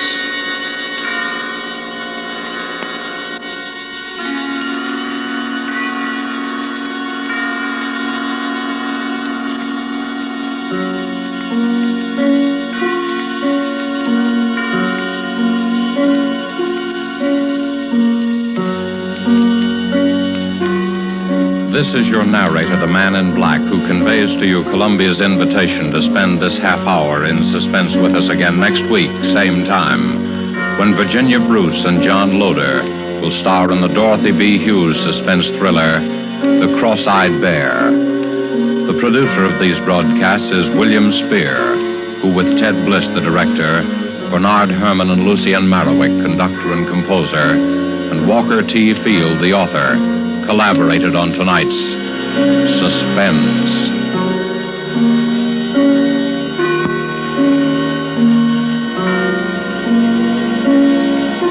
This is CBS, the Columbia Broadcasting System.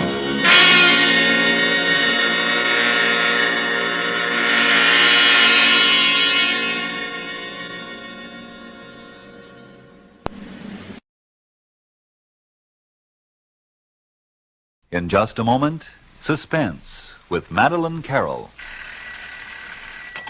Hello. Oh, hello, Tom. Where are you? Thought you were driving over tonight. Couldn't get your car started. Well, what's wrong with it? Uh-huh. Well, sounds like ignition trouble to me, Tom. Why don't you call Ed's Auto Electric, best service station in town? He's an Autolite man. Really knows his stuff and believes in preventive service. You know, fixes things before they happen. Carries Autolite parts. You know, Autolite. Spark plugs, batteries, complete ignition systems.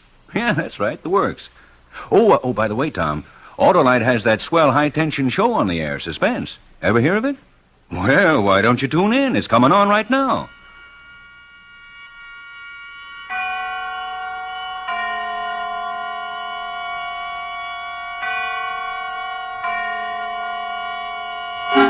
Suspense. Autolite and its 60,000 dealers and service stations bring you radio's outstanding theater of thrills. Starring tonight, Miss Madeline Carroll in Anton Leader's production of The Morrison Affair, a tale well calculated to keep you in suspense. Oh, Mr. Ballou, there's a woman outside. She doesn't have an appointment, but she must speak to Mr. Ballou privately. All right, I'll see her. I'll lay you 6 to 5. It's a divorce. She's got that nothing must get in the paper look. Will you come in, please? Thank you. Thank you very much, Mr. Ballou. Please sit down. Dottie, buzz me when it's 1:30. Okay, Mr. Ballou. We can't be overheard here, can we? No. Now then, Mrs. I'd rather you didn't take notes. Oh, well, all right. But I do need your name. I'll tell you later. Do lawyers have any kind of code or rule against revealing confidential information? Like priests? Yes. However, you want me to promise before I hear your case? Yes. All right, if it makes you feel better. I've handled hundreds of divorces. Oh. And never lost a patient. It is a divorce. Yes, in a way. But he's dangerous, and there's a child. The courts usually lean toward giving the mother custody. I know, but Mr. Ballou, I'm in desperate trouble. I'm afraid. You can't understand till I tell you. Well, then? You see, I'm English. My husband is American. He grew up here in Boston, a very prominent family. The Morrisons. He's Dr. Paul Morrison. Yes, I know Dr. Morrison. Oh? That is, I've heard of him. Then you know he's a surgeon. I met Paul in London in 1939. We were married very soon after we met. And then England went to war, and Paul decided to stay in England to help out. He was different then. So deeply concerned over human suffering. The war changed him hideously. For those first 2 years in London, we were happy. Almost completely happy. Quite suddenly, America was in the war, and Paul had his orders to return to the American Army Medical Corps. We spent the little time we had left at a cottage in the country. And all the time I was trying to forget the one thing that had been preying on my mind ever since they told me at the hospital that... But I couldn't. And so finally, even though it was our last day together, I went up to London to do what I had always known someday I would have to do. It was late afternoon when I returned. Who is it? Oh, darling, where on earth have you been? I'm sorry I'm so late, Paul. Never mind about being sorry. Come over here this instant. Give me a kiss. Want to know something? What? You're a heartless hussy going off and leaving me alone all day. Our last day. Do you think I'd have gone if it hadn't been important? Now, look, darling, I'm a doctor, too. I don't know what doctor you went to see this time, but none of us can perform miracles. I don't believe in miracles, Paul, and I didn't go to London to see a doctor. I went to find out if we could adopt a child. Adopt a child? I know you've always been against the idea, Paul. Darling, this is no time to go into a big, complicated thing like that. I've got to be on my way home by this time tomorrow. It's not this time tomorrow I'm thinking about, Paul. It's all my life. If I can't have a child of my own, then I want to adopt one. But, Sheila, I sort of halfway picked out one at the orphanage today. What? His parents were killed in an air raid, and oh, Paul, you've always wanted a boy. I've wanted a son, yes. But adopting a child involves certain risks. There are fundamental laws of heredity. Now you're being plain old-fashioned. You can call it anything you like. It's out of the question. Why? Give me one reason why. You know the reasons as well as I do. All I know is I'm a woman and I want a child. Sheila, come here. Look at me. Maybe I'm old-fashioned or overcautious, but if we got a child that way, picked him out like something on a grocery shelf, you might feel he was your son, but he wouldn't be mine. And the son has to be for both of us, or not at all. I stayed on in London for more than 6 months after Paul left. It was ghastly there for everyone. As for me, I lived in a fever of loneliness, worse than loneliness. Then my mother asked me down to the country to wait out the war with her. It was a summer evening when I took a crowded train from Paddington, and I sat alone in the compartment, numb with my hunger for Paul. You must understand, that day I wasn't myself. I wasn't accountable. You see, I had a double kind of loneliness. When the conductor opened my compartment door for other passengers, I didn't even look up at first. Here we are, missus. I'll this suit you. Oh, thank you ever so much. It's the window seat. No, I want the window seat. Now then, you two. I reckon the missus is going to want some of that fresh air for the little nipper. Here, you can have my seat if you like. It doesn't make any difference to me. Oh, it's very kind of you, miss, I'm sure. Mum, I want to see the guards van. Not now, Johnny. But, Mum, you promised. Missus, I'll let you know when we're near Reading Junction. Oh, thank you. No trouble at all, missus. I hope Mary's not taking up too much room on the seat, miss. No, not at all. Well, she's shoving and pushing me, Mum. Now, Mary. I'm not either. I just need more room than him. I'm stop you, holding just bigger. stop it. Mary, stop rummaging in my carryall. There's nothing in it to eat. Oh, dear. Children can be such a trial. Oh, hush now, hush. Yes, I know you're hungry. Can I hold him for a minute? What, miss? Mary is a pig. Mary is a pig. Pig yourself. Do you two like to look at pictures? Here's a magazine with all sorts of pictures about America. Give it here. My husband sent it to me. Oh, that's kind of you, miss, I'm sure. Now, thank the lady, thank her. Thank you, Mum. Yeah, that'll keep them quiet. A mother ought to be two people, that she ought. I'll hold the baby while you fill his bottle. What, if it won't trouble you? Oh, no. I don't mind. I sat there, scarcely breathing, looking down at the baby in my lap. It was as though I'd never felt warmth before. He stopped whimpering and looked up at me with very big brown eyes that seemed to hold recognition.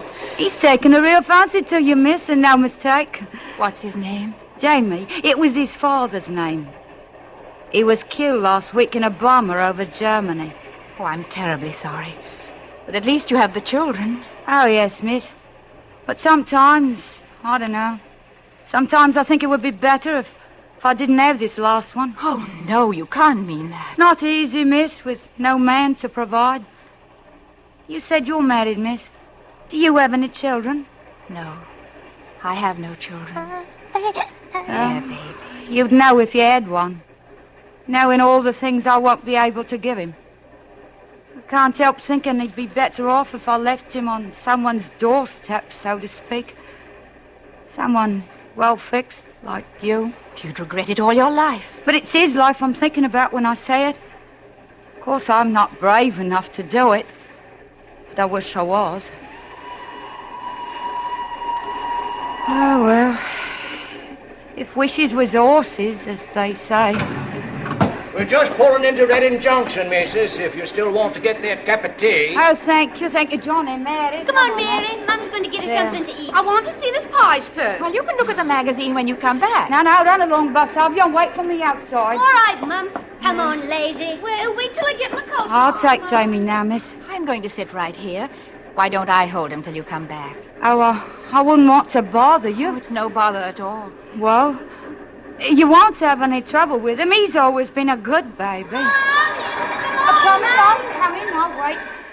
If you're sure, miss. Quite sure? Oh, yes, I'm quite sure.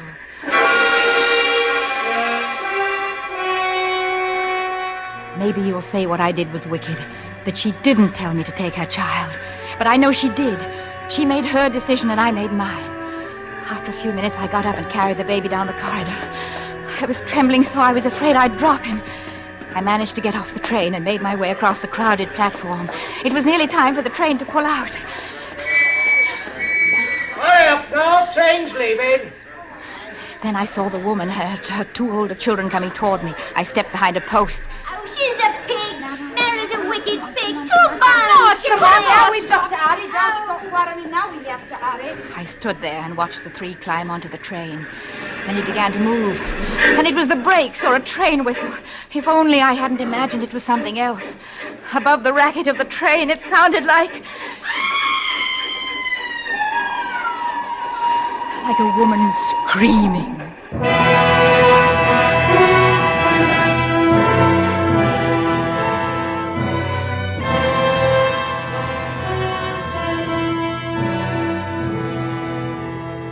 For suspense, Autolite is bringing you Miss Madeleine Carroll in radio's outstanding theater of thrills, Suspense.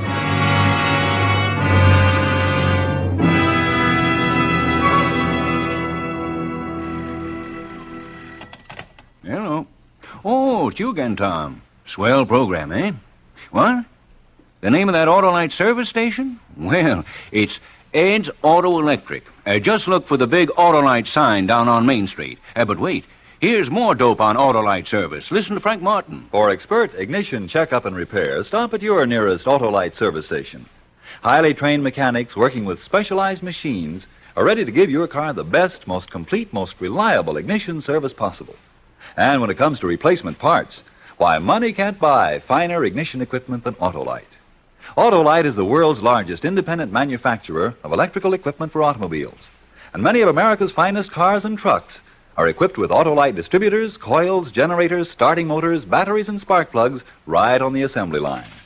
So, friends, if you want truly reliable ignition, parts, and service, call on your nearest Autolite service station or the car dealer who sells your make of car. Autolite? Autolite service stations are listed in your classified telephone directory under Automotive Electrical Service.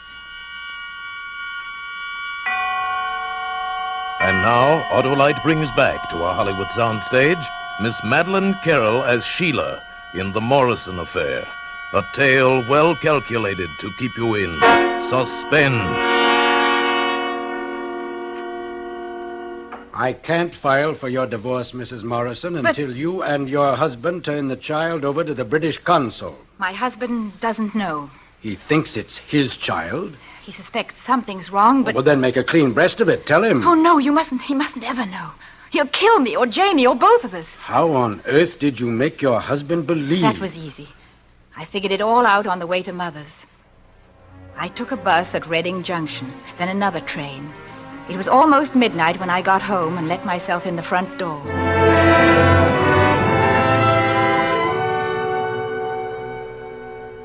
Mother was waiting up. Is that you, Sheila? Yes, Mother. Oh, you've had me worried. Sheila. Is the fire still lit in the kitchen, Mum? Oh, yes, but... Don't ask questions now, please. He's hungry. I'm going to heat him up some milk. Whose baby is it? He's mine now. What do you mean, Sheila? Whose was it? I don't know. Here, hold him while I get the milk. Oh, shh, baby, shh. You mean you've adopted him? I stole him. Sheila. I don't ask you to understand, Mother. I only ask you to help me. Because I'm your child and because I can't ever have a child of my own. But Paul won't let you keep this child. If he thinks it's his own, he will. Oh, look, the poor little mite's starving. Yes. It may be years before the war's over and I see Paul again. He'll look forward to seeing his son. But he's bound to ask where his son was born. He was born here. But there are records of such things, Sheila. The date, the place, the parents, the doctor. I know. Mother, telephone Dr. Lucas. Dr. Lucas? Why, he's a charlatan. He's not even a real doctor. Oh, does that matter? He's greedy, and that's the kind of man I need. Tell him I want to see him tomorrow. Because tomorrow, my son Jamie will be born.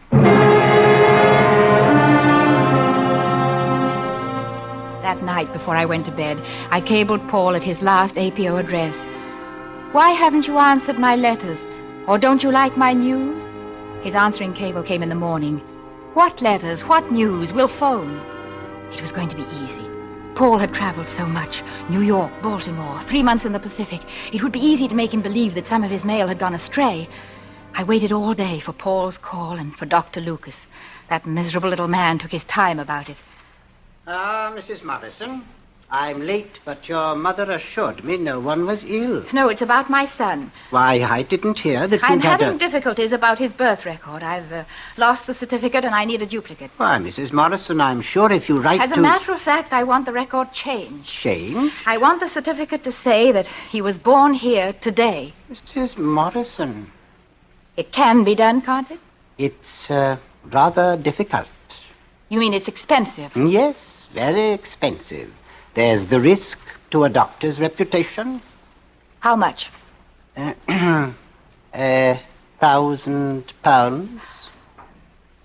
All right. No, I'm afraid it will have to be £1,200. All right, but that's all I can pay. Here, you can write it out under this lamp. One moment, I'll find the form. Yes, here it is. He's the son of Mr. and Mrs. Paul Morrison. Excuse me, please. Yes? Go ahead, Major Morrison. Hello? Hello, Sheila. Paul! Paul, darling! Where are you? India. I turned the whole army inside out to get a priority. Can you hear me all right? Fine. But, darling, why didn't you answer my letters? Well, I answered every one I got. Then the important ones got lost or something. You haven't heard the news? What news? You're going to be a father, Paul. Did you hear me, Paul? Yes. But, Sheila, that seems impossible. But it's happened all the same. Any day now, you'll have a son and heir. Oh, you've made up your mind. It's going to be a boy, eh? That's what you want, isn't it? Yes, it's what I want. But it seems like a miracle. I was dead certain that I... Something wrong, Mrs. Morrison? I was cut off. Operator! Operator! Yes? Operator, I was cut off. It was a call from India. Didn't you hang up? Certainly not. I was cut off. Well, I'll try to get your party back. Yes, try. But it's all right if you don't. What is the name of your son, Mrs. Morrison? Jamie. Jamie Morrison. Jamie Morrison, born July 3rd, 1942. You know, Mrs. Morrison, heredity is tricky. There's nothing wrong with my son's heredity. And then there's always the danger of being found out, as long as anyone knows beside yourself. At first, some nights I dreamed that Jamie's mother had come to fetch Jamie, but that was only at first. I buried my guilt, buried it deep. 4 years went by. Then the war was over, and Jamie and I sailed to join Paul in America. The day I arrived in New York, I may have been nervous, but I was sure at last of happiness, as sure as I'd ever been in my life.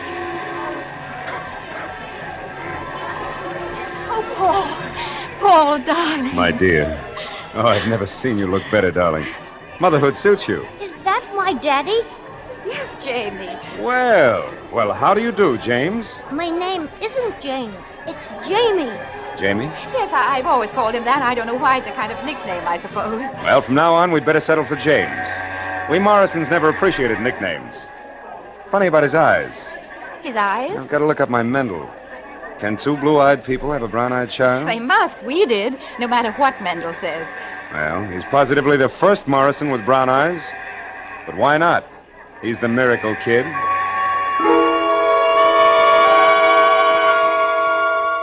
The miracle kid. Blue eyes, brown eyes. I rolled the phrases around my mind, hunting their real meaning. I was oversensitive, of course, but from the first day I felt that Paul was hostile to Jamie.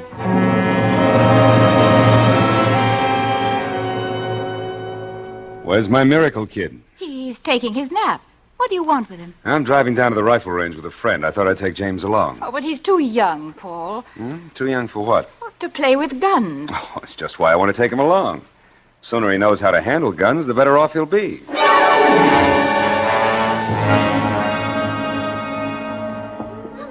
Mommy, where are you, Mommy?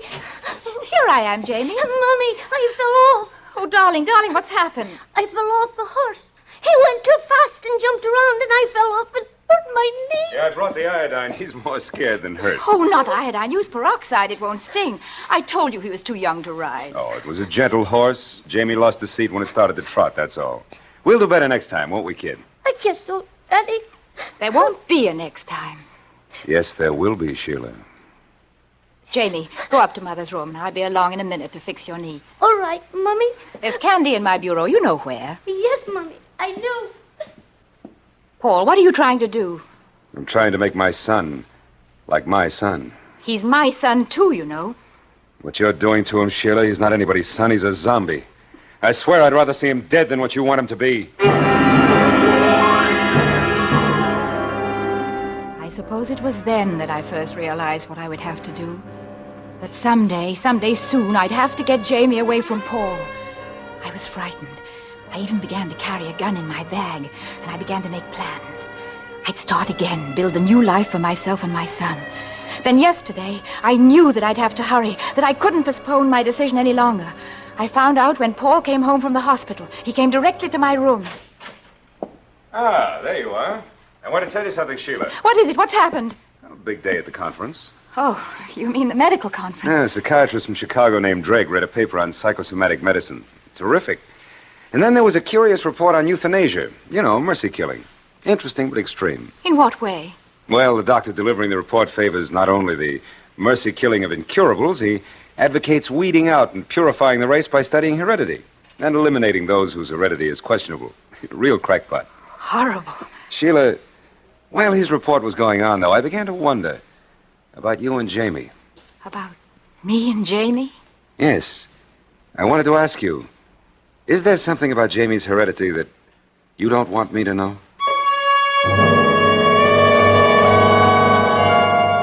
Then I understood. The danger was real and now. For myself, but mostly for Jamie. Paul was playing with me like a cat plays with a mouse. This talk about mercy killing, heredity, this subtle, cruel talk, threatening me with Jamie's death, announcing in advance the mercy killing of a child who is inferior because he isn't a Morrison. That's why I've come to you, Mr. Ballou. I can't risk Paul's getting custody. I have to take Jamie away first, far away where Paul can't reach him, and then get a divorce. Mm-hmm. I want you to tell me where it's safest for us to go and get the papers I need. Mrs. Morrison, I promised that whatever you told me would be confidential. I'm sorry I made that promise. If I hadn't, I'd go to Dr. Morrison and tell him that his wife carries a heavy load of guilt. A very heavy load. And it's coloring everything she does. You think I'm insane? I think you have dangerous delusions. And you won't help me? I can't, Mrs. Morrison. A psychiatrist might help you, but only if you go to him now before it's too late.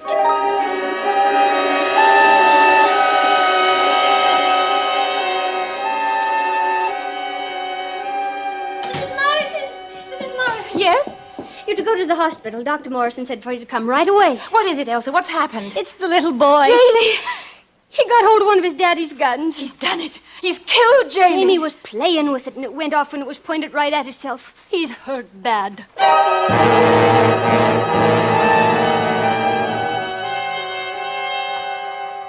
Take my blood, Paul. Take it. I'll do anything. Sheila, get hold of yourself. You're hysterical. We have to know his blood type first. The lab should be calling back any minute.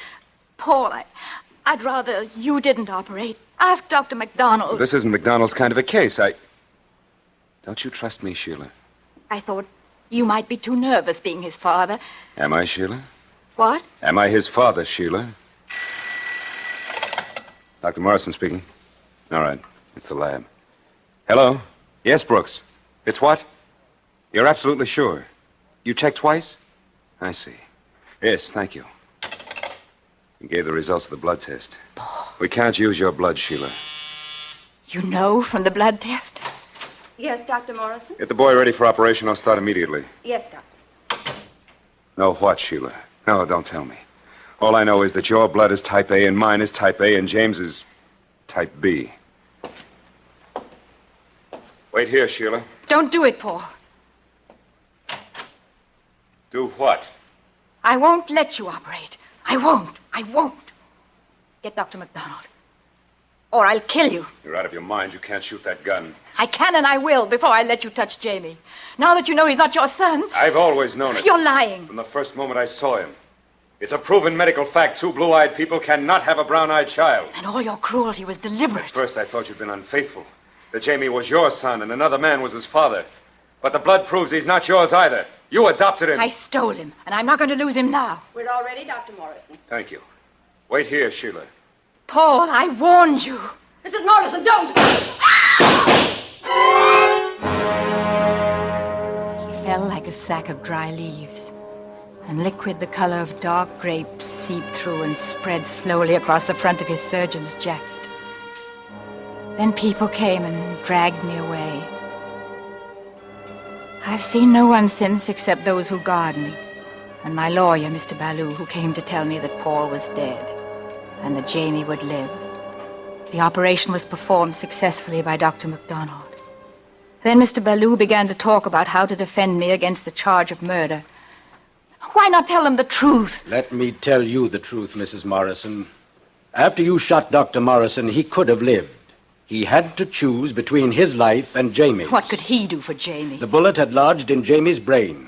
It would take hours to find a brain specialist as good as Dr. Morrison. But he didn't operate. He ordered them to take him to the operating room.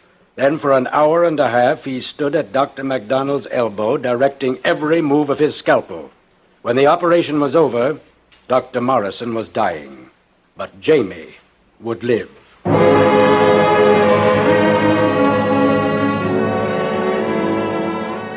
And so, in my defense, Mr. Ballou intends to plead insanity. But I wasn't insane then. Nor am I now, I know that. I'm merely a selfish woman. Everything I did for myself, not for Jamie. I can see that now.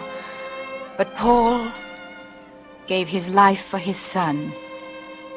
And no matter what happens to him now, Jamie had a father.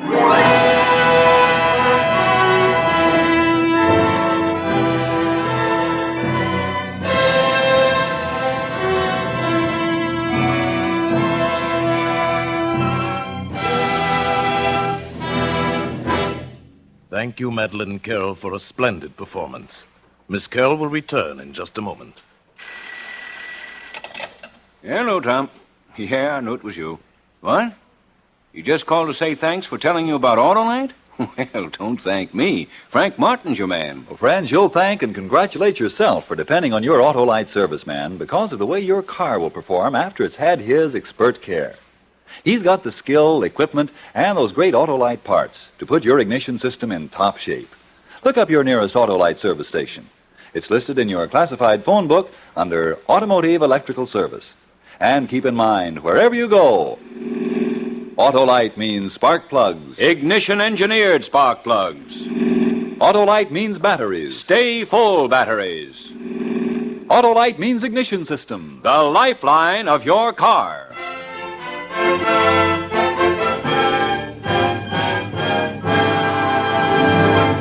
And now, here again is Miss Madeline Carroll.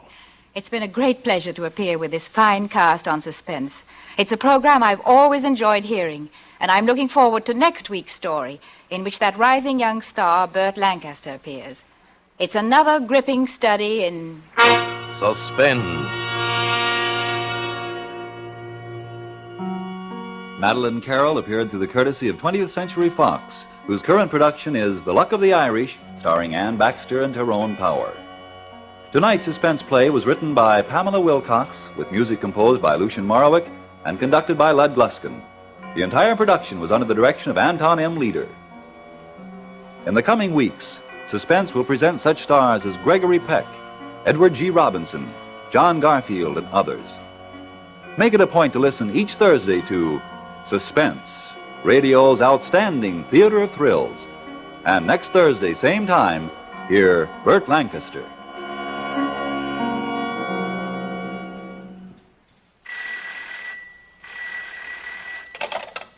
This is the Autolite Suspense Show. Drive slowly.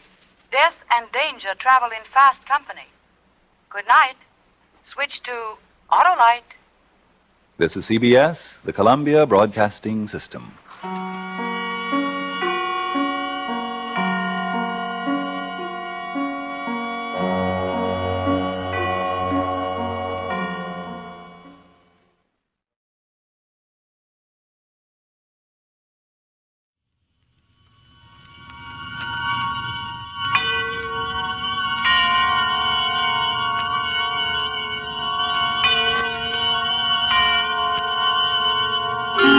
Suspense. Autolite and its 96,000 dealers present Miss Rosalind Russell in Consideration, a suspense play produced and edited by William Spear.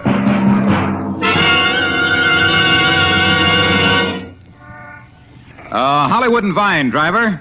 And can you make it snappy? I'm late. Can I make it snappy? I got Autolite spark plugs. What's snappier? Autolite spark plugs? Which type? Regular or resistor? Why, resistor, my hurried huckster. Only Autolite resistor spark plugs. Hold on, my haloed hackster. Let me say it. Only Autolite resistor spark plugs can give you smoother performance on leaner gas mixtures, greater gas savings, and double life under equal service conditions. You're right there, all right. Of course I'm right, and it's all because every Autolite resistor spark plug has an exclusive built-in 10,000 ohm resistor that permits a wider gap setting and makes all these advantages possible. So, friends, next time you have your car serviced, ask your dealer to install a set of Autolite spark plugs. Remember, whether you choose Autolite regular spark plugs or wide-gap Autolite resistor spark plugs, you're always right with Autolite. And now, with Consideration and the performance of Rosalind Russell, Autolite hopes once again to keep you in suspense.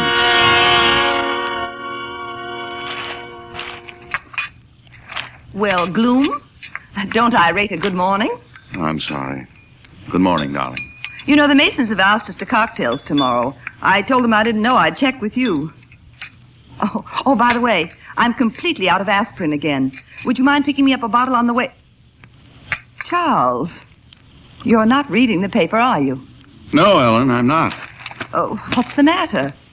Everything's the matter, darling. Everything. Oh, what is it? Whatever. Oh, come, dear. Nothing could be as bad as the look on your face. I'm afraid it's worse. Well, dear, what on earth We're can... in bad trouble, honey. Charles, what do you mean? Business has been pretty bad since the war. Our contracts ran out, and so you wouldn't have to go without. I took out a mortgage. Mortgage? On everything. House, car, even your jewelry. I figured on business getting better, but the note came due, so I paid it off out of company funds. Oh, don't look at me like that. Tom and I had a Navy contract coming up that would cover it, and I wouldn't have to dip into our savings. But the Navy canceled, and now next week the auditors are coming in to examine the books, and I have to cover it. Oh, why didn't you tell me? I figure roughly we should have between $15,000 and $18,000 in the safety deposit box. I want you to go down this morning, take out $10,000, put it into a cashier's check, and bring it to my office before 3 this afternoon. Charles, I know. All I can say now is that I'm sorry, but, well, just do it, will you, please? Charles, I've got to tell you something. I can't bring the money down to you this afternoon. Honey, you have to. Because there isn't any. What did you say, Ellen? Well, you know how I love to go to the races. You took me to my first one, remember, Charles? We went with Zell and Tom, and, well, you always used to say that if you lose, so what? You'd spend it on a nightclub and you'd hate the floor show, remember? Go ahead. Well, I don't know how it happened. I started betting here at home on the phone and got in deep and began doubling up. Ellen, I'll go to prison if I don't have that All money. I had to catch was one winner. Just one, and I'd been even. Just one, Charles, but it wouldn't come in. I don't believe you. You couldn't do that to me. Charles, in 1 month, I'd gone through $22,000, including some money I borrowed from the bank. Charles, I didn't mean to. Oh, Charles, don't hate me. Charles. Oh.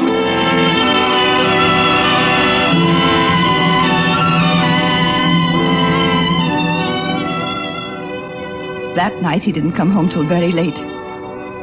Very late. And when he did, he was different. He wasn't angry with me. It's all right, darling. Don't you worry.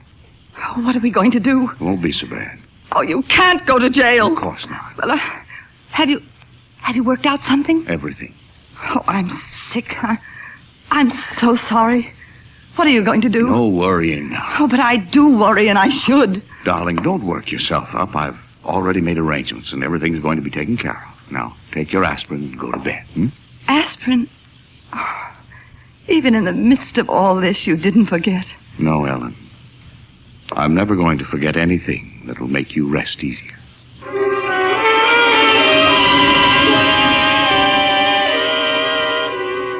From then on, he began to work a great deal at night. Work for hours alone in his little laboratory that he had built out there in the garage. I could feel a tension mounting inside me, building and building and building till my nerves became so taut that I couldn't sleep. The least sound awakened me. One night in particular, I thought I heard the muffled whine of a dog in our backyard. We had a high wire fence completely enclosing our grounds. It would be impossible for any animal to get in. I raised up on one elbow, listened intently. There it was again. I got up and went to the window. Saw nothing. There was no reason to arouse Charles. He'd worked late out there again. I slipped on a robe and went down the stairs. I opened the back door. Then again. This time it was distinct. There was no doubt. It was coming from the laboratory. I walked across the yard to the garage and waited. There were no more sounds. As I reached for the latch, I noticed that my hands were wet. And then I stopped. There was a new lock on the laboratory door.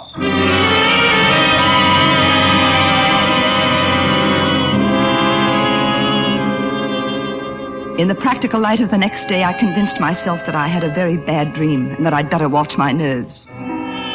That evening, Charles brought home a dinner guest, Bill Dover, an old friend of the family and our insurance agent. After dinner, Bill leaned back, lit a cigar. Well, how about it? What, Bill?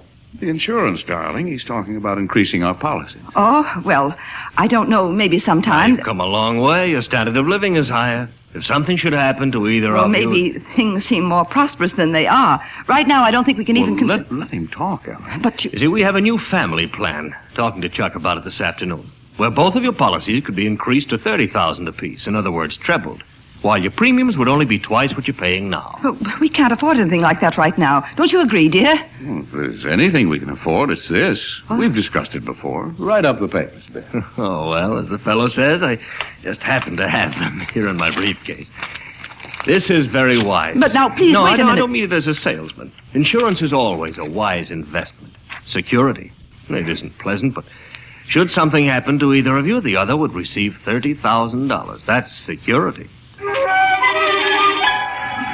I watched with a sort of numb helplessness as Bill filled out the papers. Charles signed his name and handed them to me. He looked at me, and then he lowered his eyes. I looked down at the application form that he put into my hand. It was a mass of fine print, all those clauses. You'll find this other one very simple. But one word jumped up at me. One word that stood out as if it were printed in bold type in big letters. The word was murder. I found myself reading, suicide by the insured within 2 years, following date policy is in effect, voids all claims. Murder of insured by beneficiary, or any party connected in a fraudulent manner with beneficiary in said murder, voids all claims. Any fraudulent act. 30,000. Well, Ellen, sign it. Yes. Yes, of course.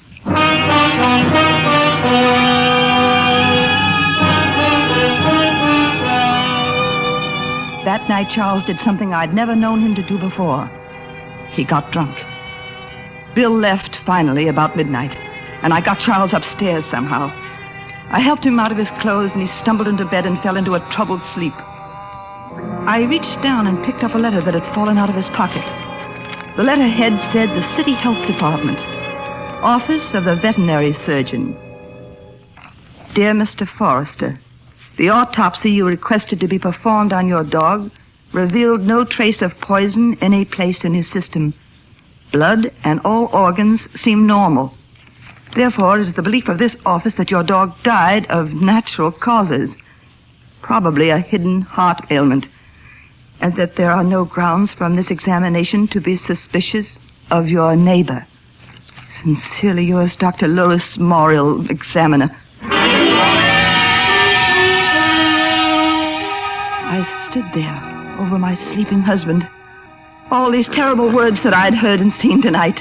Fraud, beneficiary, autopsy, murder. And two other words that Charles was mumbling in his sleep. $30,000. $30,000.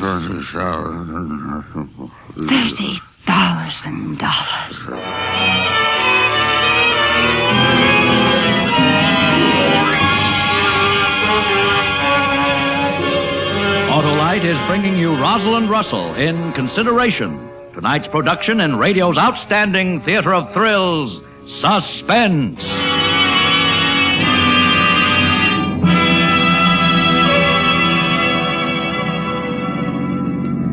Say, driver, how is it you know so much about wide gap Autolite resistor spark plugs? I used to have a set of worn-out spark plugs, and this old buggy jumped and jounced like a bucking bronco. Then I heard a guy named Wilcox on the radio. Oh, did he say that Autolite resistor spark plugs let your engine idle smoother than silk, run better on leaner gas mixtures, and actually save gas? Yeah, And did he say that with Autolite resistor spark plugs, your engine starts like a whirlwind and gets off to a galloping start in cold weather? Yeah, he said that Autolite resistor spark plugs have double the life of ordinary spark plugs under equal conditions? Yeah. Everyone with old, worn-out spark plugs should tell his dealer to install a set of Autolite spark plugs right away. Either Autolite regular spark plugs or wide-gap Autolite resistor spark plugs, because you're always right with Autolite. And now, Autolite brings back to our Hollywood soundstage our star, Rosalind Russell, with John McIntyre in Consideration, a tale well calculated to keep you in suspense. The next morning, I woke with a frightful sense of lurking danger. Charles was up and gone. There was a note that said, "Sorry, darling." As I got out of bed, I stepped on something cold. It was a key to a padlock. The key to the new laboratory. I went out there. I stood in the tiny room, a maze of odd-shaped bottles, test tubes, and boxes. I was about to leave when my hand brushed against the side of an old steamer trunk. It was ice cold and damp. It was locked, and I couldn't force it open. So I called a locksmith, and he came over. I'll have it open in a minute. Please hurry. You just slip this little rod in like this. A little turn and... Don't open it. Oh, I thought you wanted me... No, just open the lock. Don't lift the lid. Well, I can't very well... Don't lift the lid! There. Hey, you always keep dead guinea pigs in trunks? Oh, no, it was just part of an experiment. What killed him? There ain't a mark on him. Well, the experiment. Give me my money. Yes, of course. Thanks. After the locksmith left, I forced myself to look through the trunk. Nothing else in it. Nothing but a few pieces of wrapping paper. Wrapping paper with the words, Frozen Carbonic Company, Dry Ice, printed on it. dry ice. A guinea pig. A dog. I got in the car and went to our doctor's office. Dr. Hanson might tell me. Here you are, Ellen. I'll sit down here. Thank you. Now, what's our trouble, Ellen? Jay, maybe I'm being silly. Oh, nothing silly if it worries you. Well, Charles has been puttering around his laboratory. You know how he does. Mm-hmm. And he's been doing some experimenting with dry ice. And I've heard some things about it. Oh, what kind of things? Well, that it was dangerous. Say, if left in a closed room, it might even kill a person. Oh, now listen. Of all the chemicals he plays around with, dry ice is the least of your worries. Would it kill a person? Oh, really? Well, would it? Well, I suppose it would. It evaporates into carbon dioxide gas, would actually cause suffocation. The heart would go. There wouldn't be any trace of poison in the system. It would seem like natural causes. What's that? And then if it evaporated, there wouldn't be anything left, like water. No way to know. Nothing to trace. What are you driving at? Oh, I don't know. I'm upset. I guess you're right. I am being silly. Oh, now look, Ellen. Charles is really a brilliant man. He knows exactly what everything he experiments with can do. Yes, of course. Of course. You didn't sleep well again last night, did you? No, I'll take 2 of those sleeping tablets and get to bed early. Sleeping tablets? The ones I gave Charles for you. Oh, yes.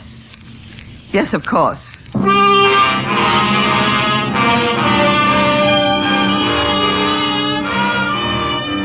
That night I sat in the upstairs den, read until my eyes burned without having the least idea what was written in the book. An hour passed by. 2, 3. There were no more sounds coming from the bedroom. Charles was asleep. I wanted to sleep myself. Desperately, I had to sleep. But I wouldn't go into that room with him. I remember hearing the clock in the living room strike 3. The night breeze shake loose a shutter downstairs.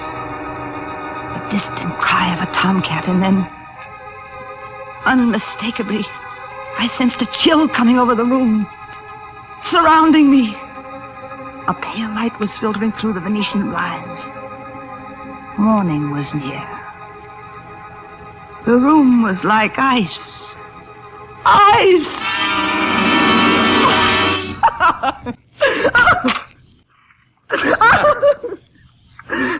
Charles, don't! Oh, Ellen, you fell asleep. I just brought a blanket for you. I thought maybe you were cold. No, I... You've been dreaming. Now, there. I don't want a blanket. All right. Here, take these. Take what? A couple of your aspirin. Here. No. No! No, I don't want them! I don't want them!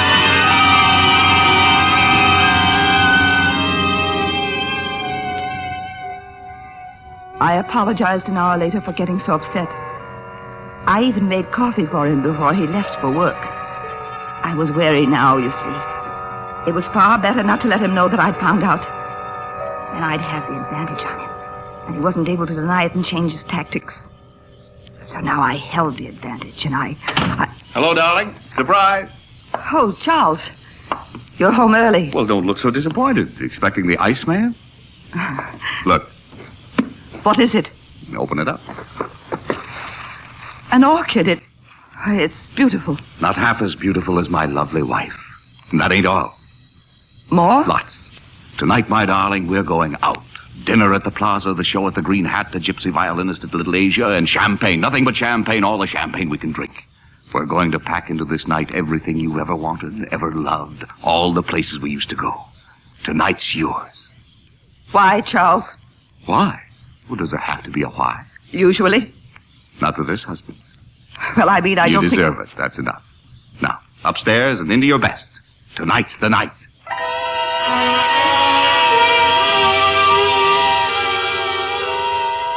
We started on the merry-go-round, but all that I could think of was, tonight is the night.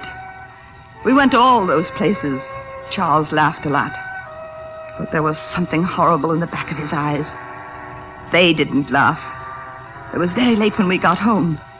There was one of those notices on the door you get when a telegram has been delivered and no one was home to receive it. He called Western Union, listened while they read it to him, and then he put his coat back on, came over and put his arms around me. Ellen, there's a new contract that came in this afternoon. I've got to go down to the office. But it's nearly 3 in the morning. I'll call you when I get there. Well, if you have to. It's a rush deal, and I've got to figure out a formula so the boys can work on it in the morning. So, go to bed, dog.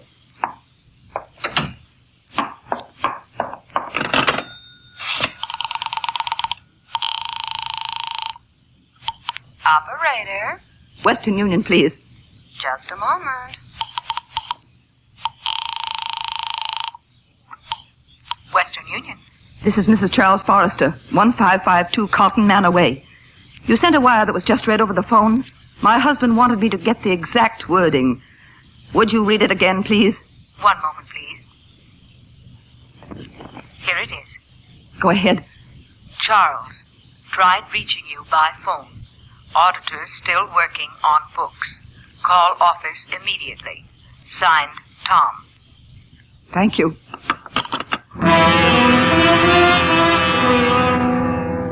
The auditors were still working on the books. Charles's boss was trying to contact him. Well, Charles wasn't worried. He'd have the missing money and a little extra besides. The difference between $30,000 and... Hello? Oh, darling, how do you feel? All right. I called to tell you that I wouldn't be home until very late tonight.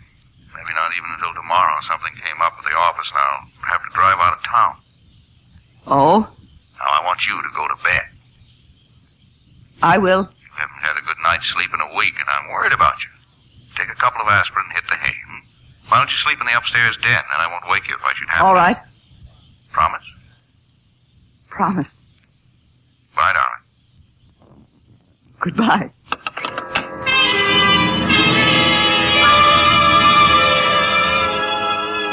Tonight's the night. Yes, of course, he wouldn't be home when it happened. He'd be out of town. But then what? Where would it come from? Oh, my head was aching so that I could hardly see. I took 3 aspirin and sat down to wait for him. Hello? Is Charles Forrester there? Well, who's calling him? Well, I'm terribly sorry to bother you at this hour, but I'm not sure that this is the Forrester I want. This is the Frozen Carbonic Company. You wouldn't know whether your Mr. Forrester ordered some dry ice for tonight. Well, why? Well, the plant's shutting down for the night, and this fellow made such a fuss about it, said it was so important that I wanted to make sure he found it. He said for us to leave it on the back ramp, but he hasn't picked it up yet. I guess he'll find it all right. You must have the wrong Forrester. Oh, I'm sorry to bother you. The upstairs den. That's why he wanted me to sleep there. A small room where dry ice could do its suffocating faster, more surely, more believably. And realizing it, why wasn't I excited? My heart wasn't beating fast anymore. In fact, I felt quite cool. Drowsy. I shook my head. Oh, it still ached, the aspirin. Why hadn't it stopped my headache? I'd have to take 2 more. I started to the medicine cabinet. Oh! I couldn't walk straight. I opened the cabinet and got out the bottle of aspirin. I'd already taken 5. Why didn't they? No! They weren't aspirin at all. They were sleeping tablets. He tricked me. I'd been drugged. I had to run. Stop him. I was helpless. He won. I got to keep awake. Got to. Yes? Hello, Ellen? Yes, who is this? This is Tom. Where's Charles? Well, isn't he there? He said he was going to the office. Oh, I've been trying to get him all night. Even sent a wire. Oh, no. Now, Ellen, things aren't as bad as all that. Look, I've known you for 20 years. Think I haven't made mistakes shown wrong. I knew he took that money months ago, and I figured it must have been for a pretty good reason. All I wanted was for Charles to tell me about it. Well, I've already made up for it out of my own pocket, and, well, you and Chuck can pay me back whenever you can. He's much more valuable to me than a few dollars.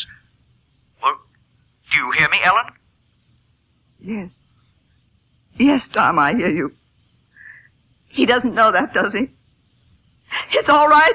It's all right. That's why I wanted him to come down. All he had to do was ask me. Well, after all, that's what friends are for. And Oh, got to stop. now I got to you go to sleep, Ellen. We'll get it all straightened out in the morning. Give Zell a ring one of these days. She's home a lot, and maybe you two could... Yes. Thank you. Thank you. It's all right. I've got to tell him. I've got...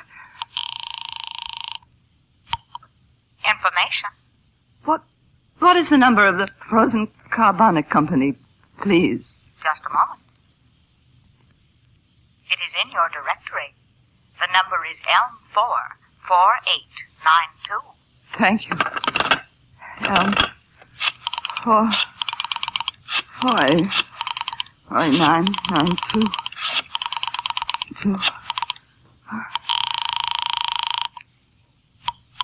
Frozen Carbonic Company. Hello. This is Mrs. Forrester. Yes? My husband is coming down to pick up some dry ice from you. I want you to tell him that I called and said everything was all right. Understand? Well, lady, your husband picked up the dry ice about 20 minutes ago. Hello? Hello, Mrs. Forrester? I hear you. If he comes back, I'll... Zell. Zell. I'll be home, so...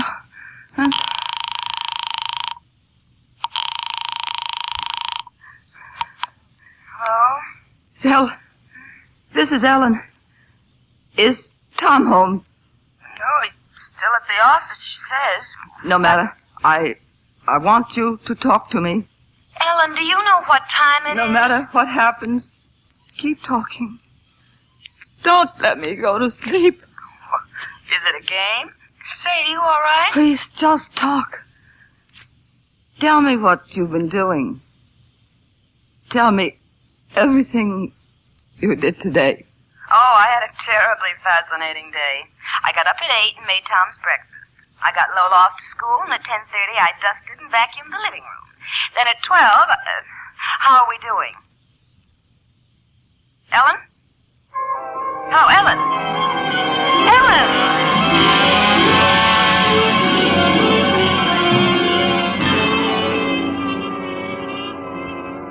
Ellen! Ellen! Wake up, Ellen! Charles? No, it's Tom, Ellen. What? Tom, Chuck's boss. Zell, what are you doing here? Well, you fell asleep while I was talking to you. I tried to call you back. Then when Tom got home, I told him about it. That and he can wait, Zell. Listen, I have to talk fast. Are you awake now, Ellen? Yes, go ahead. Well, look, Charles is downstairs. I brought him home. He doesn't know anything about our conversation last night, and he doesn't want you to know that he wasn't at the office. Have you got it? Where was he? Well, the police picked him up in his car. I went down to the station and got him. He was so groggy they thought he was drunk. Crazy guy had taken a couple of sleeping pills, put off to the side of the road, and gone to sleep. They noticed his car because the windows were frosted up.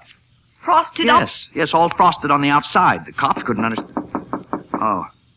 Come in, Charles. Come on, let's go, Zell. Yeah, sure. Hello, darling. $30,000. You wanted me to have the money. And you were going to die Hush, so that... darling, hush. It just seemed the only way to make things right. They could never be right without you. Oh, Ellen, I love you. I know, darling. I know.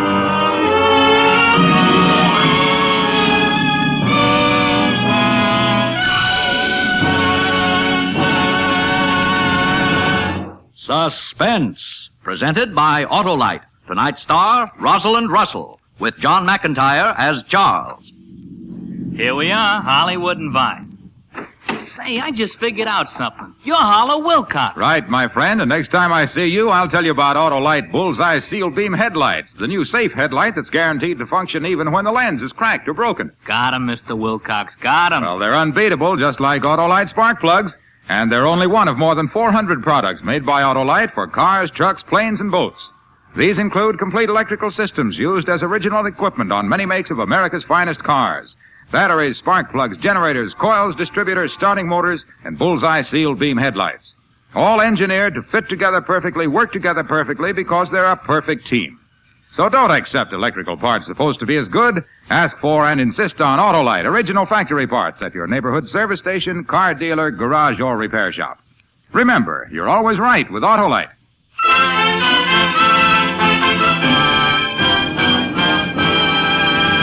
Next Thursday for Suspense, Kirk Douglas will be our star. The play is called Never Steal a Butcher's Wife. And it is, as we say, a tale well calculated to keep you in suspense. Tonight's suspense play was produced and edited by William Spear and directed by Norman MacDonald. Music for Suspense is composed by Lucien Moravec and conducted by Lud Gluskin. Consideration is an original play for radio by Richard Vaudra. Rosalind Russell will soon be seen in the Columbia Pictures comedy, A Woman of Distinction. You can buy Autolite regular or resistor spark plugs, Autolite stay-full batteries, Autolite electrical parts at your neighborhood Autolite dealers. Switch to Autolite.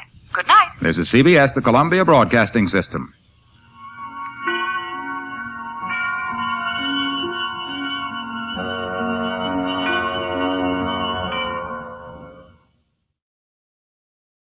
Tired of the everyday grind? Ever dream of a life of romantic adventure? Want to get away from it all? We offer you Escape. Escape, designed to free you from the four walls of today for a half hour of high adventure.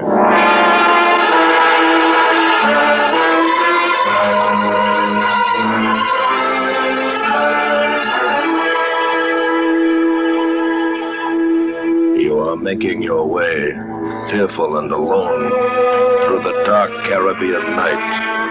While ahead of you, arms held out to you, stands the most beautiful girl you've ever seen, and the most evil.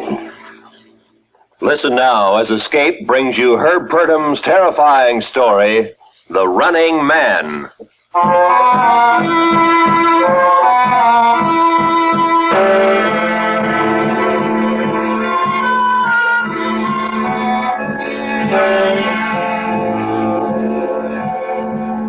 It was hot in Taylor that night when it began. The little Honduran banana port simmered and stewed in a sticky heat that made your bones soft and your skin wet.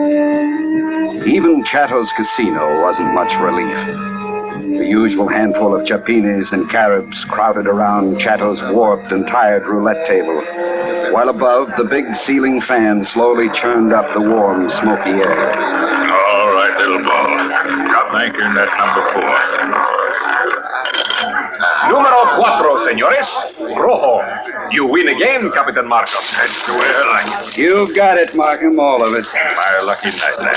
Yours will come. Not me. I don't have lucky nights. That's Tomas. Es verdad, señor Owen. Lo siento mucho. Yeah. I'm sorry, too.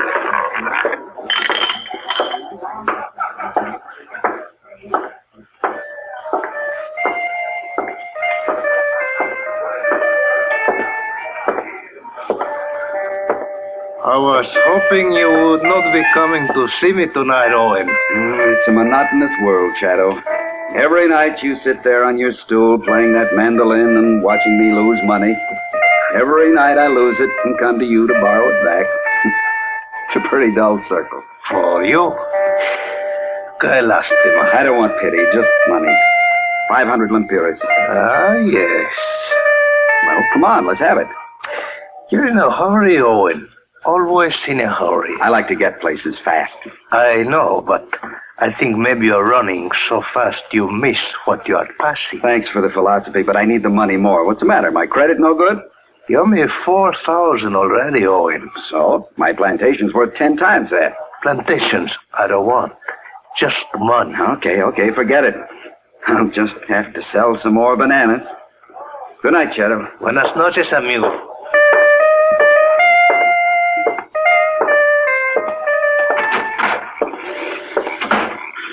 Good evening, Owen. Hello, Mr. Loomis. Mind if I sit down? Hey, you lose again tonight, Owen?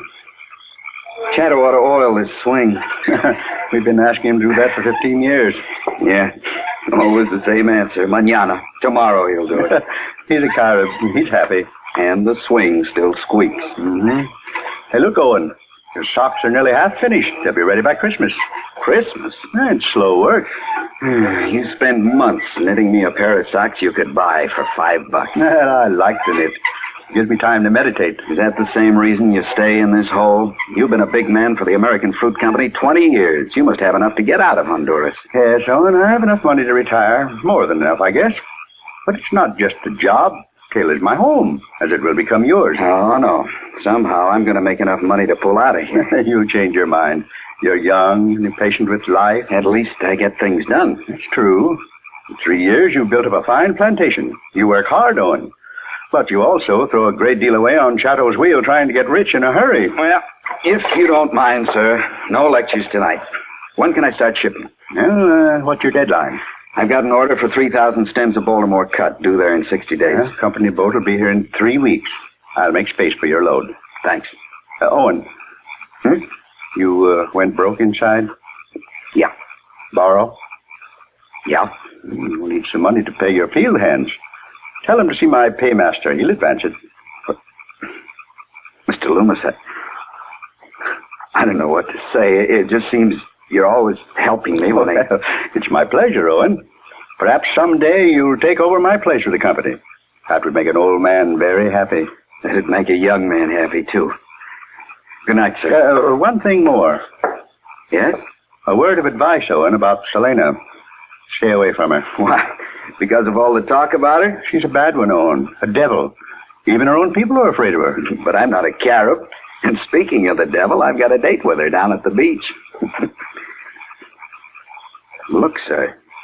You don't believe in voodoo, do you? Not exactly, but I respect it. But I don't, sir. And Selena's the prettiest girl around here. Yeah, she's beautiful, yes. But sooner or later you'll find out we really are speaking of the devil.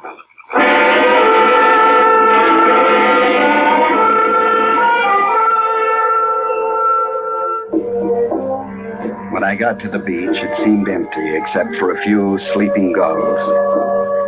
Then I saw her coming towards me in the brilliant moonlight. Selena walked like a cat on parade, her body swaying in unconscious rhythm, her long black hair flowing loose and glistening over her bare shoulders. Swimming or talking or just lying quietly beside me on the warm white sand, Selena was a wonderful antidote for loneliness. Boy, you are happy with me, yes? Sure, Selena. Sure I am. Then why you look at me so funny tonight? I didn't realize I had. But Senor Loomis, he tell you bad things about me, no? Forget it. You know I am not wicked like they say. Sure, I know. But others don't. I'm tired of defending you. You've just got to stop playing around with voodoo, Selena, that's all. I understand. I will let nothing come between us, Owen. Nothing. Selena. Owen. Now you'll not pay attention to what stupid people say about me. Will you? No, Selena. Of course not.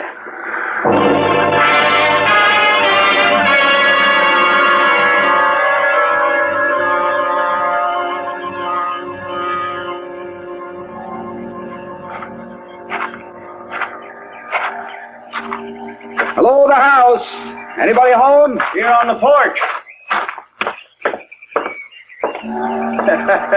Glad you came. I got a surprise for you. Surprise? How'd the loading go? Same as always. Ship's pulling out now. What's this surprise? My socks finished ahead of time? Oh, no. This is far more important than my knitting. Come inside. Well, you're certainly being mysterious about it. What is it that's... Oh. You must be Owen. I'm Betty Stannard. Betty's the daughter of a friend of mine, Owen. Yeah, and as a tourista, she'll need showing around the island. Oh, but Betty hardly needs some showing around, Owen. Well, of course she does, and I'm the one to do it. But you don't understand. She is... All right. We'll let her decide. How about it, Miss Stannard?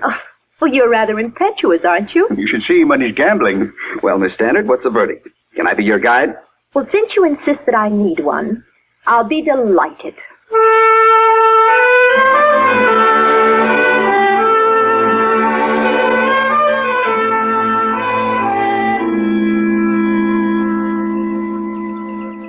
Well, you've now traveled on Taylor's one railroad. 56 miles of it belongs to the American Fruit Company, but those last 4 miles are all ours. Oh, and so impressive. Even from the maintenance car. There's our house. Your house? I'm only a turista, remember? But if you stay, you'll be a chapine. I think I'd rather be a turista. What? Give up a chance at this wonderful life of tropical skies and red bananas. And chiggers and scorpions and zopos and mosquitoes. Huh? And sopalotes and paludismo. Wait. Stop. Something wrong? Plenty's wrong. I spent 3 days showing you the sights of Taylor and the banana plantations, but I never said anything about black buzzards or malaria. Where'd you learn all that? Here. I was raised in Taylor. Well, are you going to show me your house and the rest of your plantation? So you can make more fun of me? You were the one who insisted I needed a guide. You and Loomis must have had quite a laugh. Well, I admit it started out as a joke. But... Yes? Well, I've spent every day with you since I came here. That's a lot of time to waste on a joke. Perhaps you mean it's a lot of time to waste on me. It wasn't wasted, Owen. Betty, I owe you an apology. Owen... With me, it started as a kind of a game, too, but now it's changed. In 3 days, it changed. Changed for me, too. Then you... Yes, Owen. Oh, Betty. Wait, before you say anything, Owen, there's one thing we must settle. You're gambling. Oh? What about it? You must quit, Owen, completely. You're serious? I've never been more so. Will you do it for me? Well, with my bad luck, I guess it won't be too hard to quit. Promise me, Owen. All right, you have my word on it. Good.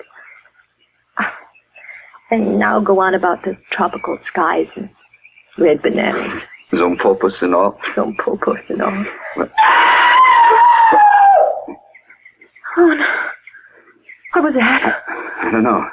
It came from those trees there, near my house. It sounded vicious somehow. Probably just a wild cat. I think I'd better take you home, Betty. Owen, that wasn't a wild cat. Let's not talk about it. There's nothing to worry about, Betty. Nothing.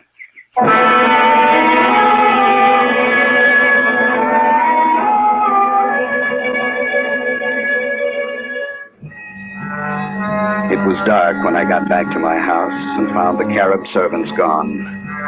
The reason was in the living room. In the flickering light of 7 small candles lay what was left of 3 white chickens, ripped apart in a fury of feathers and bones. But it was the blood that made the scene one of utter horror. Dark, glistening blood.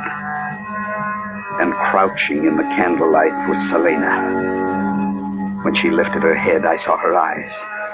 They were dark fires of hate now. And she was no longer beautiful, but something incredibly evil. Selena, why are you here?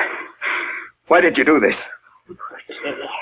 Porque gods and devils love and hate, but no one knows why. Why? Get out, Selena. Get out and take this voodoo junk with you. I will go. See. But you will come to me, Owen. You will come. Never. You will come, for you are cursed tonight. I have put the curse of fortune on you, Owen. The what? From now on, you will never be able to lose. My wedding gift, sweetheart.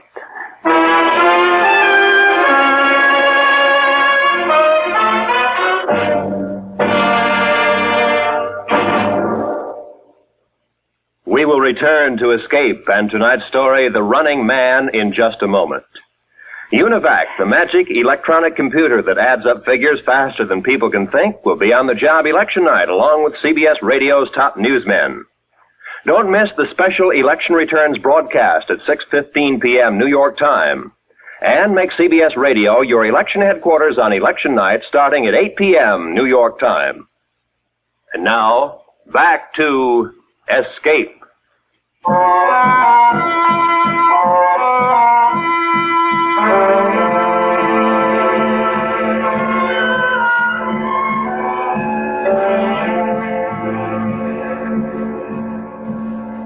You will never be able to lose a bet. Believe it? No, of course I didn't believe it. A voodoo curse by a hysterical Carib girl? Who would? But I found myself thinking about it, wondering what it would be like never to lose a bet. And I kept thinking about it, about all the wealth it could bring, the freedom, the chance to get out of Taylor. And finally, I decided to test it. At least then I could forget the whole ridiculous business. Oh, my. This last batch of yarn is certainly inferior. Fifth time today it's broken. Mr. Loomis, do you have a deck of cards here? Yes, I think I do. Where are they? Well, let's see. Oh, yes, in that drawer there. I don't see. Oh, yes, here they are. Oh, good. You going to play some rummy with Betty? I always liked that game. Would you cut cards with me, sir? What's that? Oh, now, Owen, you know that I don't gamble. For a penny. That's all, just a penny. Go ahead. Oh, very well. There. Queen of clubs. Now, my turn. King. I win. Try again. 9. Jack. Again. Keep cutting. 6 of hearts. 8 of hearts. Again. Oh, and isn't this a little bit silly? No, please. Well, all right. King. Try and beat that. Ace. Well, you are in luck today. I can't lose. Do you understand? I can't lose. The curse is working. Curse? Oh, darling, that sounds like voodoo. Voodoo? Maybe. I just don't know, but I just won 4 times in a row. Oh, and what are you talking about? Is something the matter? I don't know, but I'm going to find out right now. Owen!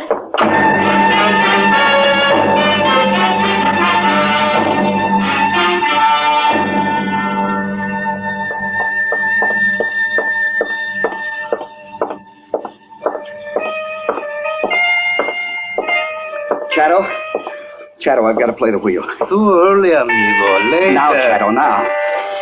So much impatience, my friend. The croupier is not here. No one is here but me. Well, then you run the wheel. Me? But I am the owner.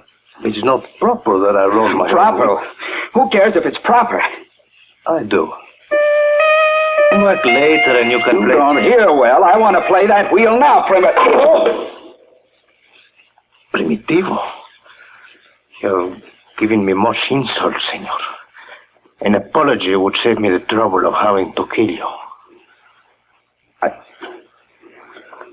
I'm sorry, Shadow. That was a stupid thing for me to do. Here. I hope I didn't break it.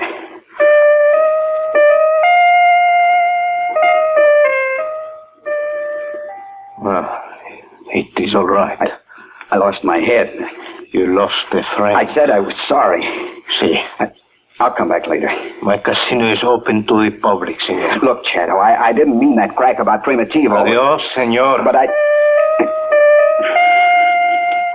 Adios, Shadow.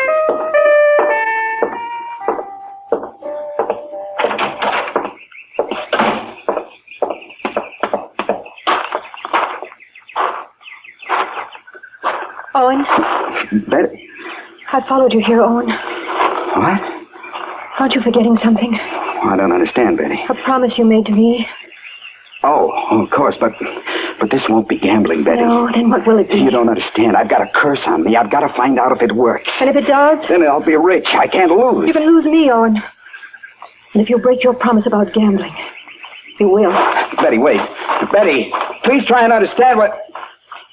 Oh, for the Lord. Owen, you're a fool. Captain Markin. You're taking a big risk with that girl. She means what she says. She'll get over it. She's just worried that I'll gamble away the plantation or something. She doesn't understand about... About the voodoo curse of Selena? How did you know about that? If I told you all I know about Selena, it would turn your stomach inside out. She's pure evil, lad. I learned that 10 years ago. Her curse will destroy you. The curse of winning? That's a nice way to be destroyed. There's no nice way to lose your soul. Just what is it you know about Selena? Nothing you'd believe now. But I know she wants you, and she may get you. And if that happens, may God have mercy on you, because she won't.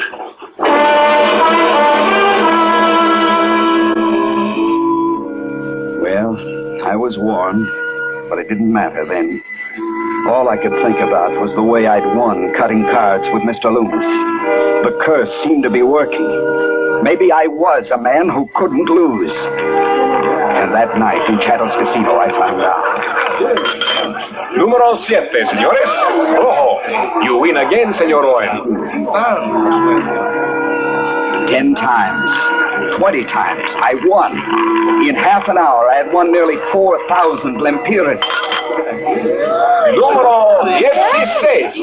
You cannot lose tonight, señor Owen. Oh, not just tonight, Tomas. I can't lose, period. And to prove it, I'm going to break the bank right now. The whole works on number 1. You're pressing your fortune, senor. At 35 to 1, I'm pressing your fortune, Chattel. When that ball drops, I'll own this place. I've got Selena's curse on me, Chattel. I can't lose.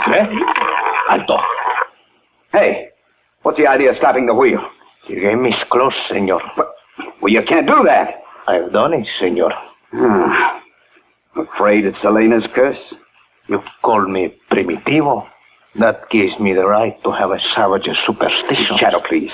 Please, give me a chance. This is the only place in Taylor to gamble. And I have to... Senor, you are unwelcome here. My game is close to you permanently. Leave the chips on the table and your debt to me is cancelled. But... All right. All right, I'll get out of here. I'll get out of Taylor. There are plenty of places in the world where I can play, and not for lempiras either.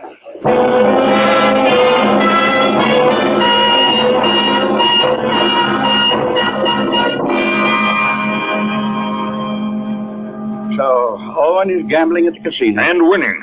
Selena has him bewitched right enough. Isn't there a way we can stop this? Well, lass, it depends on Owen. If he has the will to stop gambling, yes. But if he doesn't... Owen. Mr. Loomis, will you buy my plantation? Why? Oh. Owen, you don't mean that. You can have it at a bargain. It's worth $20,000. I'll sell it to you for 10. No. Owen, you worked for 3 years. Betty, I can run that 10,000 into millions. Don't you understand? But not here. I've got to go where the money is. Monte Carlo, Deauville. No, I will not let you do this. You won't. Well, you're taking a lot on yourself, Mr. Loomis. Haven't I always, Owen? You're like my own son. You know that. I can't let you throw away your life on this crazy... I'm tired of having everyone tell me what to do. All I want to know is what you'll give me for my plantation. Name your price. Nothing. Nothing? Betty, talk to him. This is our chance to be rich. I can make enough for all of us, but I need a stake. You have enough money now, Owen. If you don't throw it away... Throw it away? I'm going to turn it into a fortune. You call that throwing it away? You don't get anything for nothing, Owen. But I tell you, I can't lose. The curse works. I've tried it. Even if it works and you can't lose, it's still a curse, lad. There's no happiness Shut in up, it. shut up. I won't listen to any more of this sanctimonious drivel. Mr. Loomis, give me 5,000. No, not 5 cents, Owen. But you've got to. There's no one else. All right, now, listen to me. I'll give you 20,000 for your plantation. Well, that's more like it. On the condition that you stay here in Taylor for 6 months to think it over. 6 months? Yes. And if you still want to leave, You're out of your mind. I'm leaving on the next boat, and you can't stop me. I can. I'm a big man in Taylor, remember? Before you get your clearances from all the ministries and the national police, I can have you wrapped up in so much red tape you'll never get away. It won't work. It will work. And for your sake, I'm going to make arrangements tonight. Now. No, you can't do this to me. I'm doing it for you, Owen. But that's the difference. No, I won't let you do it. Now, let me pass. I said no, get back. No, Mr. Loomis. I'm sorry. Oh, no. Lass, what is it? Oh. What's the matter? Is he hurt? He's dead.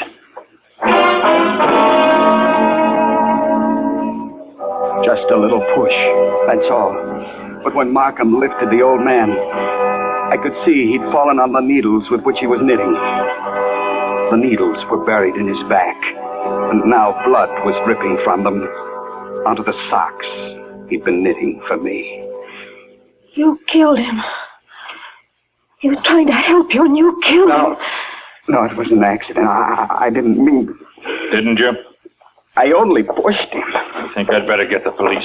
Markham, wait. Betty, you know I didn't mean to hurt him. You know that, Betty. Don't touch me. But please, listen. I love you. Get away from me. I don't want your love. Just leave me alone. Won't you even let me explain? Explain to the police, Owen. Police? No. Markham, I've got to stop him.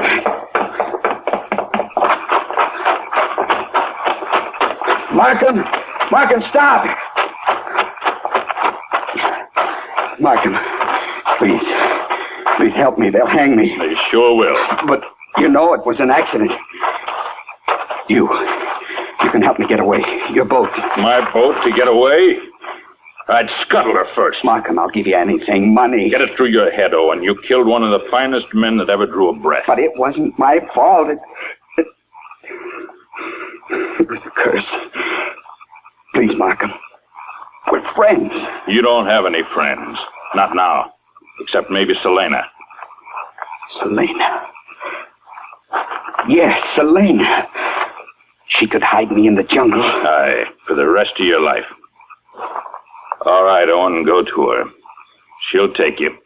I'll let you go. It'll be a worse punishment than a hanging.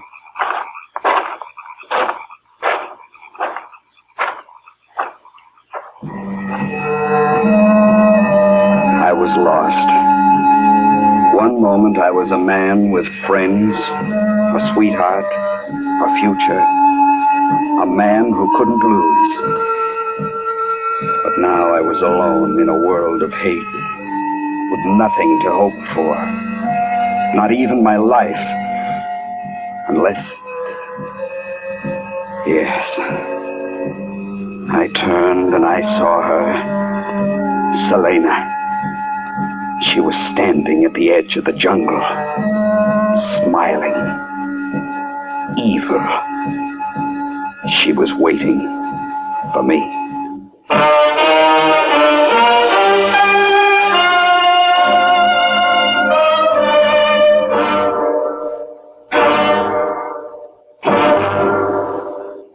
Under the direction of Norman MacDonald, Escape has brought you The Running Man by Herb Purdom, starring Vic Perrin. Featured in the cast were Michael Ann Barrett and Gene Bates, with Ralph Moody, Don Diamond, Barney Phillips, and Byron Kane. Editorial supervision is by John Meston, and the special music for Escape is composed and conducted by Leith Stevens. Next week.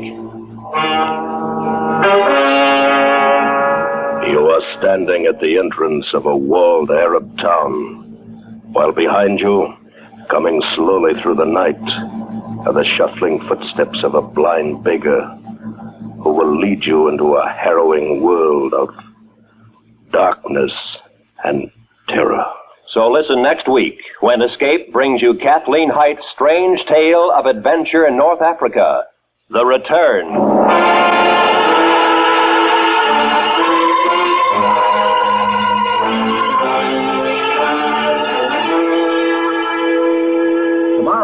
Hear Herbert Marshall as Frankenstein on CBS Radio Suspense and Viva Zapata on Lux Radio Theater.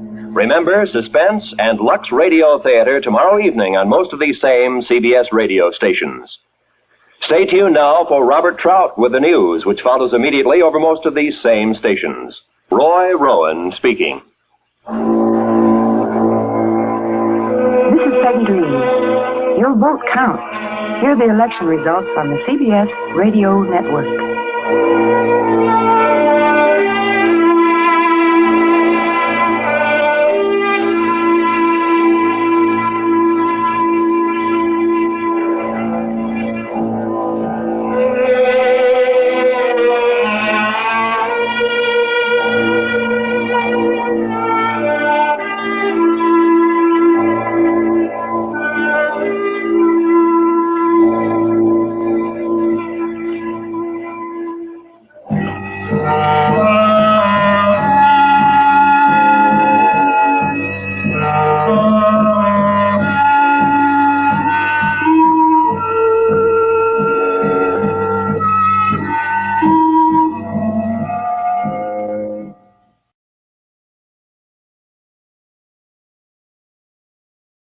Now, the Roma Wine Company of Fresno, California presents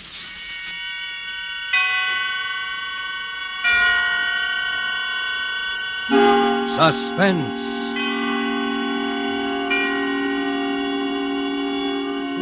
Tonight, Roma Wines bring you The Story of Ivy by that high priestess of the art of suspense, Mary Belloc Lowndes, and starring the young actress whose performance you admired in the picture An American Romance, Miss Ann Richards. Suspense is presented for your enjoyment by Roma Wines. That's R-O-M-A, Roma Wines. Those excellent California wines that can add so much pleasantness to the way you live, to your happiness in entertaining guests, to your enjoyment of everyday meals. Yes, right now a glassful would be very pleasant, as Roma Wines bring you a remarkable tale of suspense. And with The Story of Ivy and with the performance of Ann Richards as its extraordinary heroine, Roma Wines hope indeed to keep you in suspense.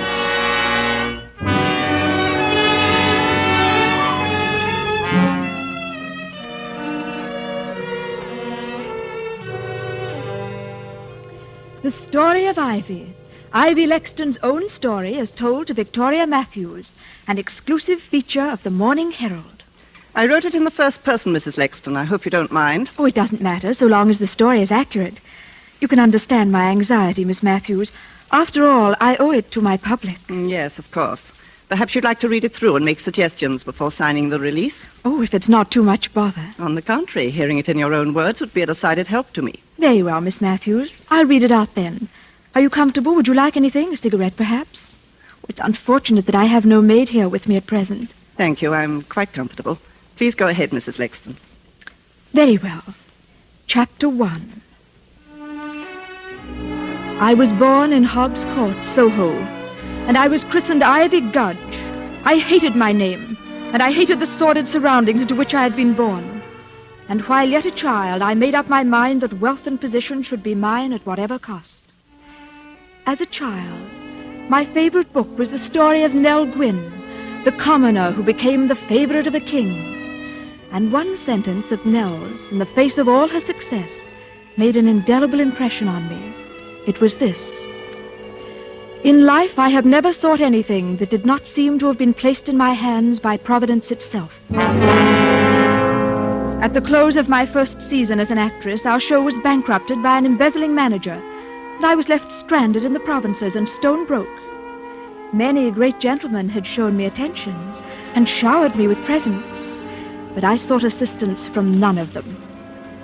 And it was Jarvis Lexton, a young man whom I'd scarcely noticed, who came to me in my hour of need.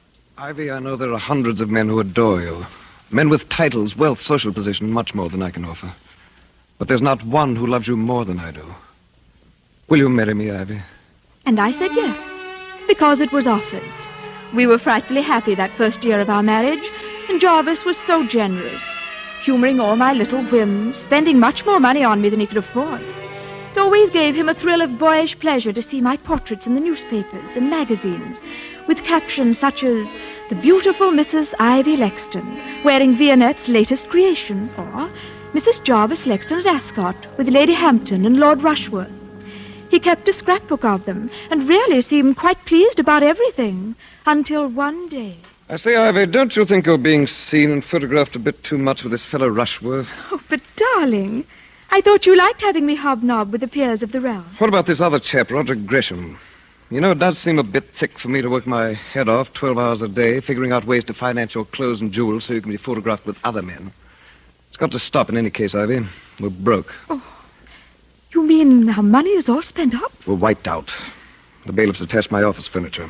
We can't even pay the rental on this flat. What are we going to do, Jarvis? I'll let you figure that one out. You're so good at spending money, perhaps you can think of a way to make some.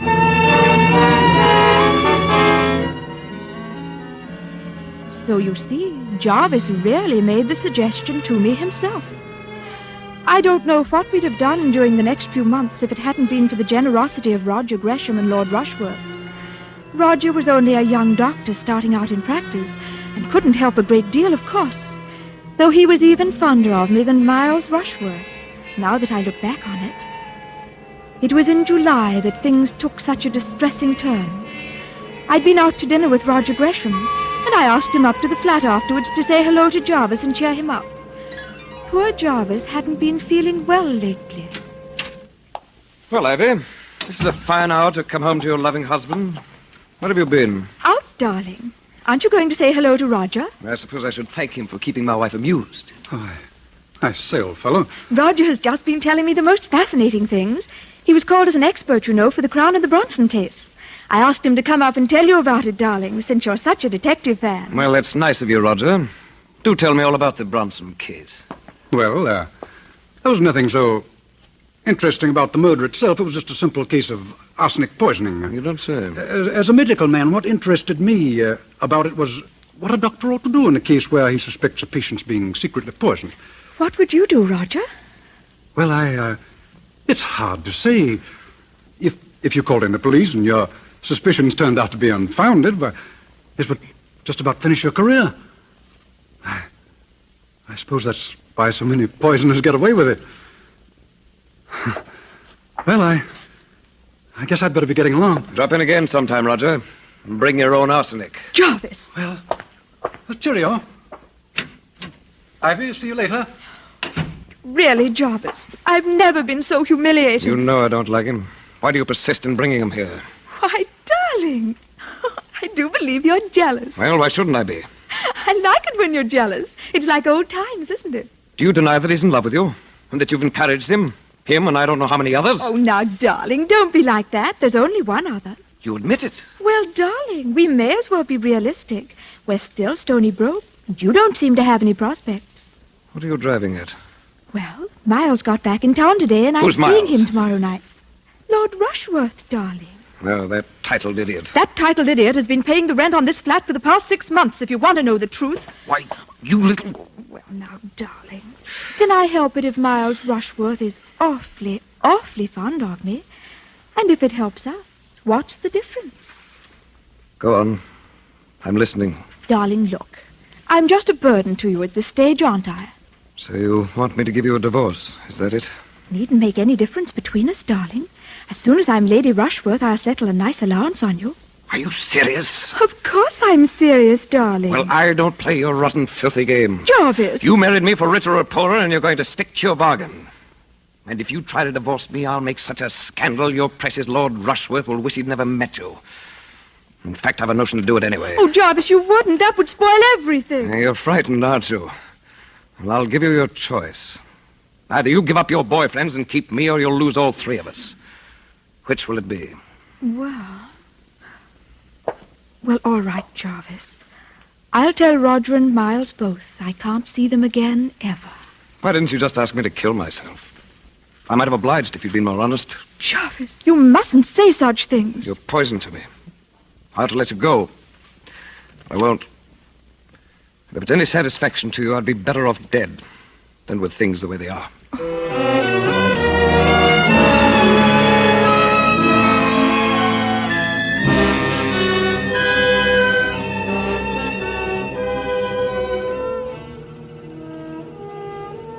So you see, Miles, I simply can't go on seeing you. It isn't fair to Jarvis. Is he being fair to you? You don't understand.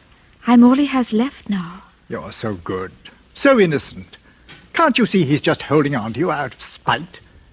Has he done one thing? Has he even tried to get a job so that he can support you? I married him for richer or poorer, until death do us part. Then I pray death be merciful to us both, Ivy. Oh, you mustn't say such things. It's wicked. I'm sorry, my dear. Ivy, I wanted to give you this little remembrance. I had hoped to give it you under happier circumstances, but please accept it now as a farewell present. Oh, Lord Rushworth, you shouldn't have. It's only a little thing, the little handbag you admired so much. We saw it in Cartier's window. Oh, remember? the one with the emerald clasp. Oh, you shouldn't have. Oh, it must have cost a fortune. Look in the mirror. The emerald matches your eyes. You will accept it, won't you? Oh, Miles, I'll carry it with me always.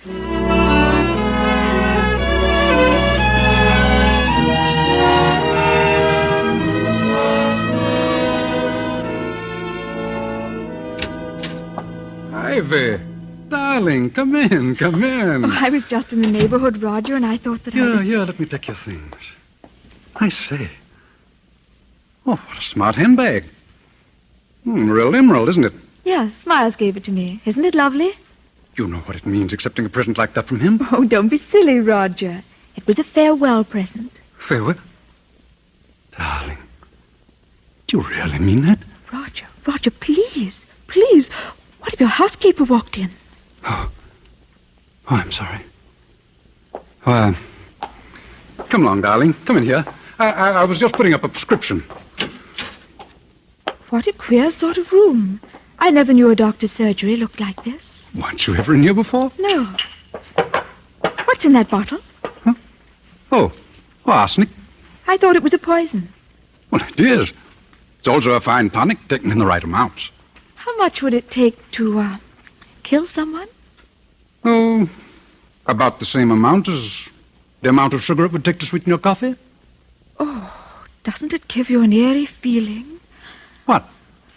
That little glass jar. There's death in it. Prison, waiting to escape. Oh. Aren't you being rather morbid? Will you have 1 or 2 spoonfuls of death in your coffee, darling? I say, you are a little Borgia, darling. Oh, it's my patient now. Wait here, darling. Shan't be a moment. As soon as he'd left the room, I picked up the glass jar on the end of the table, unscrewed the top of it, almost without being aware of what I was doing. How strange and exciting to know that death was in that jar, in those little white crystals.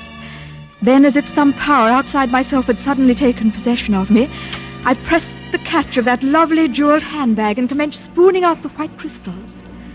1, 2, 3. Sorry to be so long, darling. I had to listen to a recital of the Colonel's symptoms. Oh, that's all right. I was just fixing my makeup. I can't seem to find my lipstick. I say, old girl, you're looking rather pale. Perhaps I'd better prescribe a tonic for you. Oh, no. I'm just a little tired, that's all. Hello. What is it, Roger? Oh, nothing. I could have sworn I put the cap back on this bottle. Oh, well.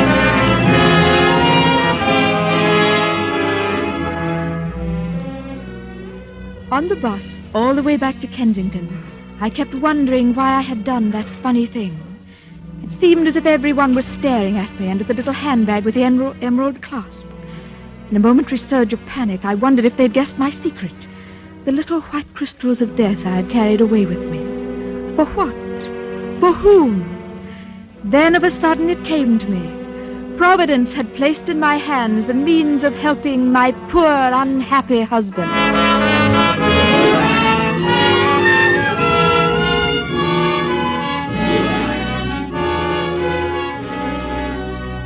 For suspense, Roma Wines are bringing you as star Miss Ann Richards, whom you have heard in the first act of The Story of Ivy by Mrs. Belloc Lowndes, which is Roma Wines' presentation tonight of Suspense.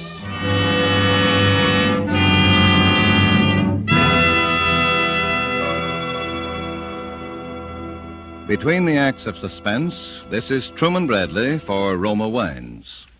Gracious hostess, Elsa Maxwell makes this timely suggestion. During the warm weather, I'd suggest you try America's smartest, coolest drink, refreshing Roma wine and soda. So simple, and yet so charming. When the temperature soars, enjoy iced, thirst-quenching Roma wine and soda. Simply half-fill tall glasses with good Roma California Burgundy or Roma California Sauterne. Add ice cubes and sparkling water. A little sugar if you wish. And for a decorative touch, garnish with cherries and slices of fruit. The secret of the flavorful goodness of Roma wine and soda is the distinguished Roma wine, unvaryingly good, always high in quality of bouquet, brilliance, and taste. The result of selected grapes, slowly brought to perfection in California's choicest vineyards, carefully, unhurriedly, guided to flavor fullness by the ancient skill of Roma's famed wineries. Yet all this goodness is yours for only pennies a glass. Remember, because of uniformly fine quality at reasonable cost, more Americans enjoy Roma than any other wine. R-O-M-A, Roma Wines. And now Roma Wines bring back to our Hollywood soundstage Ann Richards, who continues the story of Ivy, a play well calculated to keep you in suspense.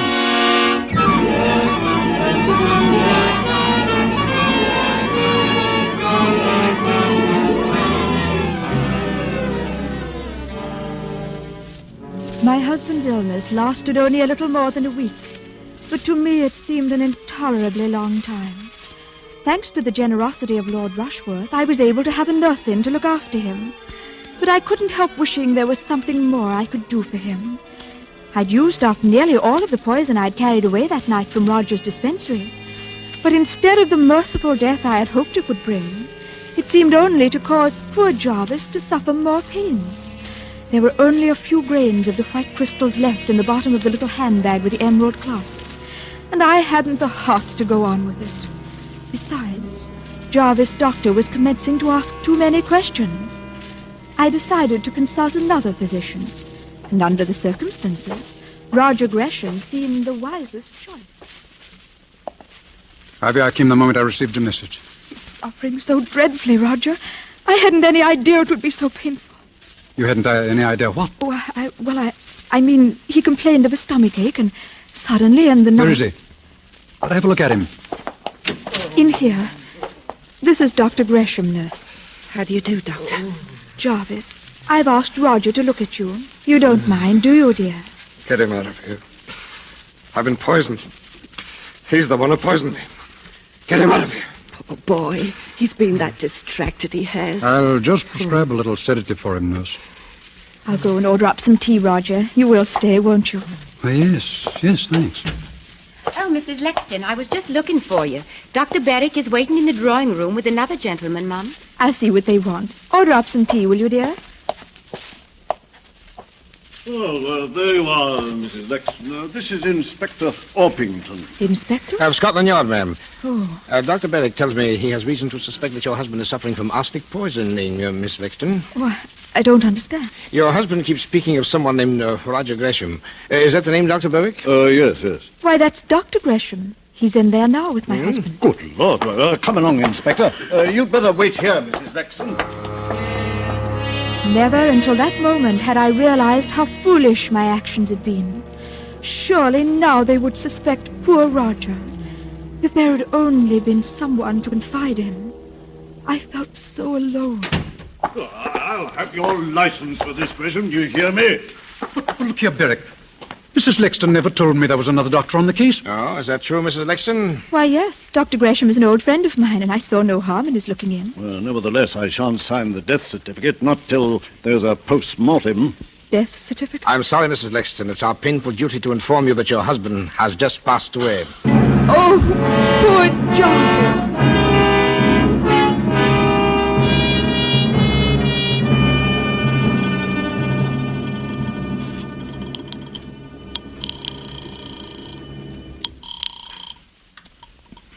Dr. Gresham speaking. Roger, it's Ivy. Ivy, why haven't you called me before? What's been happening? Oh, Roger, it's been such an ordeal you don't know. And that dreadful man, that inspector from Scotland Yard, has been here again asking questions. What kind of questions? Well, darling, I can't tell you everything over the telephone, but he said it was his duty to find out the truth. The truth about what? They found out that poor Jarvis died of arsenic poisoning. Suicide? The inspector says they know it was murder. What possible motive could I have? None, of course, darling. But I was silly enough to let out to the inspector that you had been, well, fond of me in a sort of way. Are you there, Roger?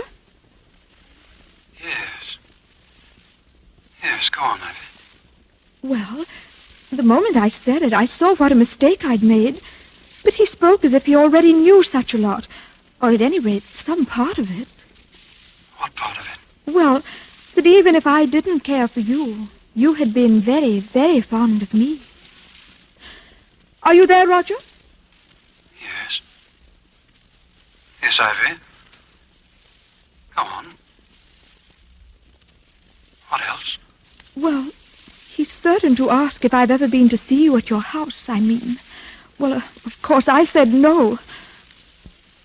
Are you still on the line, Roger? Yes, Ivy. Well, you won't give me away, will you, Roger, darling? No, Ivy, don't worry. I won't give you away.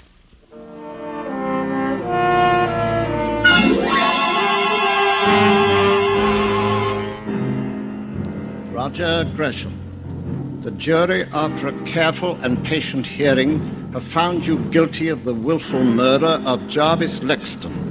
The sentence of the court upon you is that you be taken from here to a lawful place of execution, and that you be there hanged by the neck until you be dead.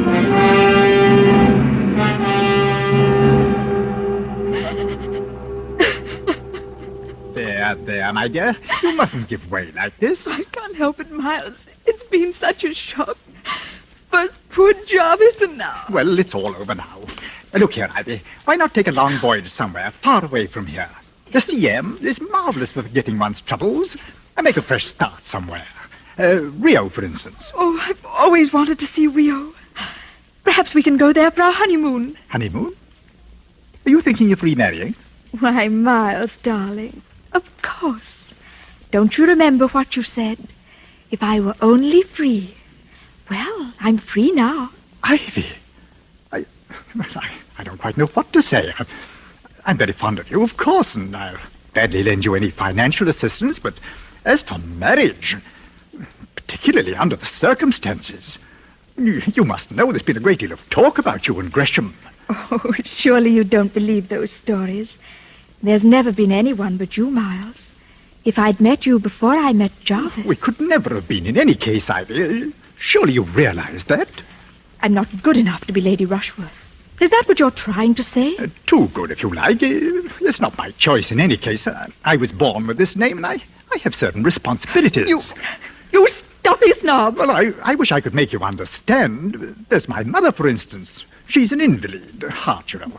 And if I were to marry, well, you, I believe the shock would kill her. But the things you said, the present you gave me, what was I to think? Well, I'm sorry if you thought I was leading you on. The night that I gave you the bag... The emerald bag. You were saving it for the kiss-off, was that it? Well, that's rather a crude way of putting it. It matches the color of your eyes, you said. And I said I'll carry it with me always. Funny, isn't it? Oh, Ivy, please, the servants. Don't you Ivy please me. I want them to hear. Perhaps the whole world will hear one day that Ivy Lexton poisoned her husband for Lord Rushworth. Ivy, what are you saying? 2 lives weren't too much for Ivy to sacrifice, and the risk of her own life meant nothing. She wasn't good enough for the Lord. You, dear, sweet little Ivy Lexton. Why, I can't believe it. Well, let me tell you something you can believe. I never loved you. I loved your money and the title. I wanted to be a lady. Oh, what a joke. Well, I'm not sorry. I've always hated your kind deep down inside of me. Cowards. Cowards, all of you. Anything to save face, anything. Roger Gresham going to the gallows because he's too much of a gentleman to tell the truth. That I was in his flat the night Jarvis was poisoned. You let an innocent man be hanged? If he'd loved me as he pretended to, he would have killed Jarvis. If he'd been a man instead of a gentleman. If any of your kind were real men. Well, I've had enough of it. Take your foul present. Pretty little thing, isn't it? A little handbag, and so expensive, too. The emerald matches my eyes, does it? Get out of here and take it with you. No, thank you. I'm not in the market for emeralds this season, my lord. They cost too dear.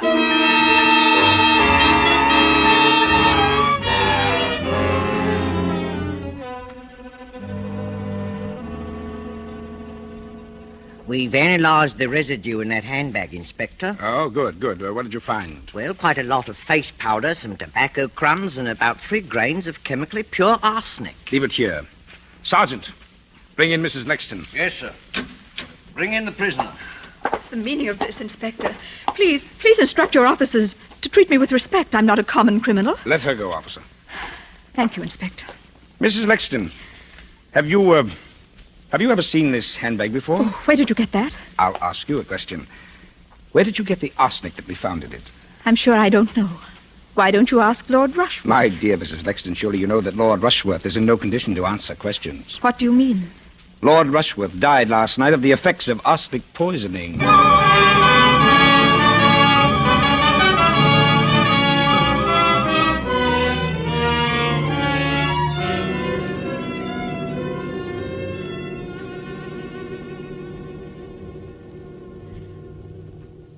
And so my story draws to a close. It's a comfort to me as I sit here in the condemned cell to know that so many loyal friends still believe in my innocence, in spite of all the ungentlemanly things the Crown Prosecutor said about me during my trial. I was especially gratified at the tribute paid to the costumes I wore in the witness box. One admirer has written to compliment me on my delivery and the poise I exhibited under cross-examination. I'm told that my remarks were clearly audible in the very back row of the spectator seats, in spite of the overcrowding. And on the final day of testimony, I received that greatest of all the tributes an actress can command. My audience was moved to tears. And so, in spite of all the misfortunes that have befallen me and my loved ones, I have at last realized my life's ambition. The end. Well, Mrs. Lexton, does it meet with your approval? Well, I think you might point out that I killed Lord Rushworth, too. Of course, between you and me, my dear, I didn't. It must have been suicide. But you know, it makes a better story. And please print the photograph that was taken of me outside St. Paul's after my husband's funeral. That was the smartest frock I ever owned. I think that can be arranged, Mrs. Lexton.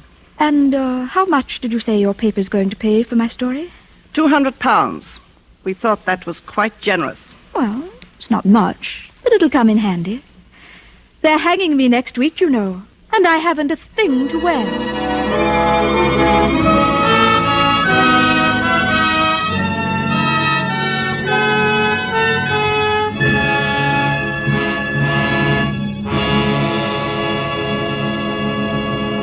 And so closes the story of Ivy, in which Roma Wines have brought you Ann Richards as star of tonight's study in Suspense.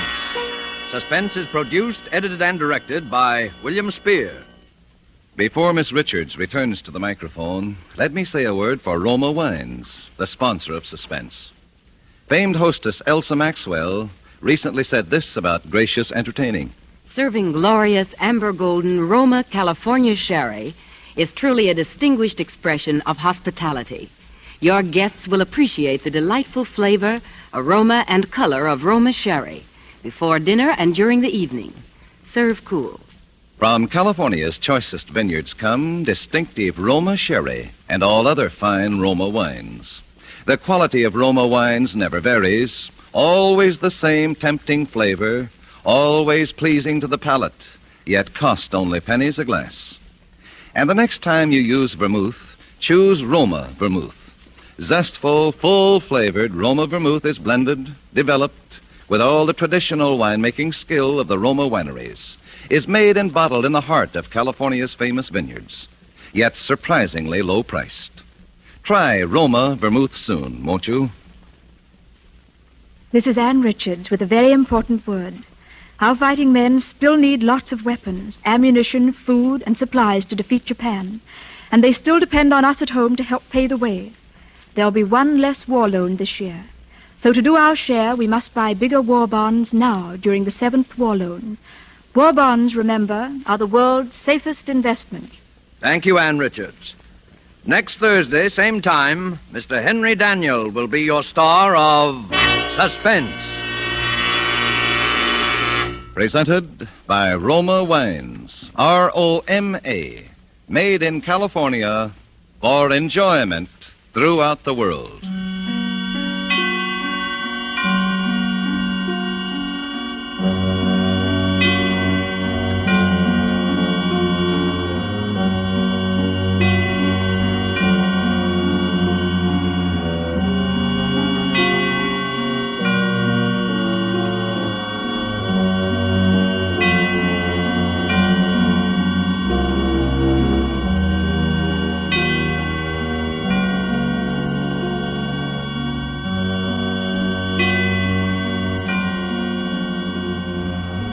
This is CBS, the Columbia Broadcasting System.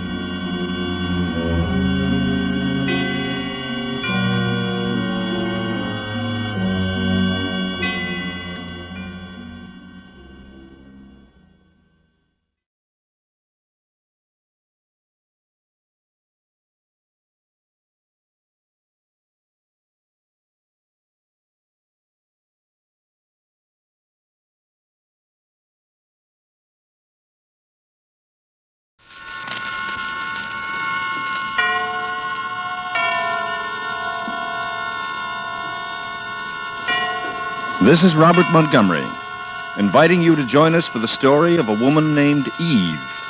Tonight's study in suspense.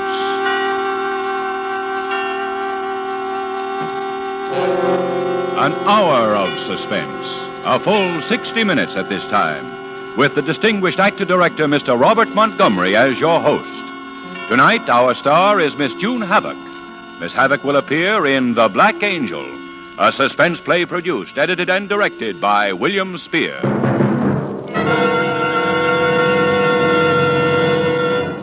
Mr. Montgomery. I believe an apple is honest. Until a couple of days ago, I don't suppose I'd given an apple a solid thought in months. But it was a warm afternoon, and the striped awning over the fruit stand offered shade. And besides, I found myself staring at the apples. All lined up they were, in nice even rows, shiny and round and red. They were supposed to tempt me, and they did. The first thing you know, I picked one out and shined it up. And then I looked at it close. For the first time, I think I understood why an artist ever set up an easel in front of an apple and painted it. It's really very beautiful, a good apple is. The way the red dissolves into the yellow. It's warm. It's full of promise. I bit into it, and then I got to thinking. That coloring, I thought, is just a come-on. A private sales promotion to make you want it. As a matter of fact, an apple does its advertising in an extremely honest fashion. Mind you, I'm not selling apples, but even a bad apple says, here's a blemish, a spot, a fault. If you take me, you take the bad of me with the good. And don't say I didn't warn you. So you can take an apple on its face value. And that's what I was doing. But as I ate it, I found myself wishing that all of nature's products were as frank and open. You choose a friend, a sweetheart. The come-on, the sales campaign, the covering, maybe it lives up to its promise, and maybe it doesn't. With an apple, you can tell. So the one I was munching on set me to thinking about apples and people, about the confusion that arose when the first apple and the first human being got together. The forbidden fruit and the woman, Eve. That name reminded me of the only Eve I ever knew very much about, Eve Jeremy. I didn't actually know the Jeremys personally, Eve and Frank, but I don't think Hollywood will ever forget them. Eve and Frank Jeremy are memorable, not as individuals, but together as husband and wife. Not just because she was a beautiful actress, or because he was an influential producer, but because of what they became in combination. Let's take a look at Eve and Frank. Look past the covering and see what we find. Now, with the performance of our distinguished star, Miss June Havoc, as Eve Jeremy, we hope once again to keep you in suspense.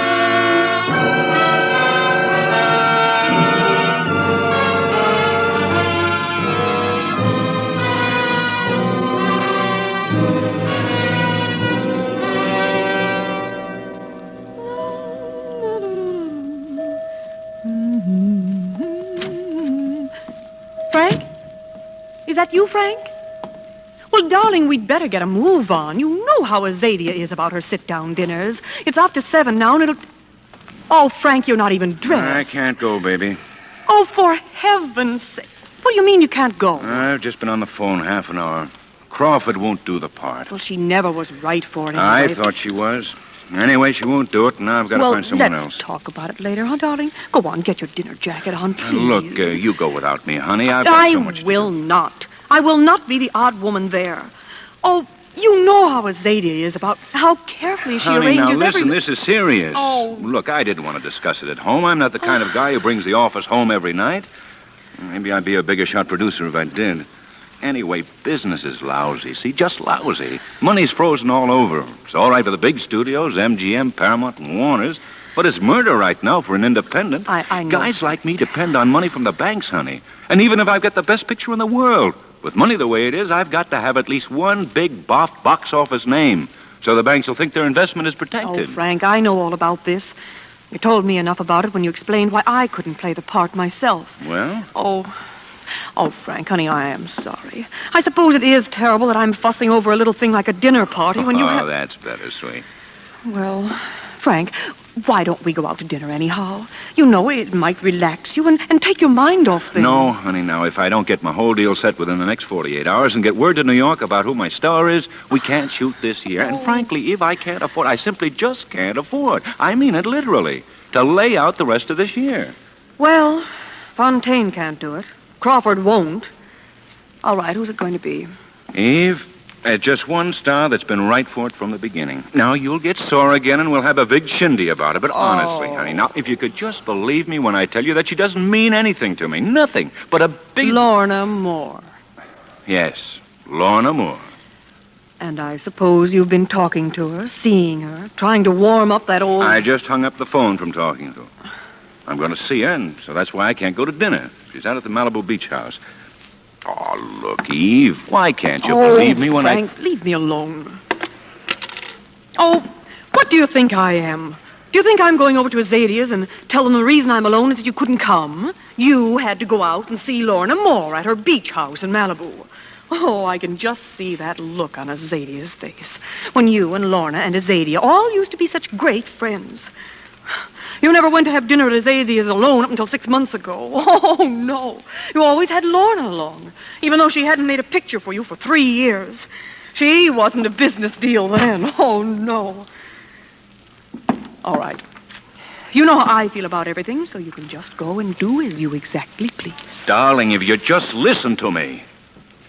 I don't care about Lorna at all. You must know that. I don't even care for her particularly as an actress. But I need that name or I'm sunk. She's the only available actress in the whole world that can play that part of Yes, she's the only actress that I can get in a hurry with a big enough name. Oh, for Pete's sake. Okay, Eve, I'm going out to Malibu. Oh, honestly, honey, I don't think I'll be any more than an hour or so. You can call Azadia from there. I'm not going to call her. All right, I'll call up from there.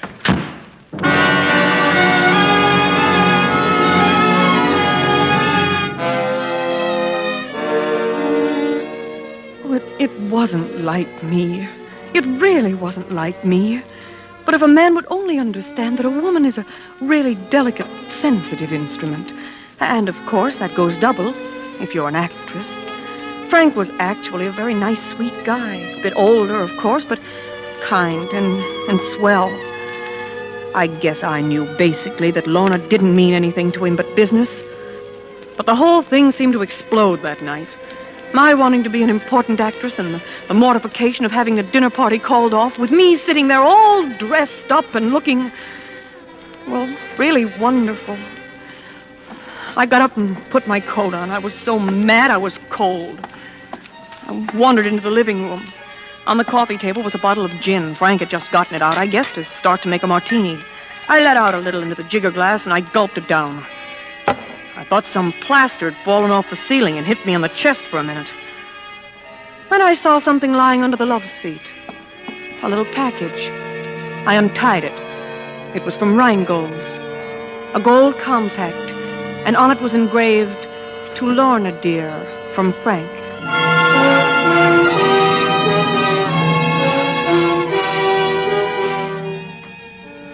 I guess it was the gin made me decide to do it. Anyway, the next thing I knew, I was out in my car, backing out of the driveway and turning up Sunset. I knew I was headed for Malibu.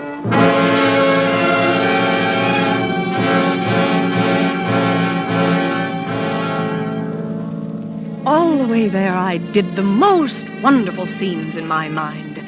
I'd knock on the door, then quickly open it so they wouldn't be able to get out of each other's arms.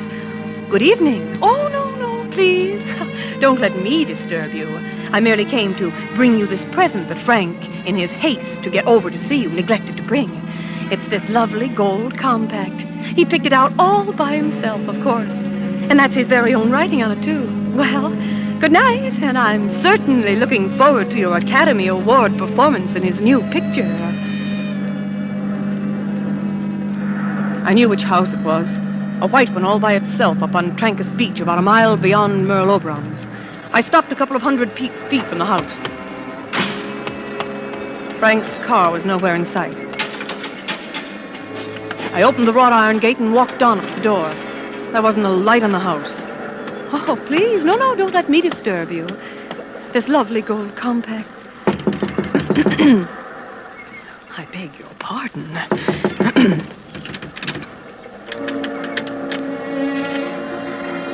Then I saw that the door was standing open a couple of inches. I pushed it wide open. Took a couple of steps in and stood there. I smelled cigar smoke. A cigar?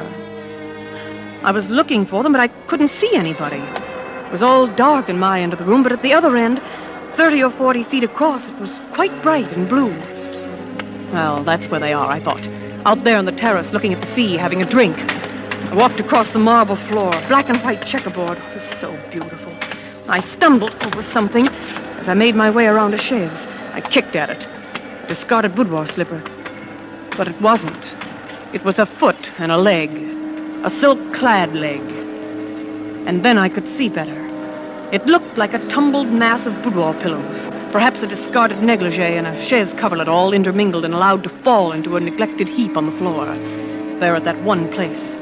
I got down waveringly and edged aside one of the pillows. Satin it was, and so soft, so harmless. But someone had smothered her to death with it. I was sorry I'd tampered with that concealing pillow. I looked for one moment at that grimacing, suffused mask with a protruding tongue. Ah! And then panic came on. I made several confused half-turns this way and then that, and then I located the door and I sped for it. But just as I got there, the drunk was arriving. It was that drunk. Lorna. Lorna. I came back. Forgive me, but I came back. I had to come back. I guess you can't speak to me, Lorna. I guess you aren't hardly able to speak to me, Lorna. I'm sorry. I'm truly sorry for anything. Luella or somebody said you wanted to get married again, and I just couldn't stand it, Lorna. I didn't mean to do anything bad to you, Lorna. Oh, Lorna. Oh, Lorna, there's a phone. Do you want to speak to anybody, Lorna? Oh, you can't speak to anybody. No, you can't speak to anybody. Oh, Lorna can't come to the phone. Who wants to know? Well, Jerry, this is Jack. I'm her husband by a previous marriage. Wait a minute. I'll write it down. Oh, all the way from New York, huh? Sounds like you're just in the next room. Huh? Jerry Jordan. All right, Jerry. Kiss Broadway for me. No trouble, I'm sure. Lorna, I wish it were possible. Oh, Lorna. What's the matter? What's the matter? How you fall out? Huh, Lorna? Lorna.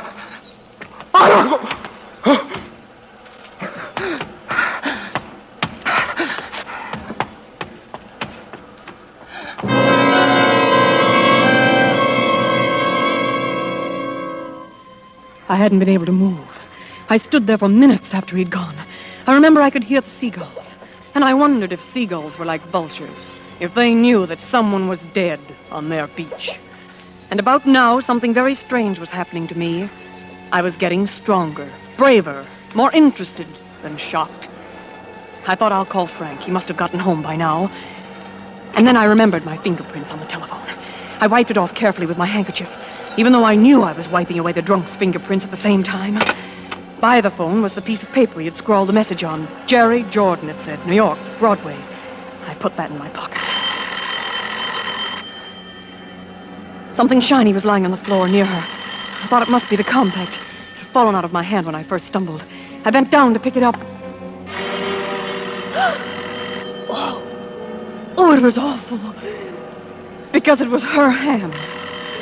It was a gold lipstick that she had in her hand. I let go. But then I looked at the white square of linoleum that was there.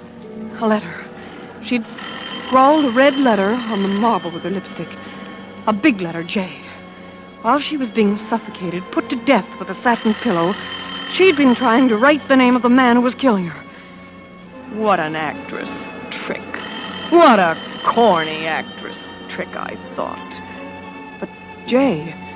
Not so many men's names begin with J. Jerry Jordan begins with J, 2 of them. And Jack, her drunken ex-husband, that begins with J. And Frank Jeremy begins with J. And Frank is my husband. I picked up her address book, a beautiful white leather tooled address book on the phone table. I was getting panicky again. I was about to tear the J page out of it, but then I thought, no, that would look suspicious, would look very suspicious. So I put the address book in my purse, and the phone was still ringing when I left.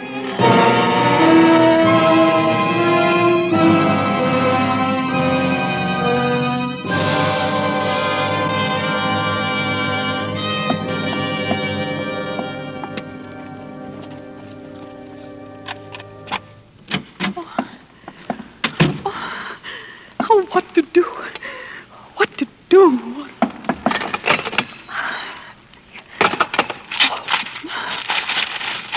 Let's see now.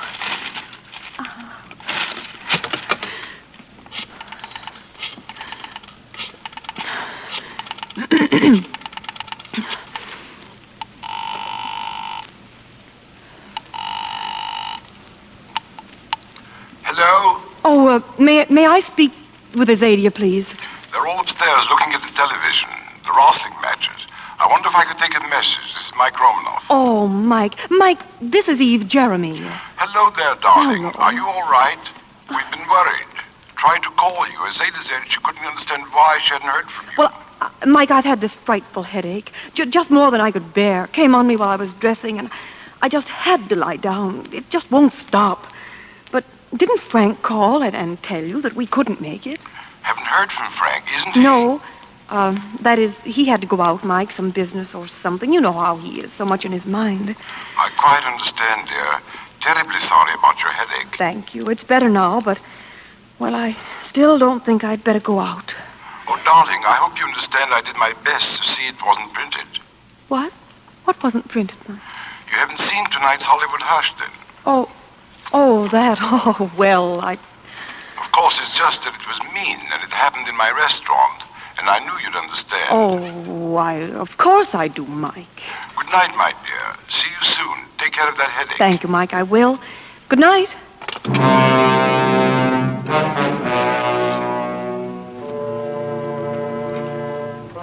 The evening paper was where Frank had dropped it. I opened it to the Hollywood Hush column. It was the first item.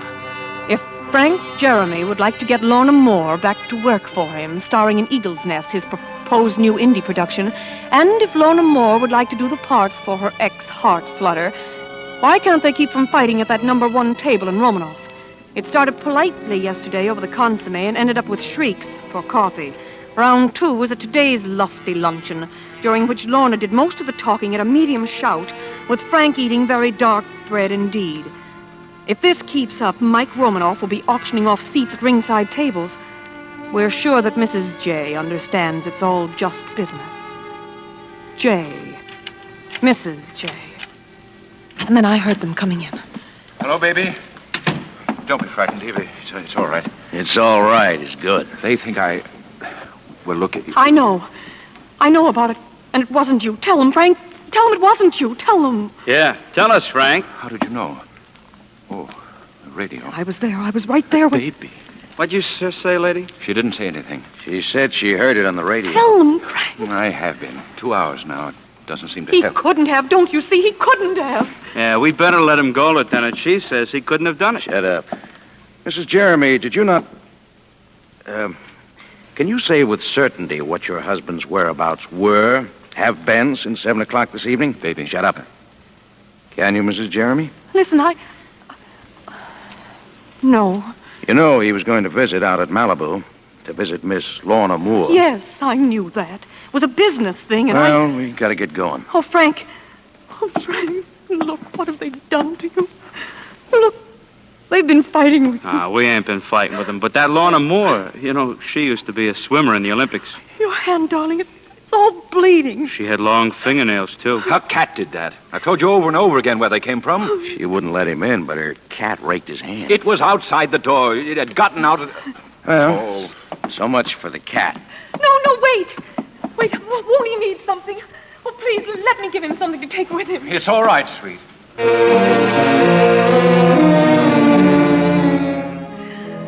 I ran into his bedroom, looked around blindly, snatched up something at random from under one of the bed pillows, and I ran back with him. When I got there, the door was standing open, and the street beyond was empty. They hadn't waited. They were gone.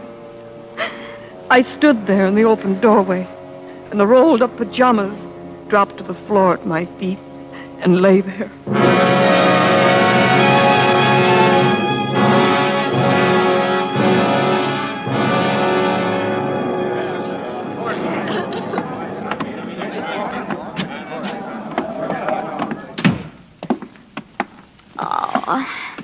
Sit down, Mrs. Jeremy. Thank you. It's just a technicality.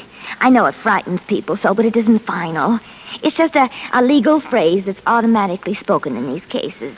Honey, I've seen Mr. Benedict give more people off on appeals and reversals. Haven't you, Mort? How about it, Mort? Haven't you? Yeah. He wouldn't even let me take the stand. And the compact and the address book, I do feel terrible, not being allowed Honey, what could you have done? Don't you suppose he would have been the first to call you if it would have helped any?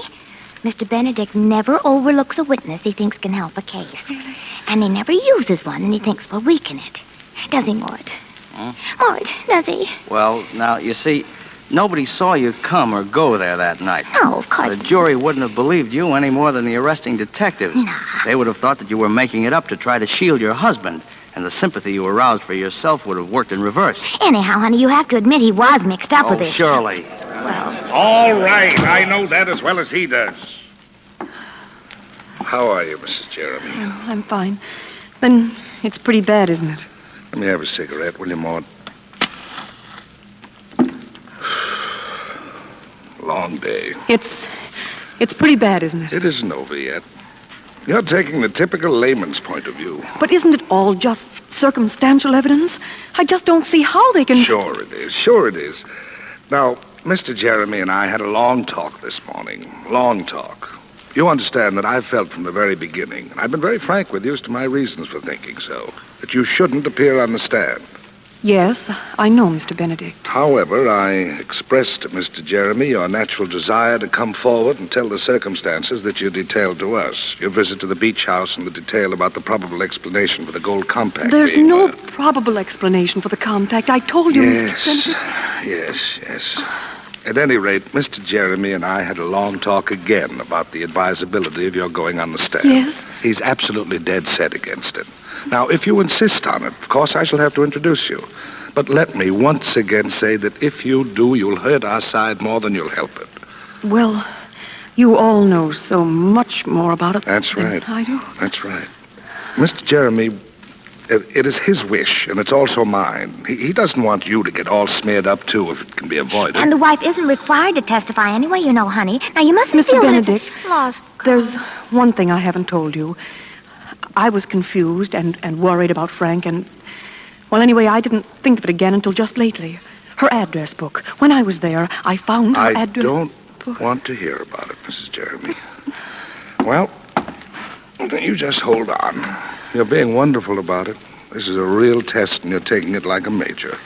Come on, I'll take you downstairs and put you in a taxi. Do you want Maud or the girl to ride home with you to your place? No, thank you. I'll be all right. I'll have to get used to going around alone from now on, I guess.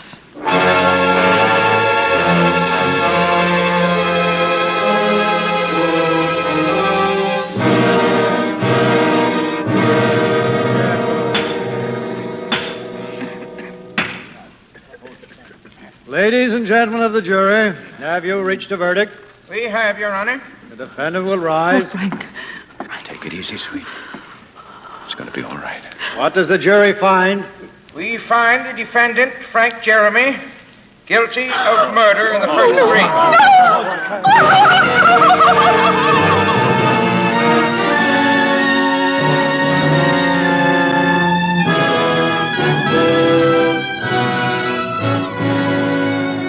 In tonight's full hour of suspense, June Havoc, our star, appears as Eve Jeremy in William Spears' production of Eve. Tonight's study in suspense.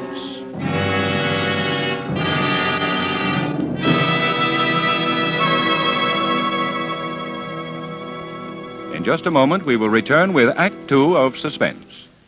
This is CBS, the Columbia Broadcasting System.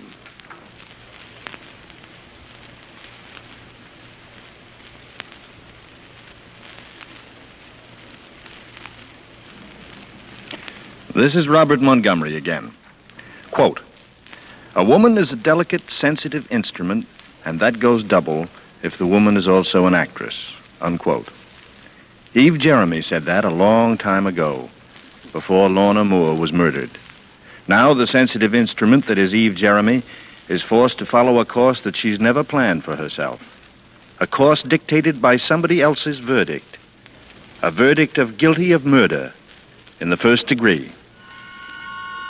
We bring back to our Hollywood soundstage our star, Miss June Havoc, as Eve Jeremy, with William Johnstone as Frank Jeremy, and Wally Marr as Jerry Jordan in Eve. Tonight's study in Suspense.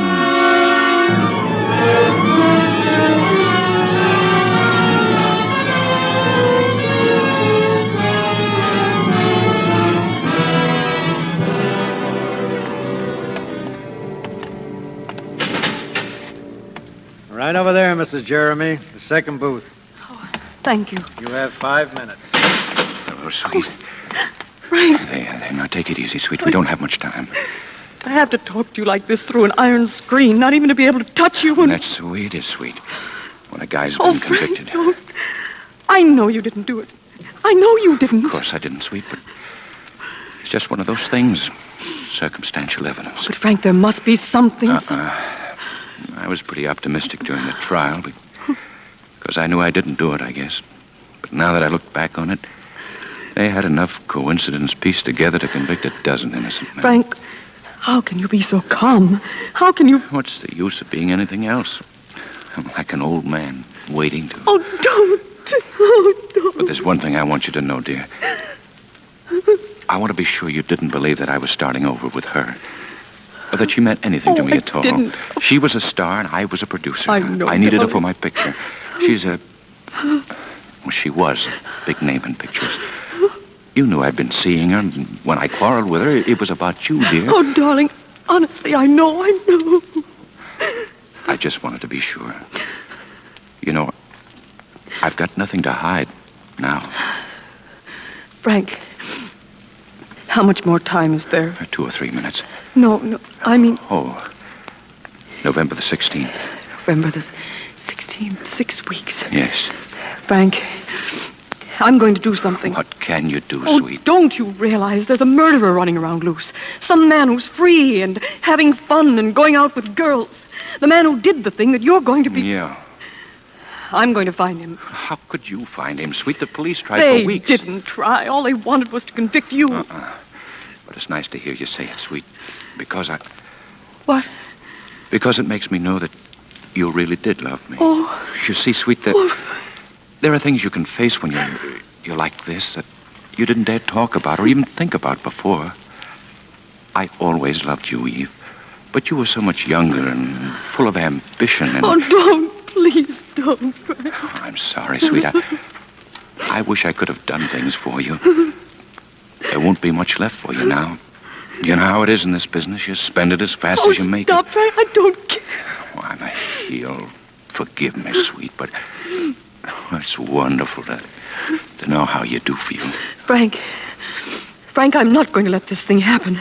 There must be something. There must be some clue Well, somewhere. don't you think the police thought... But there are things the police didn't know. Things I saw. Things maybe you saw when you were up there and didn't tell them. I couldn't very well have told them anything about that.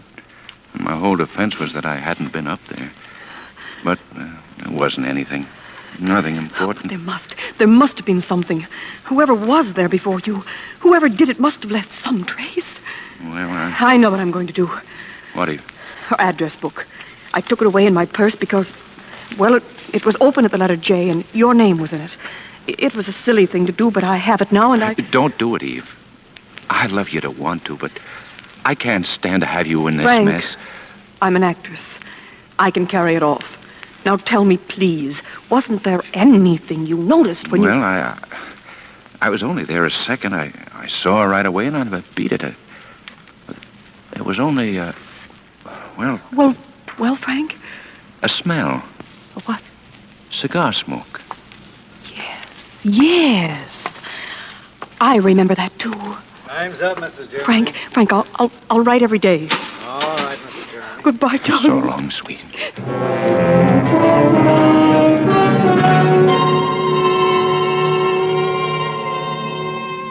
October 5th. Frank, darling, I've been studying the address book. Under the J's, there are only 3 others besides yours. And I'm going after them one at a time. Tomorrow, I'm going down to see Lieutenant Trout at the Homicide Bureau. I won't tell him anything, but he always seemed to me to be one of the few who tried to be fair. And I might need help. Oh, darling, I know it isn't much. But you must keep on hoping. Something will happen. And if only because I love you so desperately. So desperately.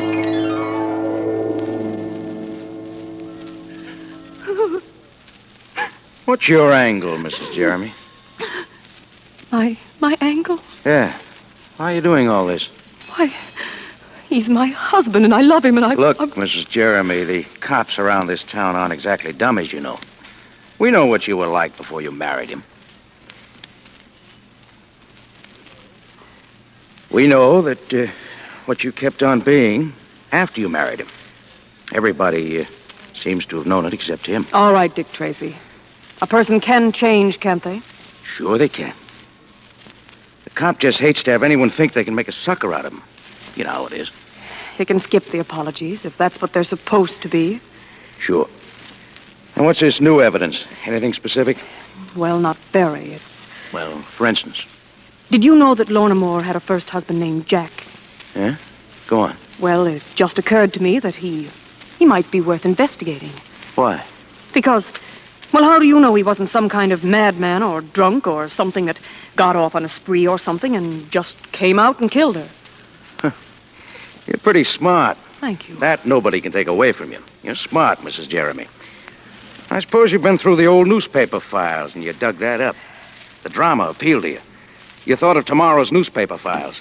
Actress, wife of convicted man, frees adored husband at last moment by securing evidence overlooked by bungling police. You're very insulting. Then maybe the next day the caption would read, Hollywood Studios vie in effort to place Eve Jeremy, glamorous actress detective, under contract. I want to forget everything you've just said. I haven't the time to allow myself the luxury of putting you in your place. Now, please listen to me. Oh, I'm sorry, Mrs. Jeremy. I really am. It isn't fair to string this out any longer. It's just that a policeman gets a little irritated sometimes at all the help private citizens try to give him in a case like this.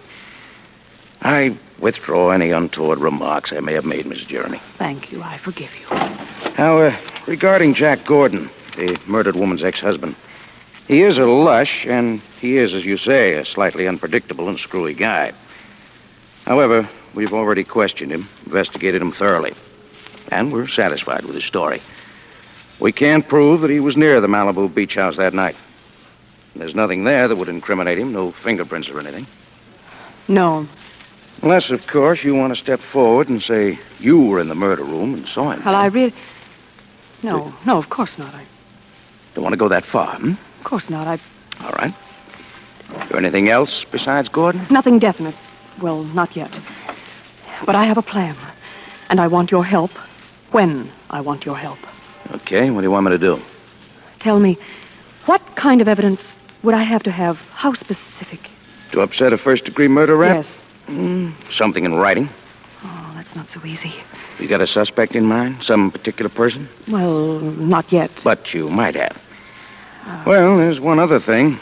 It's an old trick, but it's still good. What do you mean? Yeah. Ever seen one of these things? No, I don't think so. Yeah. Talk into this little gadget here. What would you suggest I say? Oh, anything. Just talk. Lieutenant Trout is one of the most chivalrous gentlemen I have ever met. Quite a realist, aren't you? Here, listen. Lieutenant Trout is one of the most chivalrous gentlemen I have ever met. You see? What is it? Detectograph. Think it might come in handy? Uh-huh. It might.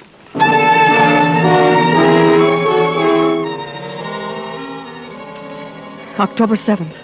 Darling, I saw Trout, and I'm afraid he's not quite the kindly soul I thought he was, but he did help me in one way. He installed a detectograph in my new apartment.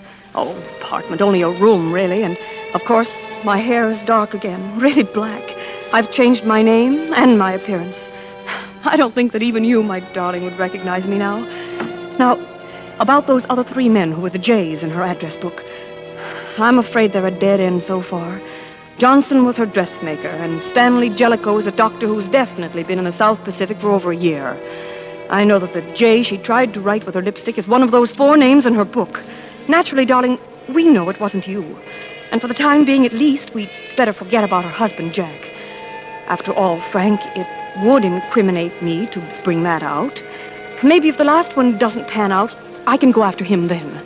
There's just one more. Jerry Jordan. You remember, darling? He was the one who called on the telephone when that horrible drunk answered at the beach house. He said he was calling from New York. But maybe that was some trick or something. Anyway, I have his Hollywood number.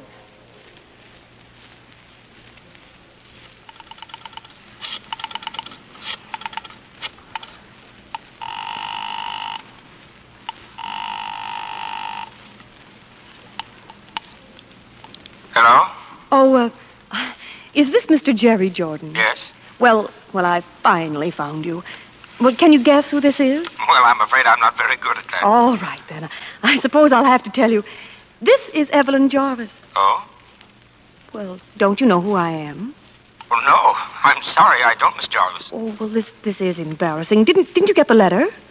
No. What letter? Oh, my goodness.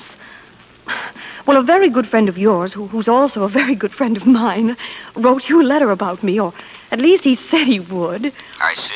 And I'll give you one other clue. I'm from out of town. Now can you guess? You wouldn't be from San Francisco, would you? Well, Oh, Ed Thornton, eh? He always did have a terrible memory for anything but phone numbers. I didn't mean to bother you, but Ed said to be sure and look you up. Well, where are you staying? I managed to find a little place. Oh, lucky you. Well, have you got any plans for dinner? Why, I hadn't really Say, thought... better still. Have you got any plans for right now? Well, really, Mr. Jordan... No, seriously. By the time we've had a drink and got acquainted, you'll be ready for dinner anyway. Oh, no, Now, you wouldn't want Ed Thornton to know you were acting that way, would you? You just jump in a taxi and tell him to take you to the Brown Derby on Vine Street. Well, And, knowing Ed the way I do, I'm dying to meet you. Well, as a matter of fact, from what I know, I'm sort of anxious to meet you.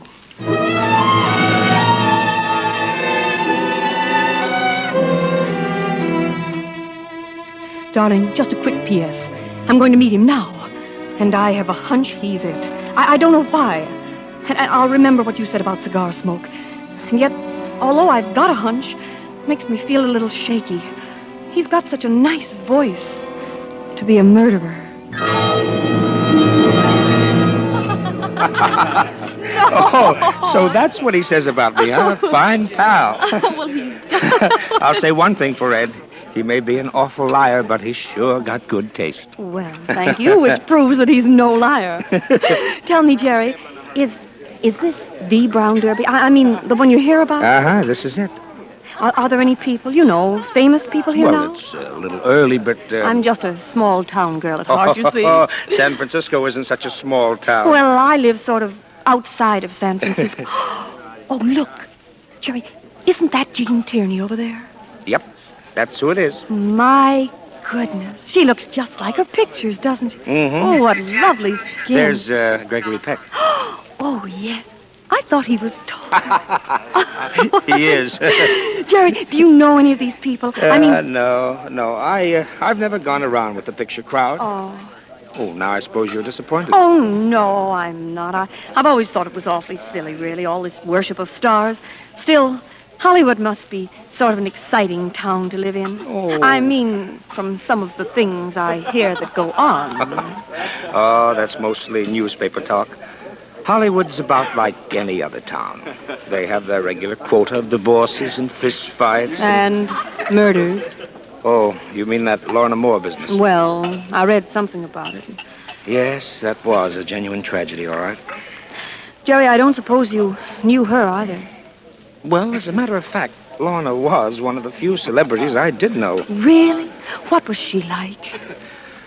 Well, Lorna was a long ways from being the sweet little thing she seemed to be on the screen. She was? But murder. Yes, I suppose nothing really excuses that. Well, anyway, they got the man who did it. Frank Jeremy? Yes. Yes, I guess they did. You mean you don't... Oh, the case looked good enough. You can't always tell about those things, though. Any number of people might have done it. Well, who, for instance? Oh, well, Jeremy's wife, for one. His wife? Well, there was talk that Jeremy's relations with Lorna weren't always strictly business. You can't tell. But I'm afraid little Lorna's life was kind of a mess. Jerry, were you... Mixed up with Lorna? Oh, no. But didn't the police... I should think with a woman like that, all of her friends... Oh, they nabbed Jeremy so quick they didn't even question anybody else. Oh. Anyway, I was out of town when it happened. Jerry, may I have a cigarette? Oh, of course. Waiter, please. Well, what kind will you have? Oh, don't do that. I'll smoke whatever kind you have. I don't have any. Yes, sir. A package of cigarettes, please. Oh, what will they be, dear? Oh, any kind. I don't smoke often enough to care. Can't pin you down, huh? Just use your judgment, Chris. Yes, sir. Don't you have a favorite brand? No, I only smoke cigars. What? I said, I only smoke cigars. Darling, don't you see? His name in her book, and he admits he knew her, and the cigars. I'm positive. Now, if I can win his confidence, get him up to my apartment near the dictograph, I know I can do it. We've still got 4 weeks, darling, but I'll have to be awfully careful. He's clever and intelligent. Imagine a man who can carry a thing like that on his conscience and still be so terribly nice and courteous and thoughtful. But I'm going to win for you, darling. I know I am now.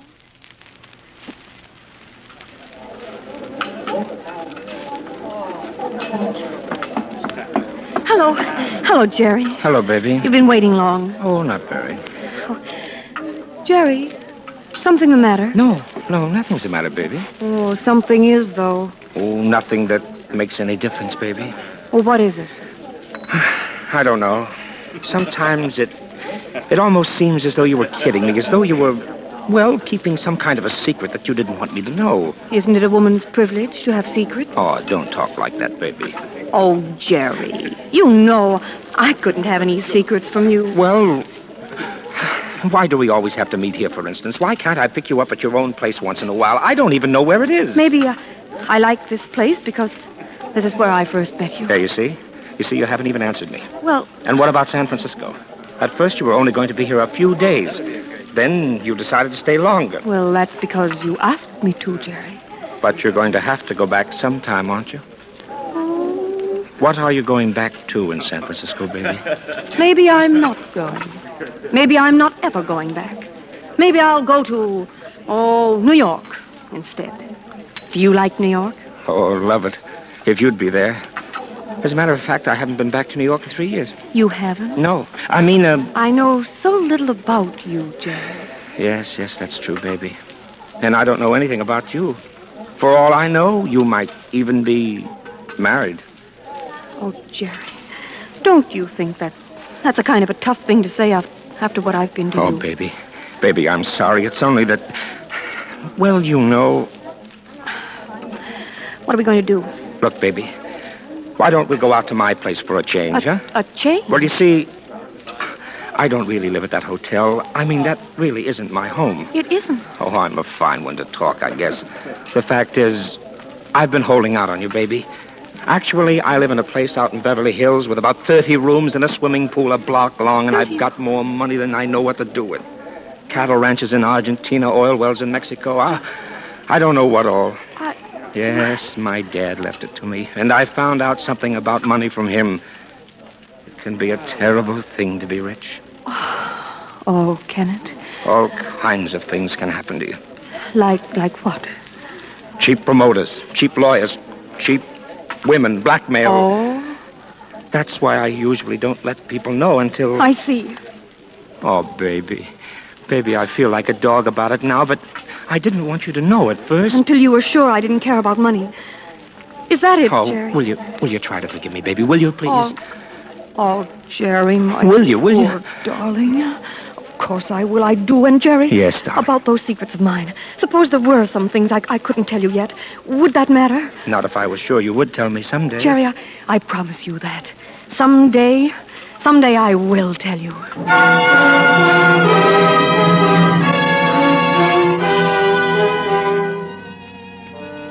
Frank, darling, I know the delay must be torture to you, but you must understand how careful I've got to be. Supposing, I know I can't be wrong, but just supposing he weren't the man. That's why I've got to have the positive, living truth on that detective phone. I haven't been able to get him up there yet, but we've still got 10 days. And I have a feeling it's going to be soon. Very soon. So please don't worry, darling. And I miss you very much.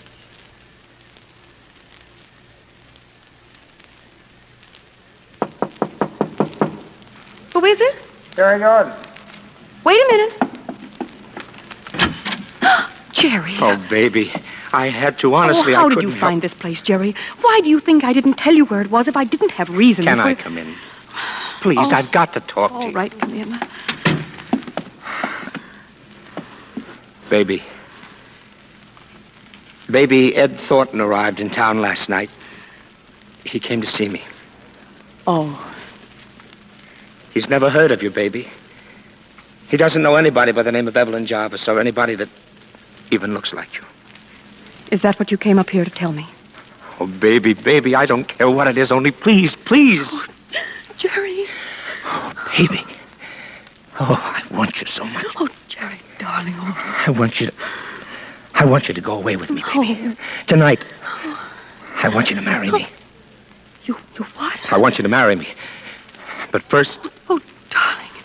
Oh, Jerry, I've waited so long. There's something I've got to tell you. No, don't, Jerry. I've got to. No. And then you can tell me whatever it is, and we can start even. If you still want to. Jerry, do either of us have to tell anything? Does that matter I've now? got to, Evelyn. I can't keep it any longer. Not the way I feel about Jerry, please, don't. I've killed someone. I'm a murderer. Oh. Lorna Moore. And another man is going to die for it. Jerry.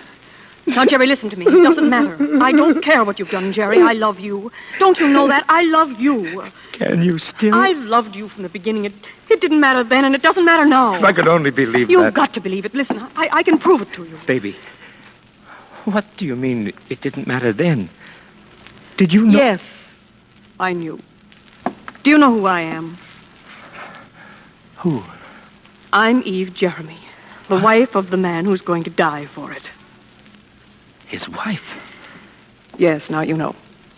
And you're willing to let him die? Oh, Jerry, he deserves to die for the things he's done. He'd have probably killed her anyway. I knew he was seeing her. He was a beast.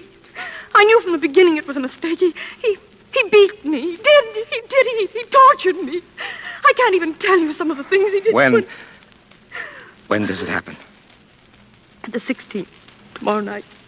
Tomorrow night? Does that matter to you? Oh, I'd let 50 men die to get you, baby. That's why I haven't seen you. I was waiting We until... could be in Argentina tomorrow night. Yes. I'll pack. I can get plane tickets tonight from a friend. I don't have to change. Oh, no, you look lovely, baby. I'll just throw a couple of things in a bag. Nobody knows about this place. Make it quick, though. And it's a perfectly logical time for me to go away for a while. But hurry, baby, hurry. Yes. I'm all ready.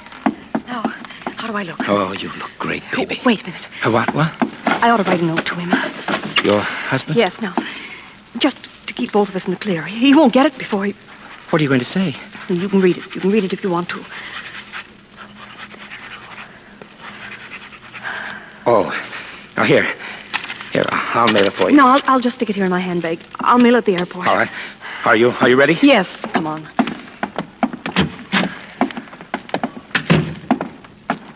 Now, there's the elevator now. Well, good evening, Mrs. Jeremy. Oh, hello. You, taking a little trip? Well, wouldn't you if you were me? Sure, I know how you feel. You in a hurry? Sort of. My friend here was going to run me down to the airport. Lieutenant Trout, Mr. Jordan. How do you do? Well, I won't keep you but a minute. And I'll give you a fast trip down there in a squad car. Let's just step in here. No, not your apartment, Mrs. Jeremy. Next door. Next door, but Really, Lieutenant, we're in an awful hurry. what do we want to go in here for? Oh, we took over this apartment a couple of weeks ago, Mrs. Jeremy, when you started going with Mr. Jordan here. Oh, by the way, Brennan, I hear we had some luck with our little gadget. Yeah. What little gadget? What little gadget? You forgot, Mrs. Jeremy? A detectograph. Lieutenant Trout thought that... You thought, Mrs. Jeremy. All right. I thought. Mind if I turn it on? Why, go ahead. There's nothing. Because I forgot to turn it on. Oh, Brennan does that in here. Don't you, Brennan? Yeah, very interesting. I've got to, Evelyn. I can't keep it any longer.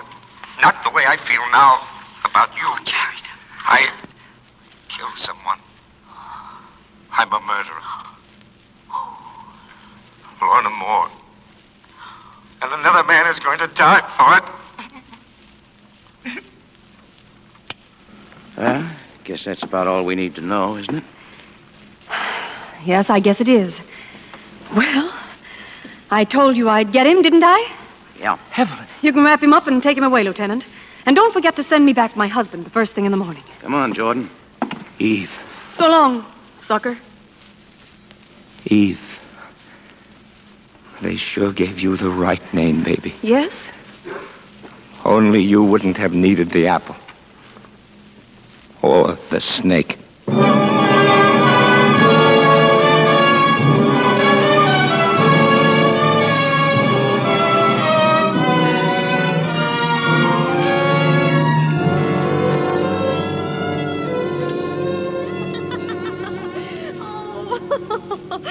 Oh, Frank, darling, it just doesn't seem possible. Back here in our own home, out here on our own terrace again.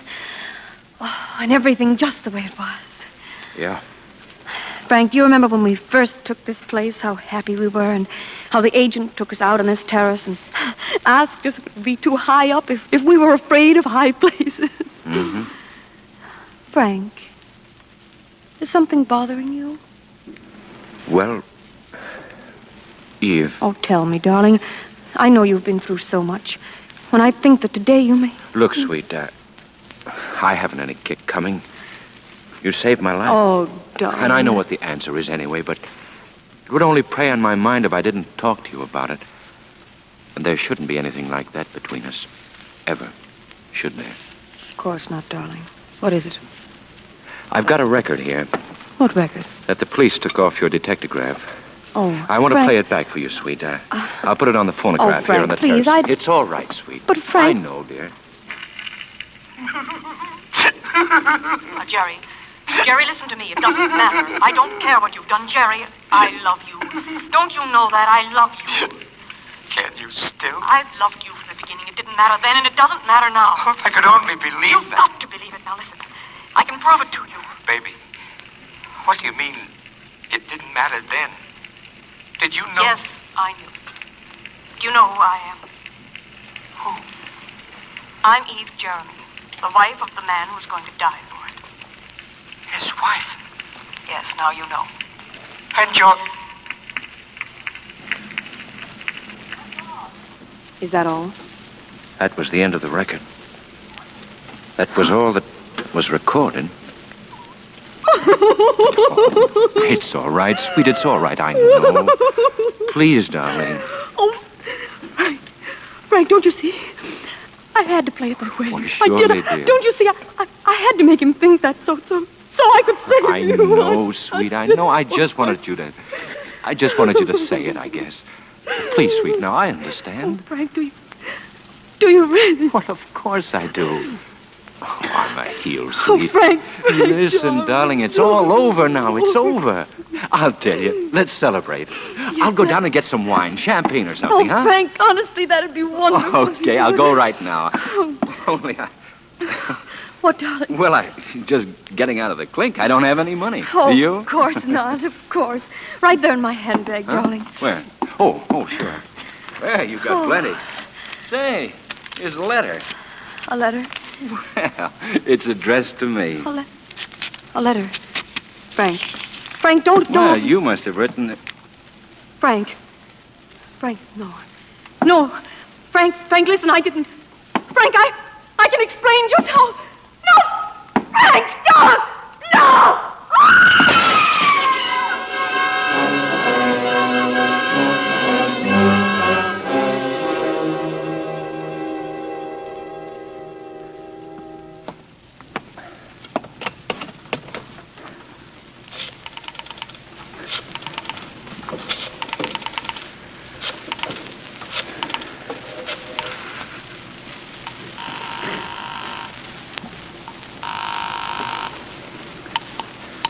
Lieutenant Trout, homicide.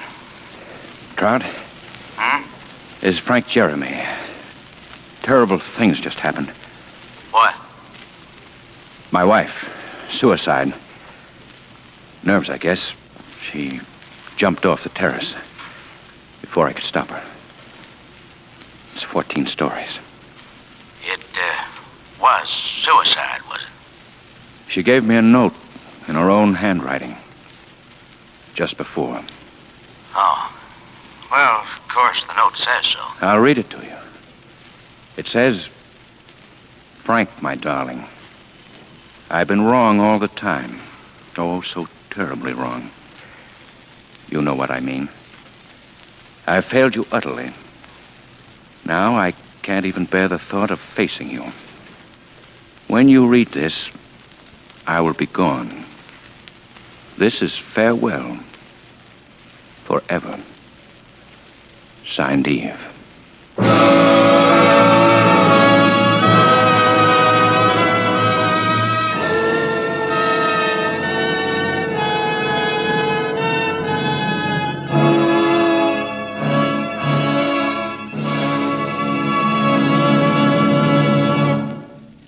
So ends the story of Eve. But Frank Jeremy's story didn't end there. He was a good guy and he didn't want it to. Frank's story ended a little later, after another long trial and another jury verdict of guilty of murder in the first degree. And this time the verdict, in all its implications, was carried out. Our thanks to Miss June Havoc for a superb performance as Eve. Do you know what hate is, really? Have you ever actually hated someone? The word hate is often used and misused. Very few of us really experience hate, the emotion. But next week we'll tell you a story of hate, the violent loathing of two men for each other, in a hate so desperate that it will tax our normal imaginations. A hate so genuine and honest it inspires a despicable pact where one man sets a price on another's life. A bet that he can successfully kill the other within a specified length of time. A hate so mutual that the wager is accepted. That's the incredible premise of Bet with Death, a story by John Dixon Carr, next week's study in suspense. This is Robert Montgomery inviting you to be with us next week. June Havoc is currently being seen in the Darrell F. Zanuck production, Gentleman's Agreement. Mr. Montgomery may currently be seen in the Universal International production, Ride the Pink Horse. Tonight's play, Eve, was written by Bob Richard and Sebastian Moriarty, and was based on the novel The Black Angel by Cornell Woolrich. Lud Gluskin is our musical director and conductor. Lucien Moraweck composes the original scores. Mr. Johnstone appeared as Frank Jeremy, Wally Mayer as Jerry Jordan, Jack Moyles as Lieutenant Trout. Mike Romanoff was played by Prince Michael Romanoff. Others in the cast were Lorene Tuttle, Jack Crucian, Dick Ryan, Jerry Hausner, Frank Albertson, and Alan Reed. Next week, hear the John Dixon Carr story, Bet with Death, on radio's outstanding theater of thrills, 1 hour of suspense.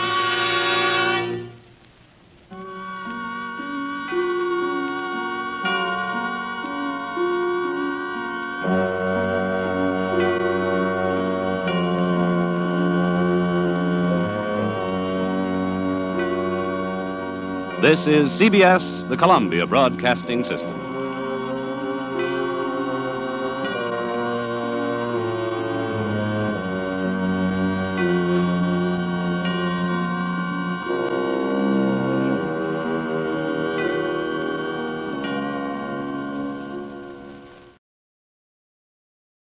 Now, Roma Wines present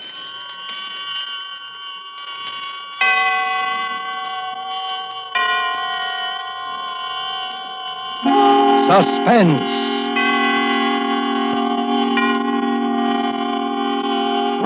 Tonight, Tale of Two Sisters, starring Claire Trevor and Nancy Kelly.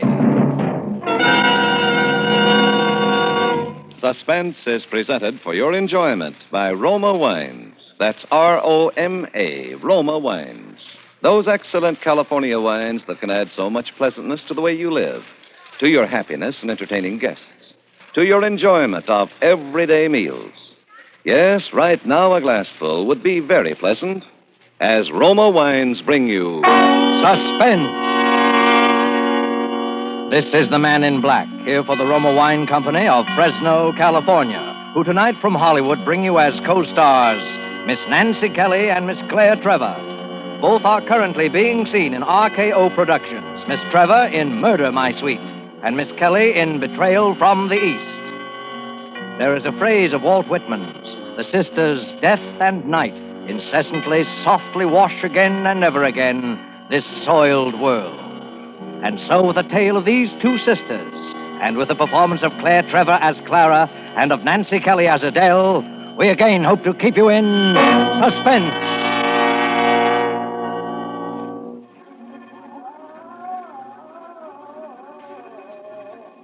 Everyone is so good to me. I like being here, but some of the others don't, I guess. Do you hear? They scream sometimes like that in the night. Maybe they scream because they remember things. But I remember things, too. Especially when people come out from town to see me, to bring me things. But there's nothing that I want. They can't bring back my sister. My beautiful sister, Adele. Today was Thursday, and they came. And now they've gone. And when they came, they brought back memories of Adele. When we were children. The night that Mother died. The night we made the promise. Don't cry anymore, Adele. I'm afraid, Clara. We're alone. We're not alone. But if something happened to you... Nothing's going to happen to me. I'm going to take care of you. But that's what Mother said. Now she's left us, too. But Adele, Mother didn't know that she wouldn't have left us if she could have helped us. Promise me you won't die, Claire. And that whatever I do, you'll do. And that you'll never leave me. I promise. And we'll be together. Always and forever. Always and forever. I promise.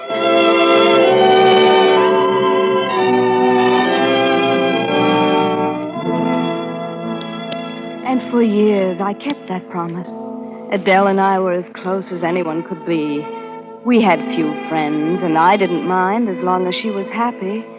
But sometimes I was frightened at the way she clung to me after we were grown. I was afraid of what would become of her in case anything ever happened to me. And then something did happen. I met Douglas Foley. Adele liked him until she realized that I'd fallen in love with him. Then she hated him in a childish, vicious way. He tried to win her over, but it was no good. And then he asked me to marry him. And I said yes. That night, after he'd gone, Adele was waiting for me in my room. Adele! Clara! Douglas told me. Adele! You're so white, darling. You're ill. But you promised me. But Adele, I'm not leaving you. You're going to live with us. No, it won't be the same. You promised always and forever. But we were children, Adele. You promised we'd be together always and forever.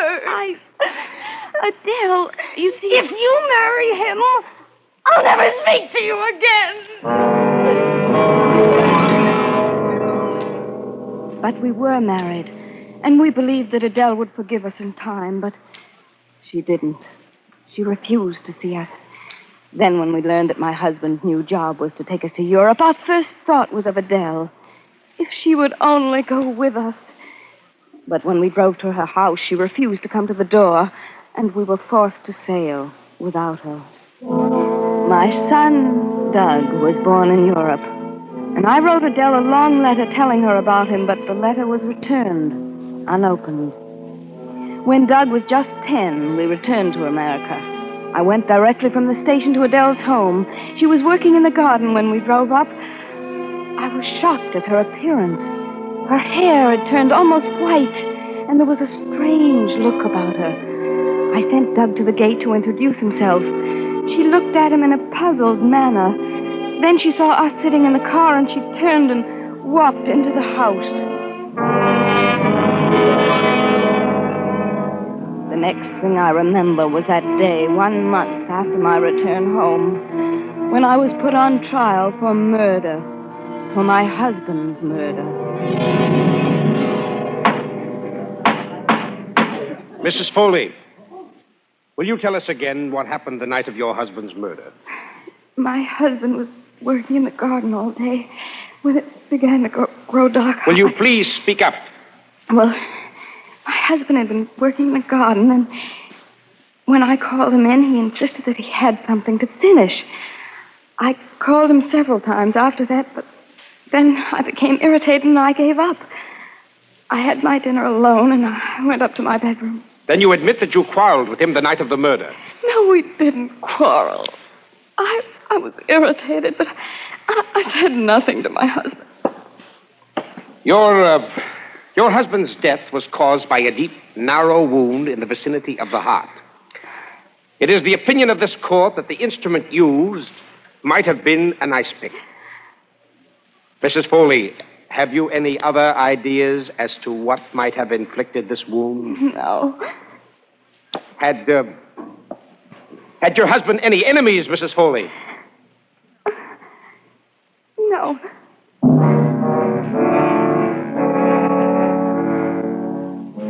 And so I was acquitted that day because of insufficient evidence.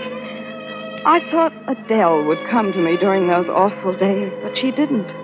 I saw her in the courtroom, but she never looked my way.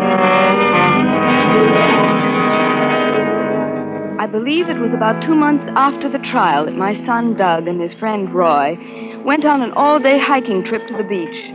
They were light skating back. It was almost dark when I saw Roy coming up the street. He was alone. He was running. Oh, Mrs. Foley! Mrs. Foley! Roy, where's Doug? He's down at the beach with her. With who? Your sister. My sister? For heaven's sakes, Roy, will you tell me what this is all about? Well, you see, Mrs. Foley, Doug and I, It seemed that Roy and Doug had forgotten to take along their drinking water, and they hadn't missed it until they'd come to a very deserted strip of the beach. Come on, Doug. Maybe we can get water at that little house over there. Funny place for a house, isn't it? Oh, yeah. Come on. Looks like nobody lives there. All the better. We can just drink out of that faucet in the yard. We won't have to ask nobody. Come on. Sure run down, isn't it? Maybe the faucet isn't working. The garden's all dead. Oh, sure it's working. See? Someone's just plain lazy. Or maybe no one lives here. Oh, sure they do. There's a mailbox. Maybe there's a name on it. Look, Miss Adele Norris. That's my mom's sister. Yeah? Oh, let's drop in and see her. Well, she wouldn't even know who I was. Well, you could tell her, couldn't you? Say, maybe she'd give us some cake or something. No, she's mad at me and Mom. Come on, let's get out of here. Say, Doug, look at all the dead leaves on the porch.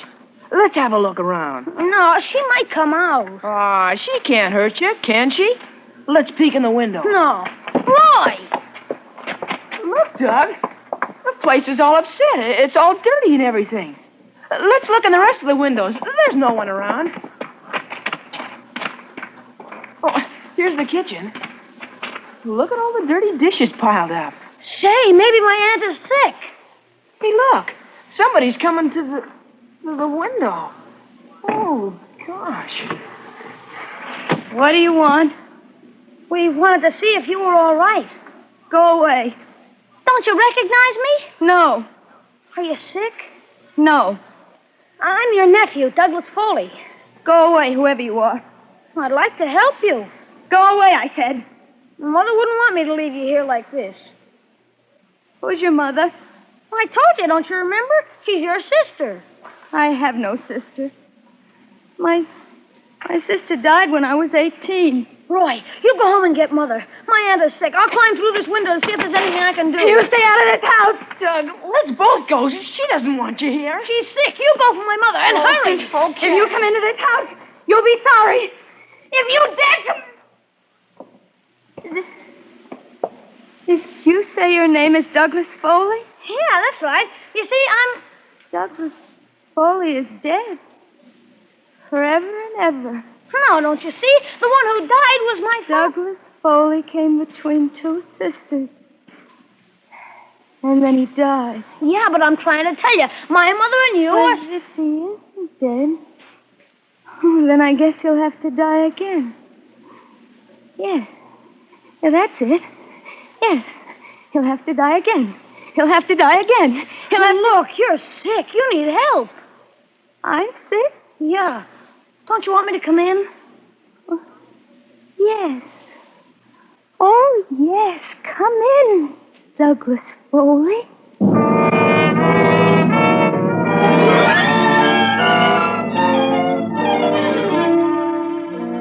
Tonight for Suspense, Roma Wines are bringing you Nancy Kelly and Claire Trevor in Mel Dinelli's radio play, Tale of Two Sisters. Tonight's study in suspense.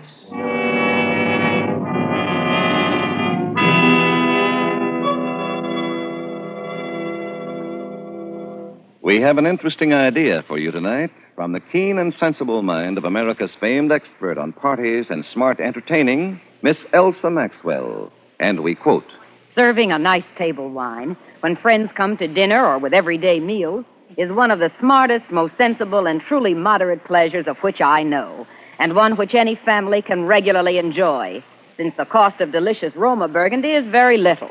Just serve your Roma Burgundy well cooled. Enjoy it with any food, and don't worry about special glasses. Any glasses available are perfectly correct. The goodness of the wine, the added enjoyment of your food, these are the things that count. Miss Maxwell expresses perfectly what we of Roma believe. In Roma, California Burgundy, in all Roma wines, you enjoy the glorious color, aroma, and flavor of superb sun-ripe grapes.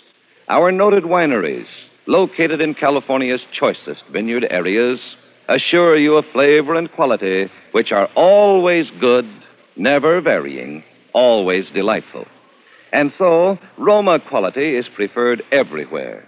And you are able to enjoy these fine Roma wines at modest prices, only pennies a glassful. Remember, more Americans enjoy Roma than any other wines. R-O-M-A, Roma wines.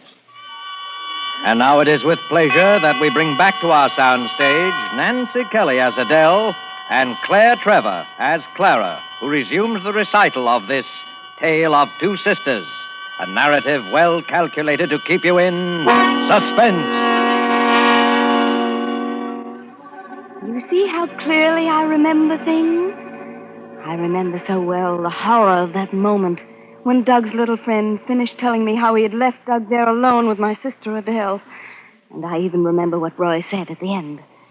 So I came back to tell you, Mrs. Foley, on account of Doug made me. But now I wish I hadn't left him there with her. I know she's your sister and all, but I saw her face when she came to the window. She looked awful, Mrs. Foley. She looked awful crazy. I followed Roy's directions, and I went by foot north along the ocean. I must have walked a good mile before I came to the house. I ran quickly up the pathway. The front door was standing open. There was a lamp burning on the table. Adele! She lay on the bed. I couldn't see her very clearly by the candlelight, but I could see that she was fully dressed. Her hair was undone, and it spilled down over the pillow. For a moment, I thought she was dead. What do you want? Adele, what do you want? It's me, Clara. Where's Douglas? He's dead? Adele, your husband is dead, I tell you. Oh, I don't mean my husband. I mean my son. Where is he? Oh, he was murdered by a long shot. Be still. You don't know what you're saying. Where is my son? I haven't seen him. You have. He was here, I know that. I haven't seen him. Yes, you have. Try and remember. Where is he? I don't know. Oh, yes, you do know. What have you done to him? Was he your son? Yes, Adele. Please. I hated him. I know, but where is he, Adele? He went away. Where? Where did he go? He went to the village for a doctor. Are you telling me the truth? Yes? How long ago did he leave? I don't remember. Will you stop questioning me? Can't you see that I'm sick? I tell you, he went for a doctor. Oh, why do you come here, Clara?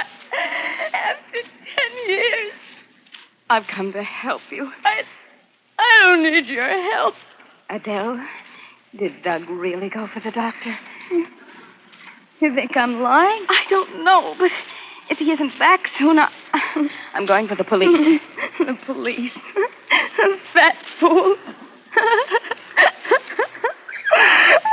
I'm so sick, Clara. I'm going to take the things off, Adele. You'll be more comfortable. Then when the doctor comes... No, don't you touch me. Adele, you're sick. Let me take your things off. No, can't you leave me alone? Leave me alone. How do you know what's good for me after all these years? Oh, I'm in pain, Clara. I have a heavy pain here by my heart. And I'm tightly laced. I can almost bear it. All right. We'll leave it till the doctor comes. Will a doctor help me, Clara? Yes, of course he will. Douglas Foley came between two sisters. Adele. He worked in the garden. He was bending down low. Oh, I'm so tired, Clara. Yes, try and rest, Adele. Close your eyes. Oh, but he was working in the garden, and I was on my way home from the sewing club. I saw him there, Clara. He looked the same after 10 years because he had your strength to draw from. But I was alone. I'd grown old, and he had stayed young. And then she seemed to doze off. Her breathing was so labored, and I thought, perhaps she'll rest more easily if I undress her. And I went over to the bed. She was wearing a corset. I reached over and began to unhook it. She started mumbling something in her sleep. You broke your promise. Always and forever, you said. But she didn't wake up. And I finally managed to take her corset off. But as I went to place it on a chair, I noticed something protruding from the material. At first I thought it was a broken stay, but it was round, and one end was sharp. I looked closer. It was a steel knitting needle, a long steel one, and there was rust on it. Or was that brown stain rust? Adele had concealed the knitting needle. And there was proof of what I guess I'd known all along. Adele had murdered my husband. With a shudder, I dropped to the floor, and then something caught my eye. There was a hand sticking out from beneath the bed. It was white and still. It was a child's hand. I fell swiftly to my knees. Doug! And just as I reached out for him, I felt a sharp blow on the back of my head, and I fell to the floor, unconscious.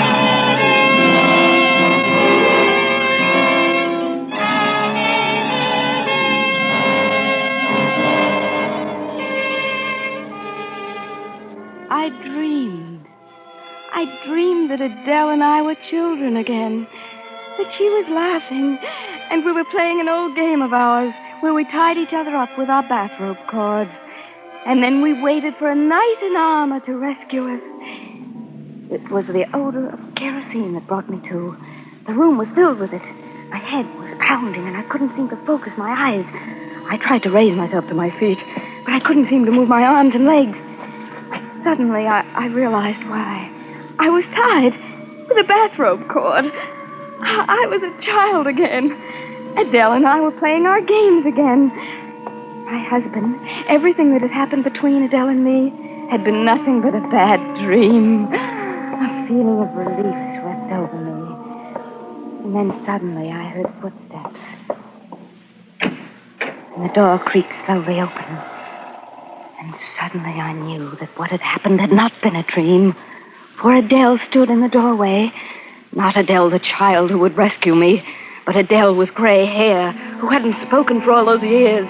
She wore a long dressing gown. She was barefoot, her long hair streaming about her shoulders, and there was a vacant, stupid smile on her face.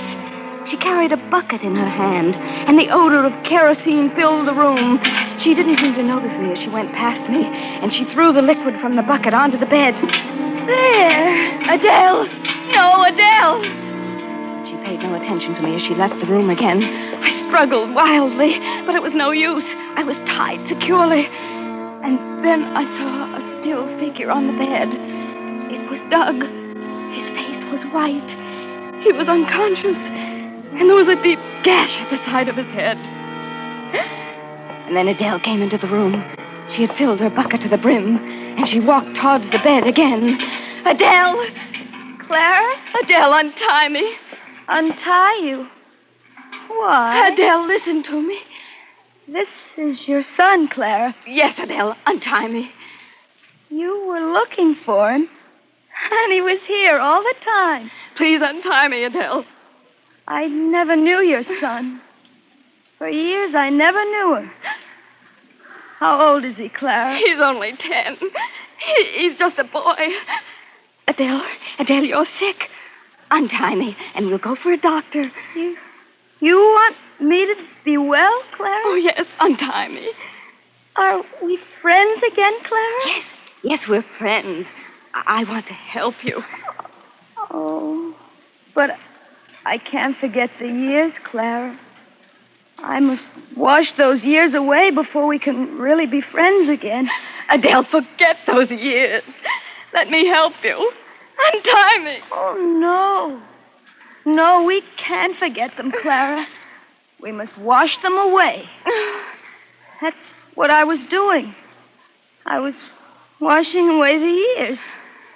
Your husband's gone, and your son is all that remains of me. And then we can be sisters again. You don't know what you're doing. Untie me, Adele. But this isn't water that I have in this bucket. No, you see, you're sick, Adele. It's what I put into the lamps to make them burn. Oh, no. Perhaps I could burn away the years.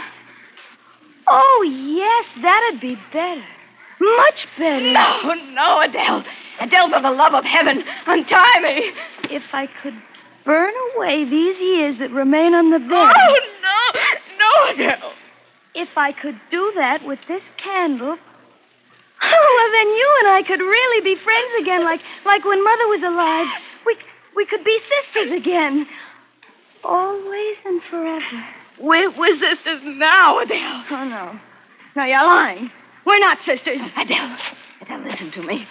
We're children, and you've tied me with this cord, you see? And now you must untie me, like you used to do when you left me too long, and I cried. No, you're lying. We're not sisters, and we haven't been for years. And now I'm going to punish you for lying, just as Mother used to punish me when we were children. Then she started walking unsteadily towards me, a lighted candle in one hand, the bucket in the other, the liquid slopping over her dressing gown as she walked. Clara, do you remember the time Mother washed out my mouth with soap when she caught me in a fib? Well, that's what I'm going to do to you now. Or perhaps it would be better if I burned it out. No! Now, Clara, don't scream. You'll waken your precious son. And we mustn't waken him now. Adele, untie me. I promise you that I'll take Doug away. We'll both go away. You'll never have to see us again. Oh, no, Clara. And she kept moving towards me, holding the lighted candle close to her breast. You mustn't ever lie to me again, Clara. Adele! You're ill! You don't know what you're doing! Wash away the years. Burn away the years. Suddenly, I saw a tiny flicker of flame on her breast. The frilly dressing gown. She'd held the candle too close. Her entire dressing gown was a mass of flames. It spread swiftly to her hair. In a moment, she was a blazing torch. and the odor of burning filled the room. I could see her face, surprised, contorted with pain. She turned and looked toward the bed a second, the bucket flaming in her hands, and then she went screaming out the front door and towards the street.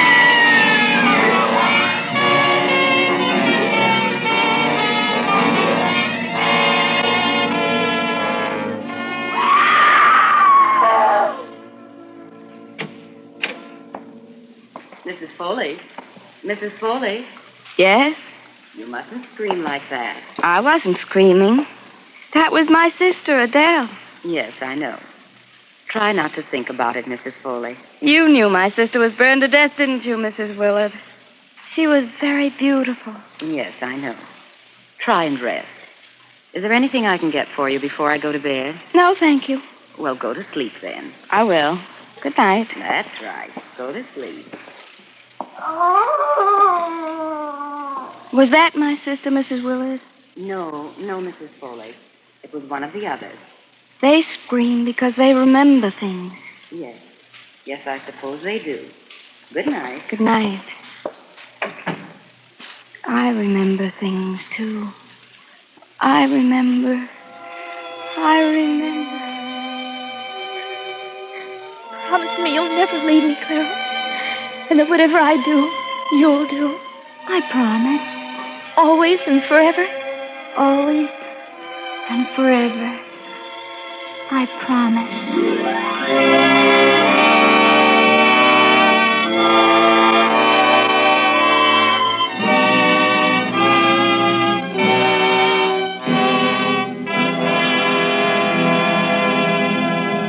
And so closes Tale of Two Sisters, starring Claire Trevor and Nancy Kelly. Tonight's study in Suspense. Suspense is produced, edited, and directed by William Spear. The other day, Elsa Maxwell told us about a friend who had lived many years in wine-loving countries around the world. I gave him some of our delicious Roma, California Burgundy at dinner, and he confessed to me that he thought it every bit as enjoyable as any he had ever had. So I say, you people who do not regularly serve Roma wine are missing one of the most delightful treats daily living can offer. It's so good, so smart, and yet so very simple. Take Miss Maxwell's advice. Enjoy Roma wine regularly. It's always good, unvaryingly fine in flavor and quality, and only pennies a glass. Remember, more Americans enjoy Roma than any other wines. Roma, R-O-M-A, Roma wines.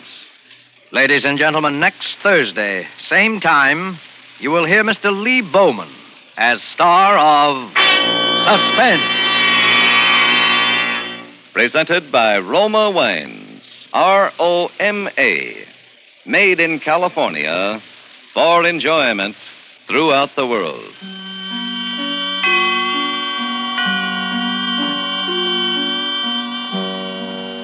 We join with Americans everywhere to salute the Boy Scouts of the world on the occasion of the 35th anniversary celebration of a great movement pledged to the ideals of brotherhood.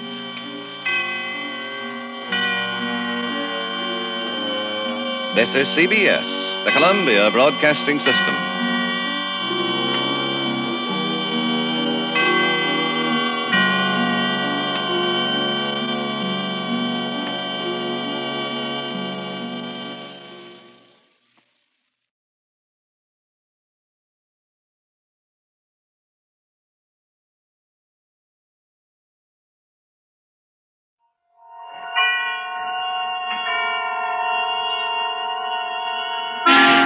Suspense.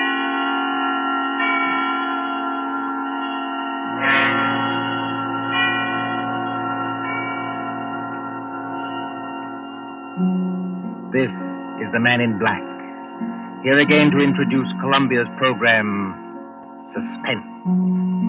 Our stars this evening are three. In the order of their appearance, they are Walter Hampton, one of the theater's proudest names for 2 generations, and Susan Hayward and Lee Bowman, 2 of Hollywood's brightest younger stars. The story called The Dead Sleep Lightly by John Dixon Carr is tonight's tale of suspense. If you've been with us on these Tuesday nights, you will know that suspense is compounded of mystery and suspicion and dangerous adventure. In this series are tales calculated to intrigue you, to stir your nerves, to offer you a precarious situation, and then withhold the solution until the last possible moment. And so, with The Dead Sleep Lightly, and with the performances of Walter Hamden, Susan Hayward, and Lee Bowman, we again hope to keep you in suspense. Ashes to ashes, and dust to dust. Meadowvale Cemetery, not far from New York. Meadowvale Cemetery, on a dim gray morning in early April, when rain forms a mist across leafless trees and white gravestones. You see, over there, the group of silk-hatted gentlemen, each with his protecting umbrella, gathered around an open grave. You see the clay soil freshly dug. You can hear perhaps the creaking of support as the coffin is lowered into its everlasting house. And the droning voice of the clergyman. I am the resurrection and the life, saith the Lord. He that believeth on me, though he were dead, yet shall he live. Live? Quiet, Mr. Templeton, please. What's wrong with old Templeton? Please, sir, remember where you are. She's not alive, I tell you. She's not alive.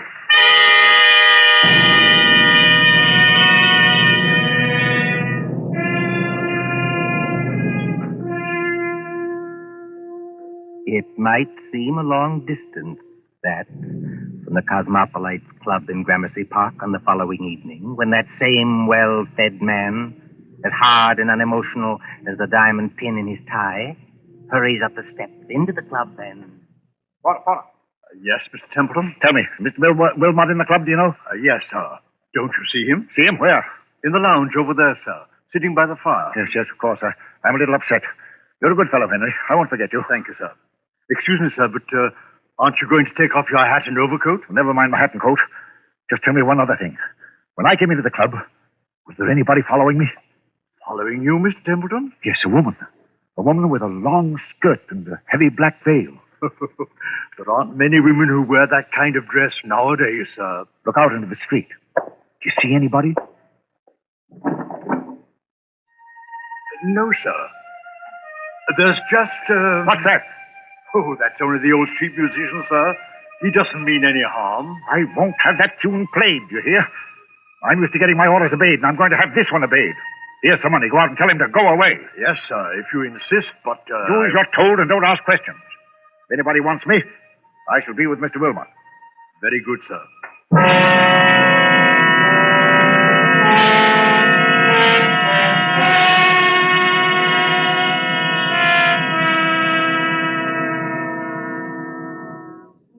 Good evening, Wilmot. Mind if I sit down for a minute? Oh, not at all. Pull up a chair. Have some coffee? No, thanks. I'll get down to brass tacks right away. Yes, you always do. I've noticed that. Well, I'm a pretty self-sufficient kind of a fellow, Wilmot. I made a name for myself, even if I do say it myself. But, well, the fact is, I need advice. A successful publisher asking advice from one of his own authors. That's something new, isn't it? Now, look here, Wilmot, I'm serious. All right, I take it back. What's on your mind? Well, you've studied what we'll call the supernatural, haven't you? I've lectured and written books about it, yes. And did you ever meet a ghost? No, I can't say I ever did. Have you? It might only be my own imagination. Yes, that's what scares me. You get on in years, and your arteries harden, and you don't take enough exercise, and you think something ought to be done about your waistline, but you never bother. You see, Wilmot, I went to a funeral yesterday. You did? Whose funeral was it? The person who died has nothing to do with this. It was old Simpson of Harley and Sons. We thought it was only decent to make up a party and go to the funeral. And I took my secretary along, a girl named Molly Carroll. I'm leaving for Washington tomorrow. Besides, I'm moving house. So there was a lot of work to do. What I couldn't stand was that infernal cemetery in the rain. We must have gone in by the wrong gate, because we were in a neglected, desolate part of the cemetery where the rank grass grew over the graves.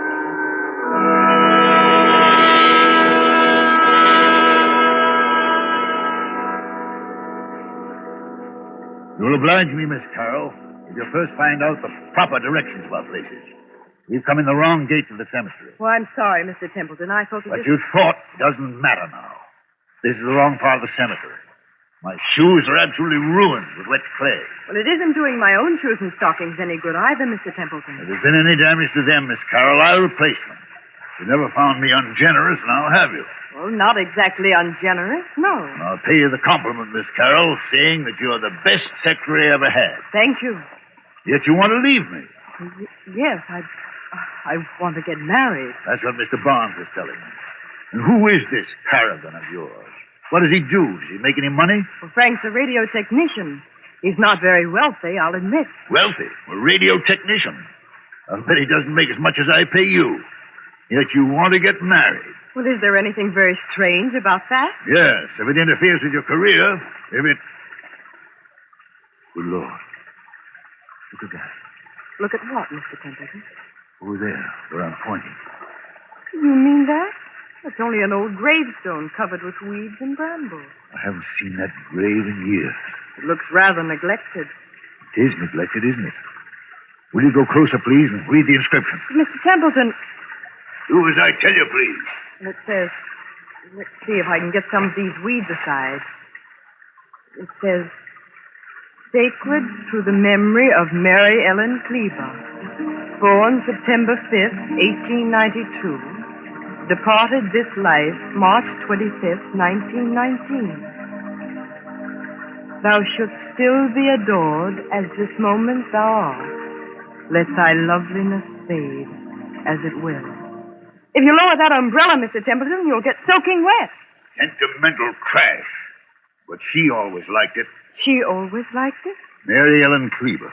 Did you know her? Very well indeed. She was my wife. Your wife? But I never knew you were married. Neither does anybody else. Where's my flask of brandy?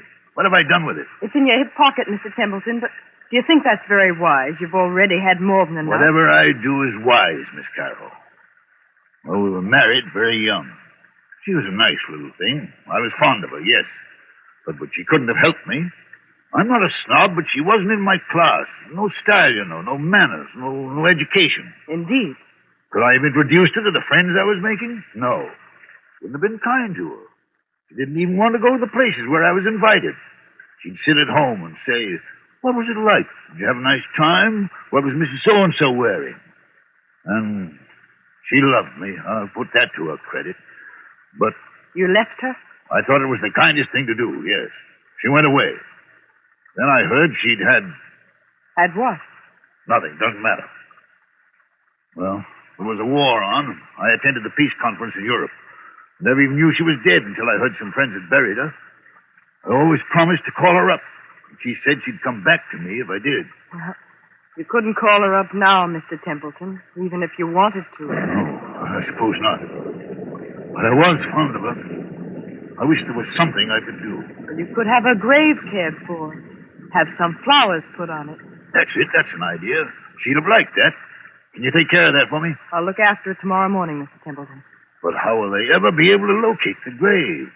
There must be thousands in this cemetery. Oh, each grave has a number, you know, cut into the stone so you can identify it. This is number 1212. 1212. Sounds like a telephone number, doesn't it? Yes, doesn't it? Meadowvale 1212. Poor girl. I was fond of her. Please, Mr. Templeton, come along and please, no more brandy. You've got a funeral to attend.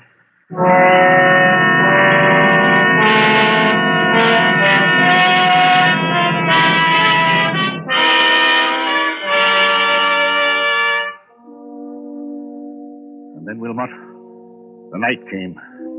And the horror. What horror? Take it easy, man. There's nothing to worry about. You were sitting here in the Cosmopolites Club. Yes, but I wasn't sitting in the club last night. I was on my way home. And why should that scare you? I don't know, but it did. I'd been jumpy all day. That infernal number kept running through my head. Meadowvale 1212. Have you ever seen my house? Yes, it's that big sham Gothic place on Riverside Drive, isn't it? Yes, big and dark and drafty like a mausoleum.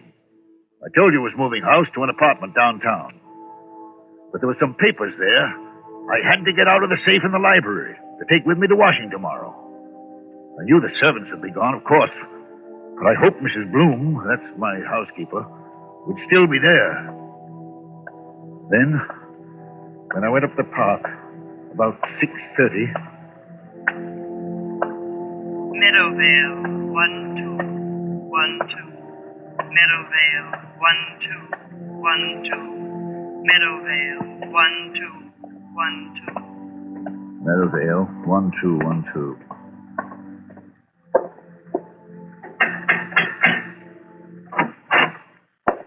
Mr. Templeton, this is a surprise. Sorry to trouble you, Mrs. Bloom. I seem to have mislaid my key. The other could have sworn I had it on the key ring this morning. It's no trouble, Mr. Templeton. Only, I hope you're not planning to spend the night here. No, I'm going to a hotel. Why do you ask? Because they've disconnected everything except the electricity and taken away most of the furniture. I haven't touched anything in the library. No, sir. I told them you said to leave that. But it does seem a pity in a way. What seems a pity? To break up a lovely home like this after all these years. Home? This big, ugly picture gallery? It's been a home to me, sir. Well, I've treated you generously, haven't I? Yes, sir. I'm sorry.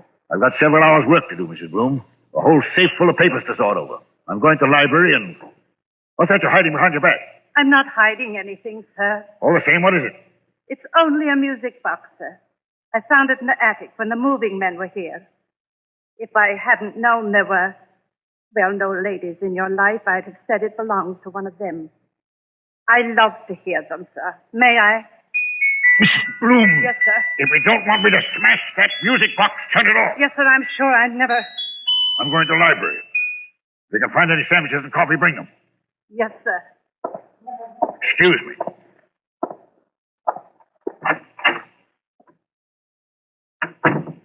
Same old library. Same old Crawford desk. There's the Venetian mirror she bought for you. Look at yourself in the mirror, Templeton. Admit you can't face it. Admit you can't work here tonight. Admit you've got to have lights and music and... That's it. Go out for dinner. Telephone Wilmot. If they've left the phone... Oh, yes. Good. Here it is. Hello, hello. Yes, sir. Number, please. Number, please.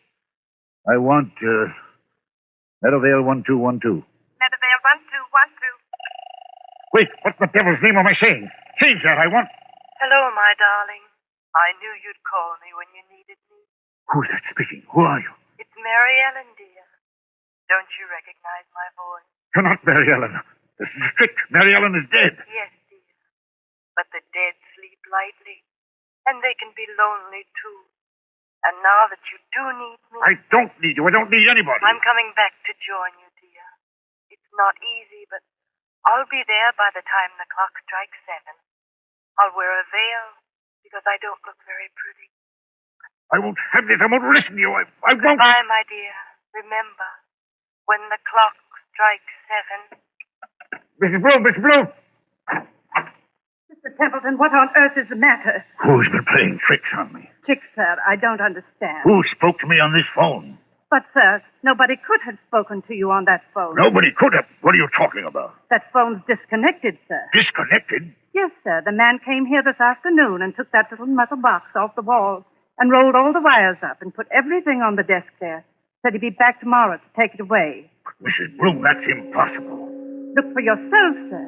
You're standing in the middle of the room holding that phone, and the wires don't lead anywhere. That's true. So you couldn't very well have talked to anybody on the phone that wasn't connected? Now, could you? I tell you, I got the operator. I heard it ring. I talked to someone else. Oh? And what did that person say? She said she'd be here to visit me when...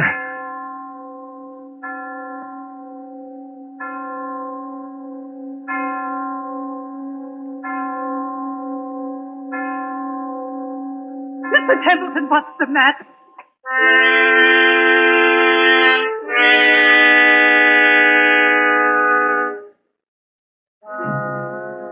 And so, Wilmot, that's what happened last night. The phone was disconnected. It was Mary Ellen's voice. There's no doubt about that. Am I out of my mind or what? Before I say anything about that, my friend. Well? Let's hear the end of your story. What did happen when the clock struck 7? I don't know. You don't know? No, I lost my head. Ran out of that house as though the devil were after me. Maybe he was. And since then? I spent the night at the hotel. Today, I've walked past that house 50 times, 100 times, trying to muster up enough nerve to go in.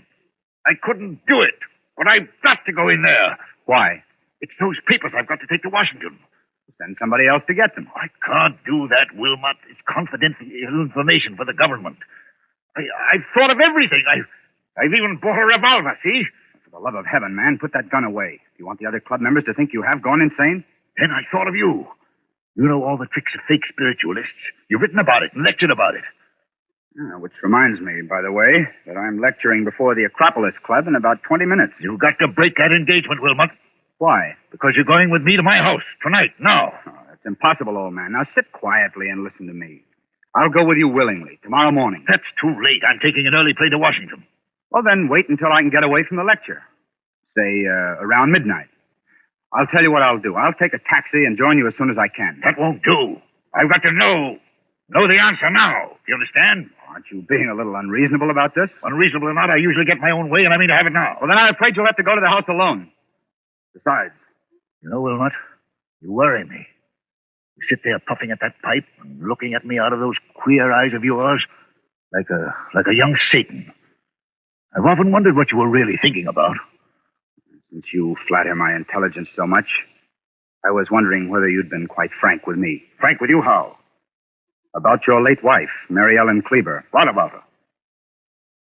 Well, after she left you, something happened that, you don't like to talk about. Was there, by any chance, a child, a son, for instance, or... Did you say a son? Yes. I don't know what you're talking about. Well, then let's agree not to understand each other, shall we? Now, are you coming with me or aren't you? I tell you, man, I'll get there as soon as I can. All I can think about is the wet red clay in that cemetery, and the dismal grave in the rain, and what her face might look like if she raised the veil. And what am I going to see in that house? What am I going to see in that house?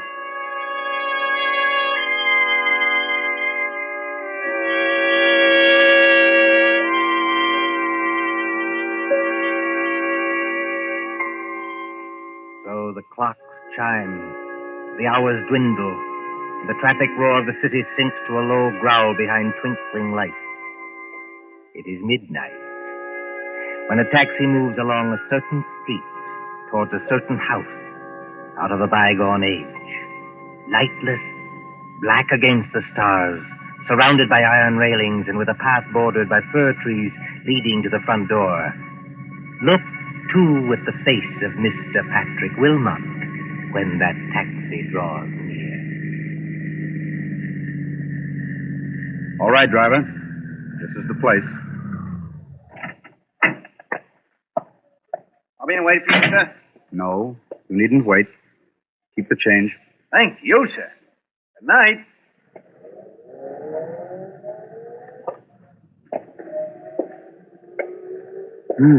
So the front gate is open. And he did go in. And... I beg your pardon. I didn't mean to bump into you. Mr. Wilmot. You know who I am. Oh, yes. I've seen you several times at our office. I'm Molly Carroll, Mr. Templeton's secretary. What are you doing here? Well, it's Mr. Templeton. What about him? Well, that's what I want to know. I was out with Frank, that's my fiancé, and when I got home, the girl I room with said that Mr. Templeton had been phoning and phoning all evening. She said he sounded drunk or something. He wanted somebody to go with him to this house. Evidently, I wasn't the only person he applied to. Shall we go in? Yes, but the whole house is dark. Suppose he isn't there. He's there, all right. You don't know men like Bert Templeton. But I'll push the gate wider. Now, straight up the walk to the front door. I've got a flashlight. What are we going to find? Something rather unpleasant, I'd better warn you. How do you know? I have my ways of knowing, Miss Carroll. Oh, look. What is it? That French window to the left of the front door. Yes. It's partly open. Well, there's nothing in that, necessarily. Templeton said he'd lost his key. He might have had to open a window. Oh, that's true. But So you see it, too, do you? see what? There's a footprint across the sill of that French window. A footprint made in wet clay. It's like the clay of the cemetery. So I should imagine. Will you go in first, or shall I? Into that dark room, I will not. Well, then stay here, please, until I get some lights on. No, wait. I'll go. Let me take your arm. All right, be careful now. Yes, I thought so. This room is the library. And there are more footprints of somebody or something walking in. They lead... Who's there? Who's there? It's only me, sir. Mrs. Bloom, the housekeeper. Then what's the idea of standing in a dark room in the middle of the night with what sounds like... It's only a music box, sir. I left it behind along with some other things and came back to get them. I've got my own key. I thought I heard a noise in here. But why aren't there any lights? The electricity's cut off, sir. It was cut off today. I see. If Templeton is here, or was here, he must have had some kind of light. If I turn this flashlight on the desk, maybe... Be quiet, Miss Carroll. What is it, sir? I'm as blind as a bat without my glasses. It's Mr. Templeton. He's lying on the floor beside the desk. Oh, he isn't. No, he isn't dead. His face is the color of putty. I think he's had some kind of stroke. We'd better not take any chances. Mrs. Bloom, Yes, sir. get outside to the nearest telephone and call for an ambulance. Tell him it's an emergency case. You're Mr. Wilmot, aren't you? But what's happened to him? Ask a dead woman. I beg your pardon. Never mind. Hurry. Of course I'll hurry, Mr. Wilmot. What are we going to do? Now, let's have a look around. Templeton seems to have been working at his papers by the light of a couple of candles, which somebody's blown out. We'll relight them. There's the desk. There's all the papers scattered round Mr. him. Wilmot, please. What happened to him? I'll tell you. As he sat there in the dim light of two candles, a ghostly figure appeared at that French window. It wore a long, old-fashioned skirt and a heavy black veil to hide the face. It walked toward Templeton, tracking graveyard clay. It stretched its arms to him like this. Keep away from me, please. Templeton couldn't stand it. He collapsed. And now, before the old housekeeper returns, would you care to hear how the whole trick was worked? Trick? What trick? Have you heard about the ghost voice that talked on a disconnected telephone? Oh, yes. Yes, he said something about it this morning, but I thought he wasn't himself. He wasn't, but he heard it. Remember Mrs. Bloom's story about the telephone man? Yes. They don't send a man round to yank the whole apparatus off the wall, put it on the desk, and say he'll be back for it next day. This man from the telephone company was an imposter. The man from the telephone company was an imposter? Exactly. Oh, look, he's moving his hand. He's trying to open his eyes. Isn't there anything we can do for him? No, there's nothing we can do till the doctor arrives. In the meantime, listen to me. All right. What did this imposter do? He took away the real phone and substituted a spirit telephone. You don't know what a spirit telephone is? No, of course not. It's an old device used by fake mediums. You see a telephone without wires standing on a desk, like that one. You pick up the receiver and talk to the dead. Of course, you never really talk into the phone at all. But if you don't talk into the phone, then... Fixed underneath the desk is a tiny microphone with hidden wires leading to another room in the same house. That microphone picks up every word you think you're saying to the phone. Is that clear? I think so. Now, the dummy telephone is really a low-power radio receiving set. Somebody in another room can talk back to you after hearing what you say on the wired microphone. Then, Mr. Templeton... If Templeton hadn't rung Meadowvale 1212, then rest assured that same number would have rung him. Well, then the scheme couldn't fail either way. But, you see, there's one thing in this matter I haven't got quite clear even yet. And what's that? Tell me, Miss Carroll, just why did you work this whole trick? Why did you try to scare your father to death? My father? Templeton is your father, isn't he? That might be rather difficult to prove, Mr. Wilmot. By George, I admire you. Thanks very much. I'm flattered. Expressionless as ever. Eyes as hard and cold and blue and handsome as... Well, make your own comparisons. But I knew you were guilty, of course, when I heard your fiancé was a radio technician. You can leave Frank out of this. Oh. You had scruples. Have I touched you? Nothing can touch me. Not since my mother died. Your fiancé installed the ghost mechanism and took it away today. He probably thought it was only a joke. He did. I swear he did. And the rest of it was plain enough. Who led Templeton to the wrong gate in the cemetery, past that woman's grave? You did. Who was the only one who could have stolen the key to this house off that key ring he took to the office? You were. You needed that key to come and go as you liked and impersonate the two voices on the phone. Is there any need to go on with this? He killed her, you know. You mean Templeton killed your mother? Oh, not with a knife or a bullet or poison. All he did was break her heart. And that's no offense in law. Steady now. Well, I've done what I wanted to do. I've torn his whole rotten life to pieces. And there he is, gasping for breath on the floor. And I'm glad. Oh, God, forgive me. He is my father. Does he know you're his daughter? No, of course not. When I went to work for him as a secretary, he hadn't even seen me since I was a child. But I got near him. I worked for years to get near him. No, I wish I hadn't. Now, look here, you've got to pull yourself together. Why? Who cares? That's the ambulance coming and maybe the police. What do I care? Tell the police what you like. My dear girl, you don't think I'll tell them anything. I'm merely an onlooker. An amateur Satan who doesn't believe in ghost voices. Mary Ellen. What's that? Templeton, his eyes are open. He's trying to get up. Mary Ellen. It's as though he could see something that we can't What's see. that he's got in his hand? It's a revolver. He had one at the club. He's putting it against his chest. I'll stop him. Look out! Look out! Oh, he did love her after all. And now he's tried to join her. Oh, don't let him die. He's all right, Molly. You grabbed the gun just in time. If he doesn't die, I'll make it up to him. I swear I'll make it up to him. I tell you now, he's not going to die. But Mary Ellen. Mary Ellen. What? Mary Ellen. But what? But what? Mary Ellen. I was just wondering, is there a ghost in this room tonight?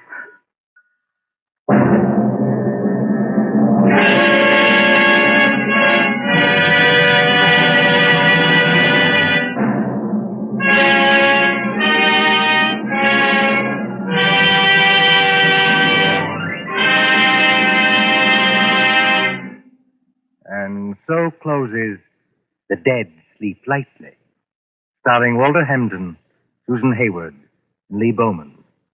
Tonight's tale of suspense.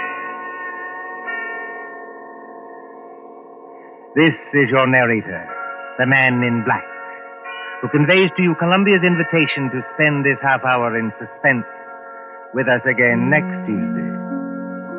Miss Hayward appeared through the courtesy of Paramount Pictures, and Mr. Bowman appeared through the courtesy of Metro-Goldwyn-Mayer Studios.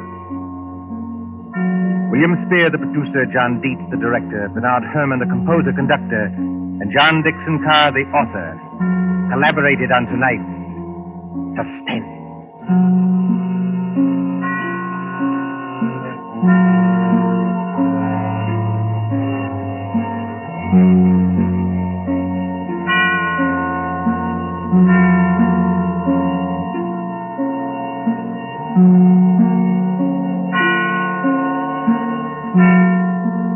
This is the Columbia Broadcasting System.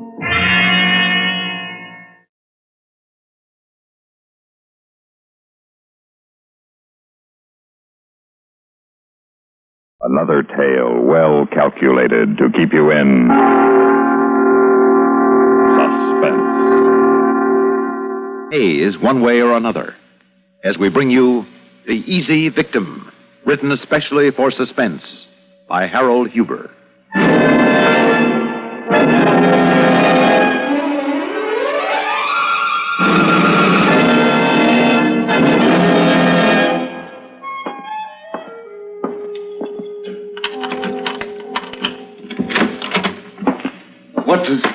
What are you doing here? Waiting for you, Mr. Ames. In my living room? How did you get into my house? Easy, Mr. Ames, through that French window. Not hard if you know how. Well, how have you been, Mr. Ames? How are things with you? I don't like this. I don't like it at all. Breaking in here without so much as... You've no right to do... Of course not. A man's home is his castle. But we haven't heard from you in a while, so Big Tony thought I ought to remind you. And considering what I had to remind you of, this seemed the nicest way. Quiet, private. Nicest for everybody, including you see? Now, look here. I took a liberty. And I'm sorry I startled you. No, let's let it go at that, eh? It's a lovely place you have here. I've been admiring your taste. Very flattering. Well, what do you want? Want? Why, money, Mr. Ames. Only money. We have your IOU for the 10,000 you lost at our dice table.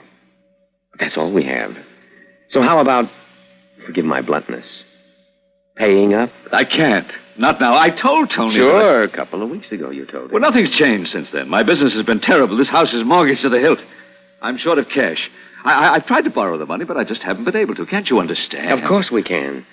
These things happen sometimes to the nicest people.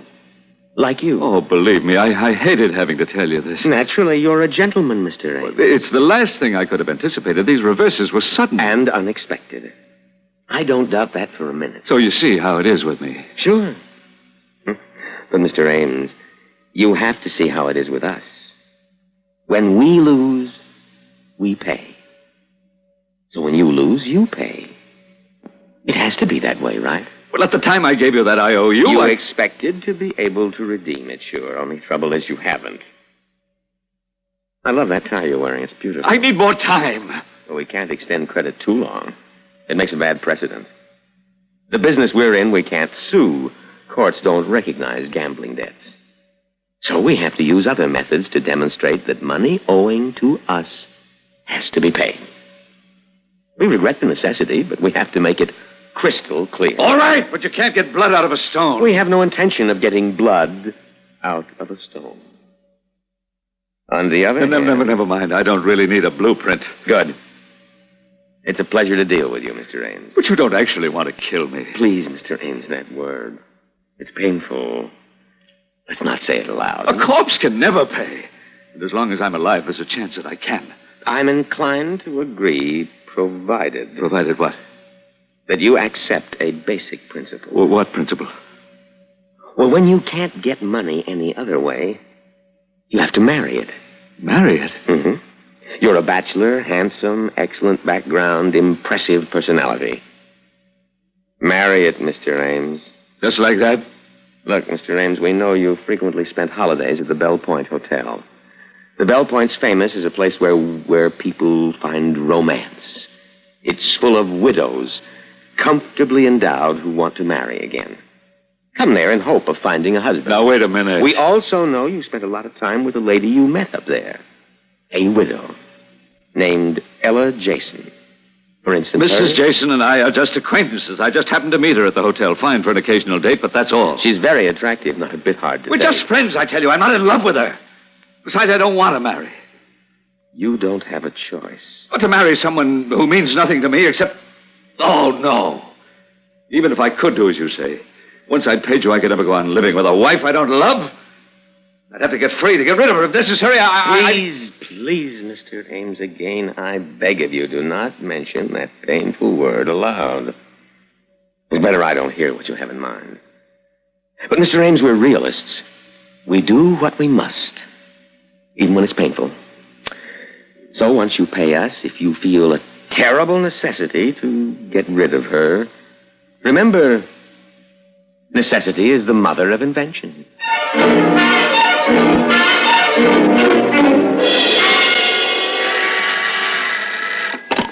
Hello? Yes, this is Bungalow D. This is Jason. What? Mr. Ames, what a delightful surprise. Well, I'm fine, thank you. Where are you calling from? Here at the hotel? How wonderful. Oh, of course, Mr. Ames. Oh, Mr. Ames, really? Oh, please, Mr. Ames, you almost embarrass me. I mean, after all, it is a switchboard. Well, yes, I did miss you. Mm-hmm. You did too, really? Well, of course I'm glad. Oh, dinner tonight? Well, I did have a tentative appointment. I really shouldn't... Well, no, I'd never in the world want you to feel that way. Well, we can't have that, can we? Well, I'll make an excuse. The tentative appointment is very nice, he'll understand. But just to be sure we don't hurt his feelings, let's dine away from here tonight. No. You decide on a place, Mr. Evans. Time, whatever's agreeable to you. You decide, Mr. Ames, and I'll be ready.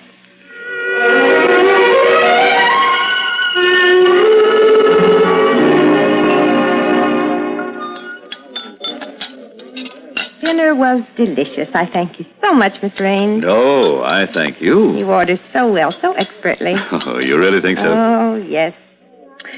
And it's so nice, positively luxurious for me to be able to let someone else take responsibility, even if it's just a matter of ordering dinner. Well, this is a very good place. It's hard to make a mistake here. Oh, if I'd ordered, I'm sure I'd have made mistakes. I always left such things to Henry. Henry was wonderful, so efficient. I simply relied upon him for everything. Your husband? Yes, my husband.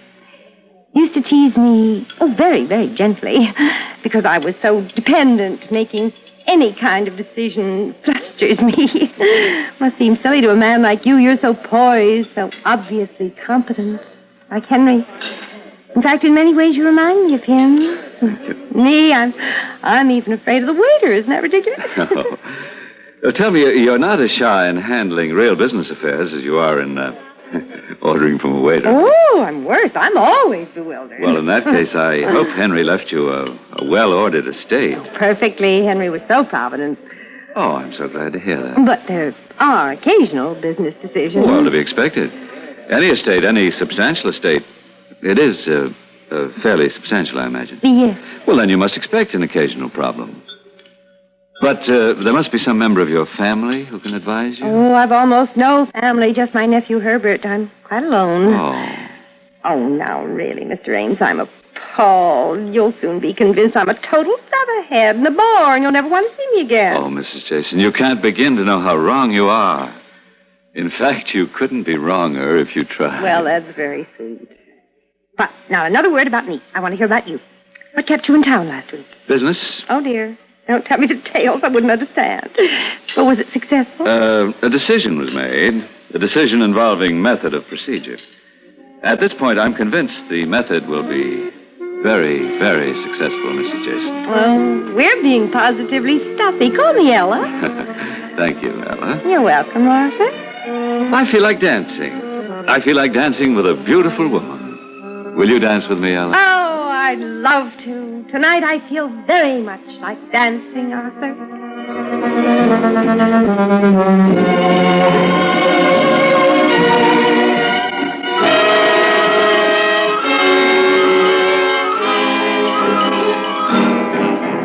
And I say that you are making a mistake, Aunt Ella, a bad mistake. You're going into this without... But you don't know what you're saying. I assure you I am not a child. I know what I'm doing. No, you don't know enough about him. I know all I need to know, Now, Herbert. look, ever since you phoned me, I have been worried. Would I have rushed here to the hotel? Would I interfere like this if I weren't convinced that you've been hasty? I'm sure you mean well, Herbert, but you're very young.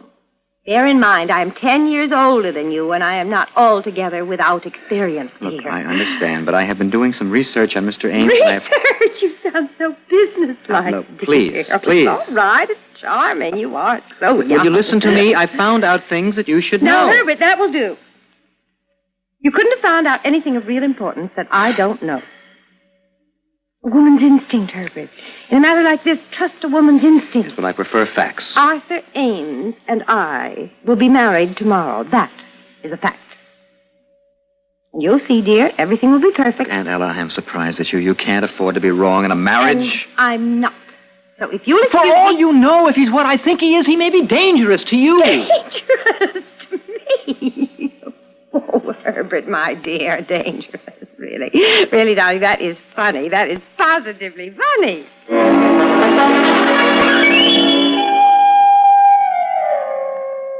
But you shouldn't come here to the house. I couldn't help it. You didn't come to us. But I haven't got the money yet. You've got to be patient. Mr. Ames, you're kicking that word to death. What do you think we've been? Look, I tell you, you've got to leave before my wife comes in. Mr. Ames, I like you very much. I hate to have to tell you, but Big Tony is getting weary of waiting. So you see... No, I'll manage to pay somehow. A little more time. But Mrs. Ames will be in soon. And You're telling me she's the suspicious type? Well, of course not. You know better. So why so worried about her seeing me? You'd think of something to say. Now, you're sure she won't give you the money? I can't ask her for it. I don't know how to get it. Mr. Ames, you're in trouble. Unless... Yes? Unless you can find a way to make Mrs. Ames pay off. Say, you're not getting a conscience about her, are you? Are you being funny? What do you expect me to do? Work it out. We want that money a week from today. Or at least a guarantee that the money will be paid. A believable guarantee. If we don't Stop get it! I'm trying. You can't imagine how bad I feel to tell you that that's not enough. Think, Mr. Ames, think. Find a way. You can't just try, you have to succeed. And I mean have to.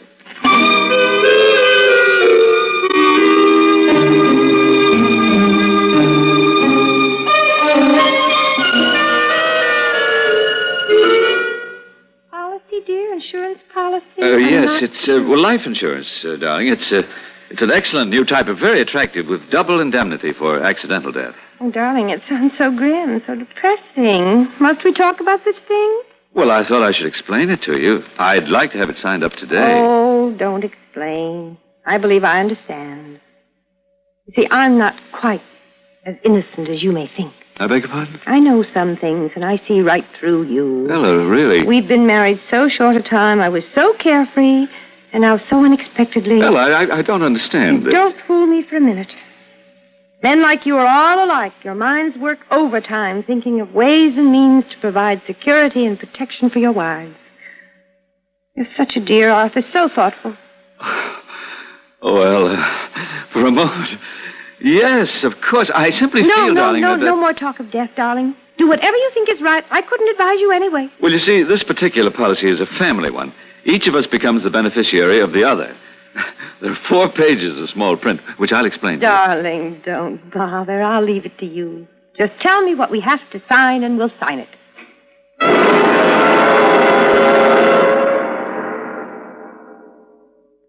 In just a moment, we will return for the second act of Suspense.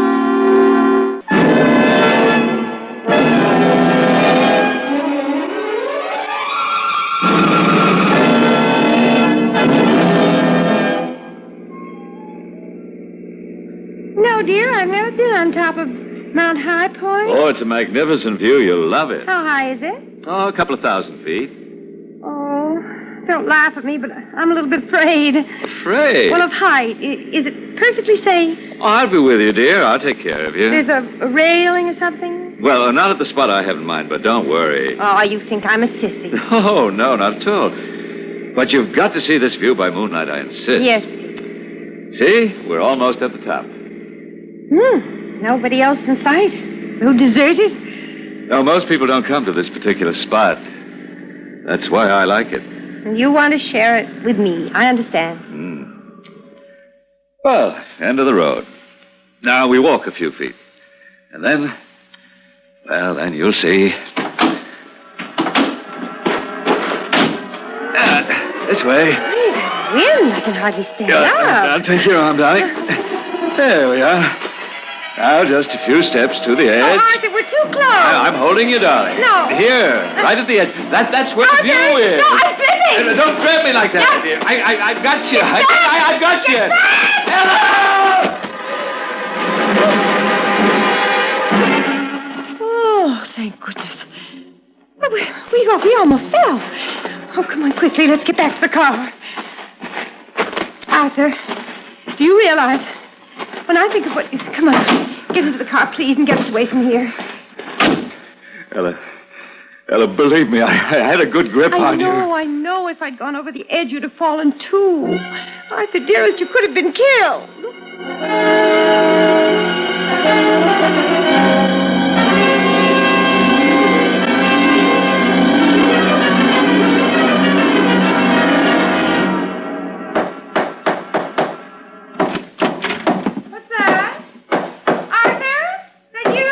Yes, darling. Such a rocket, dear.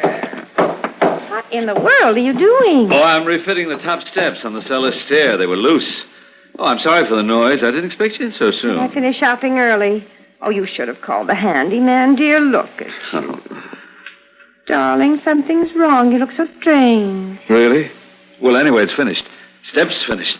Oh, my back. Now, you see, you shouldn't have done this. Unaccustomed type of activity, even for an athlete like you. Yes. Really hurts. I gotta sit a minute. Oh, and I teased you. Is it very bad? Kind of. Ella, I left a sweater down there. Would you mind? No, not a bit, dear. I'll run down.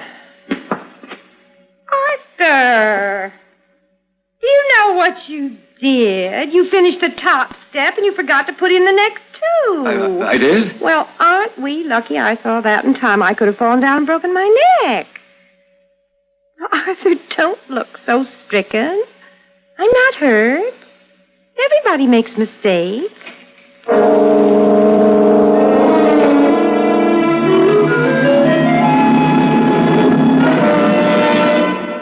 In a moment, we will return for the third act of Suspense.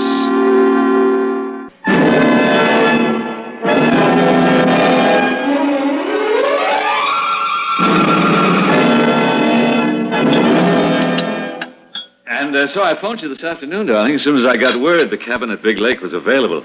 I hope this hasn't rushed you too much. No, not too much, dear. He said you wanted us to leave right after dinner. He gave me plenty of time. Want coffee, dear? Thanks, yes. You remembered to tell Clarabelle that we wouldn't need her up there? I let her go right after you called. I told her she'd have 3 days off. Good. More fun to rough it ourselves in such a place.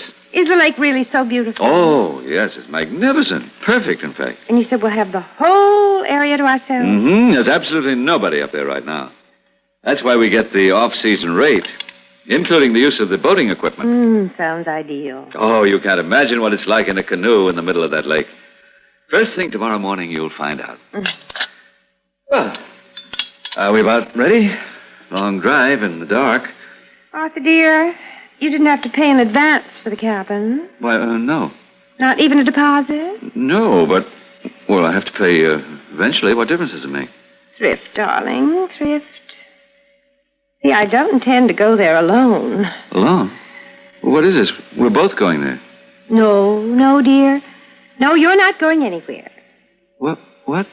Oh, my poor dear Arthur, you're such an amateur. So inept and so foolishly brave. You persist in challenging professionals in their own field. First as a gambler. Ella, I don't know what you mean. Oh, darling, I knew about that from the beginning. And then as a murderer, really, dear, it's pathetic. Those sadly obvious attempts, a cliff, a staircase, and now a canoe. Ellen, no. And Listen. above all, to choose as your first victim of all people me, darling. You're my fifth. Ella, what are you saying? Inevitable policy. Both of us insured. Don't you see? I knew I could count on you for that. Ellen, stop this. Stop it. Don't try to get not anymore. Not after drinking that coffee I prepared so carefully for you. It's too late. Henry couldn't get up, and before him Clarence, and before him William, etc., dear, you see? I'll kill you. Oh, nonsense, dear, and you never could have. Just to think my nephew Herbert, who should by this time have known better, thought you were a mistake. You monster! Sir, that's not like you. Why, it's almost rude. You know I've no head for business, and a lady must live.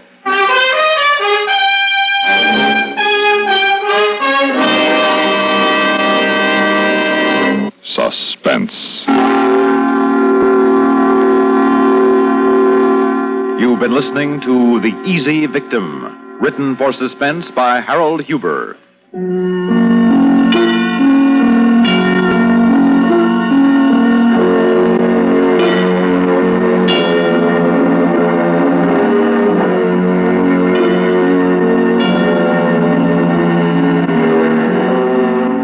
Heard in tonight's story were Elspeth Eric as Ella, Paul McGrath as Art, Bob Reddick as Herbert, and Leon Janney as Don.